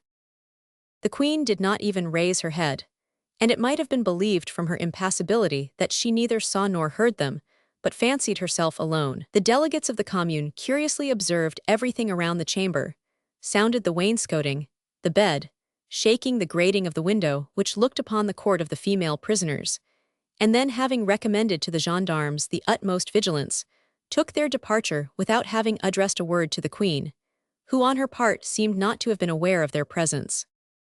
Chapter 35. La Salle des Passepartout. Toward the decline of the day on which we have seen the municipals so carefully inspecting the Queen's prison, a man attired in a grey jacket, his head covered with a mass of black hair, and on his head, one of those hairy bonnets, which then among the people was a distinguishing mark of the most exaggerated patriotism, was walking about in the large hall so philosophically termed La Salle des Passepartout, and seemed most attentively observing all the goers and comers forming the general population of this hall, a population considerably augmented at this period, when trials had acquired greater importance, and when the only pleading was to dispute their heads with the hangman, and with Fauquier Tinville their indefatigable purveyor. The attitude assumed by this man, whose portrait we have just sketched, was in very good taste. Society at this epoch was divided into two classes, the lambs and the wolves. The one naturally inspired the other with fear, since one half of society devoured the other. Our fierce promenader was rather short, and wielded in his dirty black hand one of those knotted cudgels then called constitutions. It is true the hand that flourished this horrible weapon might have appeared rather small to anyone who might take into his head to act the inquisitorial part toward this singular personage which he had arrogated to himself with respect to others. But no one felt the least inclined to risk it, for this man's aspect was far too terrible. Indeed, this man with the cudgel caused much disquietude to several groups of petty scribes engaged in the discussion of public affairs, which at this time daily progressed from bad to worse, or from better to better, according as they were considered from a conservative or revolutionary point of view. These valorous folks looked askance at his long black beard, his green eyes surmounted by overhanging, shaggy eyebrows, and trembled whenever the promenade of the mighty patriot, a promenade which extended the whole length of the great hall, brought them in near contact with one another. This terror was augmented from the fact that whenever they ventured to approach him too nearly, or even looked at him too attentively, the man with the cudgel struck his powerful weapon with its full weight upon the pavement, smashing the flagstones upon which it fell, sometimes with a dull and heavy, sometimes with a sonorous and clashing sound. But it was not only these brave men among the scribes, designated generally as the rats of the palace, who experienced this formidable impression. It was also the various individuals who entered the salle des Passpertis by the great door, or through some of its narrow vomitories, who also quickened their pace on perceiving the man with the cudgel, who obstinately continued his journey from one end of the hall to the other, finding each moment some pretext for making his weapon ring on the pavement. If these riders had been less timorous, and the promenaders more clear-sighted, they would have discovered that our patriot, capricious like all eccentric or pronounced characters, appeared to evince a preference for certain flagstones, those for instance situated a little distance from the wall on the right, near the center of the hall, which emitted a clear and ringing sound. He even finished by concentrating his anger upon some particular stones in the center of the hall. At the same time, he so far forgot himself as to stop, and with his eye seemed to be estimating the distance. True, it was a momentary absence of mind only, and he immediately resumed his former expression, which a gleam of pleasure had replaced for an instant. Almost at the same moment another patriot, for at this epoch every one wore his opinions on his forehead, or rather in his dress. Almost at the same moment, say we, another patriot entered by the door of the gallery, and without appearing the least in the world to partake of the fear generated by the former occupant, began to cross the hall at a pace equal to his own, so that in the center of the promenade they encountered each other. The new arrival had, like the former, a hairy bonnet, a gray jerkin, dirty hands, and in one of them a cudgel. Indeed, in addition he carried a sword, which struck against his legs at every step, and on the whole he appeared a greater subject for terror than his predecessor. The first had an air of ferocity, the last seemed replete with sinister cunning. Although these two men appeared to belong to the same cause, and entertained the same opinions, the assembly ventured to watch the result, not of their meeting, for they were not walking in the same line, but their approach toward each other. At the first turn they were disappointed in their expectation, as the patriots contented themselves with exchanging looks. At the same time, the smaller of the two turned slightly pale. Only from an involuntary movement of the lips, it was evident it was not caused by fear, but by disgust. However, at the second turn, as if the patriot had made a violent effort, his countenance, till now so overcast, cleared up suddenly, and something like a smile passed over his lips as he inclined slightly to the left, with the evident intention of stopping the second patriot in his course. Near the center, they joined each other. "Why, upon my word, here is the citizen Simon," said the first patriot. "Himself, but what do you want with the citizen Simon, and in the first place, who are you?" "It seems, then, that you do not recognize me." "I do not recognize you, and for an excellent reason. I never saw you before." "Not recognize me, when I had the honor to carry the head of the Princess Lamballe." At these words, pronounced with savage fury, and bursting passionately from the mouth of the patriot, Simon started. "You," said he, "you. Ha, that surprises you. I thought that you would remember your friends better than that, faith. Ah, citizen, you grieve me." "You have done very well," said Simon, "but I did not recognize you." "It is a greater privilege to act as guardian to the young capet. It brings you more into notice. As for myself, I both know and esteem you." "Ah, thank you." "You have no reason. Are you taking a walk?" "Yes, I am waiting for someone. And you?" "I am doing the same." "What is your name? I will make mention of you at the club." "I am called Theodore."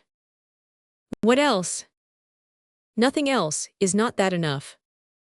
"Oh, certainly. Who are you waiting for, citizen Theodore?" "A friend to whom I wish to make a fine little denunciation." "Indeed, do tell me." "A whole covey of aristocrats." "What are their names?" "No, indeed, I only tell that to my friend." "You are wrong, for here is mine advancing toward us, who, it seems to me, is sufficiently acquainted with business to settle at once all this affair." "Fauquier Tinville," cried the first patriot. "No one less, friend." "That's all right." "Yes, good day, citizen Fauquier." Fauquier Tinville, calm and pale, opening wide, according to habit, his large black eyes shaded by his bushy eyebrows, at this moment entered by a side door, his register in his hand, and a bundle of papers under his arm. "Good day, Simon," said he. "Anything new?" Several things. First, a denunciation from citizen Theodore, who carried the head of the Princess Lamballe. I will introduce him to you. Fauquier fixed his scrutinizing glance upon the patriot, who, notwithstanding his strong nerves, felt rather uneasy while undergoing this examination. Theodore, said he, and who is Theodore? I, said the man in the jerkin. You carried the head of the Princess Lamballe, said the public accuser, with an unmistakable expression of doubt. I rue Saint Antoine. But I know a person who boasts that he did so, said Fauquier. I know 10, replied the citizen Theodore courageously. But indeed, as they all make some claim for having done so, and I ask nothing, at least I ought to have the preference, I hope. This reply excited Simon's laughter, and dispersed the cloud on the accuser's brow. Right, said he, and if you did not do it, you ought to have done so, but leave us now, Simon has some business to transact with me. Theodore retired, very little hurt by the frankness of the public accuser. One moment, cried Simon. Do not send him away so, let us first hear his denunciation. Ah, said Fauquier Tinville with an absent air, a denunciation. Yes, a covey of conspirators, replied Simon. All in good time, speak, what is the matter now? Oh, not much, only the Chevalier de Maison-Rouge and some of his friends. Fauquier made a leap backward, while Simon raised his arms toward heaven. Is this the truth? They exclaimed, both together. The pure truth, will you take them? At once, where are they? I met the Chevalier de Maison-Rouge, in the Rue de la Grande Tissonnerie. You are mistaken, he is not in Paris, replied Fauquier. I tell you I have seen him. Impossible, 100 men have been sent in pursuit of him, he would not show himself in the streets of Paris. It was he, by heaven, said the patriot, a tall dark man as strong as 3 and bearded like the pard. Fauquier shrugged his shoulders disdainfully. Another blunder, said he. The Chevalier de Maison-Rouge is short, pale, and has not the slightest sign of a beard. The patriot dropped his weapon with an air of consternation. Never mind, your good intention is taken for the act. Come, Simon, we must both make haste, they require the register, this is the time for the carts. Well, there is nothing new, the child is well. The patriot turned his back that he might not appear indiscreet, but remained in a position which enabled him to hear. I will go, said he, lest I should intrude. Adieu, said Simon. Good day, said Fauquier. Tell your friend that you were deceived, added Simon. Well, I shall wait, and Theodore removed to a short distance, and stood resting on his cudgel. So the child goes on well, but how fares he morally? Asked Fauquier. I mold him to my will. He will speak then. When I choose. Do you think he will testify in the trial of Antoinette? I do not think it, I am sure of it.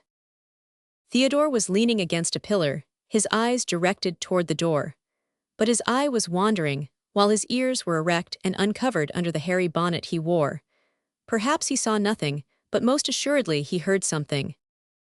Reflect well, said Fauquier, and do not make what is termed a blunder of this commission. You feel sure that Capet will speak. He will say all that I require. Has he told you what we are going to ask him? He has told me. It is important, Simon, that you should promise this. The child's evidence is fatal to the mother. Zounds, I count upon that. There will have been nothing equal to it seen since the intimacy between Nero and Narcissus. Once more, reflect, Simon. One would fancy you took me for a brute, repeating constantly the same thing. Take this as an example. When I put leather in water it becomes supple, does it not? But I do not know, replied Fauquier. It becomes soft. Well, in my hands the little Capet becomes supple as the softest leather. I have my own method for that. It may be so, said Fauquier. Is that all you have to say? All I forgot, there is a denunciation. Again, you will overwhelm me with business, said Fauquier. One must serve his country. Simon presented a small paper, black as the leather he had just mentioned, but certainly less supple. Fauquier took it and read the contents. Again the citizen Lauren, you have a great hatred to this man. I find him always acting in hostility to the law. He said, "Adieu, madame," to a woman who saluted him from a window yesterday evening. Tomorrow, I hope to give you a little information concerning another suspect, that Morris who was municipal at the temple when that affair of the red carnation occurred. Be sure," exclaimed Fauquier, smiling at Simon. He held out his hand, and then turned away with an abruptness that evinced little favor toward the shoemaker. "What the devil do you wish me to be sure of? Many have been guillotined for much less." "Patience," replied Fauquier quietly. "Everything cannot be done at the same time," and he passed quickly through the wicket. Simon looked round for the citizen Theodore to console himself with him. He was no longer to be seen. He had hardly crossed the western iron gate when Theodore reappeared at the corner of a writer's hut. The occupant of the hut accompanied him. "At what hour are the iron gates closed?" asked Theodore of this man. "At 5 o'clock. "Then what do they do here?" "Nothing, the hall remains empty till next day." "No rounds, no visits?" "No, sir, our barracks are locked." The word "sir" made Theodore knit his brows and look round with distrust. "Are the crowbar and pistols safe in the barracks?" said he. "Yes, under the carpet." "Return home, then, by the by, show me again the chamber of the tribunal that has not a grated window, and looks upon the court near the Place Dauphine. To the left, between the pillars under the lantern. Go now, and have the horses ready at the place assigned. A glorious chance, depend fully upon me. Now is your time, no one is looking, open your barrack." "It is done, sir, I will pray for you." "It is not for me you ought to pray, adieu." And the citizen Theodore, after an eloquent look, glided so adroitly under the low roof of the barrack that he disappeared like the shadow of the writer who closed the door. The worthy scribe drew the key from the lock, took some papers under his arm, and went out of the vast hall with the few employees that the stroke of 5 sent rushing from their desks like a rear guard of belated bees. Chapter 36. The Citizen Theodore. Night had enveloped in her grey mantle the immense hall, whose sad echoes had to repeat the severe words of the advocates and the suppliant ones of the pleaders. From afar, in the midst of the obscurity, upright and immovable, a white column seemed watching, in the center of the hall, like a phantom protector over the sacred place. The only noise heard in this darkness was the nibbling and galloping of innumerable rats, which gnawed the papers enclosed in the writers' huts, after drilling their way through the wood. Sometimes the sound of a carriage penetrated as far as this sanctuary of Themis, as an academician would say, and the vague clanking of keys, which appeared to proceed from under the ground.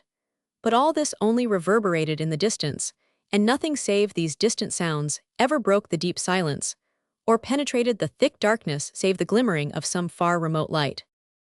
Certainly, the man would be seized by bewildering terror, who at this hour would have ventured into the vast hall of the palace, the exterior of whose walls was yet stained with the blood of the victims of September, whose staircases, this very day, had witnessed the descent of 25 human beings condemned to an ignominious death, and were separated only by a few feet from the dungeons of the conciergerie, peopled with bleached skeletons. Nevertheless, in the middle of this frightful night, in the midst of this almost solemn silence, a low grating noise was heard. The door of a writer's hut turned upon its creaking hinges, and a shadow, darker than the shadow of night, glided cautiously out of the barrack. Then the fierce patriot we have heard addressed as Sir, but who called himself Theodore, stepped lightly over the uneven stones. He held in his right hand a ponderous iron lever, and with his left felt that his double-barreled pistol was secure in his belt. "I reckon 12 flagstones from the stall, and see, here is the end of the first," murmured he, and while calculating, he groped with the point of his foot to discover the chinks which time had rendered more perceptible. "Let me see," said he, stopping. "Have I taken my measurement correctly? Shall I possess strength sufficient, and will she have the courage? Oh yes, her courage is known to me. Oh my God, when I shall take her hand, when I can say, Madame, you are saved." He suddenly paused, as if oppressed by the weight of so great a hope. "Ah," he resumed, "rash and foolish project. Others will say, hiding themselves under their bedclothes, or contenting themselves by sauntering about disguised as lackeys through the conciergerie, but they have not my motive for daring all. It is, that I not only desire to serve the queen but the woman. Well, to work, let us again sum up the whole. To raise the stone is nothing, to leave it open is the danger. They may perhaps make the rounds, but yet they never do so. They cannot suspect anything, for I have no accomplices. And then what time is needed by an ardor like mine to dart through the dark passage? In 3 minutes I am under her chamber, in other 5 I raise the stone which is on the hearth. She will hear me working, but has too much firmness to feel alarmed. On the contrary, she will understand that a deliverer is near. She is guarded by 2 men who will doubtless hasten to the spot. Well, after all, said the patriot, with a melancholy smile, looking first at the weapon concealed in his girdle, and then at the one he held poised in his hand, a double shot from this pistol, or a couple of strokes from this iron bar. Poor creatures, they will die like others not more culpable than themselves. And Citizen Theodore resolutely pressed his lever between the chinks of the flagstones. At this moment, a vivid light gleamed like a ray of gold across the stones, and a noise, repeated by the echoes of the vault, caused the conspirator to turn, and then with a single bound to conceal himself in the stall. Soon voices, weakened by the distance, and softened by the emotion experienced by everyone at night in a large and desolate building, reached the ears of Theodore. He stooped down, and through an aperture in the stall perceived first a man in military costume, whose long saber clanking on the pavement partly produced the sound which had attracted his attention. Then, a man in a pistachio-colored suit, holding a rule in his hand and a roll of papers under his arm. Thirdly, a man in a large waistcoat of ratteen and a fur bonnet. And lastly, a fourth with wooden shoes and a jerkin. The iron gate des Merciers creaked upon its sonorous hinges, rattling the chain intended to keep it open during the day. The 4 men entered. "Around," murmured Theodore. "God be praised, 10 minutes later and I should have been ruined." He then, with the utmost attention, endeavored to recognize the individuals who composed the round. Indeed, 3 of them were known to him. He who walked first, clad in the uniform of a general, was Santera. The man in the ratteen waistcoat and fur bonnet was Richard the porter, and the man in clogs and jerkin was in all probability a turnkey. But he had never seen the man in the pistachio-colored coat, who held a rule in his hand and a bundle of papers under his arm. Who or what could this man be? And what brought, at 10 o'clock at night, to the Salle des Passepartout, the general of the commune, the keeper of the conciergerie, a turnkey, and this other man? The citizen Theodore knelt on one knee, holding in one hand his loaded pistol, while with the other he replaced his bonnet and hair, which his precipitous movement had deranged too much to look natural. Up to this moment the nocturnal visitors had kept silence, or if they had spoken, their words had not reached the ears of the conspirator. But when about 10 paces from his lurking place, Santera spoke, and his voice was distinctly heard by the citizen Theodore. "We are now," said he, "in the Salle des Passepartout. It is for you now to guide us, citizen architect, and to endeavor to convince us that your revelation is no idle story, for you see the revolution has done justice to all this folly, and we believe no more in these subterranean passages than in ghosts. What do you say, citizen Richard?" added Santera, turning toward the man in the fur bonnet and ratteen vest. "I have never said there was no subterranean passage under the conciergerie," he replied. "Here is Gracchus, who has been turnkey for 10 years, and consequently is as familiar with the whole of the conciergerie as he is with the alphabet, and yet he ignores the existence of the vault of which the citizen Giraud has spoken. However, as the citizen Giraud is the city architect, he ought to know better than any of us. It is his business." Theodore shivered from head to foot on hearing these words. "Fortunately," murmured he, "the hall is large, and before they find what they search for, 2 days at least must expire." But the architect opened his great roll of papers, put on his spectacles, and knelt down to examine the plan by the flickering light of the lantern which Gracchus held in his hand. "I fear," said Santera, ironically, "that the citizen Giraud has been dreaming." "You will see, citizen general, if I am a dreamer. Wait a little, wait." "You see we're waiting," said Santera. "Good," said the architect, and he began to calculate. 12 and 4 make 16, said he, and 8 are 24, which, divided by 6, makes 4 and then half remains, that is it. I can tell the very spot, and if I am mistaken by so much as a foot, you may henceforth dub me an ass." The architect pronounced these words with an assurance which curdled the blood of the citizen Theodore. Santera regarded the plan with a species of respect, but evidently admired more than he comprehended it. "Now follow what I say." "Where?" asked Santera. "Zounds, upon this chart which I have drawn. Here we are. 13 feet from the wall is a movable stone I have marked A. Do you see it?" "Certainly, I see A," said Santera. "Do you think I do not know how to read?" "Under this stone," continued the architect, "is a staircase, do you see? It is marked B." "B," said Santera. "I see B, but I do not see the staircase," and the general laughed heartily at his own facetiousness. "When once the stone is raised, and the foot upon the last step, count 50 paces, look up, and you will find yourself exactly at the register office where the subterraneous passage terminates, passing under the cell of the Queen." "Capet's widow, you mean, Citizen Gerard," said Santera, knitting his brows. "Yes, Capet's widow." "But you said the Queen." "The force of old habit." "You say, then, it may be found under the register office?" demanded Richard. "Not only under the register office, but I will tell you also in what part of the office you will discover it, under the stove." "That is curious," said Gracchus, "for I have noticed that every time I dropped a log in that place the stone sounded hollow. In short, if we find your statement correct, citizen architect, I shall pronounce geometry a fine thing." "Then declare it, citizen Santera, for I am now going to conduct you to the place indicated by the letter A." The citizen Theodore sank his nails into his flesh. "When I have seen it," said Santera, "when I have seen it, I rather resemble St. Thomas." "Ah, you said St. Thomas." "Yes, as you said the Queen, from mere habit, but they cannot accuse me of conspiring for him." "Nor me for the Queen." After this retort, the architect delicately placed his rule, reckoned the distance, then stopped, having apparently finished his calculation, and struck upon a particular stone. This was the identical stone struck by the citizen Theodore in his fit of frantic rage. "It is here, citizen general," said the architect. "You fancy so, citizen Gerard." Our concealed patriot so far forgot himself as to strike his thigh with his clenched fist, at the same time groaning deeply. "I am positive," said Gerard, "and your examination, combined with my report, will prove to the convention that I have not been deceived." "Yes, citizen general," continued the architect with emphasis, "this stone opens upon a subterranean passage, terminating at the register office and passing below the cell of the widow Capet.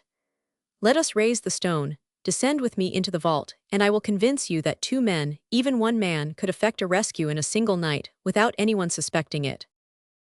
A murmur of terror and admiration, elicited by the architect's words, ran through the group, and faintly reached the citizen Theodore, who seemed turned to stone. "Look at the danger we run," continued Gerard. "Well, now with a grating which I shall place in the middle of this underground passage, before it reaches the cell of the widow Capet, I shall save the country." "Ah, citizen Gerard," said Santera, "that is an idea bordering on the sublime." "Perdition seize you, addle-pated fool," grumbled the patriot with redoubled fury. "Now raise the stone," said the architect to the citizen Gracchus, who in addition to a lantern carried a crowbar. Gracchus set to work, and in a second the stone was raised. The vault appeared open, with the staircase lost in its profundity, while the moist air escaped like a pestilent vapor. "Another abortive attempt," murmured the citizen Theodore. "Alas, heaven does not will that she should escape, and her cause must be accursed." Chapter 37. The citizen Gracchus. For an instant, the 3 men remained motionless at the entrance to the vault, while the turnkey plunged his lantern into the opening without being able to penetrate its depth. The architect triumphantly exulted over his companions from the summit of his genius. "Well," said he at length. "Faith, yes," replied Santera, "here incontestably is the passage. It only remains to know where it leads to." "Yes," repeated Richard, "it remains to know that." "Well then, descend yourself, citizen Richard, and then you will see if I have told you the truth." "I have something better to do than go in there," said the porter. We will return with you and the general to the conciergerie. There you can raise the hearthstone, and we shall see. Very well, said Santera, we will return. But we must be careful, said the architect.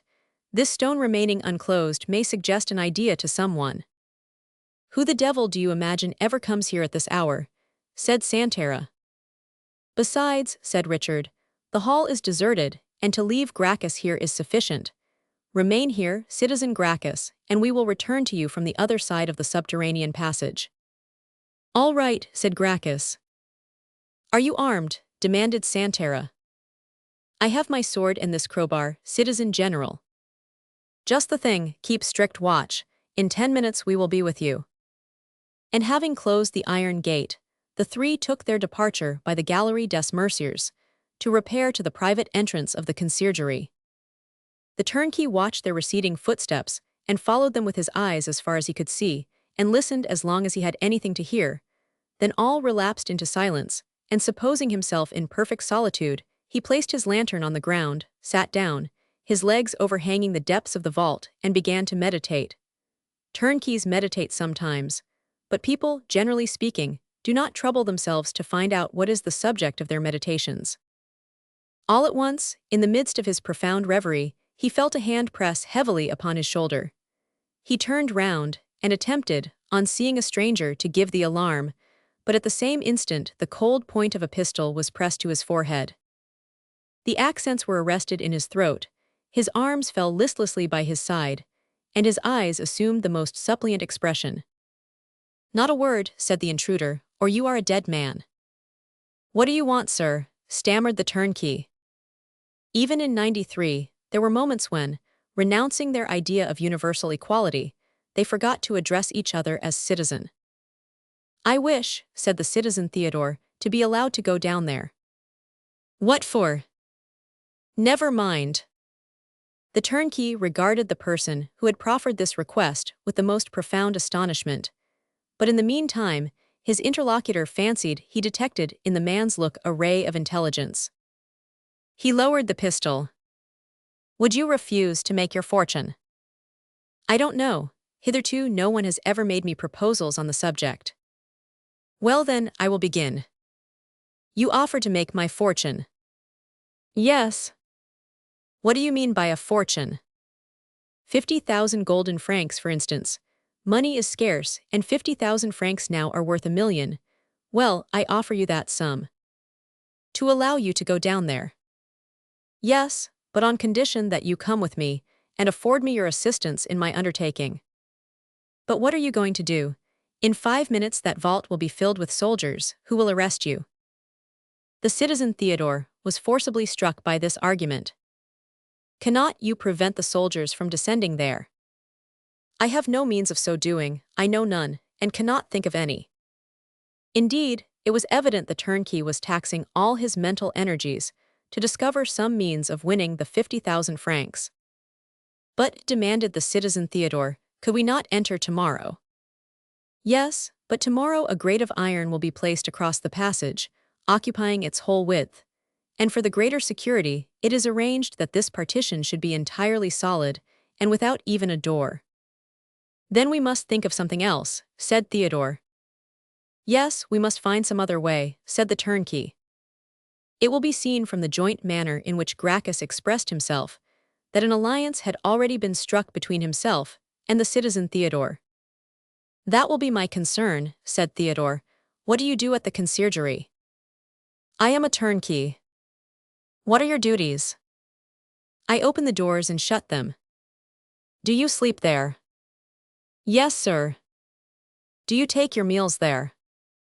Not always, I have my hours of recreation. And then? I avail myself of them. What to do? To pay my respects to the mistress of a tavern called Noah's Well, who has promised to marry me when I am possessed of 1,200 francs. Where is the tavern Noah's Well? Near the Rue de la Ville Draperie. Very well. Hush, sir. The patriot listened. Said he. Do you hear? Yes, voices and footsteps. They are returning. You see very well that we should not have had time. This was becoming more and more pronounced. That is true, you are a brave fellow, citizen, and are through me predestined. To what? To be rich one day. God grant it. You then still believe in God. Sometimes here and there, today for example. Well, I should willingly believe. Believe then, said the citizen Theodore, putting 10 louis into the man's hand. The devil, said he, regarding the gold by the light of the lantern. Is it then serious? It could not be more so. What must I do? Meet me tomorrow at Noah's well. I will then tell you what I require of you. What is your name? Gracchus. Well, citizen Gracchus, get yourself dismissed from here tomorrow by the keeper Richard. Dismissed, give up my place. Do you reckon on remaining a turnkey, with 50,000 francs? No, but being a turnkey and poor, I am certain of not being guillotined. Certain. Or nearly so, while being free and rich. You will hide your money, and make love to a spinster, instead of to the mistress of Noah's well. Well then, it is settled. Tomorrow at the tavern. At what hour? At 6 in the evening. Flee quickly, there they are. I tell you to be quick, because I presume you descend and go through the vaults. Tomorrow, repeated Theodore, hastening away. And not before it was time, for the voices and steps drew near, and lights were already seen approaching in the obscurity of the underground passage. Theodore gained the gate which the writer from whom he had taken the hut had shown him, opened the lock with his crowbar, reached the window, threw it open, dropped softly into the street, and found himself upon the pavement of the Republic once again. Before quitting the Salle des Passepartout, he heard the citizen Gracchus again question Richard, and also his reply. The citizen architect was quite right. The vault passes below the chamber of the widow Capet, and it was dangerous. I well believe it, said Gracchus, who in this instance told the perfect truth. Santara reappeared at the opening of the staircase. And the workman, citizen architect, demanded he of Gerard.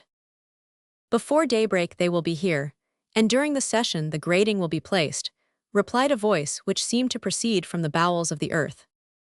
And you will have saved the country, cried Santara, half in jest, half in earnest. You little know the truth of what you say, citizen general, murmured Gracchus. Chapter 38. The Royal Child. In the meantime, as we have seen in the chapter preceding, the Queen's trial was about to take place. It was already surmised that by the sacrifice of this illustrious head the popular hatred, so long displayed in murmurs, would at length be satisfied. The means were not wanting for the completion of this tragedy, and in the meantime Fauquier, Tinville, that fatal accuser, had resolved not to neglect the new mode of accusation which Simon had promised to place in his hands. The day after he and Simon had met in the Salle des Passepartout, the noise of arms again startled the prisoners who remained in the temple. These prisoners were Madame Elizabeth, Madame Royale, and the child who, after having been called Your Majesty in his cradle, was now styled simply the little Capet. General Henriot, with his tricolored plume, his splendid horse and long sword, followed by several of the National Guard, dismounted and entered the dungeon where the royal child languished. By the general's side walked a registrar of very unprepossessing appearance, carrying a writing desk, a large roll of paper, and flourishing a pen of immoderate length.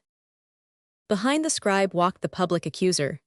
We have seen, we know, and shall meet again at a later period, this dry, jaundiced, cold man with his bloodshot eyes, who made the ferocious Santara himself tremble, even when cased in his armor. Several National Guards and a lieutenant followed them. Simon, smiling hypocritically, and holding his bearskin bonnet in one hand and his shoemaker's stirrup in the other, walked before to show the committee the way.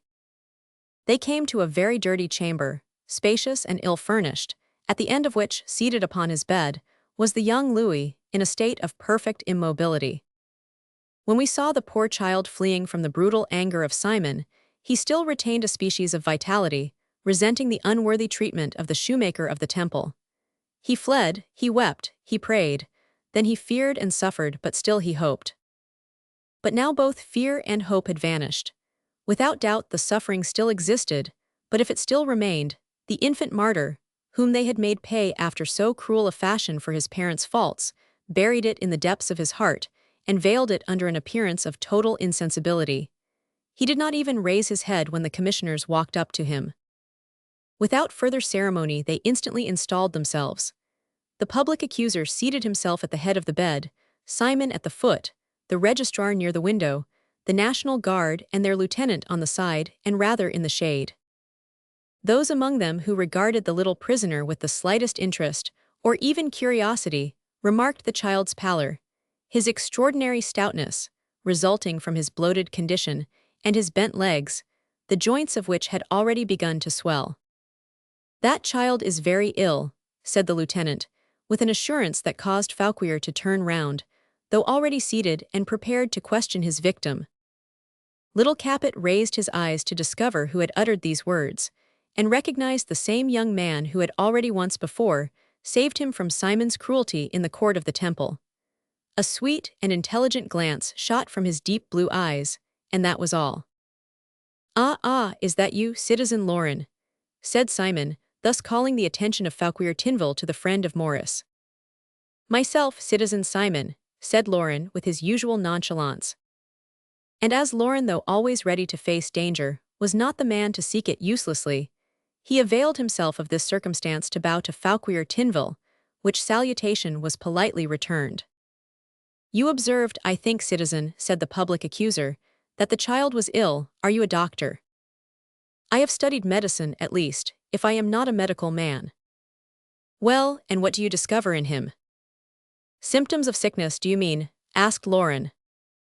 "Yes." "I find his cheeks and eyes puffed up, his hands thin and white, his knees swollen, and were I to feel his pulse, I should certainly count 85 or 90 pulsations in a minute." The child appeared insensible to the enumeration of his sufferings.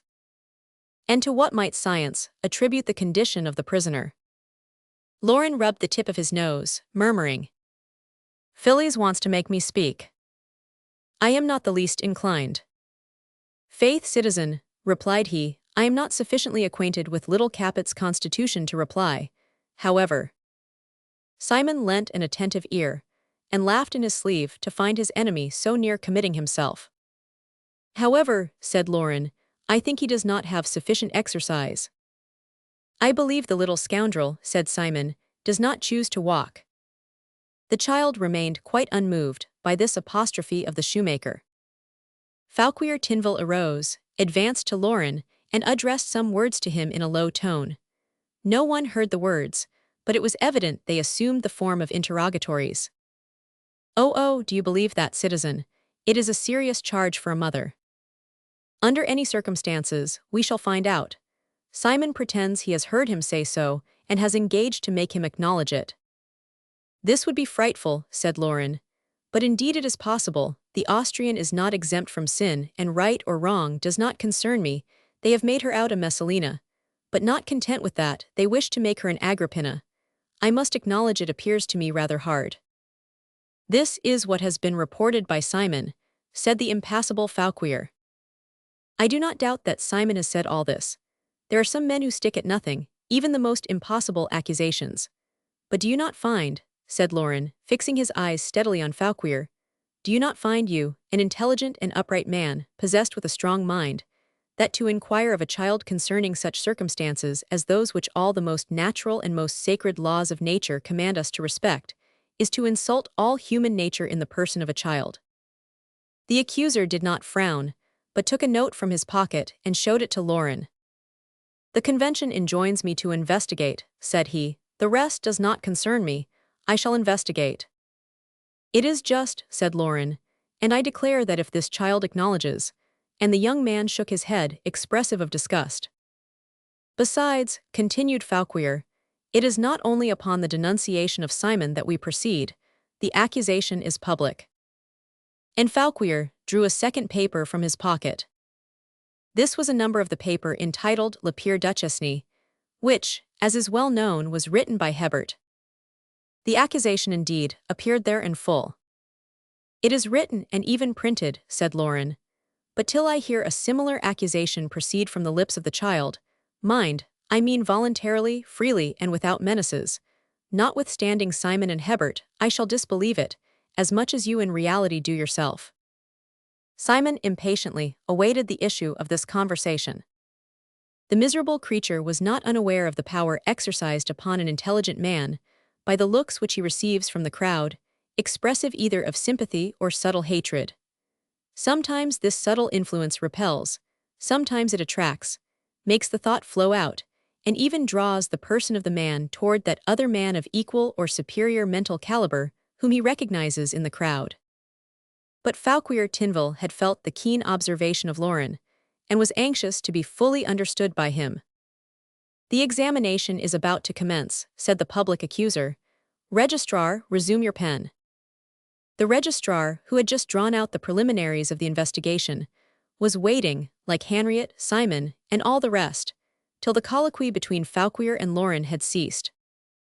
The child alone appeared perfectly unconscious of the scene in which he was soon to become the principal actor, and his face, which had for an instant gleamed with a ray of the highest intelligence, had relapsed into its listless, apathetic expression.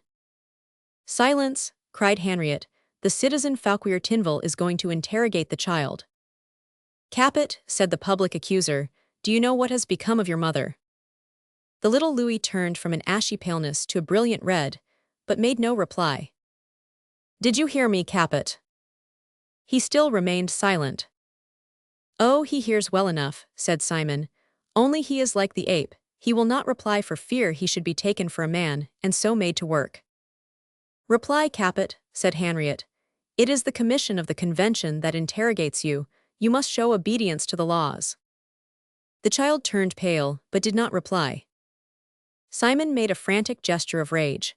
With natures so stupid and brutal as his, anger becomes an intoxication, attended with all the loathsome symptoms of alcoholic inebriety.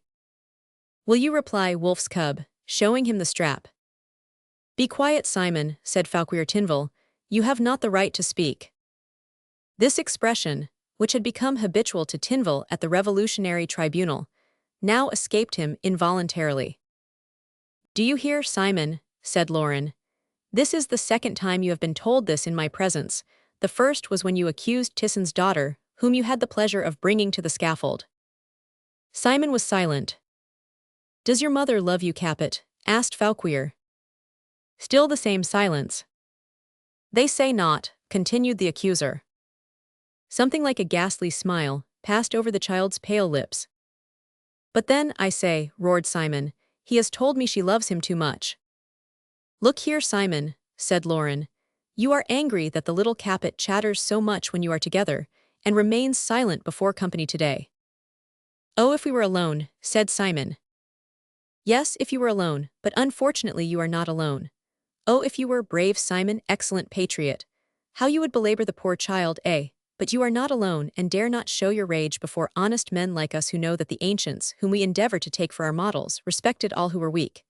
You dare not, for you are not alone, and you are not valiant, my worthy man, when you have children of 5 feet 6 inches to combat." "Oh," muttered Simon, grinding his teeth. "Capet," said Fauquier, "have you confided any secrets to Simon?" The child never turned round, but his face assumed an expression of irony impossible to describe. "About your mother," continued Fauquier. A look of supreme contempt passed over his countenance. "Reply yes or no," cried Henriette. "Say yes," roared Simon, holding his leather stirrup over the child's head. The child shuddered, but made no movement to avoid the blow. Those present uttered a cry expressive of their disgust. Lauren did more. Before the wretch could lower his arm, he darted forward and seized him by the wrist. "Will you let me go?" roared Simon, purple with rage. "Come, there is no harm," said Fauquier, "in a mother loving her child. Tell us in what way your mother loved you, Capet, it may be useful to her." The young prisoner started at the idea of being useful to his mother. "She loves me as a mother loves her son, sir," said he. "There are not 2 ways for mothers to love their sons, or sons to love their mothers." "And I, little serpent, declare that you have told me your mother." "You have dreamed that," interrupted Lauren quietly. you must often have the nightmare, Simon. Lauren, Lauren, growled Simon, grinding his teeth. Yes, again, Lauren. There is no way of beating Lauren since he chastises the wicked. There is no way to denounce him for what he did in arresting your arm, as it was done before General Henriot and Fauquier Tinville, who approve of it, and they are not lukewarm in the cause. There is then no way to bring him to the guillotine, as you did poor Hellas Tisson. It is very grievous, very vexatious, very enraging. Still it is so, my poor Simon. Later, later, replied the shoemaker with his mocking laugh.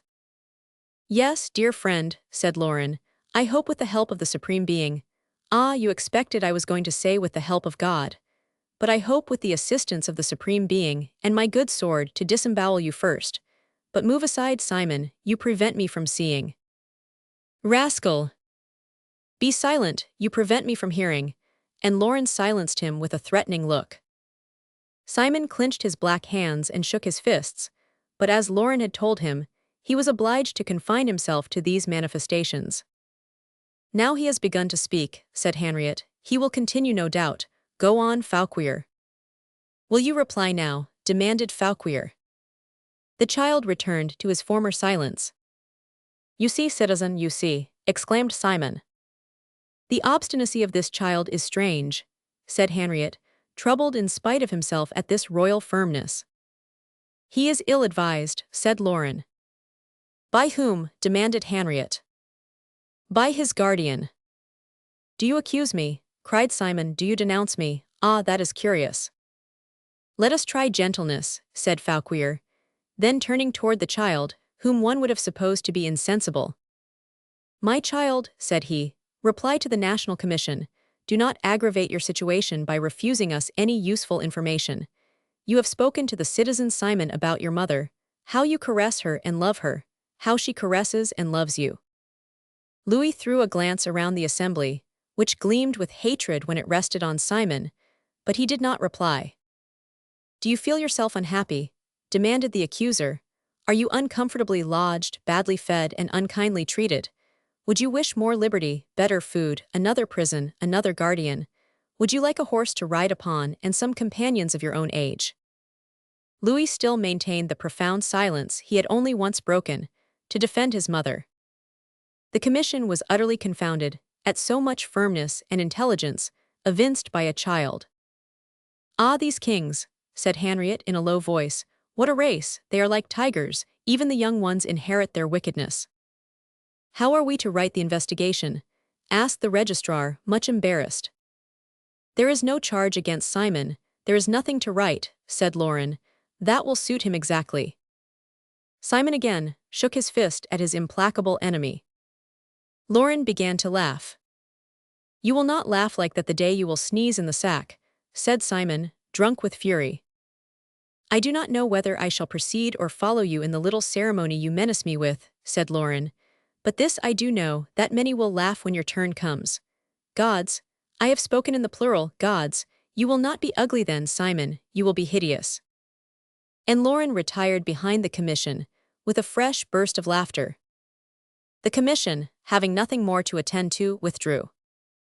As for the poor child, released from his tormentors, he began to sing a little melancholy ditty which had been a great favorite of his father. Chapter 39. The Bouquet of Violets. As might be foreseen, the felicity of Genevieve and Maurice was not of long continuance. In the tempest which unchains the wind and hurls the thunderbolt, the nest of the doves is shaken in the tree where they had retired for shelter.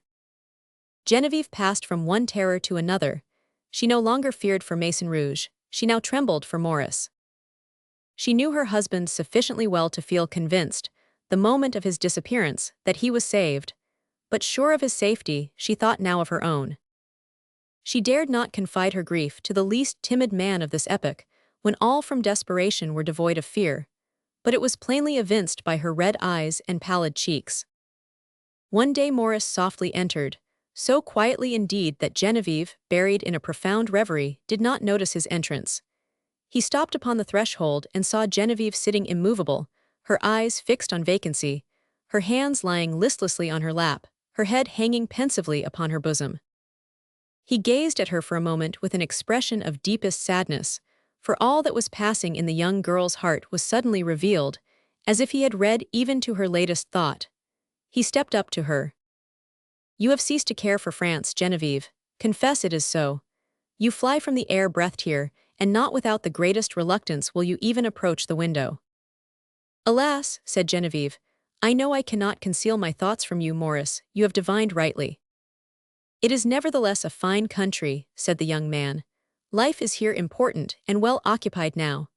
This bustling activity of the tribune, the clubs, the conspiracies, renders sweeter the hours spent by our own fireside.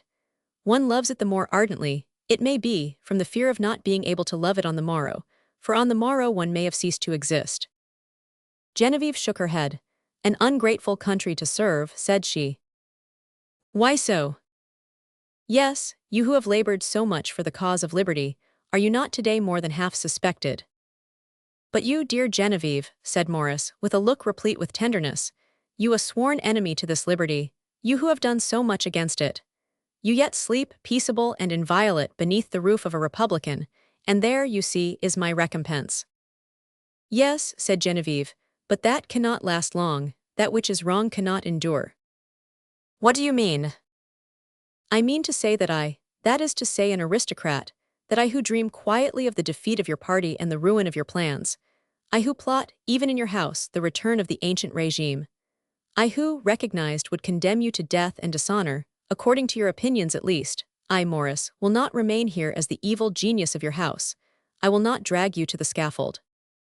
"And where will you go, Genevieve?" "Where shall I go, Maurice? One day when you are out I shall go and denounce myself, without saying where I come from." "Oh," cried Maurice, wounded to the heart's core, already ungrateful. "No," cried the young woman, throwing her arms round Maurice's neck. "It is love, and the most devoted love, I swear. I should not wish my brother to be taken and slaughtered as a rebel. I do not wish my lover to be arrested and guillotined as a traitor." "And you will do this, Genevieve?" "As truly as there is a God in heaven," replied the young woman. "Besides, I not only experience fear but remorse," and she bowed her head as if remorse were a burden too heavy to be borne. "Oh, Genevieve," said Maurice. "You will understand all that I say, all that I feel, Maurice, for you yourself experience this remorse. You know I gave myself to you while I belonged to another, and you have taken me without my possessing the right to dispose of myself." "Enough," said Maurice, "enough." He knit his brow, and a melancholy resolution shone in his clear bright eyes. "I will show you, Genevieve, how entirely I love you," said the young man. "I will prove to you that no sacrifice is beyond my love. You hate France. Well, so be it, we will quit France." Genevieve clasped her hands, and regarded her lover with enthusiastic admiration. "You will not deceive me, Maurice," murmured she.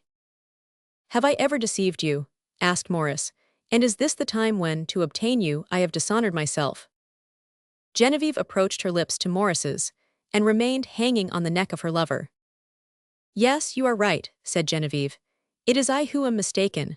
What I feel is not remorse, perhaps it is a degradation of soul, but you will comprehend at least I love you far too much to feel any other emotion than the all-engrossing one, the fear of losing you. Let us go far away, Maurice, let us go far away where no one can ever reach us." "Oh, thanks," said Maurice, transported with joy. "But how can we flee?" said Genevieve, trembling at the hazard. "It is not so easy to escape nowadays from the poniard of the assassins of the 2d of September, or the hatchet of the executioners of the 21st of January." "Genevieve," said Maurice, "God will protect us. Listen to me. A good action which I endeavored to perform, on that very 2d of September which you have just named, is now about to receive its reward. I wished to save a poor priest who had studied with me. I went to Danton, and at his request the Committee of Public Safety signed a passport for the unfortunate man and his sister. This passport Danton forwarded to me, but the unfortunate priest, instead of coming to my house for it, as I had advised him to do, went and shut himself up with the Carmelites, from whom he was taken and killed." "And the passport?" asked Genevieve. "I have it now. It is worth 1,000,000. It is worth more than that, Genevieve. It comprises both life and happiness." "Oh, God be praised," cried the young woman. "Now my property, as you are aware, consists of an estate managed by an old servant of the family, a staunch patriot and strictly loyal in whom we may confide. He will send remittances whenever I wish. On arriving at Boulogne, we will go to his house. Where does he reside then? At Abbeville. When shall we go, Maurice? Within an hour. No one need know of our departure.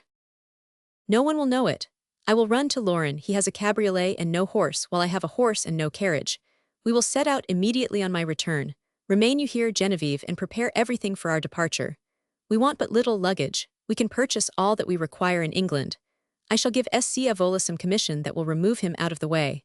Lauren will explain our departure to him this evening. By that time we shall be far away. But if we should be arrested upon the road?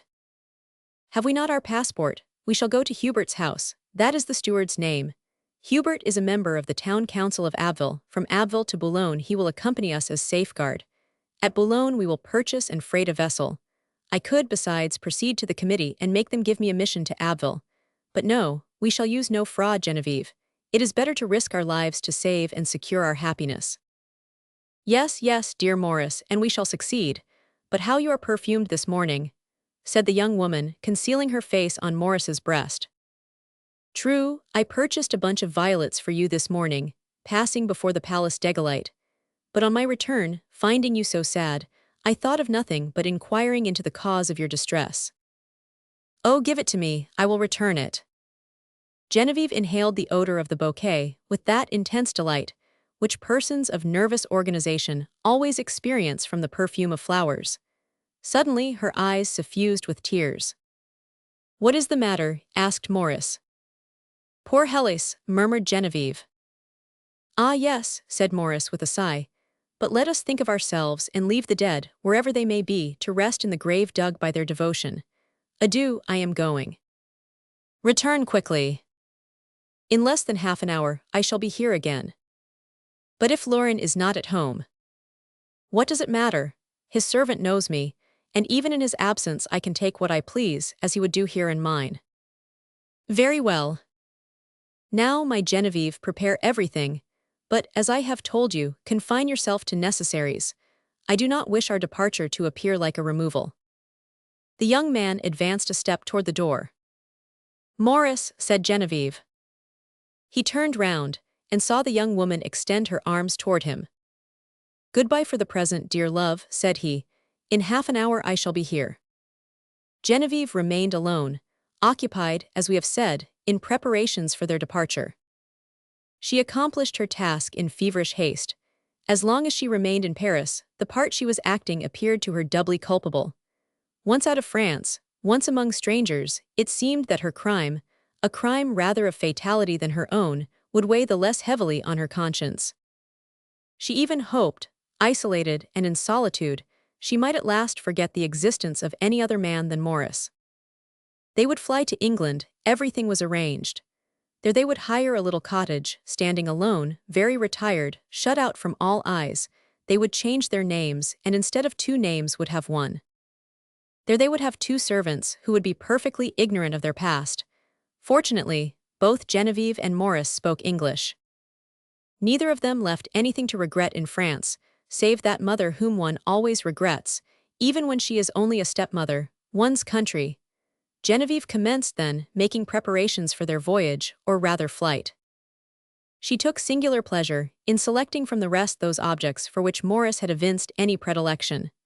The coat setting off his tall figure to advantage, the cravat and waistcoat best suited to his complexion, the books whose leaves he had most frequently turned. She had already made her selection. Clothes, linen and books, waiting to be packed, strewed the floor, the chairs, the sofa and the piano. Suddenly, she heard the key turn in the lock. Why, S.C. Avola has returned, said she. Surely Maurice could not have met him. And she continued her occupation. The doors of the salon were open, and she heard S.C. Avola moving in the antechamber.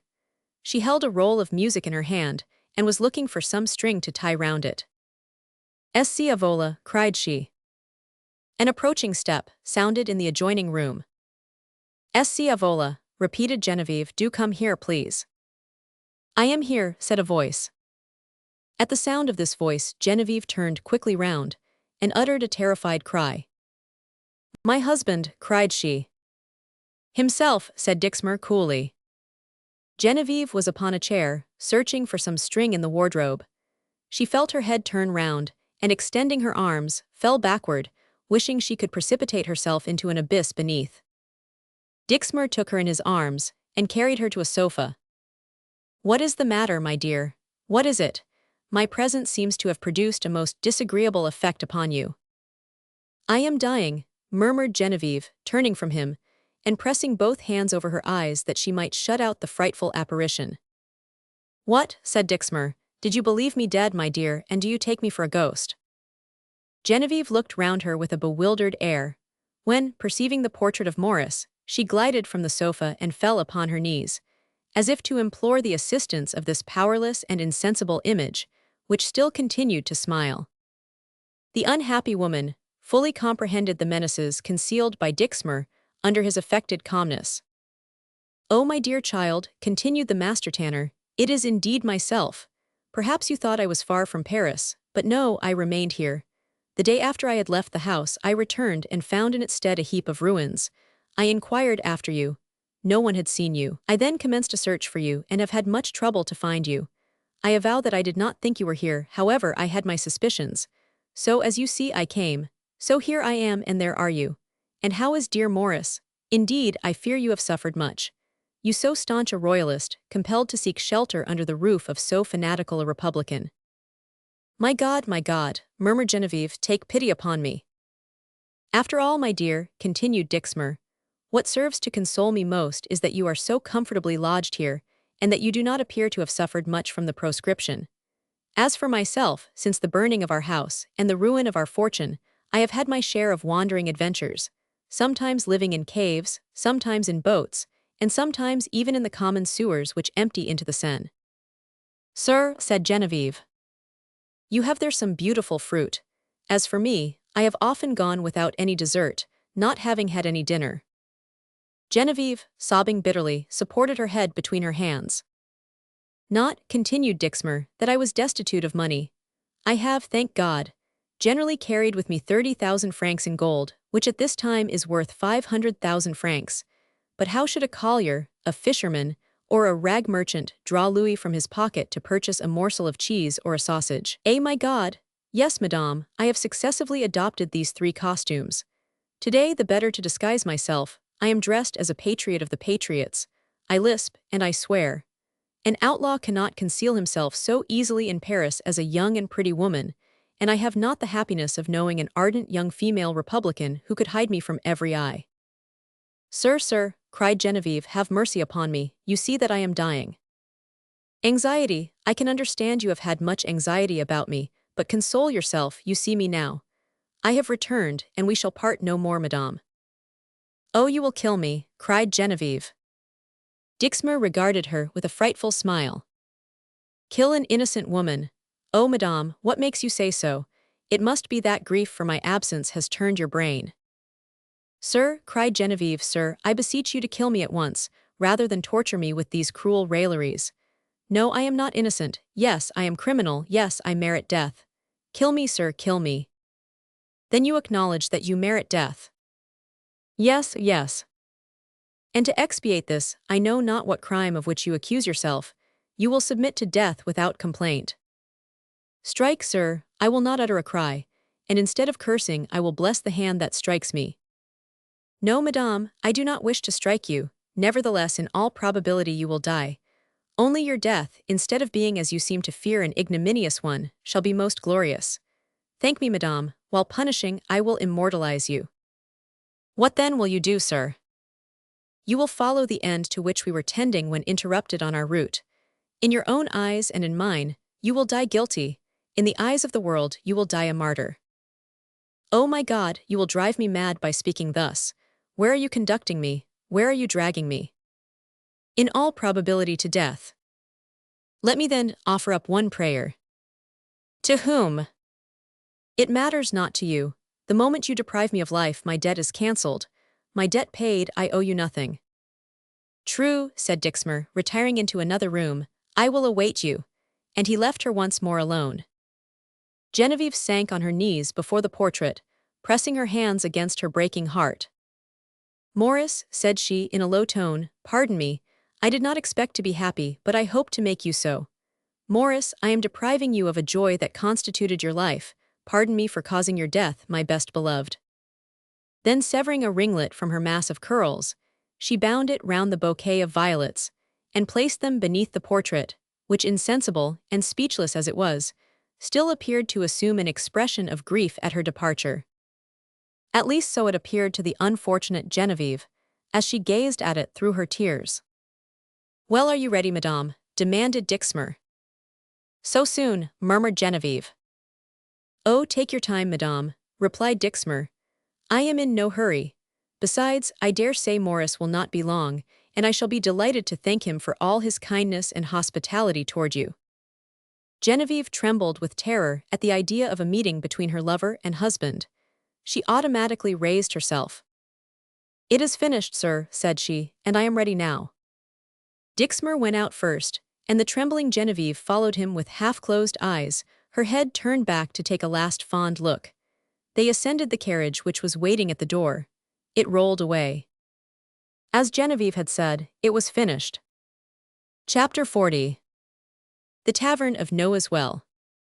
This man attired in a jerkin, whom we have seen traversing with long and rapid strides the Salle des Passepartout, whom we have heard, during the expedition of the architect Giraud, General Henriot, and Richard, conversing with the turnkey left to guard the subterranean passage. This fierce patriot, who had introduced himself to Simon as having carried the head of the Princess de Lamballe, found himself, on the next evening, about 7 o'clock, at the Tavern of Noah's Well, situated, as we have said, at the corner of the Rue de la Ville Draperie. He was seated at the end of a dirty room, redolent of tobacco and candles, pretending to devour a plate of fish swimming in melted butter. The room where he supped was nearly deserted. 2 or 3 habitués of the house alone remained after the rest, enjoying the privilege to which their daily visit to the establishment entitled them. The tables were for the most part empty, but we ought to remark, in honor to the Tavern of Noah's Well, that the stained tablecloths denoted the departure of a satisfactory number of satisfied guests. The last 3 successively disappeared, and at about 7:45 our patriot found himself alone. Then, with true aristocratic disgust, he pushed away the greasy plate, which an instant before he had appeared to think so delicious, and drew from his pocket a tablet of Spanish chocolate, which he ate slowly, and with a very different expression to that we have seen him endeavor to give to his countenance. From time to time, while eating his chocolate and black bread, he cast toward a glass door, shaded by a red and white checked curtain, anxious and impatient glances. Sometimes he interrupted his frugal repast to listen, in short, evinced an absence of mind sufficient to induce the mistress of the mansion, seated at her counter, and near the door on which the patriot so eagerly fixed his eyes, to conclude that she might without vanity consider herself the object of his preoccupation. At length the doorbell sounded in a way that made him start. He drew the plate again before him, and without attracting the woman's observation, threw half the contents to a famished-looking dog, and the remainder to a cat, who treated the dog to some stinging strokes of her velvet paws. The door opened, and a man entered, dressed almost the same as the patriot, with the exception of the hairy cap, which he had replaced with the red bonnet. An enormous bunch of keys hung from his girdle, from which also depended a sword. "My soup, my half-pint," cried the man, entering the public room without removing his bonnet, but merely saluting the mistress of the house by a slight inclination of his head. With a sigh of fatigue, he seated himself at a table adjoining that where our patriot was discussing his black bread and chocolate. The mistress of the tavern, in consequence of the deference she entertained for the newcomer, rose herself to order the requisite viands. The 2 men turned their backs to each other, one to look into the street, the other toward the end of the room. Not a word was exchanged between them till the mistress of the tavern had disappeared.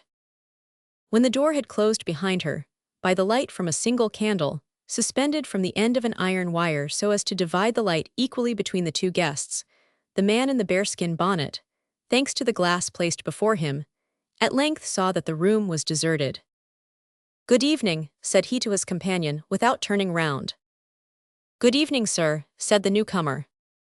Well, asked the patriot with the same affected indifference, where are we now? Well, it is done. What is done? As we agreed, I have had some conversation with Father Richard about the situation. I complained of swimming in the head, dimness of eyesight, in short, of general ill health. What then? Father Richard called his wife, and she rubbed my temples with vinegar, and that revived me.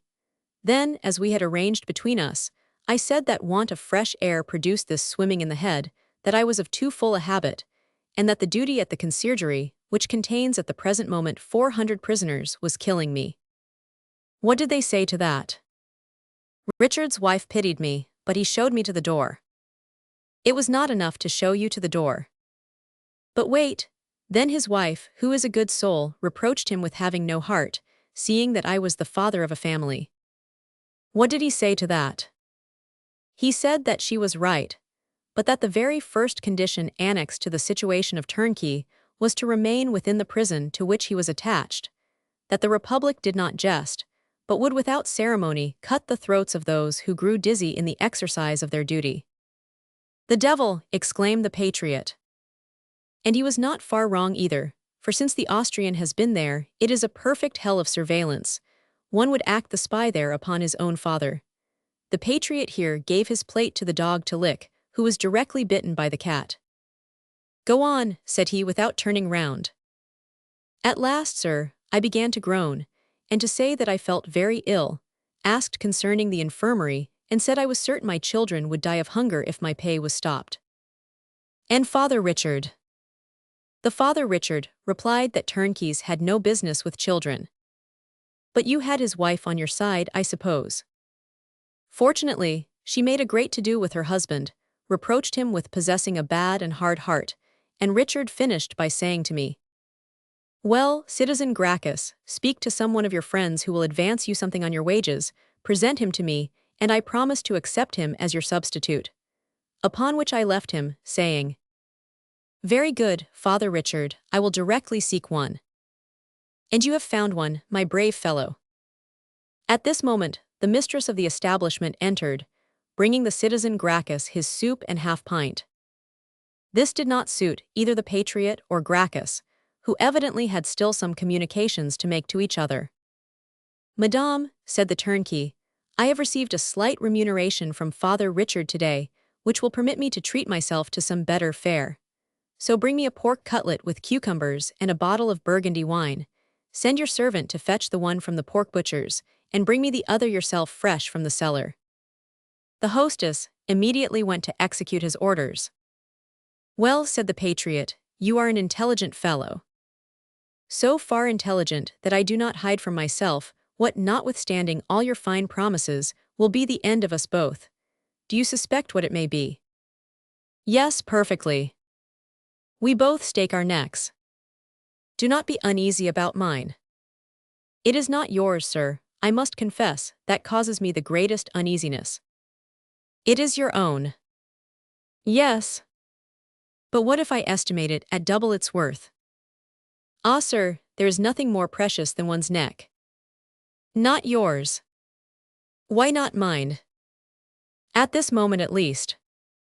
What do you mean by that? I mean to say your neck is not worth a cent, seeing that if I, for example, were an agent of the Committee of Public Safety, you would be guillotined tomorrow. The turnkey suddenly turned round so abruptly that the dog barked at him. He was as pale as death. Neither turn round nor turn pale about it, said the patriot, but finish your soup quietly. I am not an agent, friend. Let me once enter the conciergerie, install me in your situation, give me the keys, and tomorrow I will count out to you 50,000 francs in gold. Is all this true? Well, you have excellent security, my head. The turnkey considered for some seconds. Come, said the patriot who could see him in the glass, do not indulge in meditations of evil. If you denounce me, as you will only have done your duty, you will not receive a sou from the Republic. If you serve me, and on the contrary are deficient in the same duty to the Republic, as it is unjust in this world to do anything for nothing, I will give you 50,000 francs. I understand perfectly, said the turnkey. I have every inducement to do what you require, but I fear the results. The results, and what have you to fear? I will not denounce you, very far from it. No doubt. The day after I am duly installed, take a turn through the conciergerie, and I will count you 25 rolls each containing 2,000 francs. These you can easily dispose of in your 2 pockets. With the money I will give you a ticket to leave France. You go, and wherever you are you will be, if not rich, at least independent.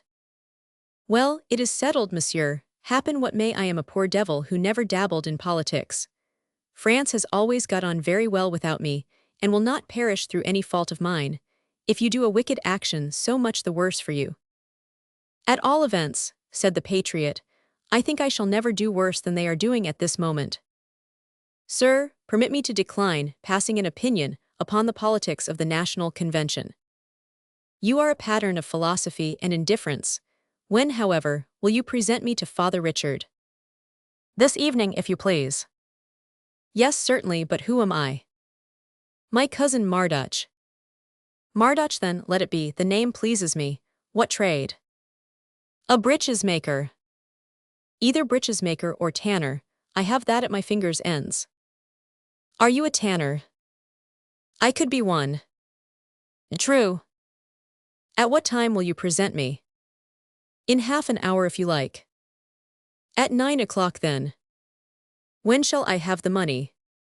Tomorrow. You must be enormously rich. I am in easy circumstances. A former nobleman, is it not so? What does it matter to you?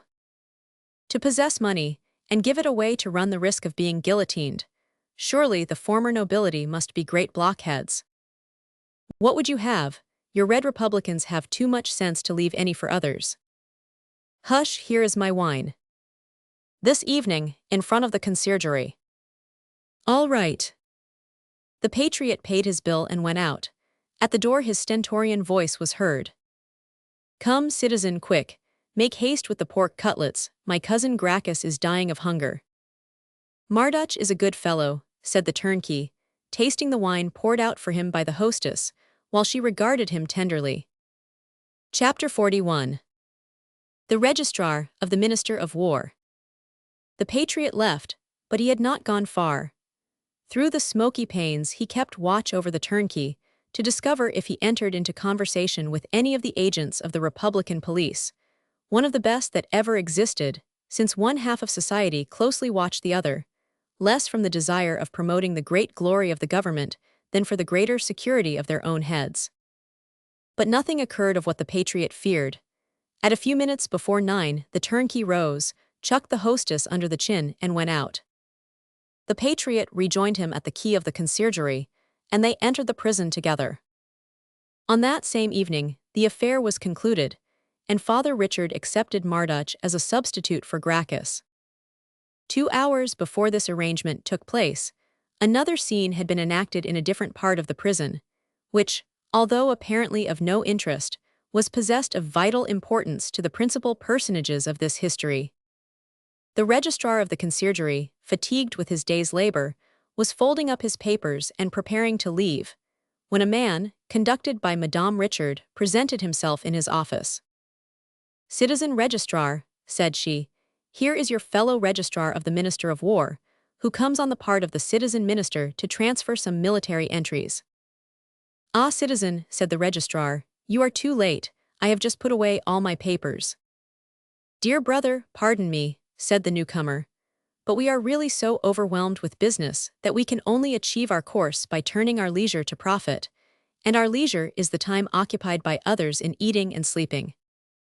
That alters the case, my dear fellow, so make haste, for as you observe it is near supper time and I am very hungry. Have you your documents? Here they are, said the registrar of the Minister of War, exhibiting a portfolio of papers which his brother, anxious as he was to leave, scrutinized with the strictest attention. Oh, they are all right, said Richard's wife, and my husband has already thoroughly inspected them. Never mind, said the registrar, continuing his examination. The registrar of the Minister of War remained like a man who had expected the strict accomplishment of all due formalities. Perfectly correct, said the registrar of the conciergerie, and you can now commence as soon as you please. Have you many entries to transfer? 100. That will occupy you for several days. Therefore, dear brother, I wish to form a small establishment with you, that is to say, if you will permit me. How am I to understand you? Said the registrar of the conciergerie. I will explain it to you fully if you will join us at supper this evening. You say you are hungry. I do not deny it. Well, you shall see my wife, who is a good housekeeper, and you will become better acquainted with me, and will acknowledge me for a good companion. Faith, yes, you strike me as such, my dear brother, yet notwithstanding. Oh, come without ceremony, and partake of some oysters that I will purchase as I pass the place du Châtelet, a roasted chicken, and a few dishes which Madame Durand excels in. You tempt me, my brother, said the registrar of the conciergerie, delighted at the bill of fare, to which he was totally unaccustomed as a registrar paid by the Revolutionary Tribunal at the rate of 2 livres in paper money, in reality hardly equal to 2 francs. Then you will accept my invitation. Yes, willingly. In that case, to work tomorrow, this evening let us go. All right, let us start. Are you ready? In an instant, only I must first inform the gendarmes who guard the Austrian. Why must you tell them? So that when they know that I am absent, and that there is no one at the wicket, they may become suspicious of every noise. Ah, that is a very wise precaution, Faith. You understand now. Perfectly. The registrar of the conciergerie went and knocked at the wicket, which was opened by one of the gendarmes. Who is there? I, the registrar, you know, I am going out. Good evening, Citizen Gilbert. Good evening, Citizen Registrar, and the wicket was shut. The registrar of the Minister of War had paid the greatest attention to this scene, and while the door of the Queen's prison remained open, his looks rapidly penetrated to the first compartment, when, seeing the other gendarme Duchesne seated at table, he felt perfectly assured the Queen had only 2 guards. When the registrar of the conciergerie returned, his fellow registrar's face had resumed its expression of stolid indifference. As they went out of the conciergerie, 2 men entered. They were the citizen Gracchus and his cousin Marduch. On seeing each other, cousin Marduch and the registrar of the Minister of War each, by a simultaneous movement arising from the same impulse, pulled over their eyes, the one his hairy bonnet, the other his broad-brimmed hat. Who are these men? Asked the registrar of the Minister of War. I only know one of them. It is a turnkey named Gracchus. Ah, said the other, with affected indifference, do the turnkeys then go out of the conciergerie? They have their day. The investigation did not proceed any further, and the new friends took the road to the Ponto change. At the corner of the Place du Châtelet, the registrar of the Minister of War, following the program he had announced, purchased some oysters, and continued his way by the Quai de Gevers. The dwelling of this individual was simple.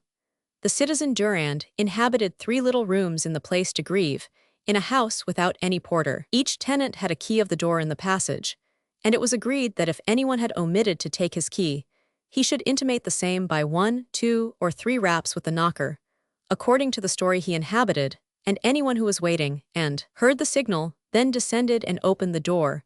But the citizen Durand, having provided himself with his key, had not any occasion to knock.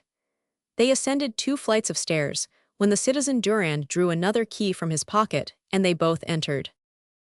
The registrar of the palace found his friend's wife much to his taste. She was indeed a charming woman. An appearance of profound melancholy diffused over her countenance stamped it with an expression of deep interest. It has always been allowed that sadness is seductive in women, especially pretty women. It attracts all men without exception, even registrars, for registrars are but men after all. And what man possessed with natural feeling would not wish to console a pretty woman in affliction, and, as the citizen Doret remarks, change the pale tint of the white rose to a livelier hue. The 2 registrars did ample justice to their excellent supper. It was only Madame Durand who ate nothing. In the meantime, conversation proceeded.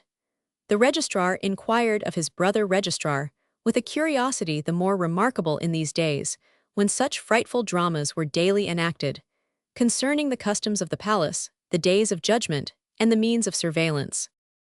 The registrar of the palace, delighted at being listened to with so much deference, replied with the greatest complacence, spoke of the manners of the jailers, of Fauquier Tinville, and lastly of Citizen Sanson, the principal actor in the tragedies daily performed upon the Place de la Révolution. Then in his turn, addressing his colleague and host, he made various inquiries concerning his vocation and ministry. "Oh," said Durand, "I am not so well informed as yourself, being a person of much less importance, seeing that I am rather secretary to the registrar than the incumbent of the place.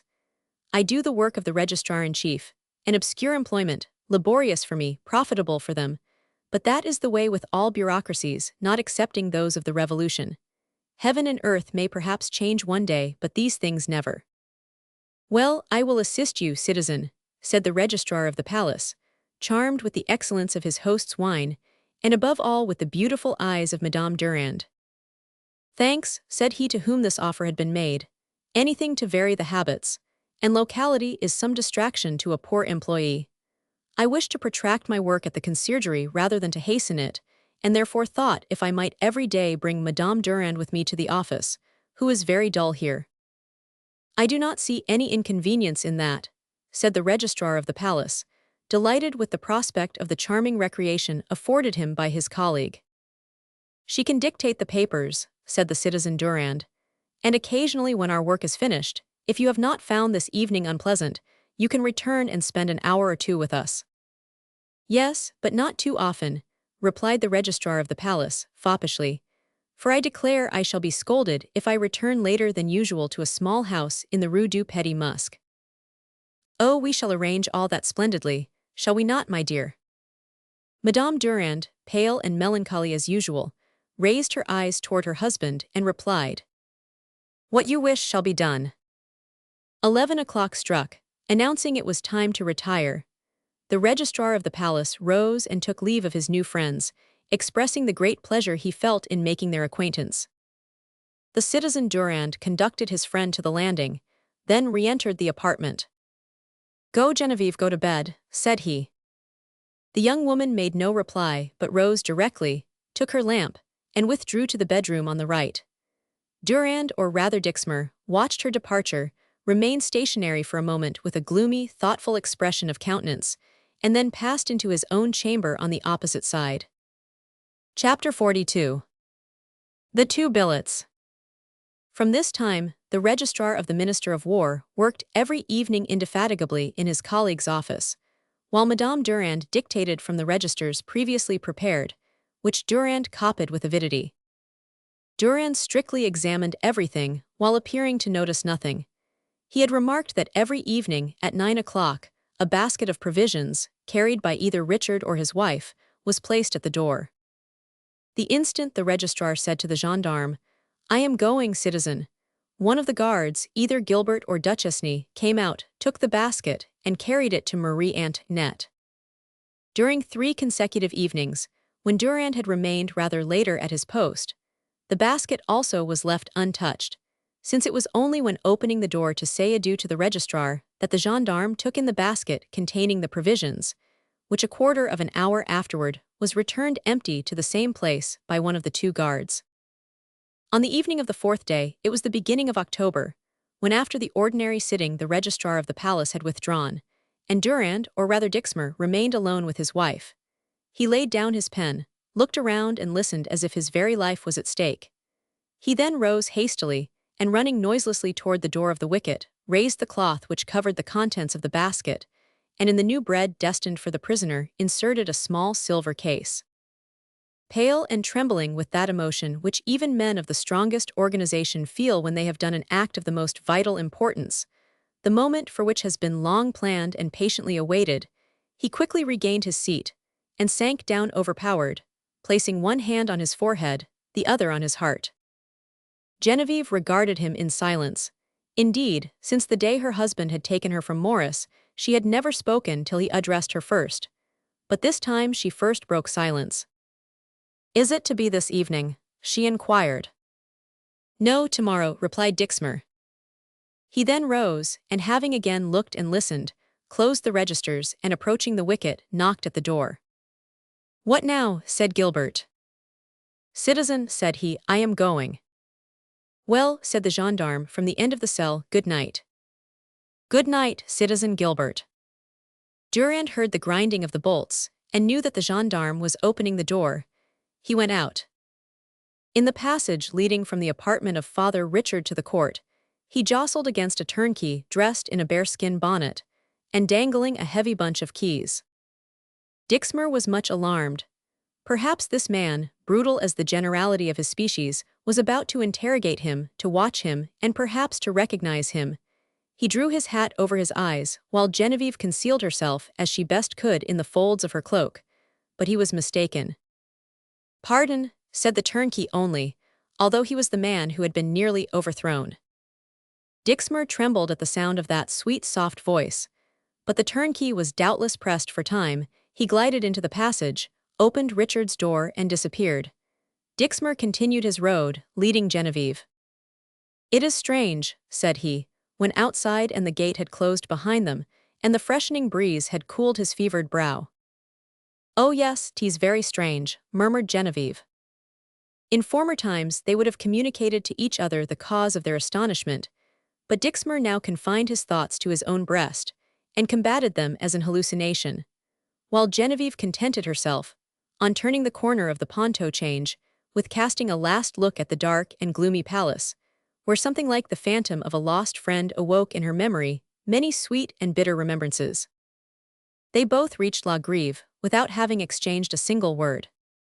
During this time the gendarme Gilbert had brought in the basket of provisions intended for the queen.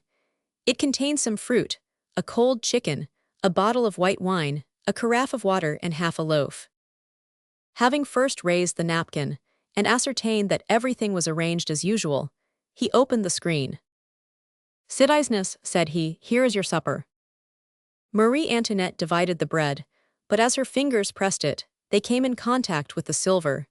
In an instant she comprehended that the bread contained something unusual. When she looked around her, the guard had already disappeared. The queen remained for an instant motionless, calculating his retiring footsteps. When she felt certain he was seated by his comrade, and not till then, she drew the case from its place of concealment. It contained a billet, which she opened, and read as follows. "Madame, be ready tomorrow at the hour when you receive this billet, as tomorrow at this hour a female will be introduced into your Majesty's prison. This female will exchange dresses with you, and you will then quit the conciergerie on the arm of one of your most devoted servants.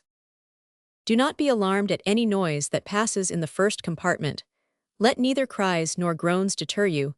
Only attire yourself quickly in the dress and mantle of the female who comes to take your Majesty's place." "This is devotion," murmured the queen. "Thank God, I am not, as it is said, an object of execration to all." She then reread the billet, when the second paragraph attracted her attention. "Let neither cries nor groans deter you." "Oh, that means they will sacrifice my 2 guards, poor men who have evinced so much kindness and pity toward me. Oh, never, never." She tore off the blank portion of the letter, and having neither pen nor ink, pricked on the paper the following words. "I neither can nor will accept the sacrifice of anyone's life in exchange for my own. M.A." She then replaced the paper in the case, which she concealed in the other half of the broken bread. This operation was just completed when 10 o'clock struck, and the queen, holding the piece of bread in her hand, sadly counted the strokes which vibrated slowly and distantly, when she heard at one of the windows opening upon the court, termed the women's court, a grating sound, like that produced by a diamond dividing the glass. This noise was followed by a slight knock upon the window, which was several times repeated, with the intention of concealing the cough of a man. Then at the corner of the pane, a small roll of paper appeared, which glided slowly down and fell on the inside of the wall. The queen then heard the sound of keys jingling and clashing against each other, and receding footsteps on the pavement. She was aware that the window had been perforated at this corner, and that through this aperture the departing individual had conveyed a paper which was doubtless a billet. It was now lying on the ground. The queen fixed her eyes upon it, listening if either of her guards was approaching, but heard them conversing in a low tone as they usually did, as if by a tacit agreement not to annoy her with their voices. Then she rose softly, holding her breath, and secured the paper. Some minute and hard substance slipped from it, which falling on the bricks sounded like metal. It was the most exquisite file that could be imagined, more of the jewel than the tool, one of those steel springs with which the most feeble and uninitiated hand could, in a quarter of an hour, divide a bar of iron. The paper said, "Madame, tomorrow, at 9:30, a man will be conversing with the gendarmes who guard you, through the window of the women's court. During this time your Majesty will saw the third bar of your window, going from the left to the right, cut slanting. A quarter of an hour will suffice for your Majesty, and then be prepared to escape through the window. This advice reaches you from one of your most devoted and faithful subjects, one who has consecrated his life to your Majesty's service, and would be happy also to sacrifice it for you." "Oh," murmured the Queen, "it must be a snare. But no, this writing appears familiar to me. It is the same as at the temple. It must be that of the Chevalier de Maison-Rouge. God is perhaps willing that I should escape." And the Queen fell on her knees, and took refuge in prayer, the only balm and consolation undenied to the unfortunate prisoner. Chapter 43. The Preparations of Dixmore. The morrow, prefaced by a sleepless night, at length arrived, presenting a terrible appearance, and it might, without exaggeration, be said that the sky was the color of blood. Indeed, each day at this epoch and in this year, however beautiful the sun, had a livid hue. The Queen slept with difficulty, and it was a sleep without repose. Hardly had she closed her eyes when she seemed to see blood, when she seemed to hear shrieks. She had dropped asleep with the file in her hand. One part of the day was devoted by her to prayer, and the guards, seeing her often thus engaged, did not feel any alarm at what they considered an increase of religious feeling. From time to time, however, she examined the file transmitted to her by one of her intended deliverers, and compared the fragility of the instrument with the strength of the bar. Fortunately, these bars were only secured in the wall on one side, that is to say, at the lower part. The upper part was set in a crossbar, the lower part divided. There was only to pull the bar, and it of course would yield. But it was not the physical difficulties which worried the Queen. She perfectly comprehended that the thing was possible, and it was this very possibility which caused hope, like a blood-red meteor, to dazzle her eyes. She felt that to reach her, her friends must necessarily sacrifice her guards, and could she at any price consent to the death of the only individuals who, for a length of time, had evinced any interest in her or pity for her? On the other hand, beyond these bars which she had been directed to saw, over the bodies of the two men who would have to die in endeavoring to prevent her deliverers from reaching her, were life, liberty, and perhaps vengeance. Three things so sweet, especially to a woman, that she asked pardon of God for so earnestly desiring them. She believed, moreover, that not the slightest suspicion agitated the minds of her guards, that they had not any idea of a snare, if such a thing existed, into which it was intended their prisoner should fall. These simple men would have betrayed themselves to eyes so much exercised as those of this woman, habituated to detect evil from having so severely suffered from it. The Queen then entirely abandoned the idea that these double overtures were contrived as a trap. But as the fear of being betrayed into this snare disappeared, the still greater apprehension increased of bloodshed for her sake, before her very eyes. "Strange destiny, sublime sight," murmured she, "two conspiracies united to save a poor queen, or rather a poor female prisoner who has had no means of inducing or encouraging these conspiracies which are about to take place at the same moment. Who knows? Perhaps there may be one only. Perhaps it may be a double mine, leading to one and the same point. If I wished, I might then be saved. But a poor woman sacrificed in my stead. Two men killed before this woman could reach me. God in the future might perhaps forgive me. Impossible, impossible." Then passed and repassed in her mind visions of the great devotion of servants for their masters, and the ancient traditions of the right exercised by masters over the lives of their retainers, fantasies almost effaced from the mind of expiring royalty. Anne of Austria would have accepted this, said she. Anne of Austria would have set aside every consideration to the safety of the royal person. Anne of Austria was of the same blood, and was almost in the same situation as myself. What madness to have come to France to pursue Anne of Austria's principles of royalty! Was I not brought hither?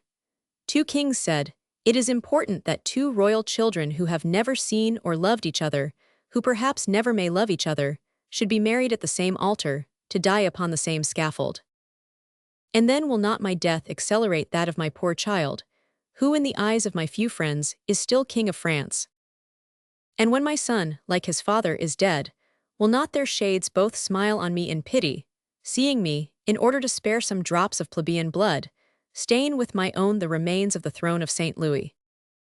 In this ever-increasing anguish of thought, this fever of doubt whose pulsations went on in geometrical progression, and in a tempest of terror and fear, the unhappy queen continued till the arrival of night. She had several times closely scrutinized her guards, but they had never appeared more composed. Never had she been more forcibly struck by the invariable kindness and attention of these two uneducated men. When the darkness of night reigned in the cell, when the steps of the patrol, the noise of resounding arms, and the barking of dogs awoke the echoes of the gloomy vaults, when all the horrors of the prison revealed themselves, gloomy and hopeless, Marie Antoinette, subdued by the natural weakness of a woman, rose affrighted. "Oh, I will fly," said she. "Yes, yes, I will fly. When he comes, when he speaks, I will saw the bar. I will await what God and my deliverers ordain me. I owe myself to my children. They shall not murder them, or if they slay them and I am free, oh then at least." He did not conclude, her eyes closed, and her deep emotion checked all utterance. This was a frightful vision to the unfortunate queen, enclosed with gratings and iron bars. But soon this vision disappeared, and in its stead another presented itself to her view. Gratings and bolts had vanished. She saw herself in the midst of a dark, stern, inflexible army. She orders the fire to consume, the sword to leap from the scabbard, and vengeance to be taken on a people she will no longer claim as her own. During this time, Gilbert and Duchesne were conversing tranquilly, and preparing their evening repast. At this time, also, Dixmer and Genevieve entered the conciergerie, and installed themselves in the office as usual. At the end of an hour, the registrar of the palace, having completed his business, according to custom took his departure, leaving them alone to themselves. Directly the door had closed on his colleague, Dixmer rushed toward the empty basket placed at the door in exchange for that of the evening.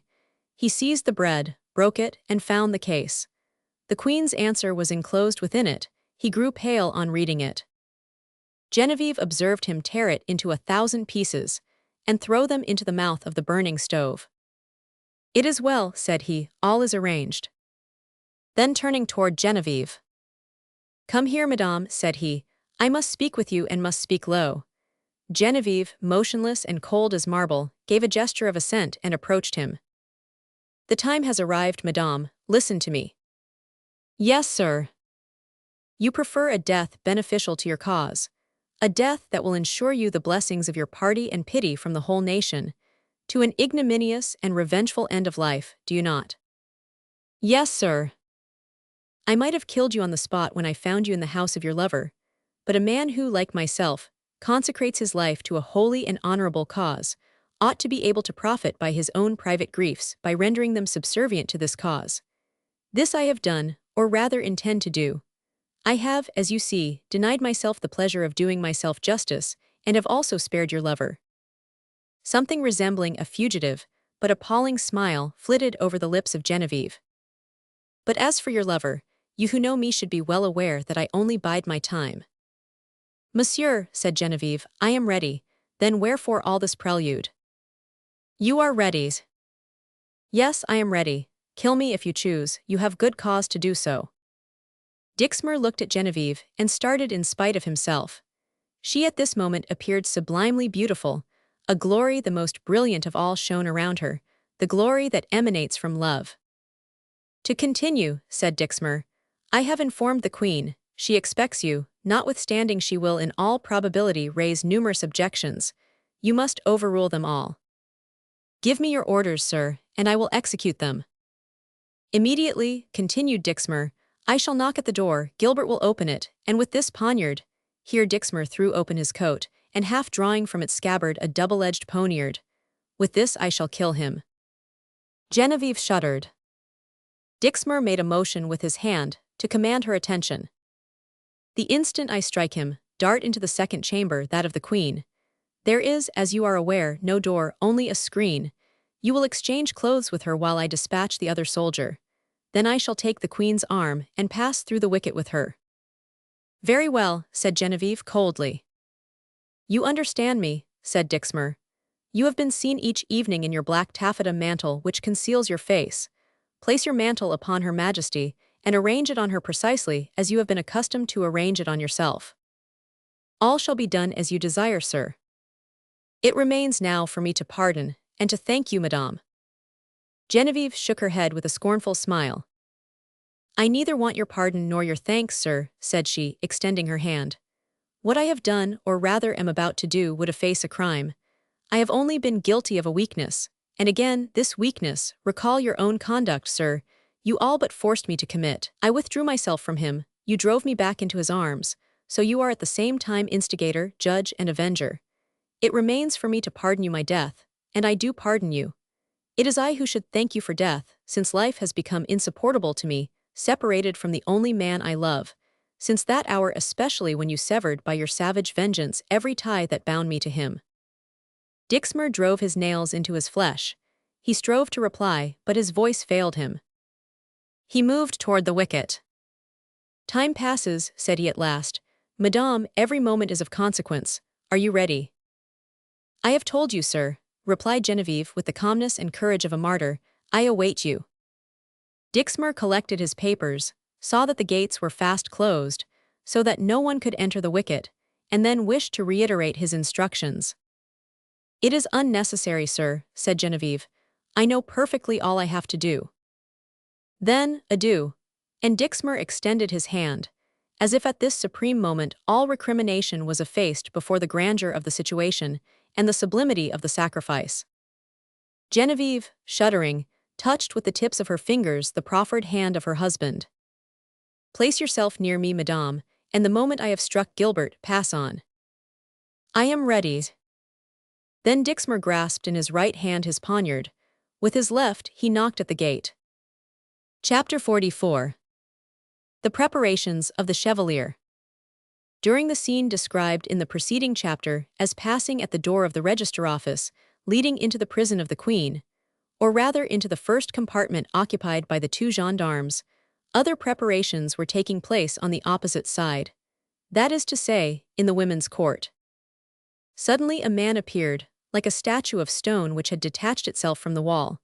He was followed by two dogs, and was humming the Ka Ira, a song much in vogue at this period. He held in his hand a large bunch of keys, which, in passing, he had rattled against the bars which barricaded the window of the Queen.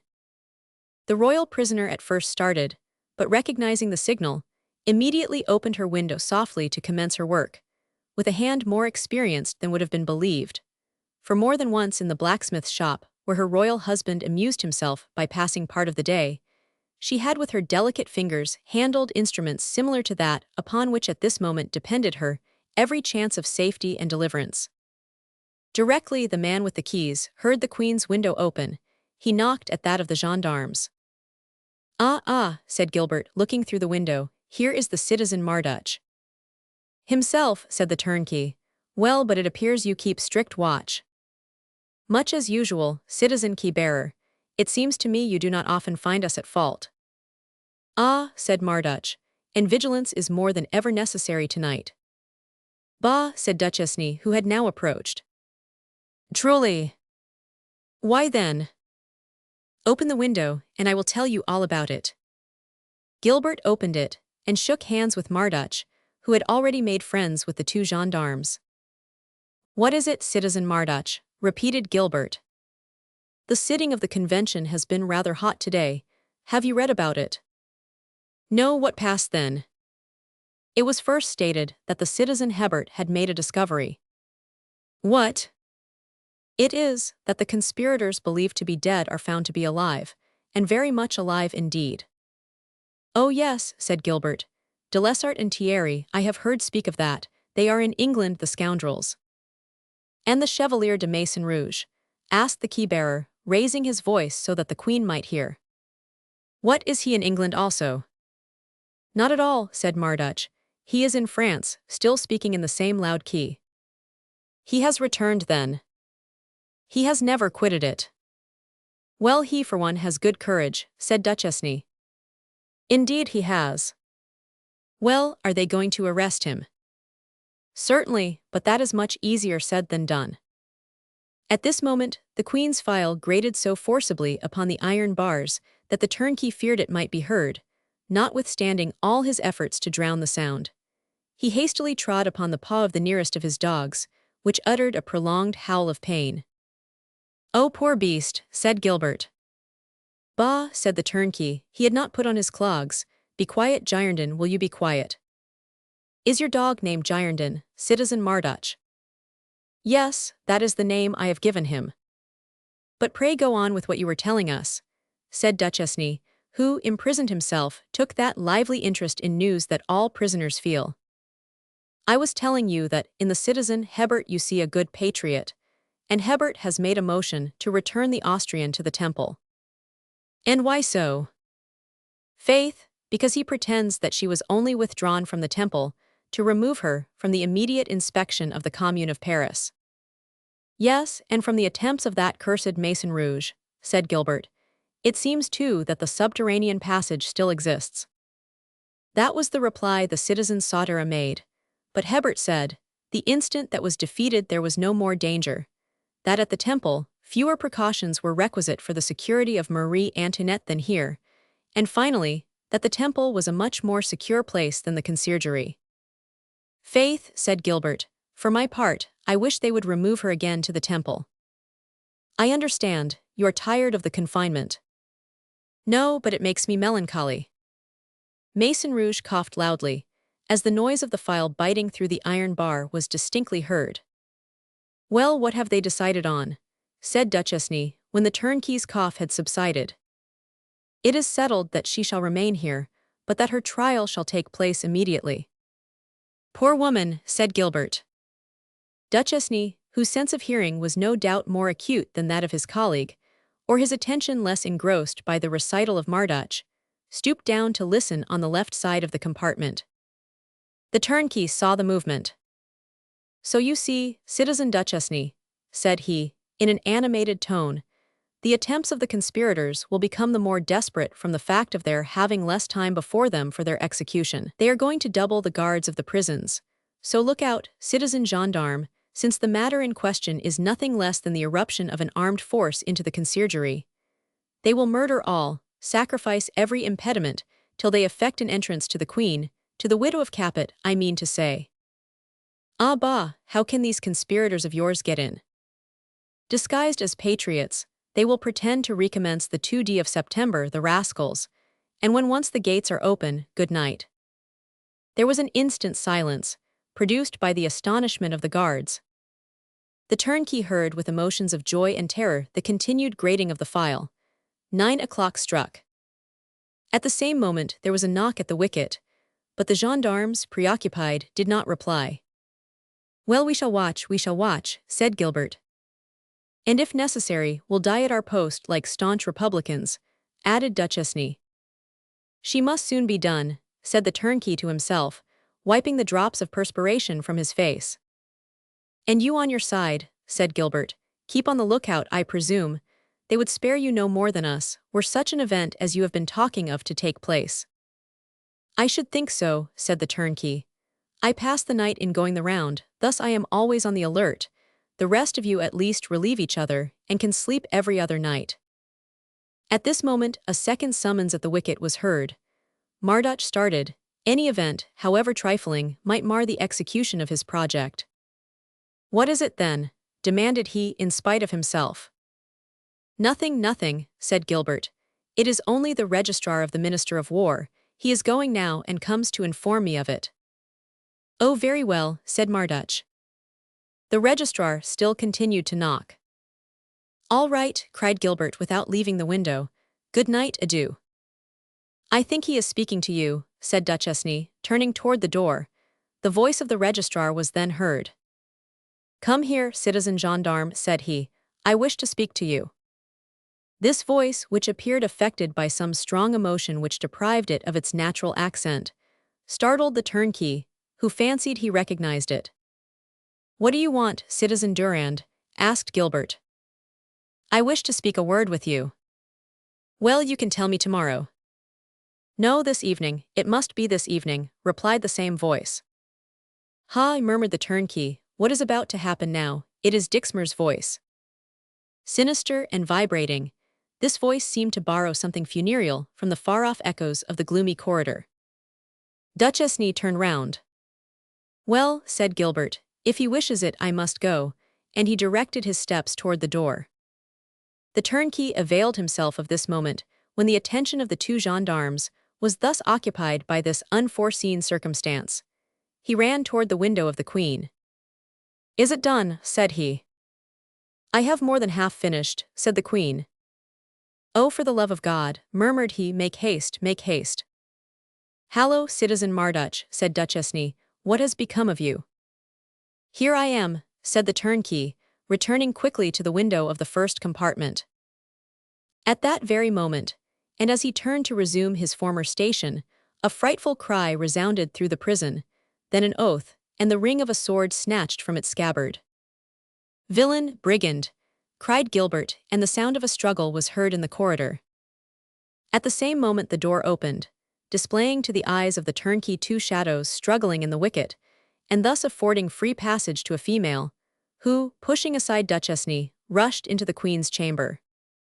Duchesne, without noticing the woman, ran to his comrade's assistance. The turnkey sprang toward the other window, and beheld the female on her knees before the Queen, praying and supplicating Her Majesty to exchange clothes with her. He lowered his burning eyes, endeavoring to gain a clearer view of this woman whom he feared he had already recognized too well. All at once he uttered a dreadful cry. Genevieve, Genevieve, murmured he.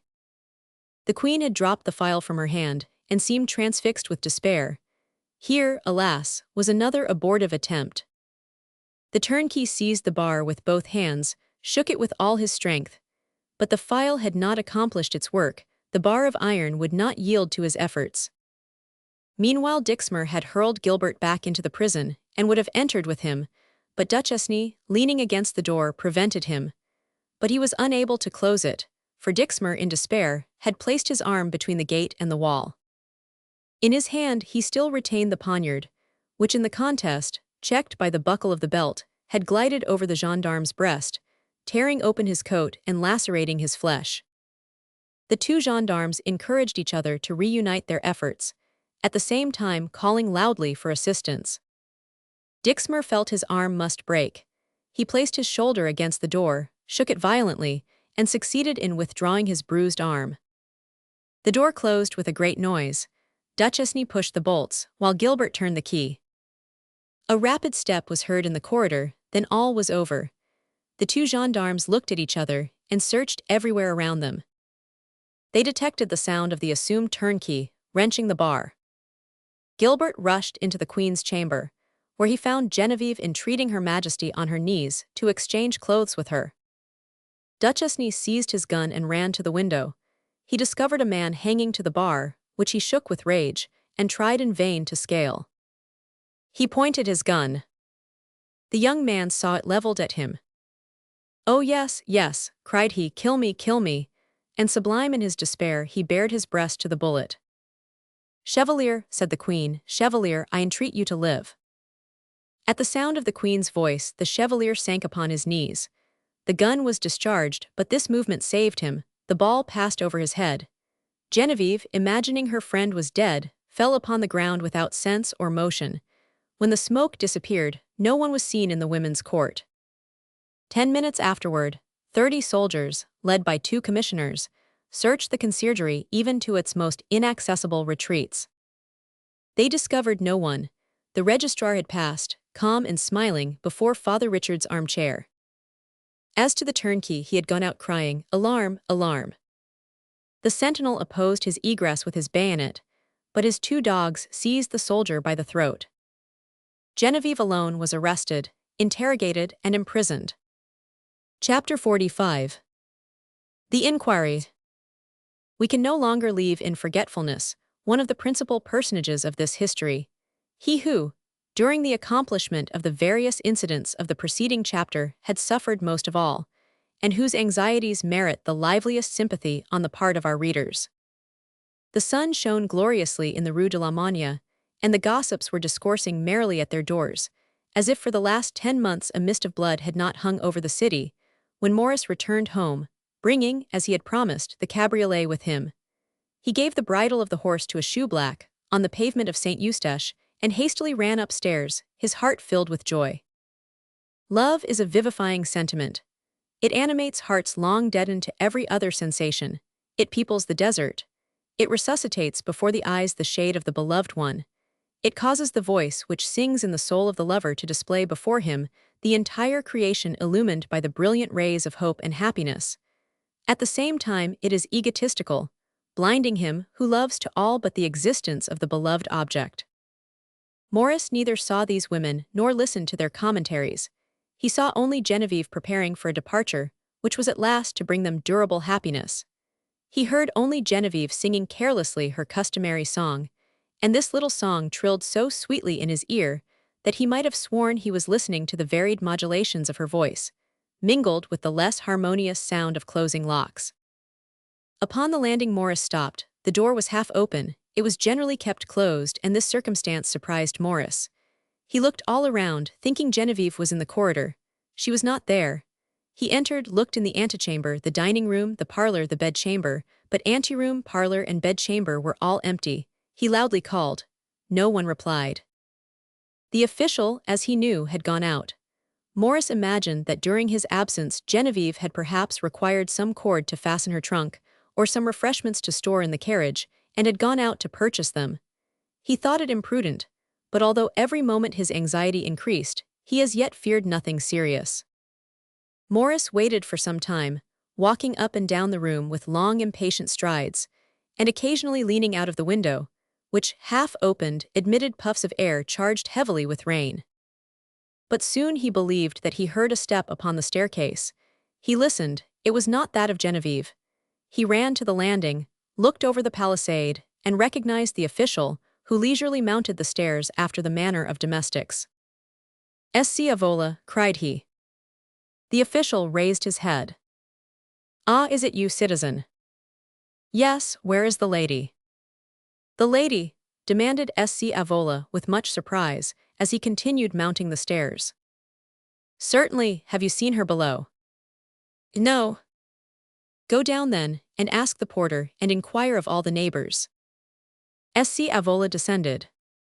"Quicker, quicker," said his master. "Do you not see I am burning with impatience?" After waiting 5 or 6 minutes, and Ecce avola not having made his appearance, Maurice re-entered the apartment and again leaned out of the window. He saw Ecce avola enter several shops and leave them without having gained any fresh intelligence. He called him. The official raised his head and saw his master impatiently looking from the window. Maurice signed to him to come up. "It is impossible that she has gone out," said Maurice to himself, and again he called, "Genevieve, Genevieve." All was silent as death. Even the solitary chamber appeared no longer to have an echo. Ecce avola reappeared. "Well," demanded Maurice. "The porter is the only person who has seen her." "The porter has seen her, how was that?" "He saw her go out." "She has gone out then?" "It seems so." "Alone? It is impossible Genevieve would go out alone." "She was not alone, citizen, she had a man with her." "How a man with her?" "That is what the porter says, at least." "Go and seek him. I must find out who this man was." Ecce avola made a step toward the door, then turning, "Wait," said he, appearing to reflect. "What is it?" said Maurice. "Speak, or you will be the death of me." "Perhaps it was the man who ran after me." "What for?" "To tell me that you wish the key." "What key, stupid? Will you not tell me?" "The key of your apartment." "You gave the key of the apartment to a stranger," cried Maurice, seizing the official by the collar with both hands. "It was not to a stranger, sir. It was to one of your friends." "Ah, yes, to one of my friends. It is Lauren, no doubt. She has gone out with Lauren," and smiling a ghastly smile Maurice wiped away the drops of agony which had gathered on his brow. "No, sir, no, it was not he. Zounds, I think I should know Monsieur Lauren." "Who was it then?" "You know the man who came here one day." "What day?" The day when you were so sad, and he took you away with him, and you returned so happy. Sc. Avola had remarked all these things. Maurice regarded him with a bewildered air. A cold shudder ran through his body. Then, after a long silence, "Dixmer," cried he. "By my faith, yes, I think it was he, citizen." Maurice tottered, and fell back upon a chair. "Oh my God," murmured he. When he reopened his eyes, they encountered the violets, forgotten, or rather left there by Genevieve. He rushed toward them, seized and kissed them, then, remarking where she had placed them, "There is no longer any doubt," said he, "these violets, it is her last adieu." When Maurice turned round, he perceived for the first time that the trunk was half full, the rest of the linen was on the floor, or in the half-opened wardrobe. The linen which lay upon the floor had no doubt fallen from Genevieve's hand at the appearance of Dixmer. It was all explained now. The scene rose vivid and terrible before his eyes, between these four walls that had lately witnessed so much happiness. Till now Maurice had remained crushed and heartbroken. Now the reaction was fearful. His rage bordered on frenzy.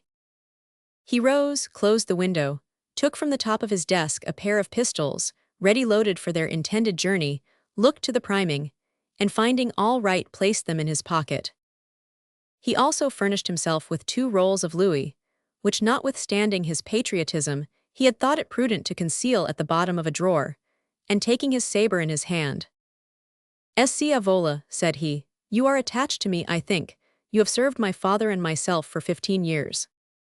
"Yes, citizen," replied the official, terrified at the pallor and nervous trembling he had never before remarked in his master, who had always been justly considered one of the most courageous and vigorous of men. "Yes, what are your orders for me?" "Listen, if this lady who lived here—" He stopped. His voice trembled so much in pronouncing these words that he was unable to proceed. "If she should return," continued he after a moment's pause, "receive her, close the door after her, take this gun and station yourself upon the staircase. And for your head, for your life, for your soul, do not permit a single person to enter here. If anyone should try to break through the door, defend it. Strike. Kill, and fear nothing, Sc. Avola, for I will answer for all." The young man's impetuous harangue, his vehement confidence, electrified Sc. Avola. "I will not only kill, but will even suffer death for the citizeness Genevieve," said he.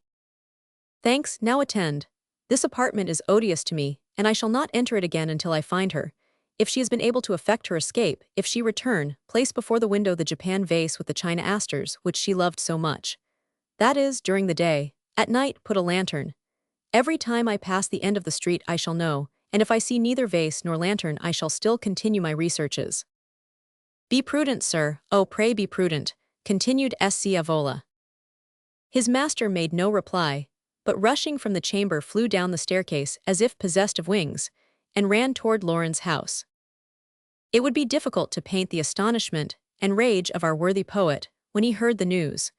We might as well attempt to indite the touching elegies with which Orestes inspired Pylades. "And you do not know where she is," he repeated incessantly. "Lost, disappeared," shrieked Maurice in accents of despair. "He has killed her, Lauren, he has killed her." "No, my dear friend, no, Maurice, he has not killed her. It is not after so many days of reflection that he would be likely to kill a woman like Genevieve. If he had thought of doing so, he would have done it on the spot, and have left her corpse there in token of his just vengeance. No, he has taken her away, only too happy at having regained his lost treasure. You do not know him, Lauren, you do not know him. This man had something fatal in his look." "You are mistaken," said Lauren. "He always struck me as a brave man. He has taken her as a sacrifice. He will get himself arrested with her, and they will die together. Ah, there is the danger." These words redoubled Maurice's fury. I will find her, or perish in the attempt," cried he. "Oh, as to that, we are certain to find her," said Lauren. "Only calm yourself. They fail in success who do not reflect, and when agitated as you are, we reflect badly and unwisely. Adieu, Lauren, adieu." "Where are you going, then?" "I am going." "You will leave me, then, why is that?" "Because this concerns me only. I alone should risk my life to save Genevieve's." "Do you wish to die?" "I will face all. I will find out the president of the Committee of Surveillance. I will speak to Hebert, to Danton, to Robespierre. I will avow all, but she must be restored to me." "Very well," said Lauren, and without adding another word he rose, adjusted his belt, put on his military cap, and as Morris had done, provided himself with a pair of pistols, ready loaded, which he put in his pocket. "Let us go," said he simply. "But you will compromise yourself," said Morris. "Well, what of that?" "Where shall we seek her first?" asked Morris. "We will first search in the old quarter, you know, the old Rue Saint-Jacques. Then we will watch for Maison Rouge, as where he is, doubtless Dixmer will be also. Then we will draw near the houses in the Ville Corderie. You know they talk of transferring Marie Antoinette to the Temple. Believe me, men like them will not, till the last moment, abandon the hope of saving her." "Yes," repeated Morris. "You are right, Maison Rouge. Do you think he is in Paris?" "Dixmer is certainly." It is true, it is true. Of course they will be together," said Morris, to whom these vague ideas seemed partially to restore reason. The two friends commenced their search immediately, but all in vain. Paris is large and well adapted for concealment. Never was a pit known to conceal more obscurely the secret confided to its keeping by crime or misery. 100 times Morris and Lauren passed over the place de Grève, 100 times past the house that contained Geneviève, watched incessantly by Dixmer, as the priests watched the victim destined for sacrifice. Geneviève on her side, seeing herself destined to perish, like all generous souls accepted the sacrifice, and only wished to die quietly and unnoticed. Besides, she dreaded less for Dixmer than for the cause of the Queen the publicity that Morris would not fail to give to his vengeance. She kept, then, a silence as profound as if death had already sealed her lips. In the meantime, without saying anything to Lauren, Morris had applied to the members of the terrible Committee of Public Safety, and Lauren, without speaking to Morris, had on his part determined to adopt similar proceedings. Thus on the same day, a red cross was affixed by Fauquier Tinville to both their names, and the word suspects united them in a sanguinary embrace. Chapter 46. The Sentence. On the 23rd day of the month of the second year of the French Republic, one and indivisible, corresponding to the 14th of October, 1793, Old Style, as it was then called, a curious crowd had since the morning invaded the galleries of the hall where the revolutionary sittings were held. The passages of the palace, the avenues of the conciergerie, were lined with greedy and impatient spectators, who made over one to another their reports and passions, as the waves transmit their froth and foam. Notwithstanding the curiosity with which each spectator was agitated, and perhaps even on account of this curiosity, each wave of this sea, swaying, pressed between two barriers, the outer barrier which urged it forward, the inner barrier which urged it backward. Each wave kept, in this flux and reflux, almost the same position which it had at first taken. Thus those more conveniently situated, comprehending it was necessary they should obtain forgiveness for their good fortune, kept this object in view by transmitting to their neighbors less comfortably and commodiously placed than themselves, and who in their turn recounted to others the first words they heard and all they saw. Near the door of the tribunal, a group of men was collected, rudely disputing for 10 lines of space in width and height. For 10 lines in breadth sufficed to see between two shoulders the corner of the hall and the form of the judges. For 10 lines in height was sufficient to overlook the entire hall and see the face of the accused. Unfortunately, this entrance to the passage of the hall, this narrow defile, was almost entirely filled by a man with broad shoulders, and his arms akimbo, who most effectually excluded the wavering crowd, ready to drop into the hall if this rampart of flesh were to give way. This immovable man was young and handsome, and at every push bestowed on him by the crowd, he shook his head of hair, thick as a lion's mane, under which gleamed a dark and resolute expression. Then, when either by a look or a movement he had repelled the crowd and resisted their violent attacks, he fell back into his attentive immobility. 100 times this compact mass had, notwithstanding, striven hard to overthrow him, as, from his great height, to see anything behind him was utterly impossible. But, as we have said, firm as a rock, he stood his ground. In the meantime, at the other extremity of this human sea, in the midst of the crushing crowd, another man was forcing a passage, with a perseverance almost amounting to ferocity.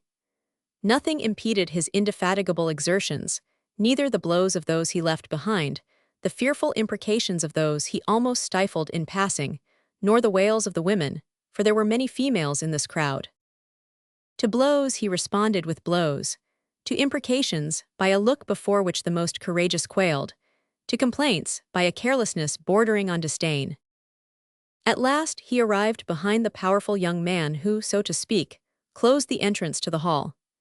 In the midst of the general expectation, for all were anxious to see how the contest between two such rude antagonists would terminate, he essayed his peculiar method, which consisted in planting like wedges his elbows between two spectators, and thus breaking through the thickest of the crowd. He was, notwithstanding, a short young man, whose wan face and emaciated appearance betokened latent illness. His elbows had scarcely touched the young man before him, when he, indignant at the aggression, turned sharply round, at the same moment raising his clenched fist, which threatened, in falling, to crush the slender form of the intruder. The two antagonists now found themselves face to face, when a cry of recognition escaped from each. "Ah, Citizen Morris," said the delicate young man with an accent of inexpressible anguish, "permit me to pass. Only let me see her, I entreat you. You may kill me afterward." Morris, for it was indeed he, felt himself affected by admiration and compassion for this ceaseless devotion, this adventurous daring. "You hear," murmured he, "how imprudent." "Yes, but I am exhausted. O God, she speaks. Let me see her, let me hear her." Morris drew aside, and the young man passed before him, and being at the head of the crowd, there was nothing now to intercept the view of him who had undergone so many blows, so much buffeting, to attain his end. All this scene, and the murmurs it occasioned, aroused the curiosity of the judges. The accused also turned round, and immediately perceived and recognized the Chevalier. A shudder ran through the Queen's frame, seated in the iron armchair. The examination, conducted by the President Harmond, interpreted by Fauquier Tinville, discussed by Chauveau Lagarde, the counsel for the Queen, lasted as long as the strength of the judges and the accused permitted. During all this time, Morris remained motionless in his place, while several times already the concourse was renewed both in the hall and the corridors. The Chevalier leaned against a pillar. He was no less pale than the marble that supported him. The day was succeeded by a dark night. Some lighted candles on the tables of the jurors, and some smoky lamps on the walls of the hall, threw a red and sinister expression on the noble face of that woman, who had been the cynosure of all eyes at the splendid fêtes at Versailles. She was alone there, replying in brief and dignified language to the questions of the President, and occasionally addressing some words to her counsel in a low voice. Her white and polished forehead retained all its wonted haughtiness. She was attired in a black dress, which she had worn ever since her husband's death. The judges retired from the hall. The sitting had terminated. "Have I evinced too much contempt for them, sir?" said she, addressing herself to Chauveau Lagarde. "Ah, madame," replied he, "you are always right when you act like yourself." "How proud she is!" cried a woman among the audience, as if a voice from the people had replied to the question of the unfortunate Queen to her advocate. The Queen turned and looked at her. "Yes," repeated the woman, "you are proud, Antoinette, and I tell you, pride has been the ruin of you." The Queen blushed. The Chevalier turned toward the female who had uttered these words, and replied softly, "She was Queen." Morris seized him by the wrist, saying in a low tone, "Take care, do not forget yourself." "Oh, Monsieur Morris," replied the Chevalier, "you are a man yourself, and you know you are speaking to a man. Tell me, oh tell me, do you think they will condemn her?" "I do not think it," said Morris. "I am sure of it." "What, a woman?" said the Chevalier with a deep groan. "No, a queen," said Morris. "You have yourself said so." The Chevalier in his turn seized Morris by the wrist, and with a force of which he appeared incapable, compelled him to bend his ear. It was 3:30 in the morning. Many vacuums were visible among the spectators, and a few lights burning here and there served only to render darkness visible. In one of the most obscure parts of the hall were the Chevalier and Morris, the latter listening to what the former was telling him. "Why are you here? What brings you here?"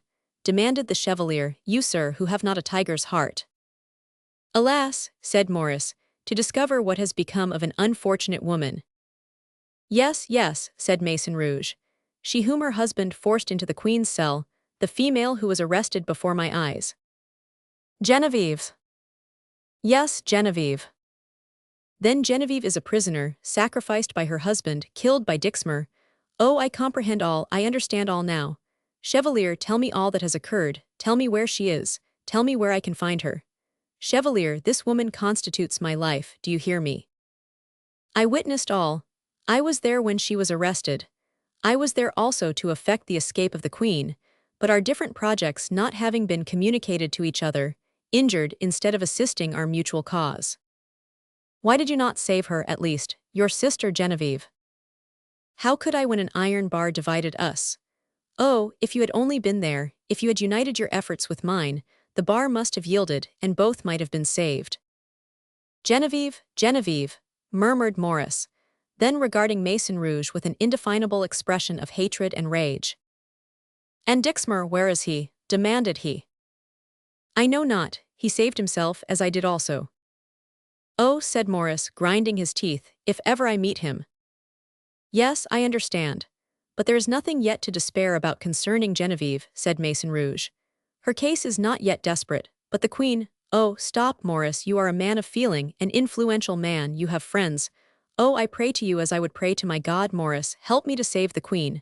Morris, Genevieve supplicates you through me. Pronounce not that name, sir. Who knows but that, like Dixmer, you may have sacrificed this unhappy woman? Sir, replied the Chevalier haughtily, when I attach myself to a cause, I know better than to sacrifice anyone but myself. Morris was about to reply, when the door of the chamber of debate opened. Silence, sir, silence, said the Chevalier, the judges are returning, and Morris felt the hand tremble which Maison Rouge had placed upon his arm. Ah, murmured the Chevalier, my heart fails me now. Have courage and constrain yourself or you are lost, said Morris. The tribunal re-entered, and the news of its return spread rapidly through the corridors and galleries. The crowd again congregated in the hall, and even the dim lights appeared to burn brighter at this solemn and decisive moment. The queen rose and stood erect, haughty and immovable, her eyes fixed, her lips closed. The decree was then read which doomed the queen to death. She heard her sentence without even turning pale or uttering a sigh. Her countenance evinced not the slightest emotion. Then turning toward the Chevalier, she regarded him with a long and eloquent look, as if to indicate her gratitude to this man, whom she had ever seen a living statue of devotion, and supported on the arm of the officer of the gendarmes who commanded the forces. With a calm and dignified demeanor, she quitted the court. Morris drew a deep sigh. Thank God, said he, nothing in this declaration can compromise Genevieve, there is yet hope. Thank God, murmured the Chevalier on his side. It is all finished, and the struggle at length terminated. I have not strength to go further. Courage, sir, said Morris in a low voice. I will take courage, sir, replied the Chevalier, and having shaken hands, they disappeared by different outlets. The queen was reconducted to the conciergerie, the large clock struck 4 as she entered. At the end of Pont Neuf, Morris was stopped by Lauren. Halt, said he, you do not pass here. Why? First, where are you going? I am going home. I can return there now, since I know what has become of her. So much the better, but you must not enter there. For what reason? The reason is, that 2 hours ago the gendarmes went there to arrest you. Ah, cried Morris. Well, that is the greater reason why I should go. Are you mad, and Genevieve? You are right, but where are we to go? Zounds, to my house. But I shall ruin you. The more reason then that you should come, said Lauren, dragging Morris away with him. Chapter 47. The Priest and the Executioner. On leaving the court, the queen had been conducted back to the conciergerie. On reaching her chamber she had taken a pair of scissors, and cut off her long and beautiful ringlets, rendered still more so from the absence of powder, which she had not used for a year. She enclosed them in a packet, on which was inscribed, "For my son and daughter." She then seated herself, or rather sank into a chair, and worn out with fatigue, the trial having lasted 18 hours, she fell asleep. At 7 o'clock the noise of the opening screen roused her suddenly, and turning round, she beheld a man perfectly unknown to her. "What do you want?" demanded she. He approached, and saluted her as respectfully as if she had not been the queen. "I am called Sanson," said he. The name was sufficient. The queen slightly shuddered and rose up. "You are here early, sir. Could you not have made it rather later?" "No, madame," replied Sanson. "I received orders to come." As he uttered these words, he advanced still nearer to the queen. At this moment, everything about this man was expressive and terrible. "I understand," said the prisoner. "You wish to cut off my hair." "It is necessary, madame," replied the executioner. "I knew it, sir, and I wish to spare you the trouble. My hair is on the table." Sanson followed the direction of the queen's hand. "Only," said she, "I should like my hair sent to my children tonight." "Madame," said Sanson, "this does not concern me." "However, I thought, notwithstanding." "Oh, I get nothing," replied the executioner. "The clothes, the jewels, unless formally made over to me, all go to La Salpêtrière and are allotted to the poor of the hospital. The Committee of Public Safety has so arranged these things." "But, sir," persisted Marie Antoinette, "may I at least depend upon this packet being forwarded to my children?" Sanson remained silent. "I will endeavor to send it," said Gilbert. The prisoner cast upon him a look of deep gratitude. "I came," said Sanson, "to cut off your hair, but since you have done so, I can, if you wish it, leave you for a moment alone." "I entreat you to do so, sir. I wish to collect my scattered thoughts and offer up a prayer." Sanson bowed and retired, when the queen once more found herself in solitude. While the condemned knelt on a low chair which served her as a prie-dieu, a scene no less terrible was passing in the parsonage of the small church of St. Landry, in the city. The cure had just got up. The old housekeeper had prepared the humble morning meal, when a loud summons at the gate was heard. Even in our day, an unexpected visit to a clergyman is in general the precursor of some serious event, either a baptism, a marriage in extremis, or a last confession. But at this epoch the visit of a stranger announced some matter of far graver import. Indeed, at this period the priest was no longer the mandatory of God, but rendered his account to man. However, the Abbé Gerard was of the number of those who had least cause for fear, as he had sworn to abide by the Constitution. In him, conscience and probity had spoken louder than either self-love or religious spirit. No doubt the Abbé Gerard admitted the possibility of improvement in the government, and much regretted the abuses committed under the name of the divine will, and had, while retaining his God, accepted the fraternity of the republican regime. "Go and see Dame Jacinthe," said he, "who disturbs us at this early hour, and if the business is of no very pressing nature, say that this morning I have been sent for to the conciergerie and must go there directly." Dame Jacinthe, formerly called Madeleine, had accepted this flowery appellation in lieu of her own, as the Abbé Gerard had taken the title of citizen instead of that of cure. At the suggestion of her master, Jacinthe hastened down the steps of the little garden leading to the entrance gate. She drew back the bolts, when a thin, pale young man, much agitated, but with a frank and amiable expression, presented himself before her. "Monsieur l'Abbé Gerard," said he. Jacinthe, not slow to remark the disordered dress, the neglected beard, and the nervous tremor of the newcomer, augured unfavorably of him. "Citizen," said she, "there is here neither monsieur nor abbé." "Pardon me, madame," replied the young man, "I meant to say the cure of St. Landry." Jacinthe, notwithstanding her patriotism, was struck by the title Madame, with which the Republicans would not have honored an empress. She, however, replied, "You cannot see him now, he is repeating his breviary." "In that case I will wait," replied the young man. "But," said Jacinthe, in whom this obstinate persistence revived her first unfavorable impression, "you will wait in vain, for he has been summoned to the conciergerie and must go there immediately." The young man turned frightfully pale, or rather from pale to livid. "It is then true," murmured he, then raising his voice, "this, madame, is the business which brings me to the citizen Gerard." And in spite of the old woman he had, while speaking, effected an entrance, then coolly but firmly closing the bolts, and notwithstanding the expostulations and even menaces of Dame Jacinthe, he not only entered the house, but also the chamber of the cure, who on perceiving him uttered an exclamation of surprise. "Forgive me, Monsieur le Curé," immediately said the young man. "I wish to speak to you on a very serious subject. Permit us to be alone." The aged priest had experienced deep sorrow and knew what it was to endure. He discerned deep and devouring passion in the confusion of the young man, and intense emotion in his fevered tones. "Leave us, Dame Jacinthe," said he. The visitor impatiently followed with his eyes the receding steps of the housekeeper, who, from being accustomed to the confidence of her master, hesitated to comply. Then, when at length the door was closed, "Monsieur le Curé," said the unknown, "you will first wish to know who I am. I will tell you. I am a proscribed man, doomed to death, who only at this moment lives from the power of audacity. I am the Chevalier de Maison-Rouge." The abbe started in horror from his armchair. "Fear nothing," said the Chevalier. "No one has seen me enter here, and even those who might have seen me would never know me. I have altered much these last 2 months." "But what do you wish, citizen?" asked the curé. "You are going this morning to the conciergerie, are you not?" "Yes, the porter has sent for me." "Do you know why?" "To perform the duties of my sacred office to an invalid, or some dying person, perhaps even to one condemned." "You are right, it is to one condemned." The old priest regarded the Chevalier with undisguised astonishment. "But do you know who this person is?" demanded Maison-Rouge. "No, I do not know."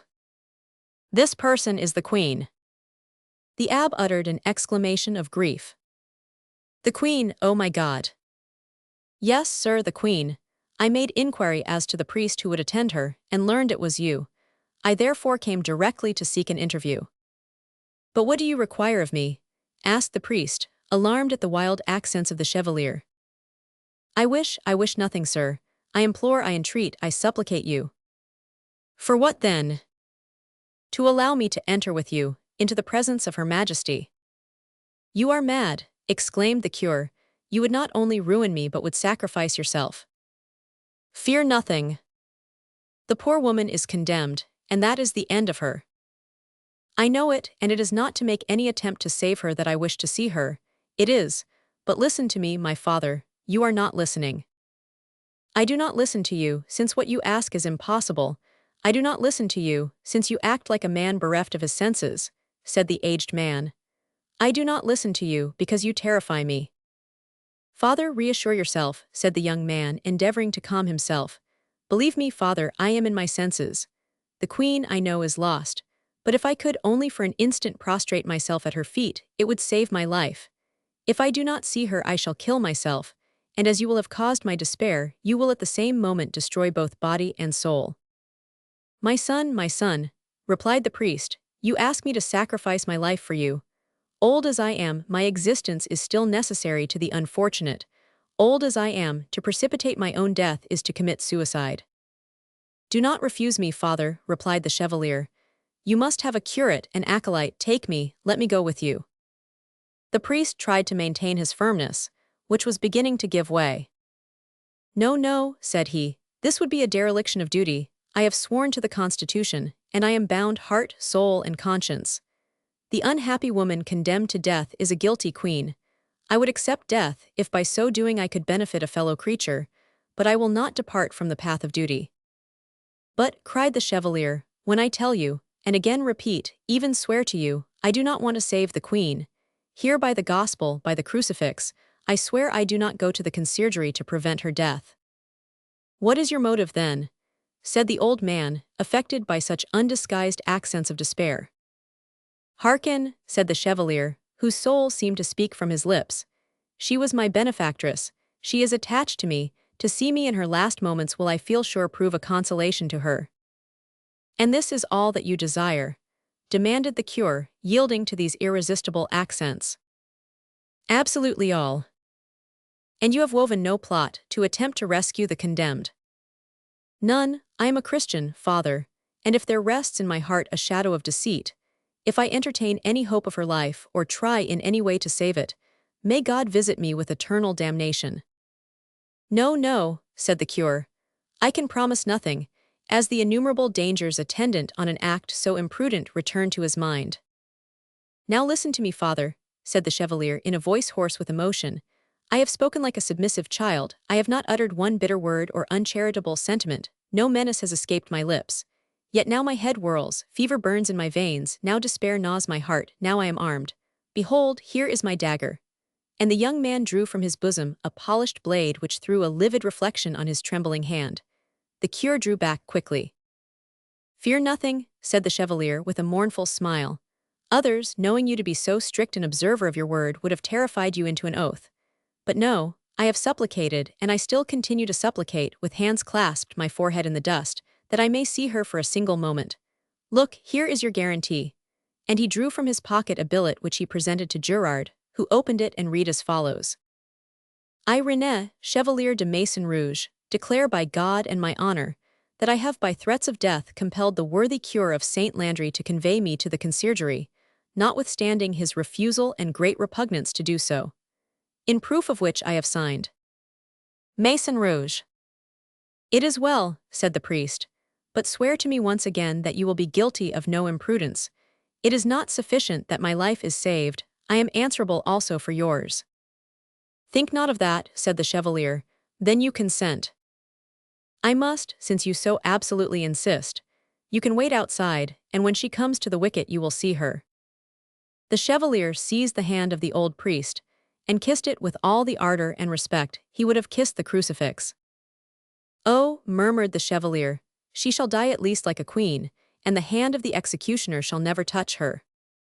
Chapter 48. The cart. Immediately after having obtained this permission from the cure of Saint Landry, Maison-Rouge withdrew into a cabinet, the door of which, being half opened, he had recognized as the priest's dressing room. There his long beard and mustachios speedily disappeared under the stroke of the razor, and then only he was fully aware of his frightful pallor and altered appearance. It was terrible to behold. He re-entered perfectly calm, and seemed to have forgotten that notwithstanding the absence of his beard and mustachios, he might still probably be known at the conciergerie. He followed the abbé, whom, during his momentary absence, 2 officials were seeking, and with the cool audacity which disarms suspicion, entered the iron gate at this time opening into the court of the palace. He was, like the Abbé Gerard, dressed in black, sacerdotal habits at that period being abolished. In the register office they found about 50 persons assembled, some employed about the prison, some deputies, some commissaries, all waiting in the expectation of seeing the Queen pass. There might be some mandataries and many idlers. Maison-Rouge's heart beat so violently when he found himself opposite the wicket that he heard not even the parley that ensued between the abbé, the gendarmes, and the porter. Only a man with a pair of scissors in his hand, and a piece of stuff newly cut, pushed against Maison-Rouge upon the threshold. He turned round and recognized the executioner. "What do you want, citizen?" demanded Sanson. The Chevalier endeavored to repress the shudder which, in spite of himself, ran through his veins. "You see, citizen Sanson," replied the Chevalier, "that I accompany the cure of Saint Landry." "Oh, very well," said the executioner, drawing himself on one side and giving orders to his assistant. During this time, Maison-Rouge had passed into the interior of the office, and from there into the compartment inhabited by the 2 gendarmes.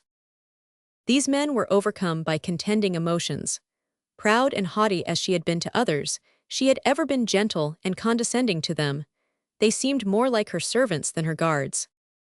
In his present position, the Chevalier could not obtain a view of the Queen. The screen was closed. It had been opened to give entrance to the cure, but directly closed behind him. When the Chevalier entered, the conversation had already commenced.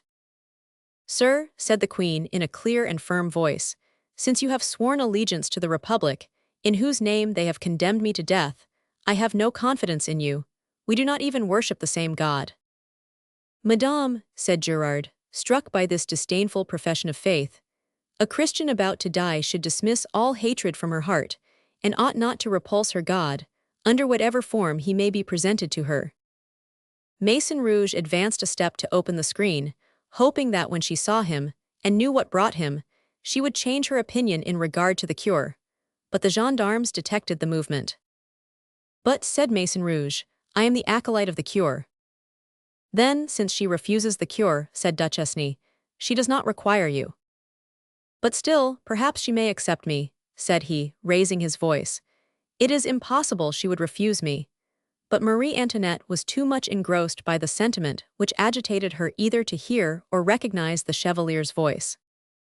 Go, sir, continued she, leave me, addressing Gerard. Since at this time we in France live under the regime of liberty, I claim the right to die according to my own fashion.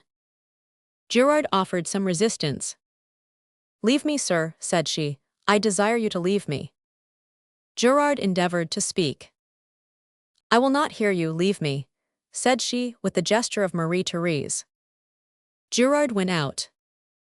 Maison-Rouge essayed to gain a glimpse of her through the opening in the screen, but the prisoner had turned her back. The executioner's assistant crossed before the cure. He came in holding a cord in his hand. The two gendarmes pushed the Chevalier toward the door. Amazed, despairing, and utterly bewildered, before he had been able to utter a cry or make the slightest movement to effect his purpose, he found himself with the cure in the corridor of the turnkey. This corridor brought them again into the register office, where the news of the Queen's refusal had already circulated, and where the Austrian pride of Marie Antoinette was to some the pretext of the coarsest invectives, and to others the subject of secret admiration. Go, said Richard to the abbé, return home, since she repulses you, and let her die as she likes. Well, she is in the right, said Richard's wife, and I would act in the same way. Then you would do wrong, madame, said the cure. Be silent, said the keeper, opening his eyes very wide. What does it concern you? Go, abbé, go. No, said Gerard, no, I will, notwithstanding all, accompany her. One word, only one word, if she will listen, might bring her back to duty. Besides, I am sent by the order of the Commune, and I must discharge my office. Send back your sexton, then, brutally observed the adjutant-major, commandant of the armed forces. He was a former actor at the Comédie Française, named Grammont. The eyes of the Chevalier flashed lightning as he mechanically thrust his hand into his breast, where Gerard knew he had the poniard. He checked him with a suppliant look. Spare my life, said he, in a low voice. You see that your cause is ruined. Do not destroy yourself with her. I will mention you to her on the route. I swear to you I will tell her you risked your life that you might see her once more on earth. These words calmed the effervescence of the young man, and the ordinary reaction taking place, he sank into a state of quiescence. This man of heroic mind, of marvelous power, had arrived at the termination of both strength and will, and glided irresolute, or rather exhausted and vanquished, into a state of torpor that might have been imagined to be the precursor of death. Yes, I believe, said he, it should be thus. The cross for Jesus, the scaffold for her, gods and kings drink deep of the chalice presented to them by men. This thought produced resignation, and now, totally prostrated, he allowed himself to be pushed without offering any resistance except an occasional involuntary groan, to the outer gate, passive as Ophelia when devoted to death, she found herself borne away by the remorseless waves. At the bottom of the gates, and at the doors of the conciergerie, a crowd was assembled, which unless once seen it was impossible to describe. Impatience ruled every passion, and each passion spoke its own language, and these combined formed an immense and prolonged uproar, as if the whole noise and the entire population of Paris were on this occasion concentrated in the quarter of the Palais de Justice. In front of this crowd, the whole army was encamped, with guns intended to guard the procession, and also to secure the privilege of those who came to witness the last act of the tragedy. It would have been vain to attempt to pierce this deep rampart, increasing gradually, since the condemnation of the Queen was now known not only at Paris, but by the patriots of the faubourgs. Maison-Rouge, expelled from the conciergerie, naturally found himself in the first rank among the soldiers, who instantly demanded who he was. He replied, he was the vicar of the Abbé Gerard, but having bound himself by the same oath, he, like the cure, had been dismissed and refused by the Queen. On which the soldiers, in their turn, pushed him into the first row of spectators, where he was again compelled to repeat what he had previously told them. Then the cry arose, he has just left. He has seen her. What did she say? What did she do? Is she as haughty as usual? Is she cast down? Does she weep? The Chevalier replied to all these questions in a feeble but sweet and affable tone, as if this voice was the last manifestation of life suspended on his lips. His answer was couched in the language of truth and simplicity. It contained an eulogium on the firmness of Marie Antoinette, and that which he recounted with the simplicity and faith of an evangelist cast sorrow and remorse over many hearts. When he spoke of the little Dauphin and of Madame Royale, of this queen without a throne, of this wife without a husband, this mother bereft of her children, this woman alone and abandoned, without a friend, surrounded by executioners, more than one face here and there assumed a sad expression, and more than one tear of regret was clandestinely wiped from eyes a moment before animated by hatred. The palace clock struck 11. All murmuring at this moment ceased. 100,000 human beings counted these strokes, echoed by the pulsations of their own hearts. When the last vibration had ceased and died away in the distance, a loud noise was heard within the gates, and at the same time a cart, advancing from the side of the Quai aux Fleurs, broke through the crowd, then the guards, and drew up at the bottom of the steps. The queen soon appeared at the top of the staircase. Looks expressive of all kinds of passion were bent upon her. The mob stood in breathless expectation. The queen's hair was cut short. The greater portion had turned gray during her captivity, and this shade of silver rendered still more delicate the mother-of-pearl pallor, which at this moment lent an almost angelic beauty to this daughter of the Caesars. She was attired in a white robe, and her hands were fastened behind her back. When she appeared with the Abbé Gerard on her right, who notwithstanding all opposition would still accompany her, and the executioner on her left, both dressed in black, there ran throughout the crowd a murmur, of which God alone, who reads all hearts, could comprehend and sum up the truth. A man passed between the executioner and Marie Antoinette. It was Gramont. He conducted her to the fatal car. The queen recoiled. "Mount," cried Gramont. This word was distinctly heard by all. Emotion held every breath suspended on the lips of the spectators. A blush suffused the face of the queen, mounting even to the roots of her hair, but it immediately disappeared, and her face resumed its former death-like hue. "Why a car for me?" said she, when the king had a carriage to convey him to the scaffold. The Abbé Gerard advanced and addressed a few words to her in a low tone. Doubtless he condemned this last utterance of royal pride. The queen remained silent, but tottered so much that Sanson held out his arms to support her, but she recovered her self-possession before he could touch her. She then descended the staircase, while the assistants placed a footboard behind the car. The queen entered first, the abbé followed her.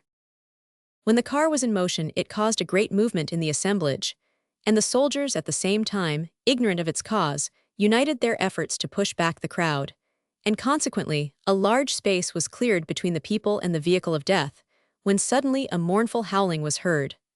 The queen started, and instantly rose, looking around her. She then saw her little dog, which had been lost for 2 months, and which, unable to follow her into the conciergerie, regardless of kicks, blows, and thrusts, now rushed toward the car. But almost directly poor Jet, emaciated, starving, and bruised, disappeared under the horse's feet. The queen followed him with her eyes. She could not speak, for her voice was drowned in the noise.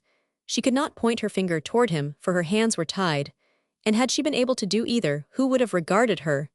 Having closed her eyes for an instant, she soon revived. He was in the arms of a pale young man, who, standing on a cannon, was conspicuous above the crowd, and whose natural stature seemed enlarged from the unspeakable elevation of the sentiments with which he was animated, while he saluted the queen and pointed to heaven. Marie Antoinette looked upward and smiled sweetly. The Chevalier uttered a groan, as if this smile had broken his heart, and as the fatal car turned toward the ponto change, he fell back among the crowd and disappeared. Chapter 49. The Scaffold. Upon the Place de la Révolution, leaning against a lamp-post, 2 men were waiting. Of those who followed with the crowd, some were carried to the Place du Palais, others to the Place de la Révolution, while the rest spread, impatient and tumultuous, over the whole road separating the 2 places. They were waiting until the queen should reach the instrument of punishment, which, defaced by the sun and storm, worn by the hand of the executioner, and most horrible, blunted by too frequent contact with its victims, reared its head with a sinister pride over the subjacent mass, like a queen ruling her people. The 2 men, arm in arm, and speaking by fits and starts, with pale lips and contracted brows, were Lauren and Morris. Lost in the crowd, but not in a way calculated to excite suspicion, they continued in a low tone their conversation, which was perhaps not the least interesting one then circulating among the various groups which, like an electric chain, a living sea, was agitated from the ponto change to the Pont de la Révolution. The idea we have expressed regarding the scaffold seemed to have struck them both. "See," said Morris, "how the hideous monster rears her red arms. Might it not be said that she calls us, and grins at us through her wicket as if it was her horrid mouth?" "I," said Lauren, "must confess I do not belong to the school of poetry which sees everything blood-color. I see everything couleur de rose, and even at the foot of that dreadful machine I should sing and hope still. Dumb sparrow. You hope when they murder women." "Morris," said Lauren, "child of the Revolution, do not deny your mother." "Ah, Morris, remain a staunch and loyal patriot. She who is condemned to die is unlike all other women, she is the evil genius of France."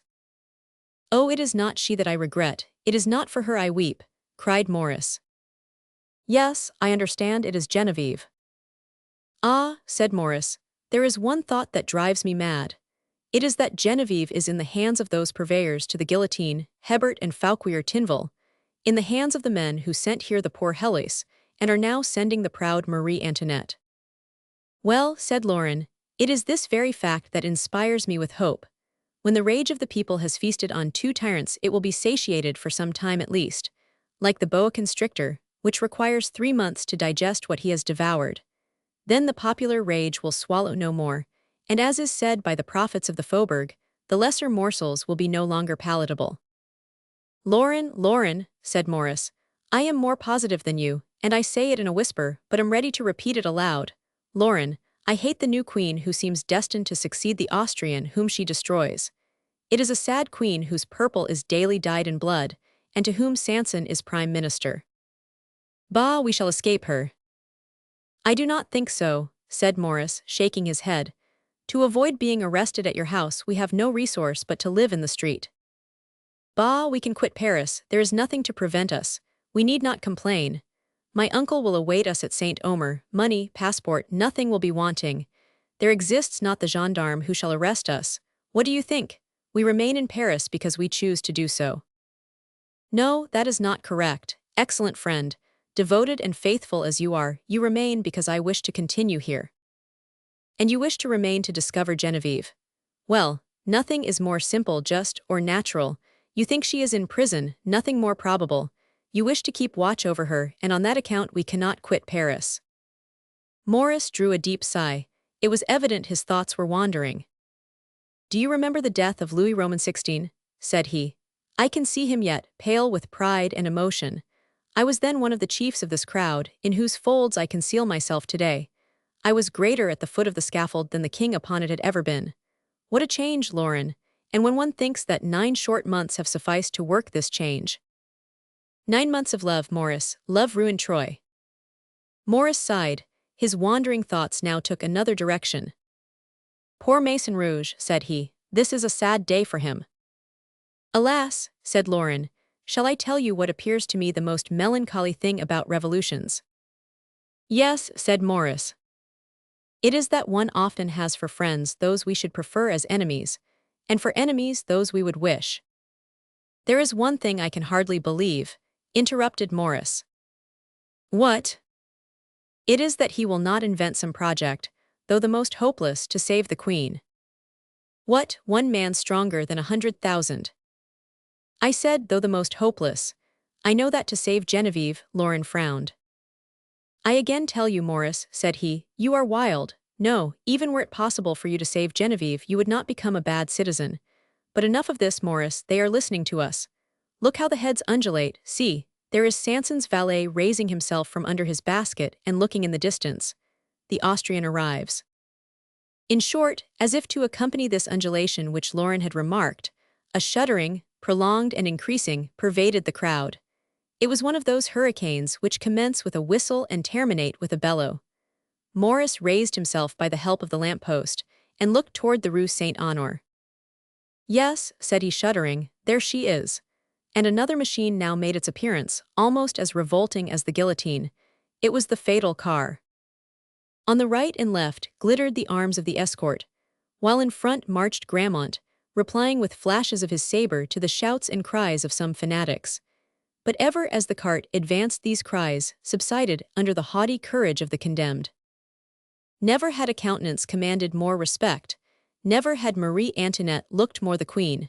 Her proud courage struck terror into those around her. Indifferent to the exhortations of the Abbé Gerard, who despite of her opposition accompanied her, her face moved neither to the right nor left. Her deep thought was as immutable as her look. Even the jolting motion of the cart upon the uneven pavement did not by its violence disturb the rigidity of her demeanor. She might have been taken for a marble statue conveyed in the car, had it not been for her brilliant eyes, and her hair waving in the wind. A silence equal to that of the desert fell suddenly upon the 300,000 spectators of this scene, witnessed by the heavens, for the first time by the light of the sun. In the place where Maurice and Lauren were standing they heard the creaking of the axles and the snorting of the horses. The car stopped at the foot of the scaffold. The Queen, who doubtless was not thinking of this moment, recalled herself and understood it all. She threw a haughty glance upon the crowd, and again beheld the pale young man she had previously seen standing on the cannon. He was now mounted on a wall, and repeated the respectful salutation he had before offered her as she left the conciergerie. He then disappeared. Many persons seeing him, it was soon reported, from his being dressed in black, that a priest was in attendance on Marie Antoinette to give her absolution ere she ascended the scaffold. Further than that no one disturbed the Chevalier. In moments of highest concern, certain things are treated with marked deference. The Queen cautiously descended the steps from the car, supported by Sanson, who to the last moment, in accomplishing the task to which he himself appeared to be condemned, treated her with the greatest respect. As the Queen walked toward the steps of the scaffold, some of the horses reared, and several of the footguards and soldiers appeared to oscillate and lose their equilibrium. Then a shadow was seen to glide under the scaffold, but tranquility was almost instantaneously re-established, since no one was willing to quit his place at this solemn moment. No one was willing to lose the minutest detail of the dreadful tragedy about to be accomplished. All eyes were directed toward the condemned. The Queen was already on the platform of the scaffold. The priest still continued to address her. An assistant moved her gently forward, while another removed the scarf from her shoulders. Marie Antoinette felt the touch of the infamous hand upon her neck, and making a sudden movement trod upon Sanson's foot, who, without her having seen him, was engaged in fixing her to the fatal plank. Sanson drew back his foot. "Excuse me, sir," said the Queen. "I did not do it intentionally." These were the last words pronounced by the daughter of the C.S.Rs., the Queen of France, the widow of Louis Roman XVI. As the clock of the Tuileries struck 12:15, the Queen was launched into eternity. A terrible cry, a cry comprising at once joy, terror, sorrow, triumph, expiation, rose like a storm, drowning a feeble burst of lamentation which at the same moment issued from beneath the scaffold. The gendarmes heard it notwithstanding, feeble as it was, and advanced some steps in front. The crowd, now less compact, expanded like a river whose dike has been enlarged, threw down the fence, dispersed the guards, and rushed like the returning tide to beat the foot of the scaffold, which was already shaking. All wished for a nearer view of the remains of that royalty, which they believed, root and branch, forever exterminated in France. But the gendarmes had another object in view. They sought the shadow which had repassed their lines, and glided beneath the scaffold.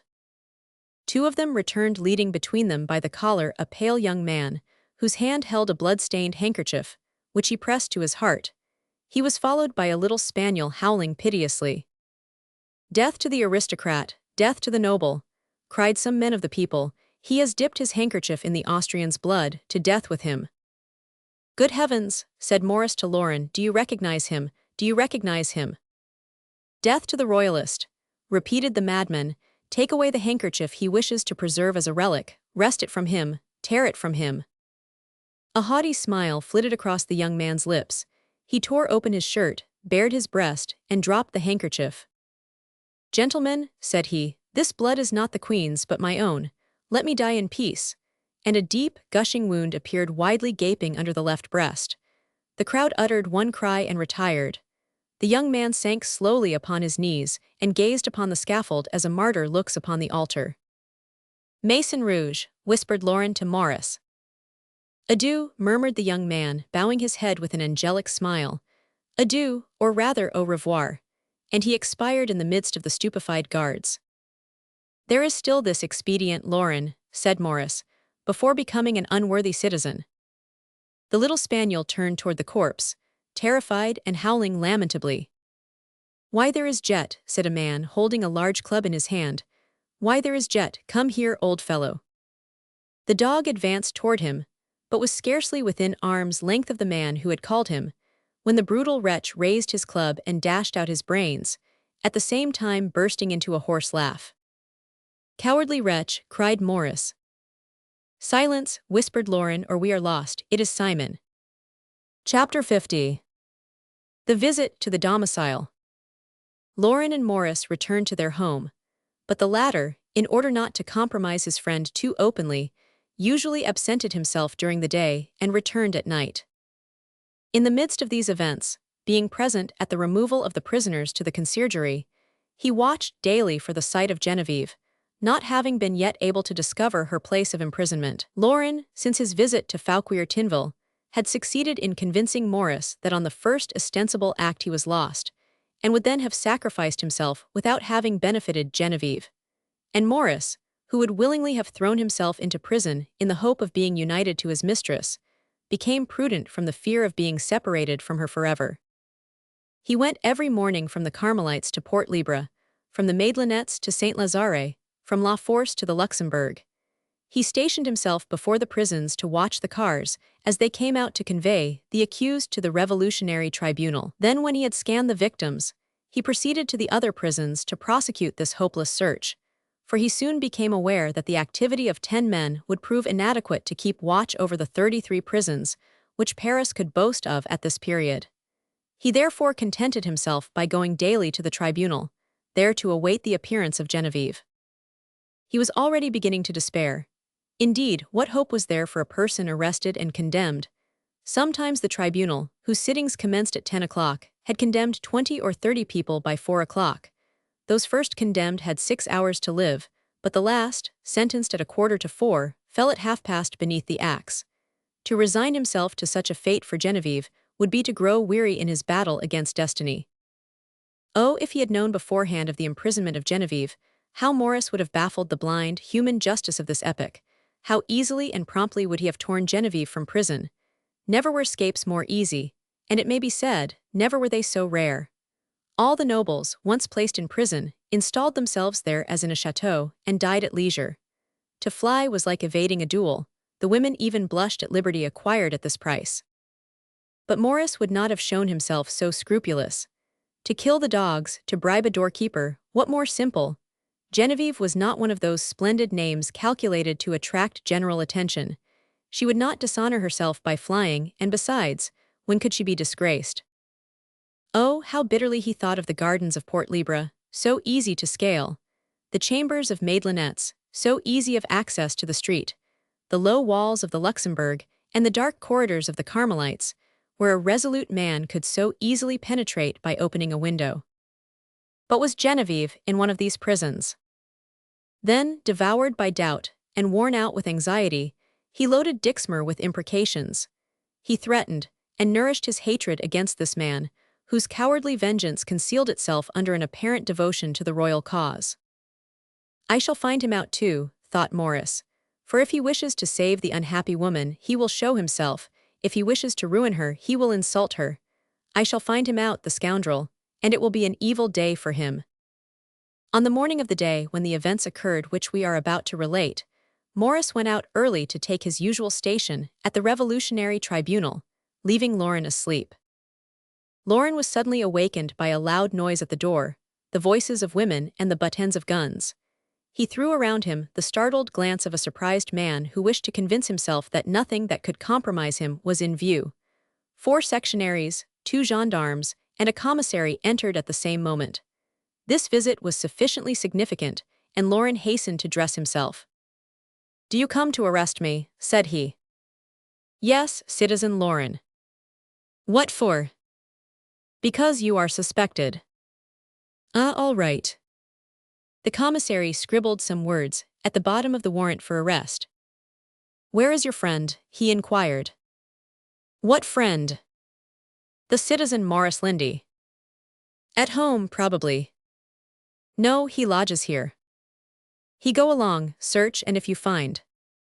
Here is the denunciation, interrupted the commissary. It is plain enough, offering Lauren a paper in vile writing and enigmatical orthography. It stated that every morning the citizen Lindy, suspected and ordered for arrest, was seen going out of the citizen Lauren's house. The denunciation was signed Simon. Why, said Lauren, the cobbler will lose his custom if he follows two trades at the same time, a spy and boot mender.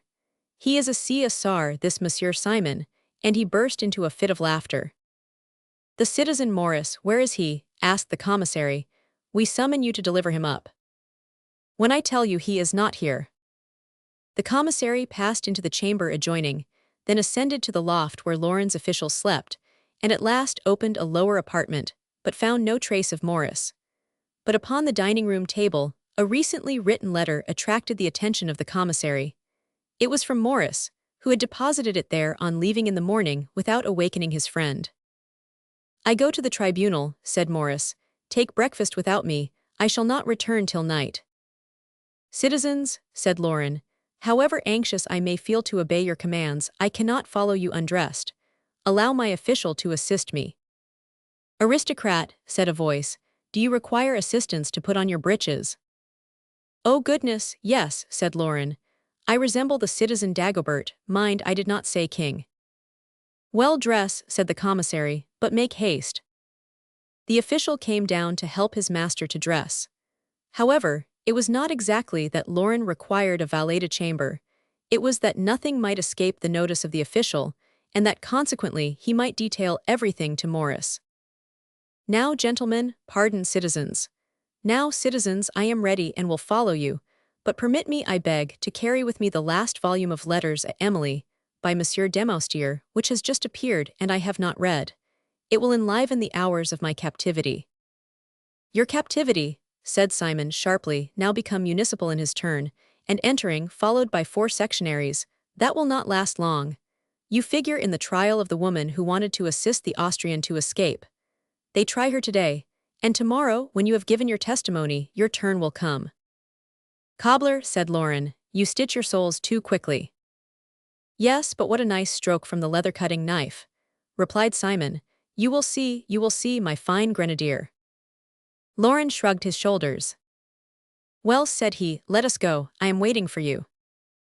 As each one turned round to descend the staircase, Lauren bestowed on the municipal Simon so vigorous a kick that he sent him rolling and howling down the entire flight of stairs. The sectionaries could not restrain their laughter. Lauren put his hands in his pockets. In the exercise of my functions, cried Simon, livid with rage. Zounds, said Lauren, are we not all here in the exercise of our functions? He got into the carriage, and was conducted by the commissary to the Palais de Justice. Chapter 51. Lawrence. If for the second time the reader is willing to follow us to the Revolutionary Tribunal, we shall find Morris in the same place where we have already seen him, only now infinitely more pale and agitated. At the moment our scene again opens upon the lugubrious theatre, whither we are led by a tissue of events rather than by our own inclinations, the jury were deliberating. A cause had just been tried.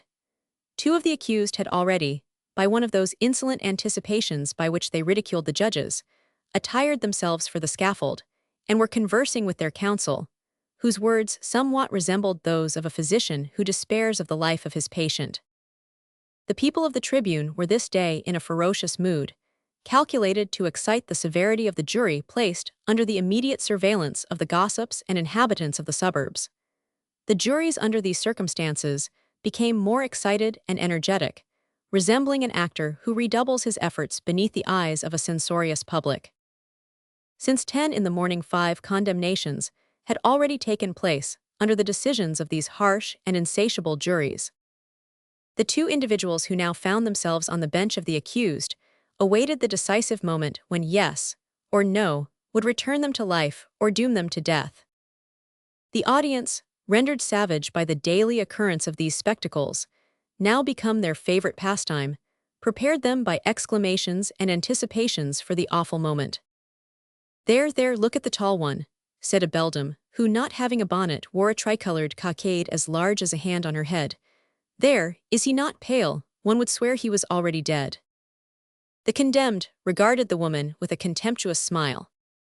"What do you say?" replied her neighbor. "Why, he is smiling." "Yes, on the wrong side of his mouth." One of the men looked at his watch. "What is the time?" inquired his companion. "1:15. This has lasted 3/4 of an hour."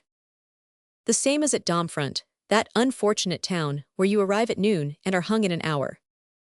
"And the short one," cried another person, "will he not be ugly when he sneezes in the sack?" "Bah, it is done so quickly, you will barely have time to perceive it." "Then we will demand the head from Sanson, one has a right to see it." "Look, what a beautiful blue coat he has on. It is rather a pleasant thing that the poor can shorten the rich and well-dressed people." Indeed, as the executioner had told the queen, the poor inherited the spoils of each victim. They were carried to La Salpêtrière immediately after the execution and distributed among the indigent. And there even the clothes of the unfortunate queen had been conveyed. Maurice heard this whirlwind of words without paying any attention, for he was at this moment occupied by one engrossing thought, to the exclusion of all else. For several days, his heart beat only at certain moments, and by fits and starts, as from time to time hope or fear appeared to suspend all vital action, and these perpetual oscillations to bruise the most tender sensibilities of his soul. The jury returned to their places, and as had been fully anticipated, the president pronounced the condemnation of the two accused, who were directly removed, walking with a firm step and erect bearing, for at this epoch every one learned to die boldly. The solemn and sinister voice of the usher was again heard. "The public prosecutor, against the citizeness Geneviève Dixmer." A shudder ran through Maurice's frame, and a cold sweat bedewed his brow. The little door by which the accused entered suddenly opened, and Geneviève appeared. She was dressed in white, her ringlets were tastefully arranged, instead of being cut short, hanging in long masses of clustering curls.